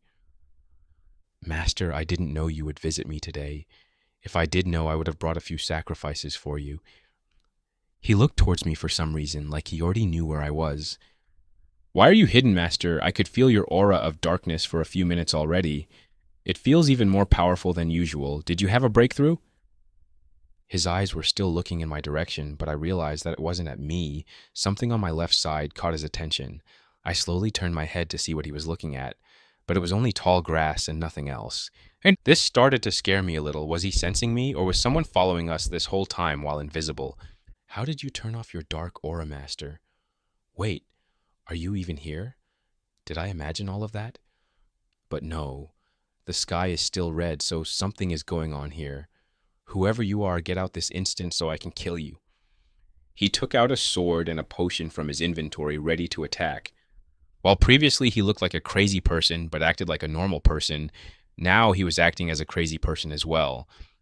What should I do? Should I get out and confront him or wait for the others to attack him while he's distracted? He started to get closer to me, and as I was about to get out, an arrow came from the tall grass and hit him in the hand. What surprised me was his reaction. I can't see. What have you done to me?" He slowly backed away and took out a bowl of wood and drank it. His eyes started to get normal, and as soon as he could see, he looked around for his attackers. But everyone was already out, their shield and crossbow ready to shoot. The man looked around and saw that he was surrounded, but instead of getting intimidated, he started to smile like a madman. "Oh, power beyond darkness, please land a hand to your servant and kill the dirt in front of Mage Eyes." I started to feel like something wrong was about to happen, and I think the others felt the same way since they shot him without saying anything. A wall of darkness blocked the incoming arrows like it was nothing. This was the first time I saw something like that. It didn't last long, but it was enough for the witch to be defended. Bite! Was the next sentence he spoke, and from the ground appeared mouths made of bones. It didn't feel natural. It didn't feel like it belonged to this world. From the witch, it went in a straight line towards his attackers. It was similar to what an evoker could do, but the months were smaller, and it was more than one line. The hunter, surprised by what happened, jumped away from the path of the attack. But not everyone escapes unharmed. 3 of the hunters jumped a little too late, and their legs were injured. They were out of the fight for a while. Fortunately, the attack took a lot of energy from the rough witch, as he was gasping for air like he just finished a marathon. The others took this opportunity and got closer to him and started throwing potions. 2 of them missed, but 1 managed to hit him, and that was enough to slow him down considerably. They almost reached him close enough to use their swords, but the witch, with slow movements, took green potions from his inventory and threw them at his enemies. Unfortunately, only the leader was fast enough to get out of the way, but Froggy and the hunter were poisoned with the potions.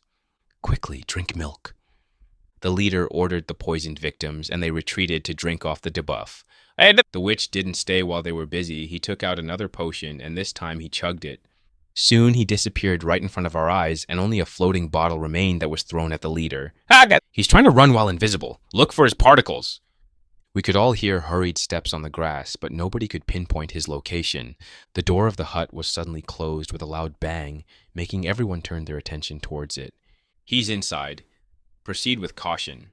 Walter and Froggy drank the milk, so the potions didn't affect them anymore. But the other 2 were still on the ground, holding in pain their hurt legs.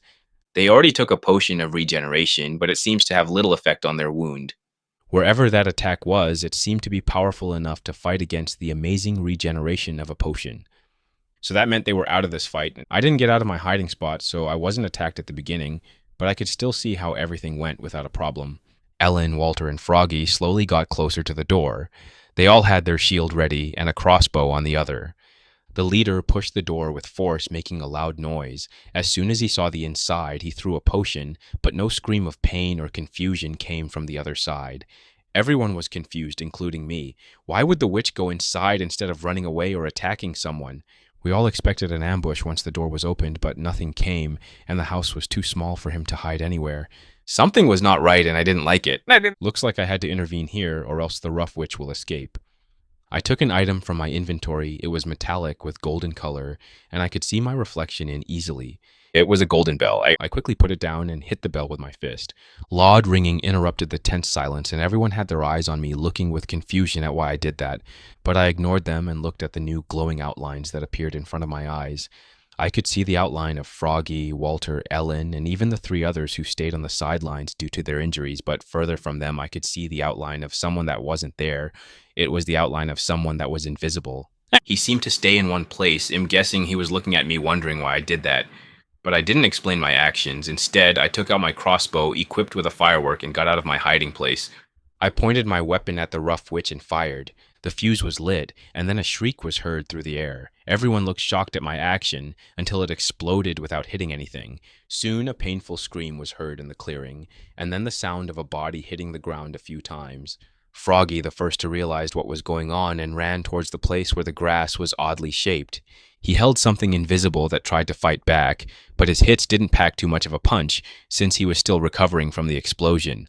The leader and the hunter soon joined Froggy in restraining the man, and Ellen took a dirty potion from his inventory and chugged it into the invisible mouth. Slowly he started to struggle less and less until he didn't move anymore, but his invisibility didn't wear off, which meant that he was still alive, just knocked out. Looks like he didn't go inside when he closed the door. That was only a distraction. I moved closer to the invisible man, wondering how are we going to carry him now. Yes, he's much more clever than the rumors said. I guess you don't survive so long with luck alone. This potion should knock him out for a whole day. Go check his house in case he has anything of value. Froggy and Walter nodded in understanding before going into the house. Careful for any booby traps. I yelled at them to still be careful. How did you know where he was? I didn't even see his particles. I know a thing or two about a thing or two. I tried to be mysterious about this since even I didn't know what was this ability, but I wasn't going to question its usefulness. The glowing outline was slowly starting to fade. So I looked once more around me before my eyes went wide and stopped at one place not too far away from my previous position. It was 3 blocks tall, with long arms, sharp claws, and I could feel a strong presence looking deep into my eyes. The effect wore off, and I could not see the invisible monster anymore. In a panic, I raised my shield and ran towards the bell to hit it once again. But then I felt a strong force pulling me in a different direction. It was a painful experience, and it brought back unpleasant memories. Everything went dark for a second before I could finally see again. I was in a wooden room with a big table in the middle. On the table, there were 4 pillows, but only 2 ender pearls were present. I was once again teleported over a great distance. But this time, it wasn't an angry mob that welcomed me. Instead, it was my hero friend with a panicked look and her face. And once she spoke, my stomach dropped for a second time for today. Traitor, Bobby got inflected. Chapter 93, Life of a Hero 1. POV, Mary Paper. Your Majesty, this girl is the prophesied hero that I was trained to accompany on her journey against the zombie lord. Froggy, me, and Bobby were on one knee on the ground, while in front of us was the royal family, 3 children and 2 parents. The king had a golden crown on his head and a red robe on his back. His eyes were stern, and his white beard was well kept. The queen beside him had a few wrinkles under her eyes, but still had a look of authority, and her long hair was black, not touched by age. The first prince was on the right side of the king. He looked pretty similar to his father, maybe by choice or the genetics were that strong. But even with his stone look, I could see a hint of curiosity when looking at me. Next was the only princess who didn't even bother to hide her excitement about me, from what Bobby described her as it was, because this would be an achievement for her as well, since Bobby and Froggy found me. The last one was the second prince, and I could still see the youth in his eyes, and he didn't bother to hide his annoyance at his sister's happiness. Is that true, young girl? Are you the chosen hero by the system? Yes, I do not belong to this world, and from what the others told me, I'm more special than the people here. How so? The king asked with curiosity. I can hold all the skills given by the system, and I can break or place blocks 3 times faster than anyone. This seemed to make the others curious as well, so they asked me to demonstrate. I took some cobblestones from my inventory and placed them down, and people's eyes were already in shock. I then took my enchanted iron pickaxe and broke the blocks after a few swings. Their eyes were almost out of their sockets at this display. Fascinating. You truly must be the hero chosen by the system, the first prince said with awe. And if they all didn't have those big noses, I would have considered him as a love interest, but it's just too big to ignore. The king, while impressed, seems more interested in my enchanted pickaxe. When you came to this world, were your levels high already with the enchanting and crafting skill? Oh no, it was all at first level. But in the past 2 months I got here, I managed to level up my crafting and enchanting skills to a respectable level, and this pickaxe was a gift from my teacher since I cannot craft with iron yet. Your teacher gave you that powerful pickaxe as a gift? Theoretically, Trader lent me an iron pickaxe since I couldn't make my own yet to mine my materials, but he had too many of those to care if I took 1 or 2 more from his chest, and I was the one to enchant the pickaxe. That's why I've learned so much enchanting after all.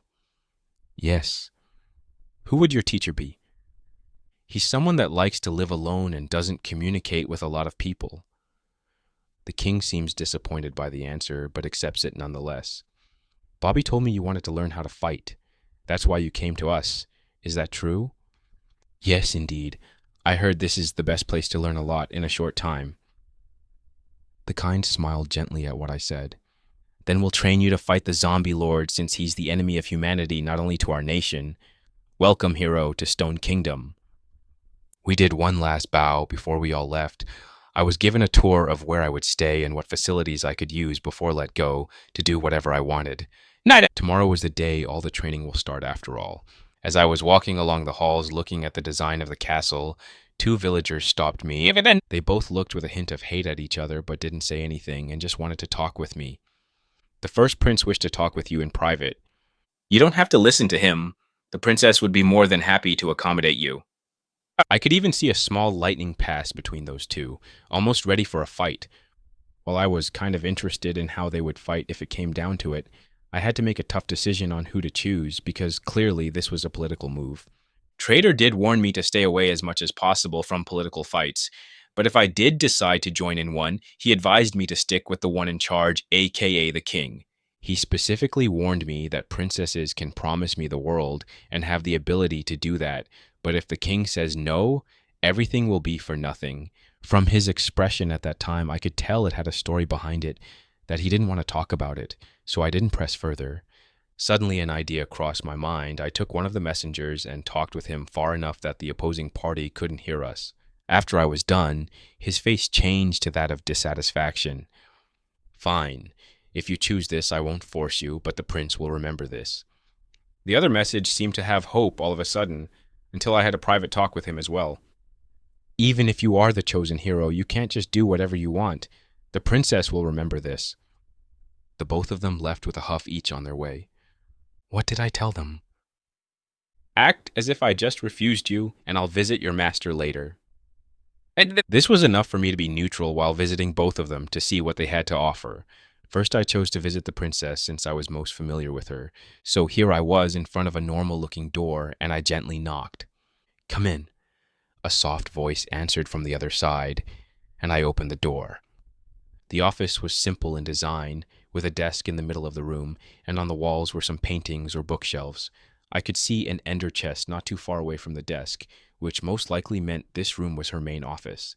Ah, hero, I'm happy to see you. What's your opinion about our kingdom?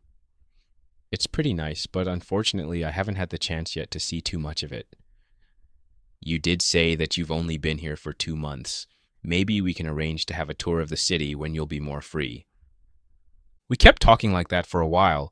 She tried to guess my position through subtle questions, while I also asked her some questions to find out if she had some interesting information.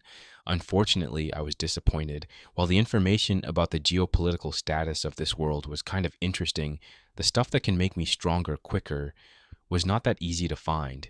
While this place was getting most of their money through trading raw ores, they weren't that good at crafting with them. Instead, they were very good at making potions of all kinds. They knew all the recipes for the system-made potions, and subtlety hinted at some made without the system. Unfortunately, that was not something that I was too interested in. I liked a weapon in my hand, not a potion, and while she hinted that she would tell me the secret recipes if I joined her side, I already knew all that information from Trader. Information that would be the secret of the nation was casually given one day when Trader was bored and wanted to teach me about all the potion variants you can do. She didn't even know about the Iron Golem, which was a great weapon to fight against such a monster as the Zombie Lord. And from what Trader told me, there's a much more dangerous weapon that could destroy everything if it's made. He didn't tell me how to make the weapon, though, no matter how much I asked him. In conclusion, what the princess offered me was tempting for anyone else but me, since I already knew the information or wasn't interested. After an hour of talking, I decided to leave, telling her that I would think about the offer, but no promises. This discussion was pretty nerve-wracking with me, constantly trying not to give away too much of what I know, so I decided to take a break before going to meet the prince. As I walked towards where I remembered to be the lunch area, I heard a voice yelling from the other side of the hallway. Hero, stop right there! I looked towards the voice and saw that it belonged to the second prince, and he was approaching me with quick steps. His expression didn't look too good, which instinctively put me on guard. Unpleasant memories flashed before my eyes. You, be mine. Excuse you? When I laid my eyes upon you, it was love at first sight. I can't bear the thought of us not being together. He got down on his knees and took out a golden crown from his inventory to give it to me. Hero Mary, will you be my wife? At first I was angry when he talked like that, but now it was all forgotten in the shock that I just got. I looked deep into his eyes, and it was similar to the boys that fell in love with me in the old world. But his eyes were on another level of affection. I knew for sure that he had fallen in love when he first saw me, but I couldn't see anything attractive about him. The big nose is an issue for me that I can't easily ignore. Sorry, young prince, but I can't return the same feelings for you. We've just met after all. I tried to slowly reject him, not knowing how this madman would react if I outright rejected him. His face changed to one of confusion, then it went to anger, and finally settled with realization. I understand, beautiful hero. I'll have to fight for your love. No worries, nothing is too big or expensive for me to get. I'll make you fall in love with me, even if I have to defeat the zombie lord myself. Before I could say anything to him, he turned around and left.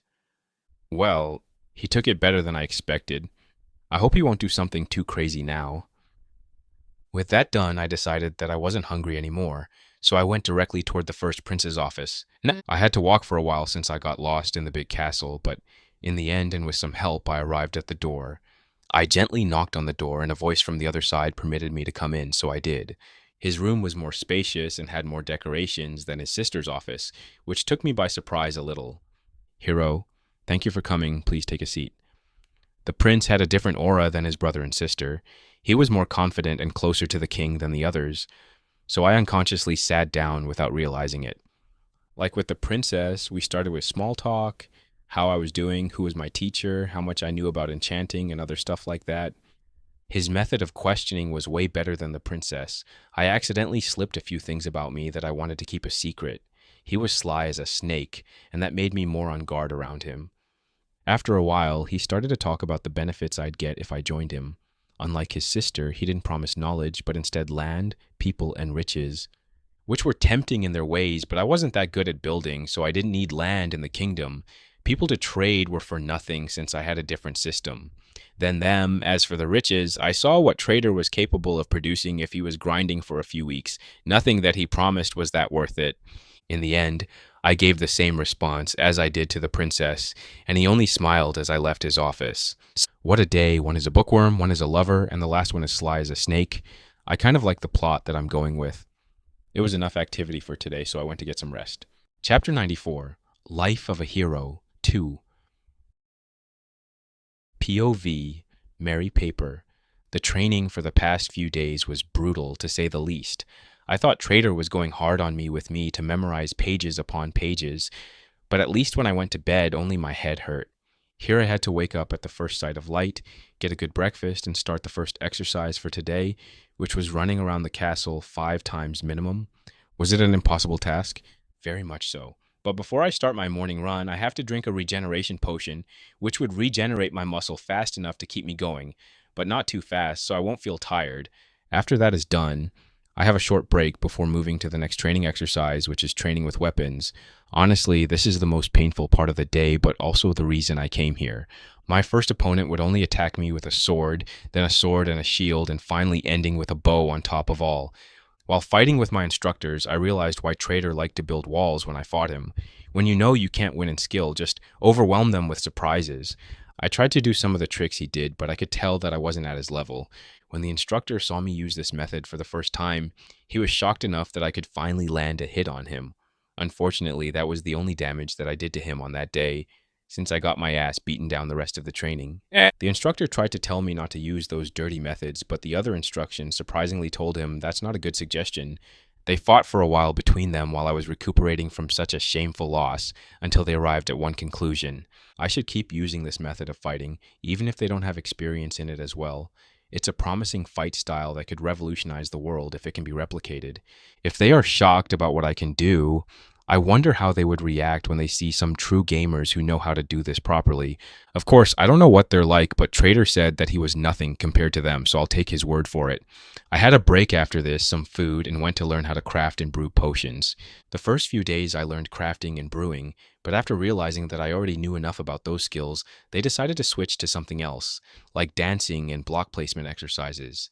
For some reason, they were curious about Trader once they found out how much I know about potion making, but I promised Trader that I wouldn't tell his name, so I just said that he wasn't interested. Next, Bobby looked disappointed at me for some reason, and Froggy was working extra hard to finish his potions. One eventful day after I finished my training, I heard Bobby and Froggy talking about how Trader somehow managed to find out about some secret clan of witches, and he wanted to meet them. Bobby and Froggy, as good friends, decided to join him even if he wasn't that willing at first. But when I heard that, I quickly joined that as well. I didn't want to stay here alone, otherwise I'd be forced to build towers of dirt and destroy them for exercise. And if I'm not bothered by that, the second prince will try to woo me over with one of his weird gifts. One time he left a statue of me in front of my room. It was all white and pretty close to my proportions. And how did he know my measurements? How did he even do this in such a short time? At least the other siblings didn't seem too interested in forcing me on their side once they understood my standing. After a few days, I finally met Trader fully armored, which I was glad to have. Made me feel more like a hero, or a knight at least. Hey Trader, missed me? For some reason, he seemed surprised by my presence. Mary, did you get bored with the training at the castle and want to go back to the Nether? Can I just visit my teacher? For your information, you are very popular with the royal family, but I keep my promise and didn't mention your name. He froze at my mention of the royal family, and that made me more curious about his past experiences. Well, I'm glad to see everyone once again. As I mentioned before, I stumbled upon a witch in the city, and maybe they'll give me a clue on how to get my revenge on those Viligers. We all nodded in understanding. I read some books about witches at the castle, and I was surprised by how little information there was about them. The book that I read wasn't even about them specifically, it was about the last crusade that was started to eradicate them. The Pillagers got along well with the nobles, too well, some would say, and someone found out that it wasn't all that natural. A Viligers with the job of illusionist hypnotized some important people, which led the church to have a good excuse to start a crusade against them. It was brutal for all parties involved. The normal people were greater in numbers, but the Pillagers had potions, beasts, magic, and even strange weapons. So after both parties had existed, they signed a treaty that wasn't described in the book. And for the past 100 years, Pillagers have become something similar to the bogeyman for the kids in this world, but witches are rarer to see than the Pillagers, to the point where it's thought they were extinct. Trader finding Froggy is a miracle. The fact that he found another one and this one is connected to a clan. If I wasn't the hero already, I would have thought I lived in his story. We went to the place of the meeting. It was tense at the beginning, but we managed to get a good deal. I even joked with Trader that he got a waifu, which only confused the others. I wanted to tease him more about this, but then I remembered that I had a prince at the castle waiting to give me another weird surprise, so I stopped there. We gave our final goodbyes and went back to the castle, where Froggy went directly to his workshop to finish up the last potions. I went to my room and got some sleep. The next day, Froggy was gone, which was a surprise for me since that guy couldn't wake up early if his life depended on it. I went back to my training and talked a little with Bobby about the plan to defeat the zombie lord, and he was open about the plans. Trader's idea was interesting, even if I didn't know anything about Redstone. Don't worry, I don't know too much about it either, but we have a few people that are specialized in this, and they said it could be done without too much of a problem.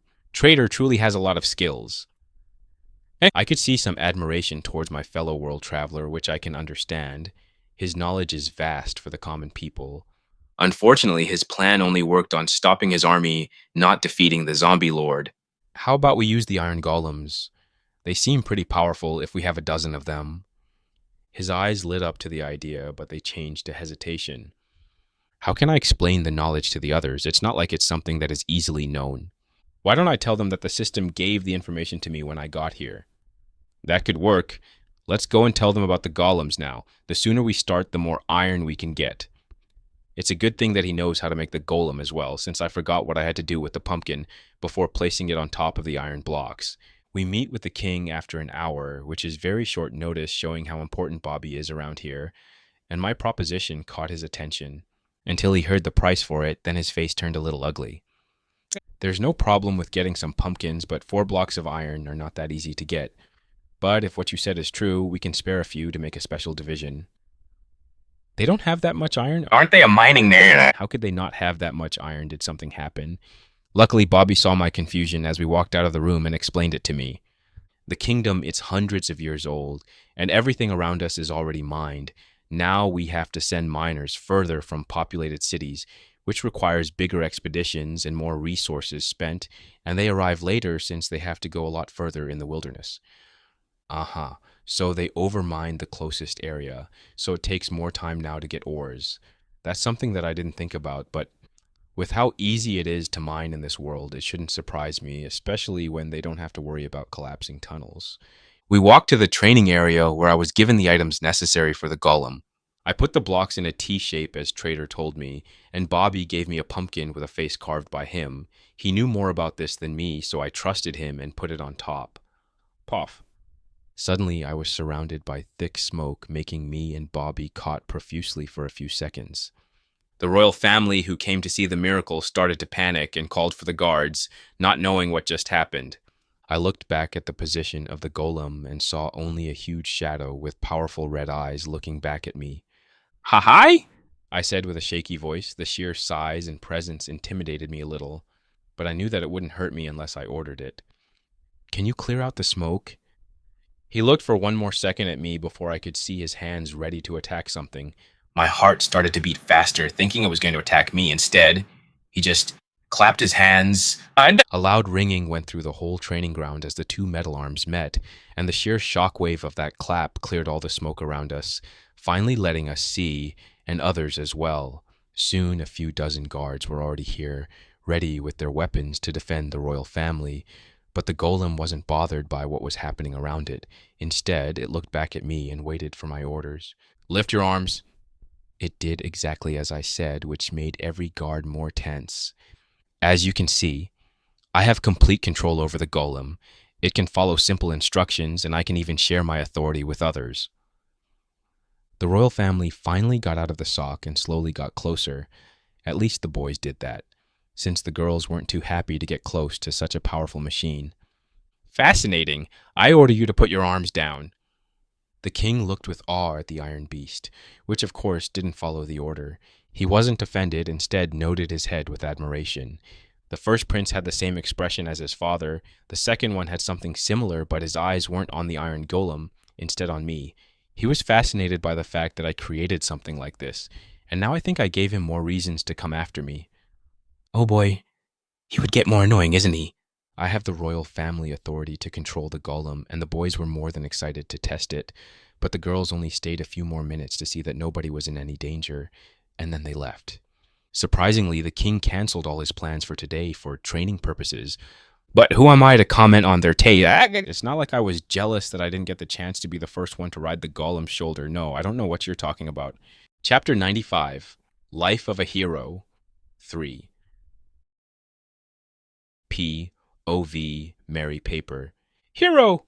Mary, you can't do this and you know it! What are you talking about? I was the one who introduced them to you. And we were the ones to bring the materials to make the golems. I was fighting with the first prince over who would be the one to control the new team of golems. Since they didn't have a lot of resources from the new expenses, we could only make 12 golems, which was a lot less than I expected, but still a force to be afraid of. The king couldn't go to battle since he was old and weak. The princess didn't want to be in any way, shape, or form close to those magnificent beings. And the second prince was willing to give up on them for me, even though he wanted them as bad as we did. That only left the first prince who needed some achievements over his sister, and me, the hero and the creator of those golems. Nobody backed down. This was my chance to have my small legion of golems following me into the deadly battle, and I wasn't going to lose it to some rich kid. Both of you, calm down before things get too heated! The king yelled with a strong voice, making us stop from almost jumping into a fight. It's clear that neither of you is capable of handling such responsibility, especially your son. I expected more from you than to fight like a child. The first prince looked away in shame from his father, and I also felt bad with how I acted. Since neither of you can resolve this as adults, I will appoint Bobby to be the one in control of the golems. Bobby, who was leaning on the wall staying in the shades, looked up from his book in surprise. Me? But I don't have any experience with commanding people into battle. I'm sure you have more capable commanders at your hand that can use them better than me. The king turned towards him. I do have great commanders under my watch, but they will be too preoccupied with handling the management of the soldiers, since it needs more brain power. The golems can only follow simple commands, and I've seen how you've worked under my daughter, and I know you worked well under pressure. Take this as an opportunity and a blessing for your hard work.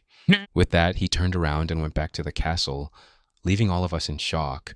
Nobody expected Bobby to be chosen, and while I was a little saddened that I wasn't the one allowed to lead the golems, I was satisfied with knowing that the first prince was in the same situation as me.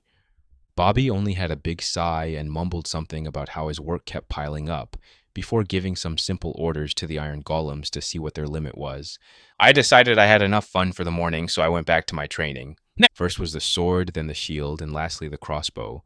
I started to get the hang of it pretty quickly, and combined with my ability to place blocks at inconvenient times, this made me win a few times. Days passed, with the people in the castle getting more and more busy. They got all the people who knew how to use redstone, gave them the necessary materials, and sent them on a big expedition to prepare the trap. Overall, 50 people were gone, risking their lives to make a trap capable of holding the growing army in one place. Not too long after they left, another event came that shook the palace.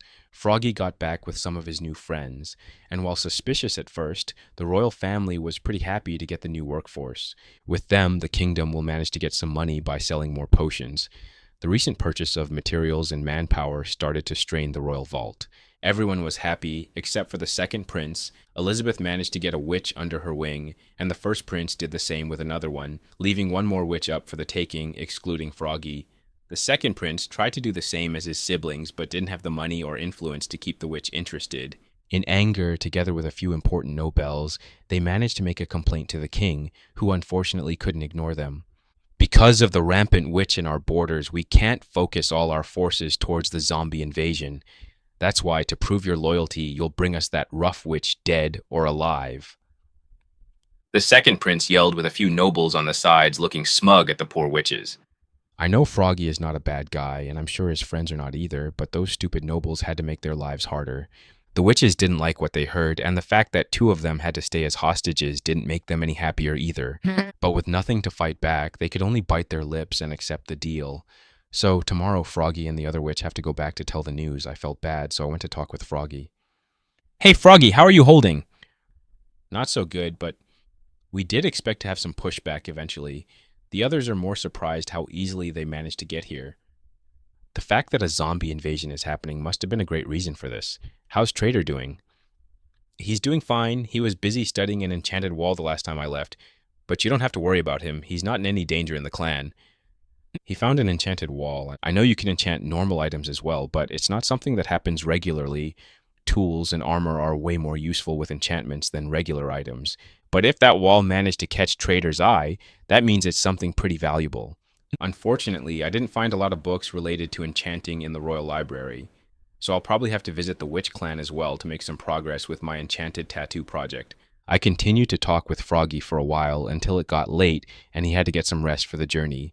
With a final goodbye, I went back to training. The time was ticking and I could feel the pressure of the deadline approaching. It felt like such a short time. I wasn't ready. I've seen the Zombie Lord and I wasn't confident that I could defeat him. I could only train to get better and trust the others to come up with a plan that would stop that monster once and for all. A few days passed, and we got the confirmation that everything was ready, the trap was laid, nobody was killed, and now they were coming back. We also got news that the zombie army increased greatly in numbers, and in a few days it would most likely start to march once again. We have to be there once that happens. We have to fight for one last time and win for humanity. There was no backing down. We were going to war. Before we left, me and Bobby were called to meet the king at the royal vault. Here were the most precious items in the whole kingdom. The king waited patiently in front of the door. Welcome. I want to gift you two something before you leave. The king then turned towards the two guards with enchanted diamond armor and signaled them with his hand. The two guards sprung into action and took a lever from their inventory and put it in a random place on the obsidian wall. Both of them then flicked the lever and the wall of iron was moved by pistons. Once it was done, I could see that the obsidian walls were 3 blocks thick, with the only vulnerable part being the entrance. The three of us entered the vault and the iron wall was closed behind us. I could also see the pistons now that pushed all of those blocks. I turned back towards the vault. It was all made with iron blocks, which surprised me since I thought it was hard to get this much ore. The room was 5 blocks tall and 20 blocks wide on each side. On the walls, there were chests upon chests. Some of them had item frames with different ores, food items, potions, nether blocks, obsidian, weapons, and armor. But further back into the room, there stood 3 armor stands with glowing blue armor on top of it, and it was clear what the king wanted to gift us. A few steps further, we were in front of the mighty armor. I could see the beautiful design of the diamond armor, and the glowing effect from the enchantment only made it more mesmerizing. I want you two to have this armor in the battle. Bobby, be safe while commanding the golems. There's no need to risk yourself, so just stay in the back. And you, Hero Mary, to be able to stand a chance against the zombie lord and keep it preoccupied on yourself if something goes wrong. He then gave us both our respect armor, making me have mixed feelings about how I was sent to fight on the front lines. But it's better this way. Bobby is not a fighter, and the only reason that he will even be on the battlefield is because I kept fighting with the first prince over who should have the golems. So it's a good thing that the king values him so much that he's willing to lend this powerful armor. Speaking about that, I started to look at the stats of my new armor, and I was surprised, to say the least. Sword, sharpness 5, fire aspect 2, unbreaking 3, mending CG, helmet, unbreaking 3, respiration 2. Protection 4, Mending CG. Chest plate, Unbreaking 3. Protection 4, Mending CG. Leggings, Unbreaking 3. Protection 4, Mending CG. Boots, Depth Strider, DV. Protection 4, Unbreaking 3. Feather Falling 3. Mending CG. This was the best armor I've ever laid my eyes on. This is something that the hero will get at the end of the journey, and the king was willing to just give it to us. I had the impression that they would keep something so precious close to their chest and never share it with others. Suddenly, the king started to speak. Officer Bobby, I give you one of the best armor that my kingdom has to offer. I don't request you to fight in the front line. I want you to lead the Iron Golems and defeat the Zombie Lord. Do this for your family. Do this for the country. Do this for your village. A short but powerful speech was given to Bobby, and I could already feel the blood rushing through my veins, even if it wasn't for me. But the king wasn't over, because soon he turned towards me and continued. This is something passed from generation to generation. It's not even used for ceremonies, only in case of a great war and a champion is needed. Hero Mary, you've been chosen by the system to save us. I saw your skill and your ability to adapt to any environment. I trust you with the most powerful weapon and armor that my kingdom has to offer. With this, you have a chance to fight against the Zombie Lord. Go now and save humanity. Save the world. I was ready for a fight. My blood was boiling with energy. I felt powerful with my new equipment. I couldn't even imagine how I could be hurt in it. We left the vault after this, unfortunately. I didn't get the chance to explore it for any other treasure, but it didn't matter since I got the most powerful item in there anyway.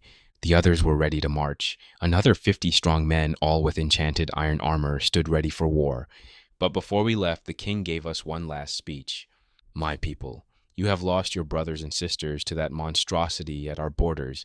He killed many of us, and worse than that, made it so they became monsters as well. We tried to save who we could, but the problem was not solved, just delayed. Now the Zombie Lord is raising his army once again, but this time we won't let him have his way. We will defeat the Zombie Lord and his army. We will survive this war and grow stronger than ever. We will show the world that the Stone people will never crack under pressure. You are the hero. You are the hope for tomorrow. For the Stone Kingdom. For the Stone Kingdom. The army yelled back with force, and I could feel how everyone was ready. There was no more fear, only courage and one enemy to kill. We will win. Chapter 96. Life of a Hero 4. POV Merry Paper. After 3 days of marching, we arrived at the fallen town. At first, I could see skeletons of different animals on the ground. Then the blocks around us started to turn gray, like all life was sucked from them, until we arrived at the big wall. We all stopped, and a person was there to greet us, or more exactly, the second prince, since he was the one who was leading the army. Sir, we got some reliable information that the Zombie Lord will leave this place tomorrow. It's a good thing you just arrived. I looked up at the sky and saw that it wasn't even noon yet, which gave us enough time to start our plans. The prince thanked the man before dismissing him. He had a serious face and gave orders to all his men. He clearly took this battle seriously and didn't intend to lose it. This made me respect him a little more, since while he was still a goofball at the castle, here he took things seriously. Our job was to make a room underground to hide our army before we strike, so we took shovels and started digging, myself included. A few hours later, the room was done, 5 blocks tall and 50 blocks wide on each side. Now the army and the golems could stay comfortably hidden before the strike. Early the next day, we all woke up ready for war, but some preparation needed to be done first. We didn't know when the army would leave today, but it didn't matter, as most of the groundwork is already done. Me and a few other soldiers took some flint and steel and got out of our hiding place.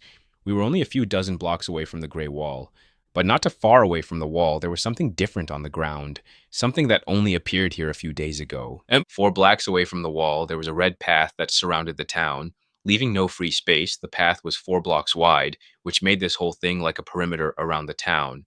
We all sat in our positions and started the last step of the plan.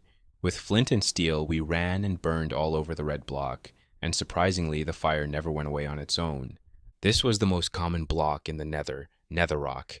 This block could fuel a fire non-stop without getting itself burned, which would make a great natural wall against the army of zombies since they were more flammable than normal humans. In 15 minutes, everything was done, and I could hear the hearts of everyone around me, including myself, beating loudly. This was one of the most risky operations, since we didn't know if we would be interrupted by the monsters, but it was all done. We could only wait now. A few hours later, there was some movement beyond the fire. A huge shadow appeared at the gate and looked at us through his covered eyes. It was the zombie lord. Ah, the void has blessed us with sacrifices to expand my army. How blessed I am. But only 10 of you? The smart zombies were soon beside him, looking with confusion at the new wall of fire. But I feel something different from you. I feel like you are dirtier than the others. Who are you? I could feel a pressure all of a sudden on me. But I've trained a lot for the past few weeks, and I was better equipped than anyone here. Something like this couldn't scare me that easily.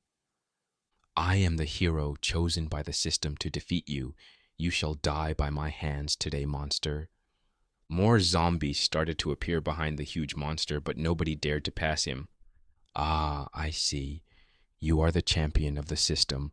Good thing you came to me so I don't have to search for you later. Your death will greatly please the void. He then started to take a walk towards us until he hit the first wall block with fire. The zombie lord looked down for the first time with surprise. He didn't see the wall of fire only now. He didn't stay too long there and quickly retreated his step. But the fire was already on him, and it kept climbing it until it slowly died down. But the fact that it burned him so much meant that his blessing was pretty split up already, so I had a chance to fight him. Interesting way to trap my army, but did you think that such a weak fire could burn up the will of the void? Never. He yelled with a powerful voice that I could feel even in my bones. Then he took a step forward and stumped one of the fire blocks with force. The hit was so powerful that the fire died down instantly without getting the chance to burn him. This was not a good sign. He did another powerful step with the same results. Phase 2, boys, get the crossbows ready. Before he took another step, 10 red arrows were shot at him, and he stepped back from the knockback. He could put out the fire, but that doesn't mean we'll sit down and watch it. We're going to do some damage on our own. And from the results, we had a pretty good chance at this. Those pesky arrows, I'll erase every tree from existence once we conquer this world. He tried to put out more fires, but every time he tried to do that, more arrows came in his way, hurting him more and more. His regeneration couldn't keep up, and slowly the zombies started to come out of the town. But since they couldn't leave the place, they only went along the walls looking for an exit. The smart zombies looked with hope when they saw this, but the zombie lord wasn't going to lose like this. If he couldn't put out the fires because of us, he'd deal with us first. So he made a huge leap over the wall of fire and jumped in front of us. It was much smaller than what I saw last time. He didn't wait for us to respond, and with quick steps, he was in front of me with his fist high in the air. I quickly took out my shield and blocked it. The force was immense, and I had to take a step back. But this wasn't an impossible fight. I could feel that I had a chance. I took out my swords and started to slash him back. A large wound appeared on his arms, and not too late after it started to catch on fire. This fire was harder to put out for some reason, but I wasn't going to complain about it. He was angry, his army was trapped, and he kept getting injured. He isn't retreating. Instead, he keeps punching me with more and more speed. It was so fast that the only thing I could do was to block it. If I was alone, this would have been a bad situation, but I wasn't, and the army was with me. The other soldiers shot their red arrows, and the rest of the army started to dig out from the hidden room. It would take them a few seconds since a lot of blocks needed to be removed so the iron golems could get out.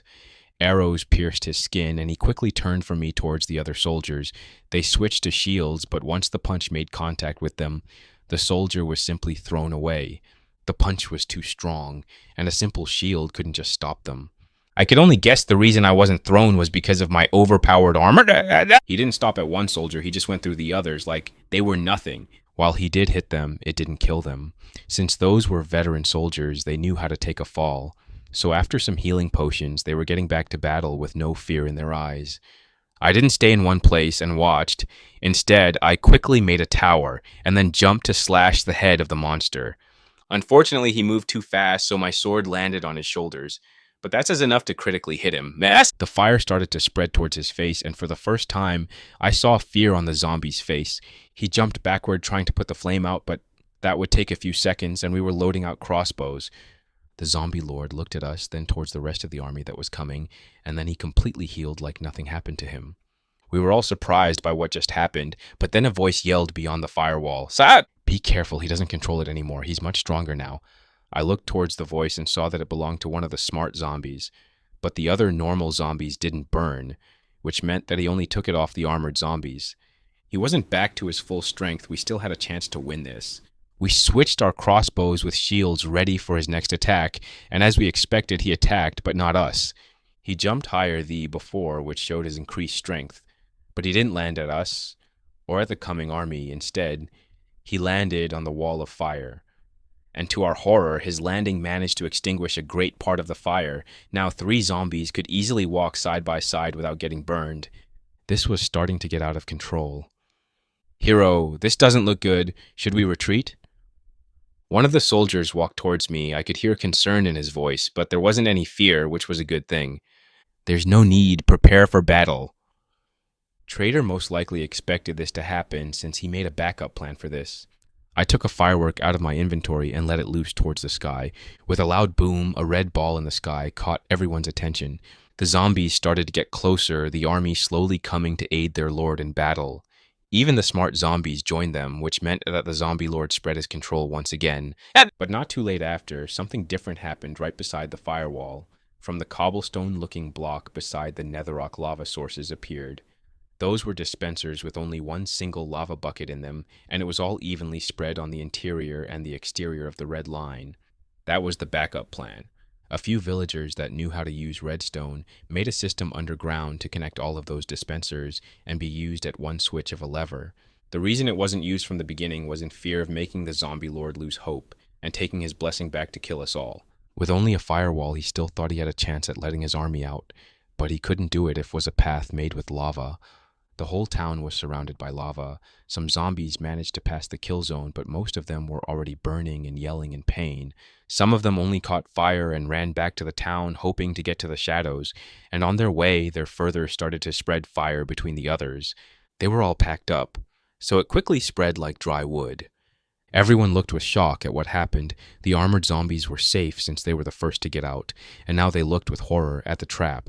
Even the zombie lord was taken by surprise at the sudden turn of events. His army was dying, and he couldn't do anything about it. But that was the problem. His army was dying, only making him stronger, and now it was only him and the smart zombies against us. Luckily, the heavy hitters finally arrived. The iron golems were already moving to attack the zombie lord and his minions. The zombie lord then looked directly at me. The pressure started to increase like never before. But I stood my ground, and for the first time, I heard the zombie lord truly angry. "I'm gonna kill you."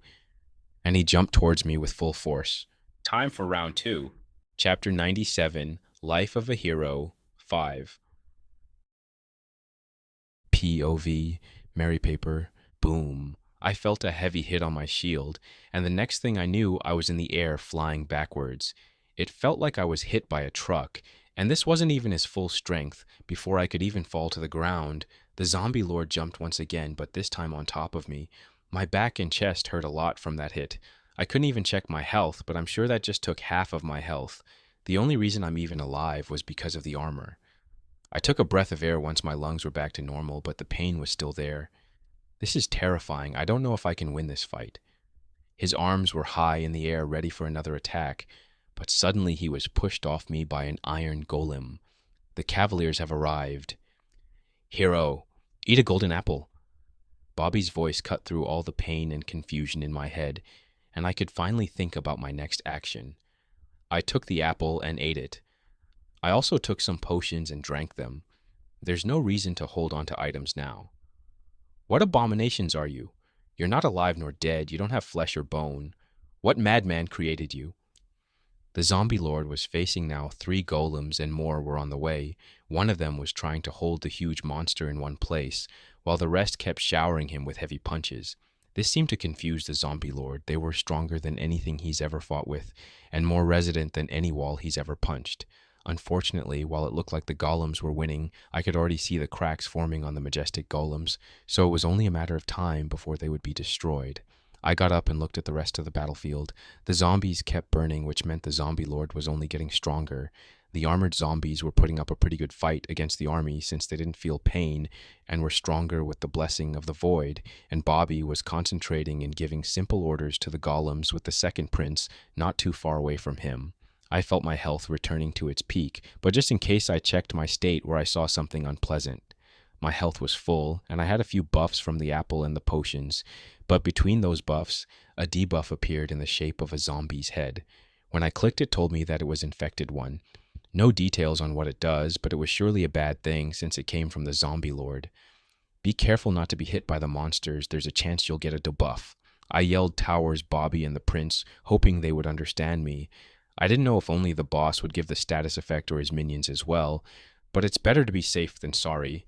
The crossbow was back in my hands, and I carefully aimed at the zombie lord, who was overwhelmed with all the golems on him. There were so many around him that it was hard for me to get a good shoot. Suddenly, he jumped out of the golem pile and landed close to Bobby. This made me panic, and the prince as well. The zombie lord seems to know that Bobby is the one controlling the golems, and he hits him with all his force.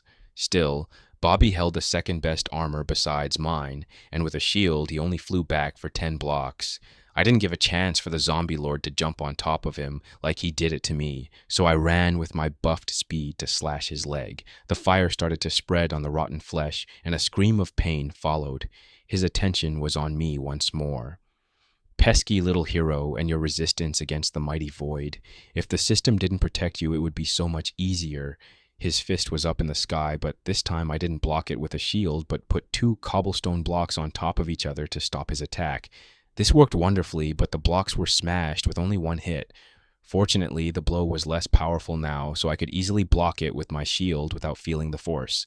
I even managed to slash his arm back, but my hopes were crushed when I saw that his leg was already healed, which meant his regeneration could keep up with my attacks.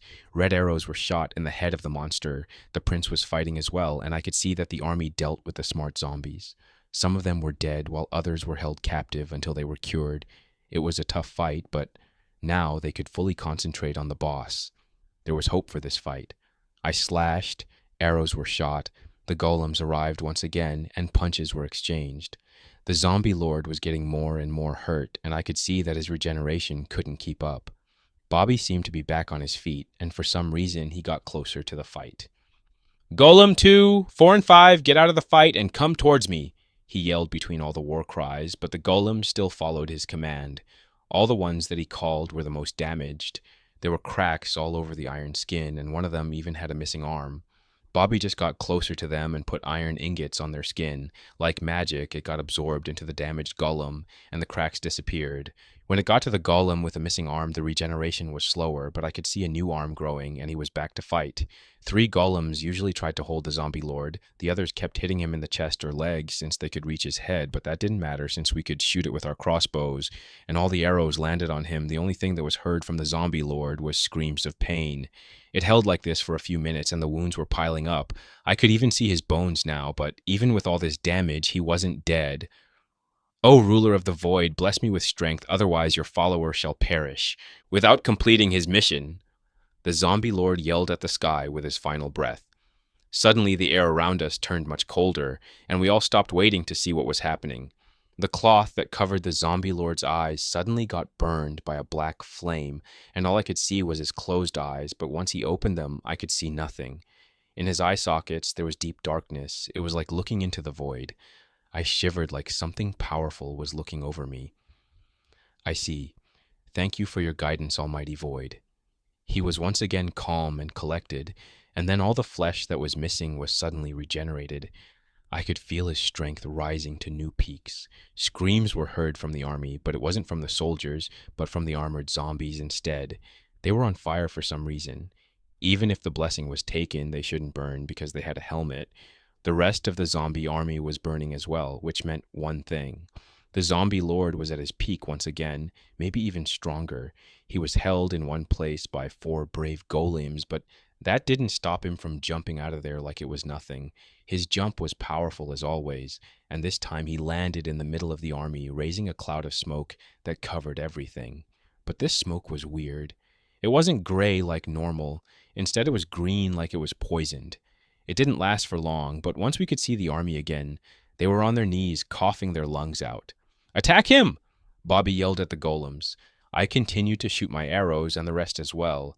The zombie lord keeps smiling and punching the soldiers that died in one hit. Before the golems arrived, he jumped once again, but instead of attacking me or the prince, he landed right on Bestie Bobby and punched him. He had his shield ready, luckily, so he was only pushed back for a few dozen blocks. Unfortunately, he didn't manage to land since the zombie lord jumped on top of him like he did it to me. I could feel the pain just from my distance, and it wasn't a good sign. I was afraid that he would be killed right there, but instead, he did something way worse. He lifted him in the air with one hand and said something that sent shiver down my spine. Join me.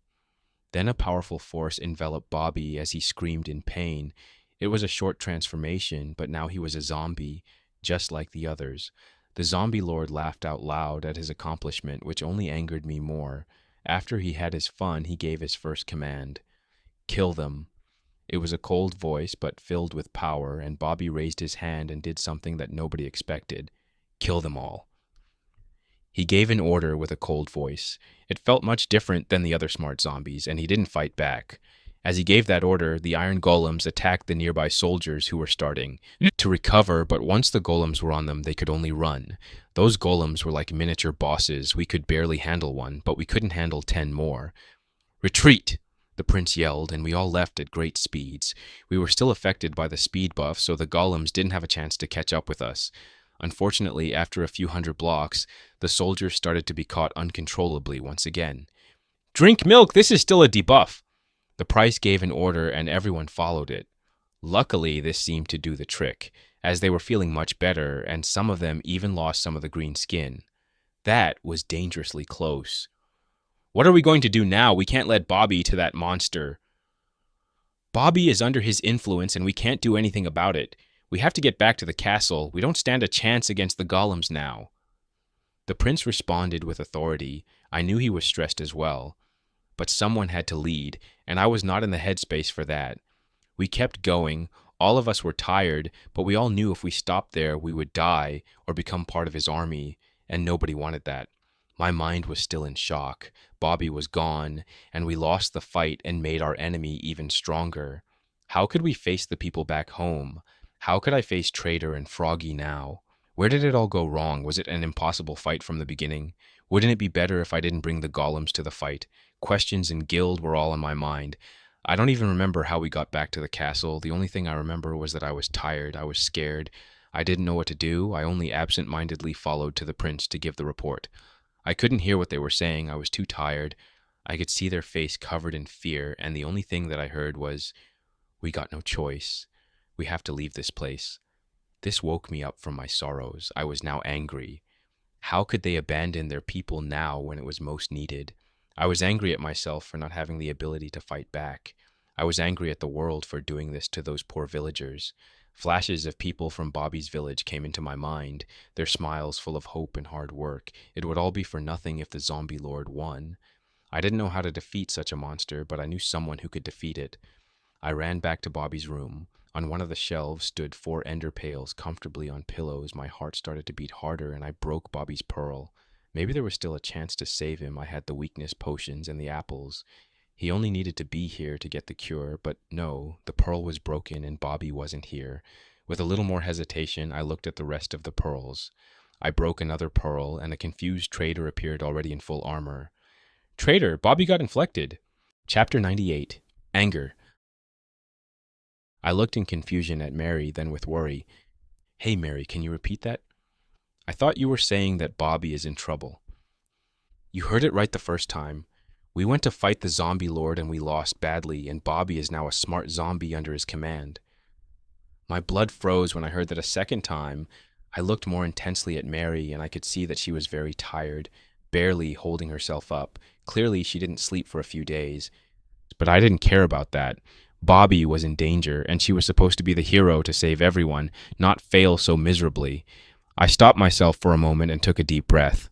I was too overcome by emotions, and if I don't keep them in place, I'm going to say something that I'll deeply regret later.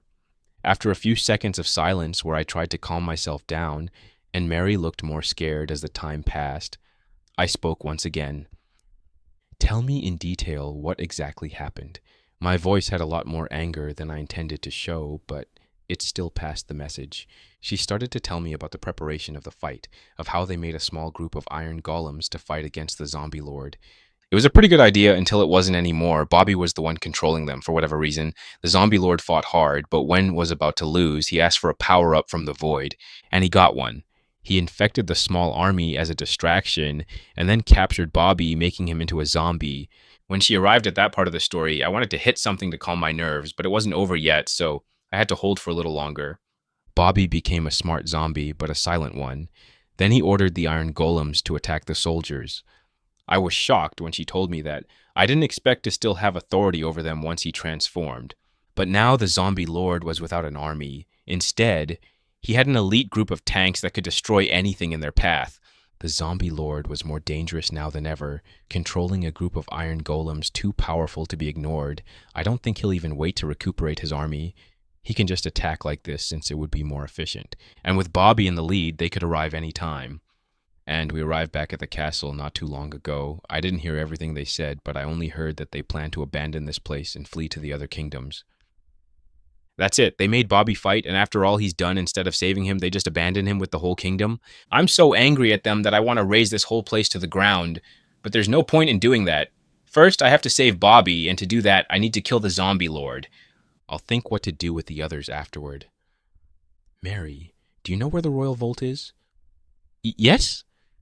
Good. Lead me there. I need to prepare for war. I said everything in a cold voice which seemed to scare Mary, but I didn't care for that. Now it's time for action, not panicking. She led me through long hallways that reminded me of the Sand Palace. Nothing good ever came from those places. How long do you think it would take them to arrive if they marched non-stop here? If they don't stop to rest, then in 3 days. Here's the vault door. How do you plan to get in? Do you want me to call the king? 3 days? That should be enough to set down a trap to kill the zombie lord. I only need the materials necessary, and I didn't plan to waste time gathering them myself. No, I have something else for you to do. Go get me some glass. I'll deal with the vault myself. She seemed to hesitate to leave me alone, but after a hard stare, she just nodded and left. I got closer to the vault, and 2 guards with enchanted diamond armor stood in my way. Halt! Who are you?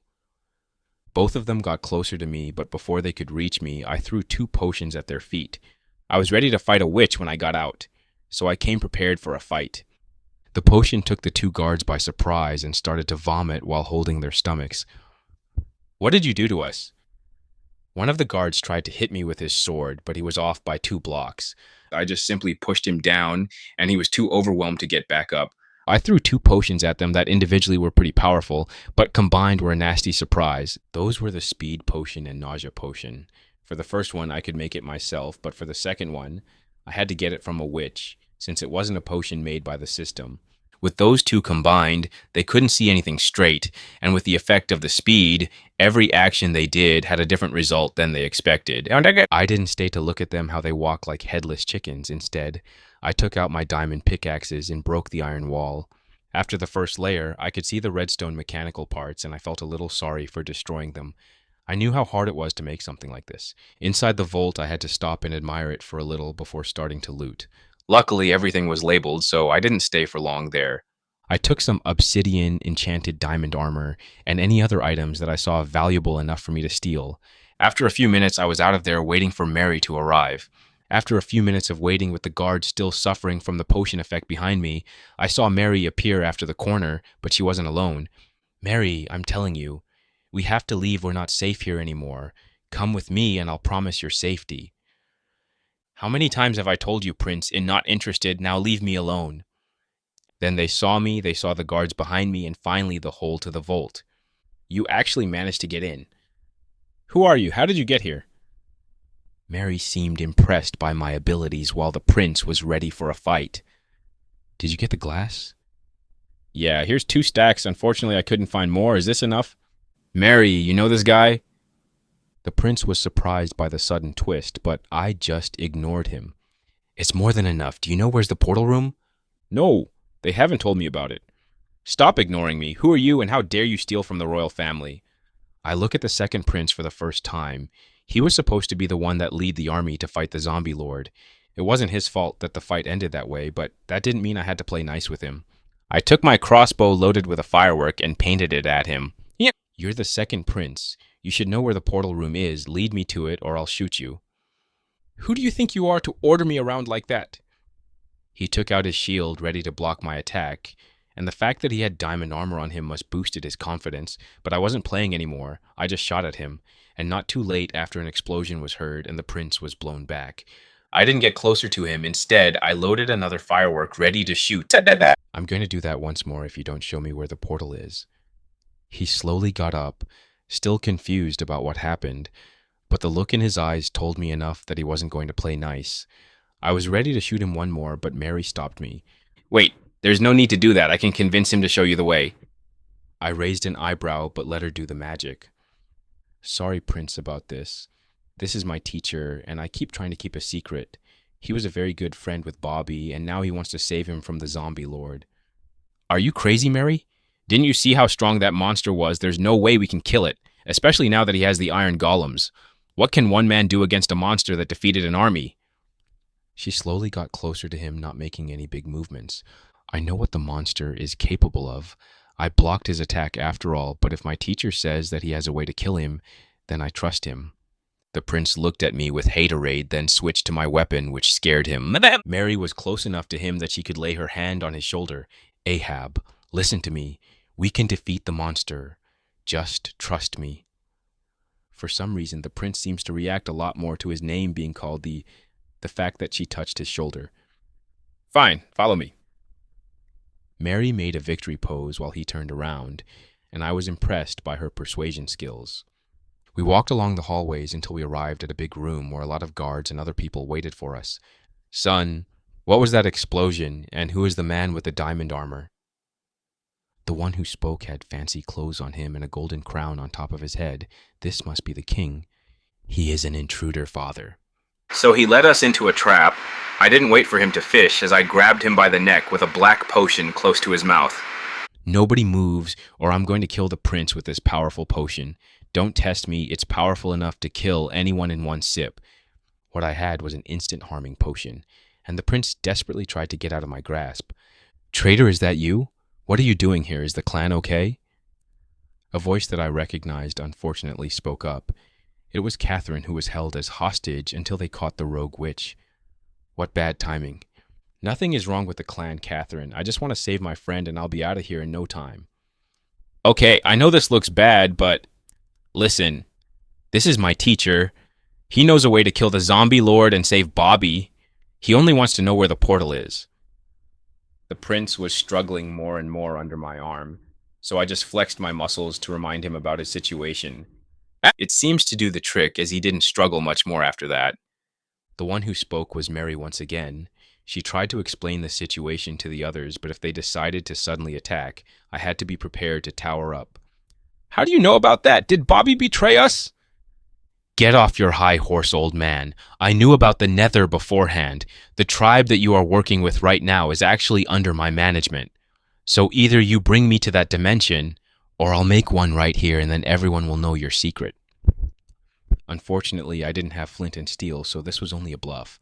The air seemed to get more tense. Mary was looking on either side, not knowing which side to take until the king was the one to speak first. Take him to the portal room. But Dad, he could be a spy. If he was, I'm sure he had more silent options to find out our secrets. The princess didn't seem to be pleased with the answer, but still signaled me to follow her.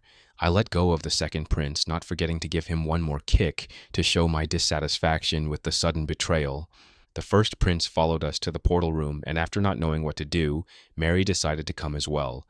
We went somewhere behind the big room, a staircase that went deeper into the earth, but everything was beautifully decorated, so it was quite a sight to see.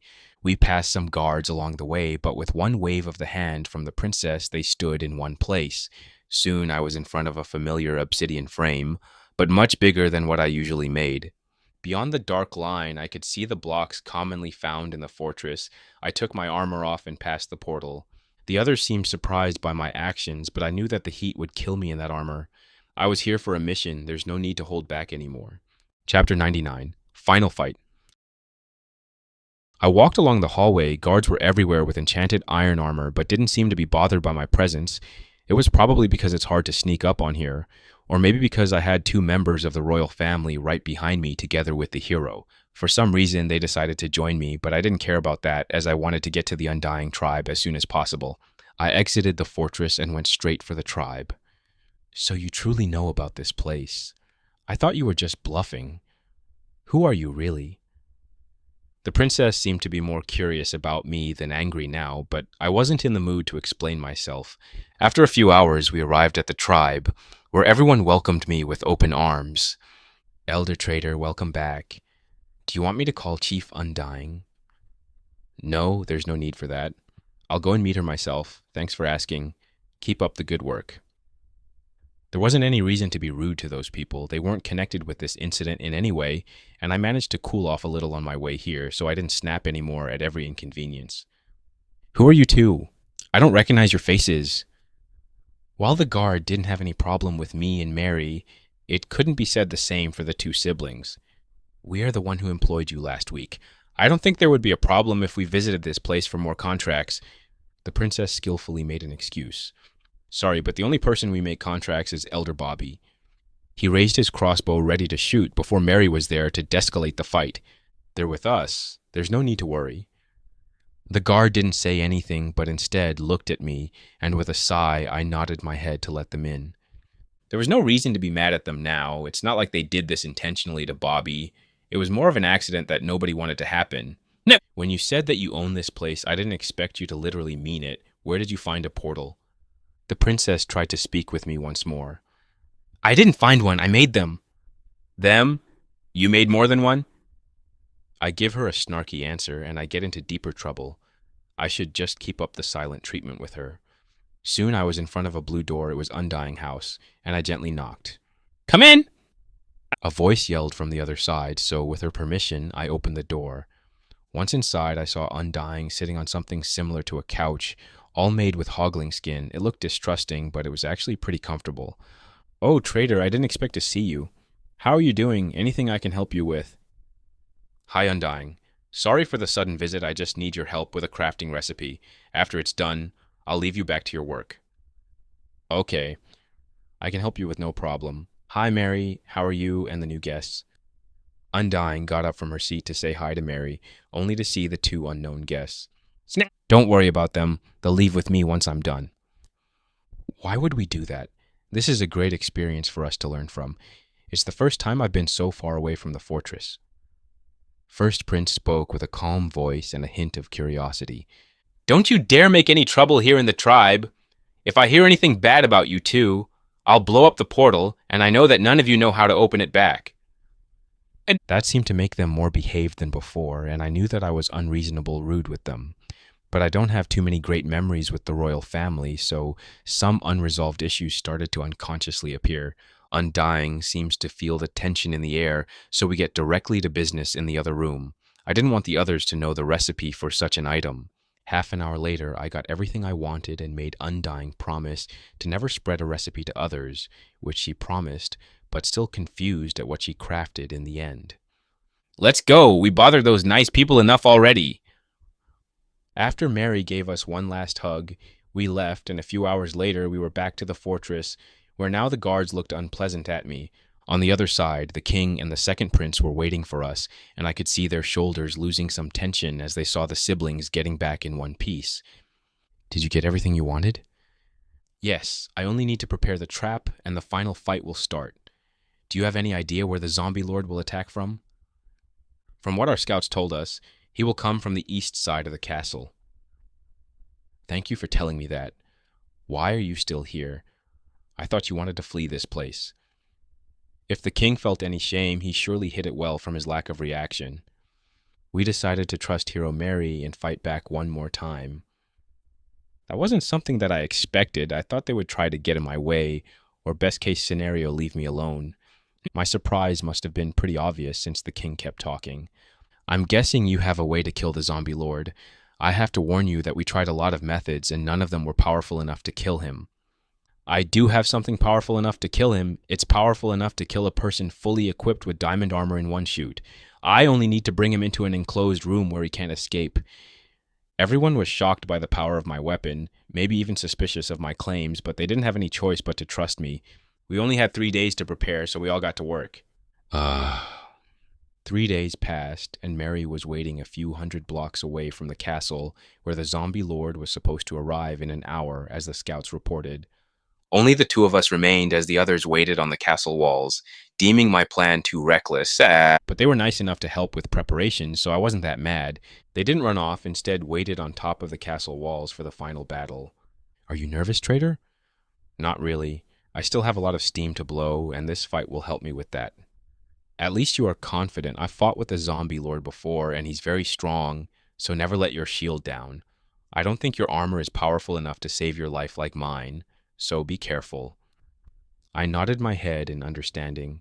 She has more experience with the enemy than me, so her warnings have weight. Minutes passed, and then we could hear heavy stomps getting closer to us. Soon the zombie lord was out of the woods, followed by Bobby and his iron army, plus some extra zombies that they picked along the way.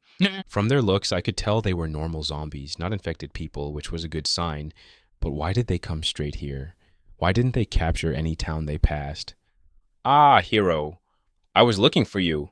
I'm glad the void had mercy on me and brought you here alone as an offering. After I'll consume you, I'll be full once again. The zombie lord was more talkative than the last time I saw him. Did something happen for him to become like this? Is he weakened because of the last fight? Mary didn't answer him, instead braced herself for the fight. Bobby, can you hear me? Are you still there? Bobby looked at me with an empty gaze, like I wasn't even there. He was different from the other smart zombies, which worried me. Haha, your friend is no more. He has been blessed by the void itself, and he can't fight back like the others. Now die and let me consume you. He jumped towards Mary, which surprised me. I thought he would send his army first, then attack once everyone died. He hit Mary's shield with force, but she only made one step back, and I didn't wait for him to retreat as I slashed him with my enchanted sword. A deep cut appeared on his side, and soon it was engulfed in flames, which made the huge monster retreat and pat it down to extinguish it.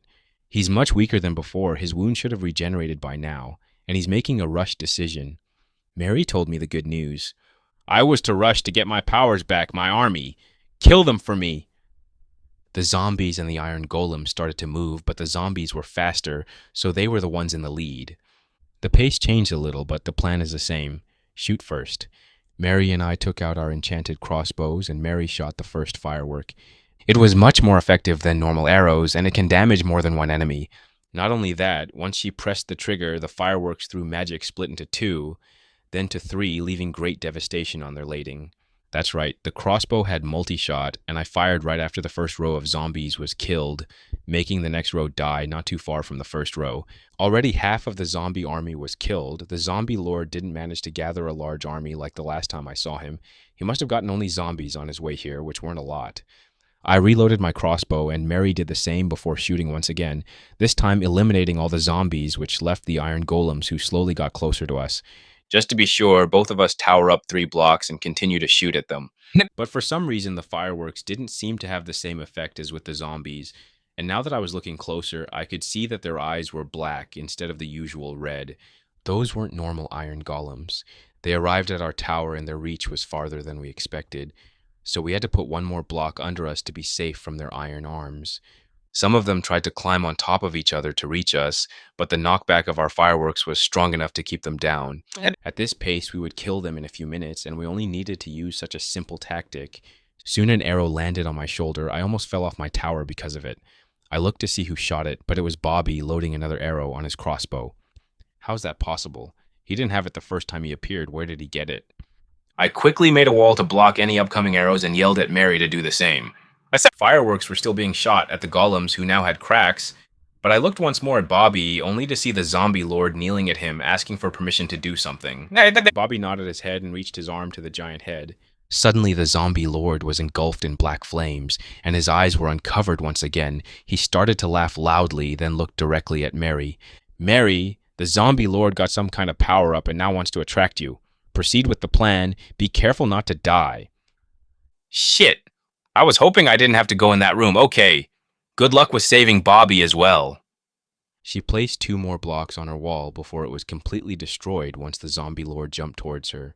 Fortunately, the wall was strong enough to stop his powerful attack and gave enough breathing room for Mary to jump off her tower, taking no damage. What's the problem, big monster? Too many arrows in your head from our last fight. Your mockery shall not work, O Kami hero. The void has blessed me with unimaginable power. It won't last forever, but it would be enough for me to consume you. While the zombie lord gave his monologue, Mary drank some potions and started to run in the opposite direction at great speed. The zombie lord only smiled maniacally and jumped after the running hero. Surprisingly, the golem stopped, and then Bobby was getting closer and closer to me. Before long, I could hear his voice once more. But his voice was different than what I remembered. It was much deeper, and with each word he spoke, I could feel the power in my bones. Creature of the void, why are you here? Chapter 100. End of Volume 3. Creature of the void, why are you here? Bobby spoke with a powerful voice that felt primordial. I looked at him again just to be sure he was Bobby and not someone that looked like him. But when leaned on the side of my improvised wall, I saw that Bobby didn't look at me. Instead, his eyes were somewhere on my left. Suddenly, he looked to my right, then somewhere behind my tower, and finally back to my left. It was like he followed someone who traveled at great speeds or was teleporting. And I don't recognize any monsters that are capable of doing that. But I do have a suspicion as to who could this invisible monster be. The 3-block monster that I saw with the help of one bell. I've been so distracted with my plans on getting Bobby back that I completely forgot about the monster that was following us on the hunt for the witch. In the beginning, I was worried that it would harm Froggy and his team, but looks like it followed me here. That's reassuring and horrifying to know why it followed me, for how long did this happen and what's its purpose. At least I know it doesn't want to hurt me if I'm still alive. It seems like it doesn't want to be seen. What a strange creature. It brings back some unpleasant memories. Bobby, is that you? Finally, Bobby looked at me with his empty eyes. Yes, the test subject, or traitor as this body remembers it. Interesting that I can't see your true name. I wonder how that happened. Unfortunately, you can't save your friend while I'm here. No amount of golden apples can take me out. Give up and join my ranks, incomplete one. I feel like I just learned something important about me, but I didn't know the full picture. What's worse, it's that saving Bobby is now more difficult than ever. Whatever the zombie lord did to Bobby, it's way different than the other smart zombies. Someone else took over Bobby's body, and it was powerful. Sorry, stranger, but I'll take my friend back, no questions asked. I then shoot fireworks at my friend who raised his shield to block them. Unfortunately, my weapons are great at working around such great defense, so when the fireworks exploded, he was knocked back a few blocks. The golems were moving once again, but this time it was more organized. One of them stood on his knees while someone else climbed on his back, and the others soon followed him. Since when are they so smart? I couldn't just stand here and wait for them to slowly kill me. I had to do something different, and it had to be fast. I shot one more row of fireworks toward the climbing golems before starting to bridge over to Bobby. Just before I jumped down, I drank 2 potions and shot another row of fireworks, but this time at Bobby.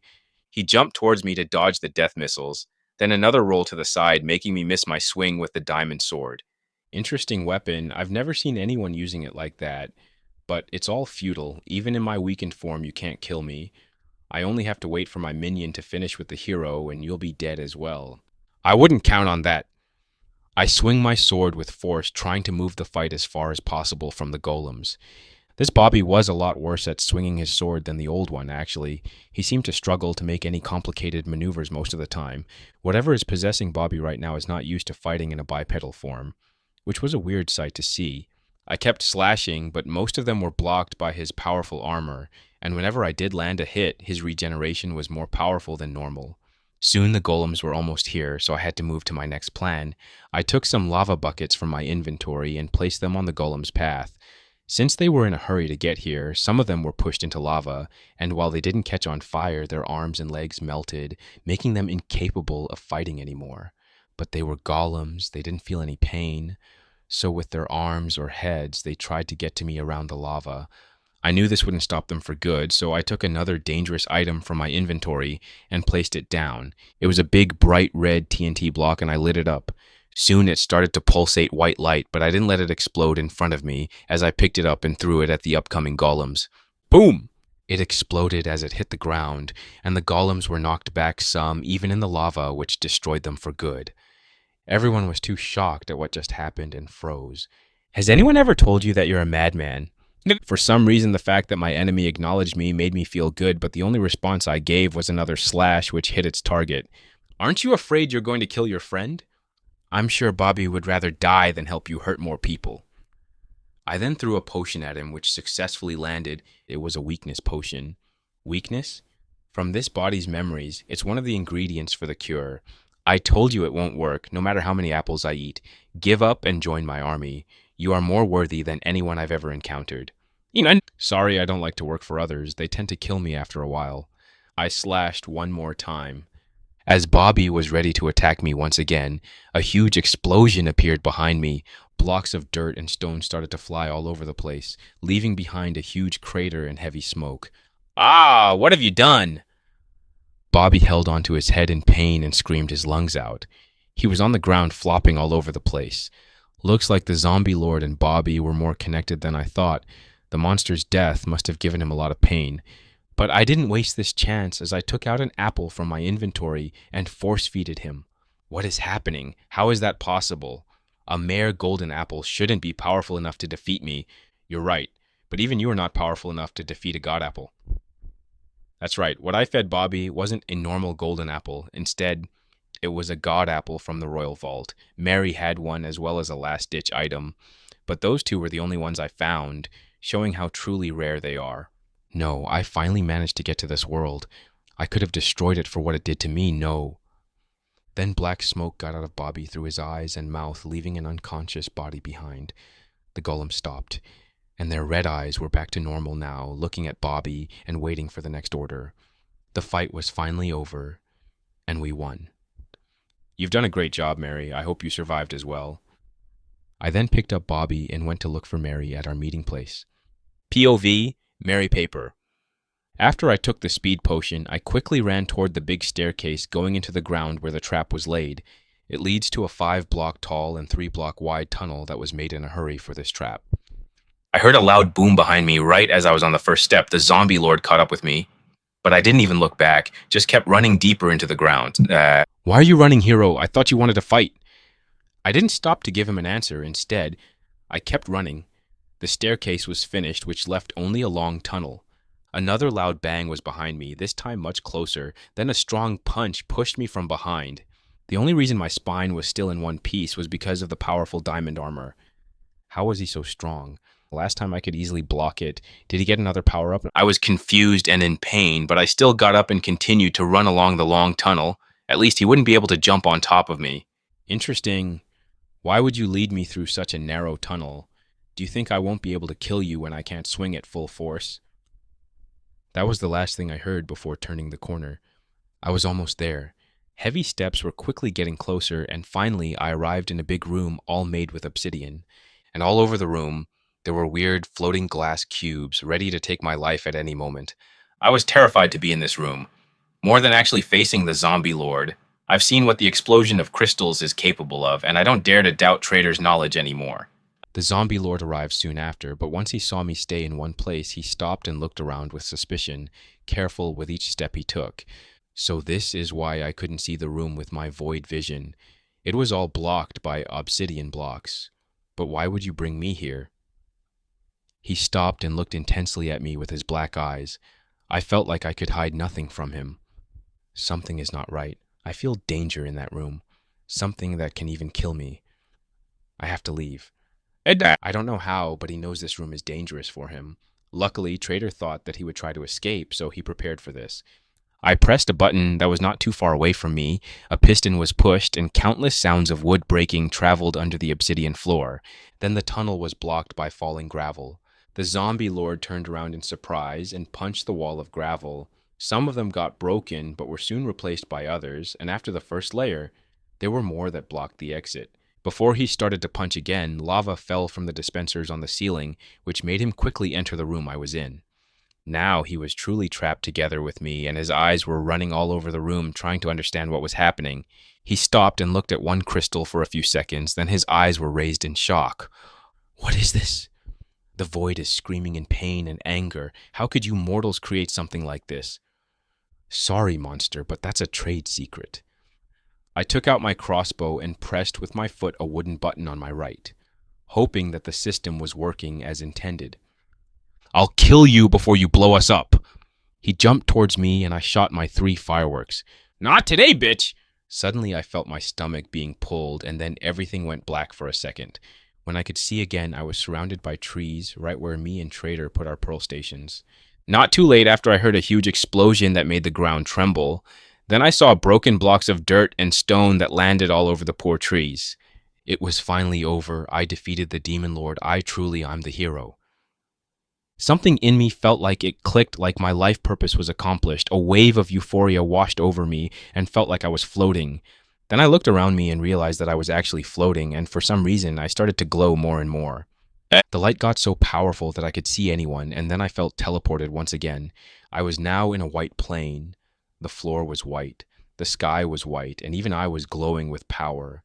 But my attention was suddenly grabbed by a glowing figure with wings slowly getting bigger in front of me. It stopped at 10 blocks high, and the cubic angel opened its eyes. They were made with pure gold and felt like I should get down on my knees and start praying. Then the being spoke. "Welcome, hero. I am the system."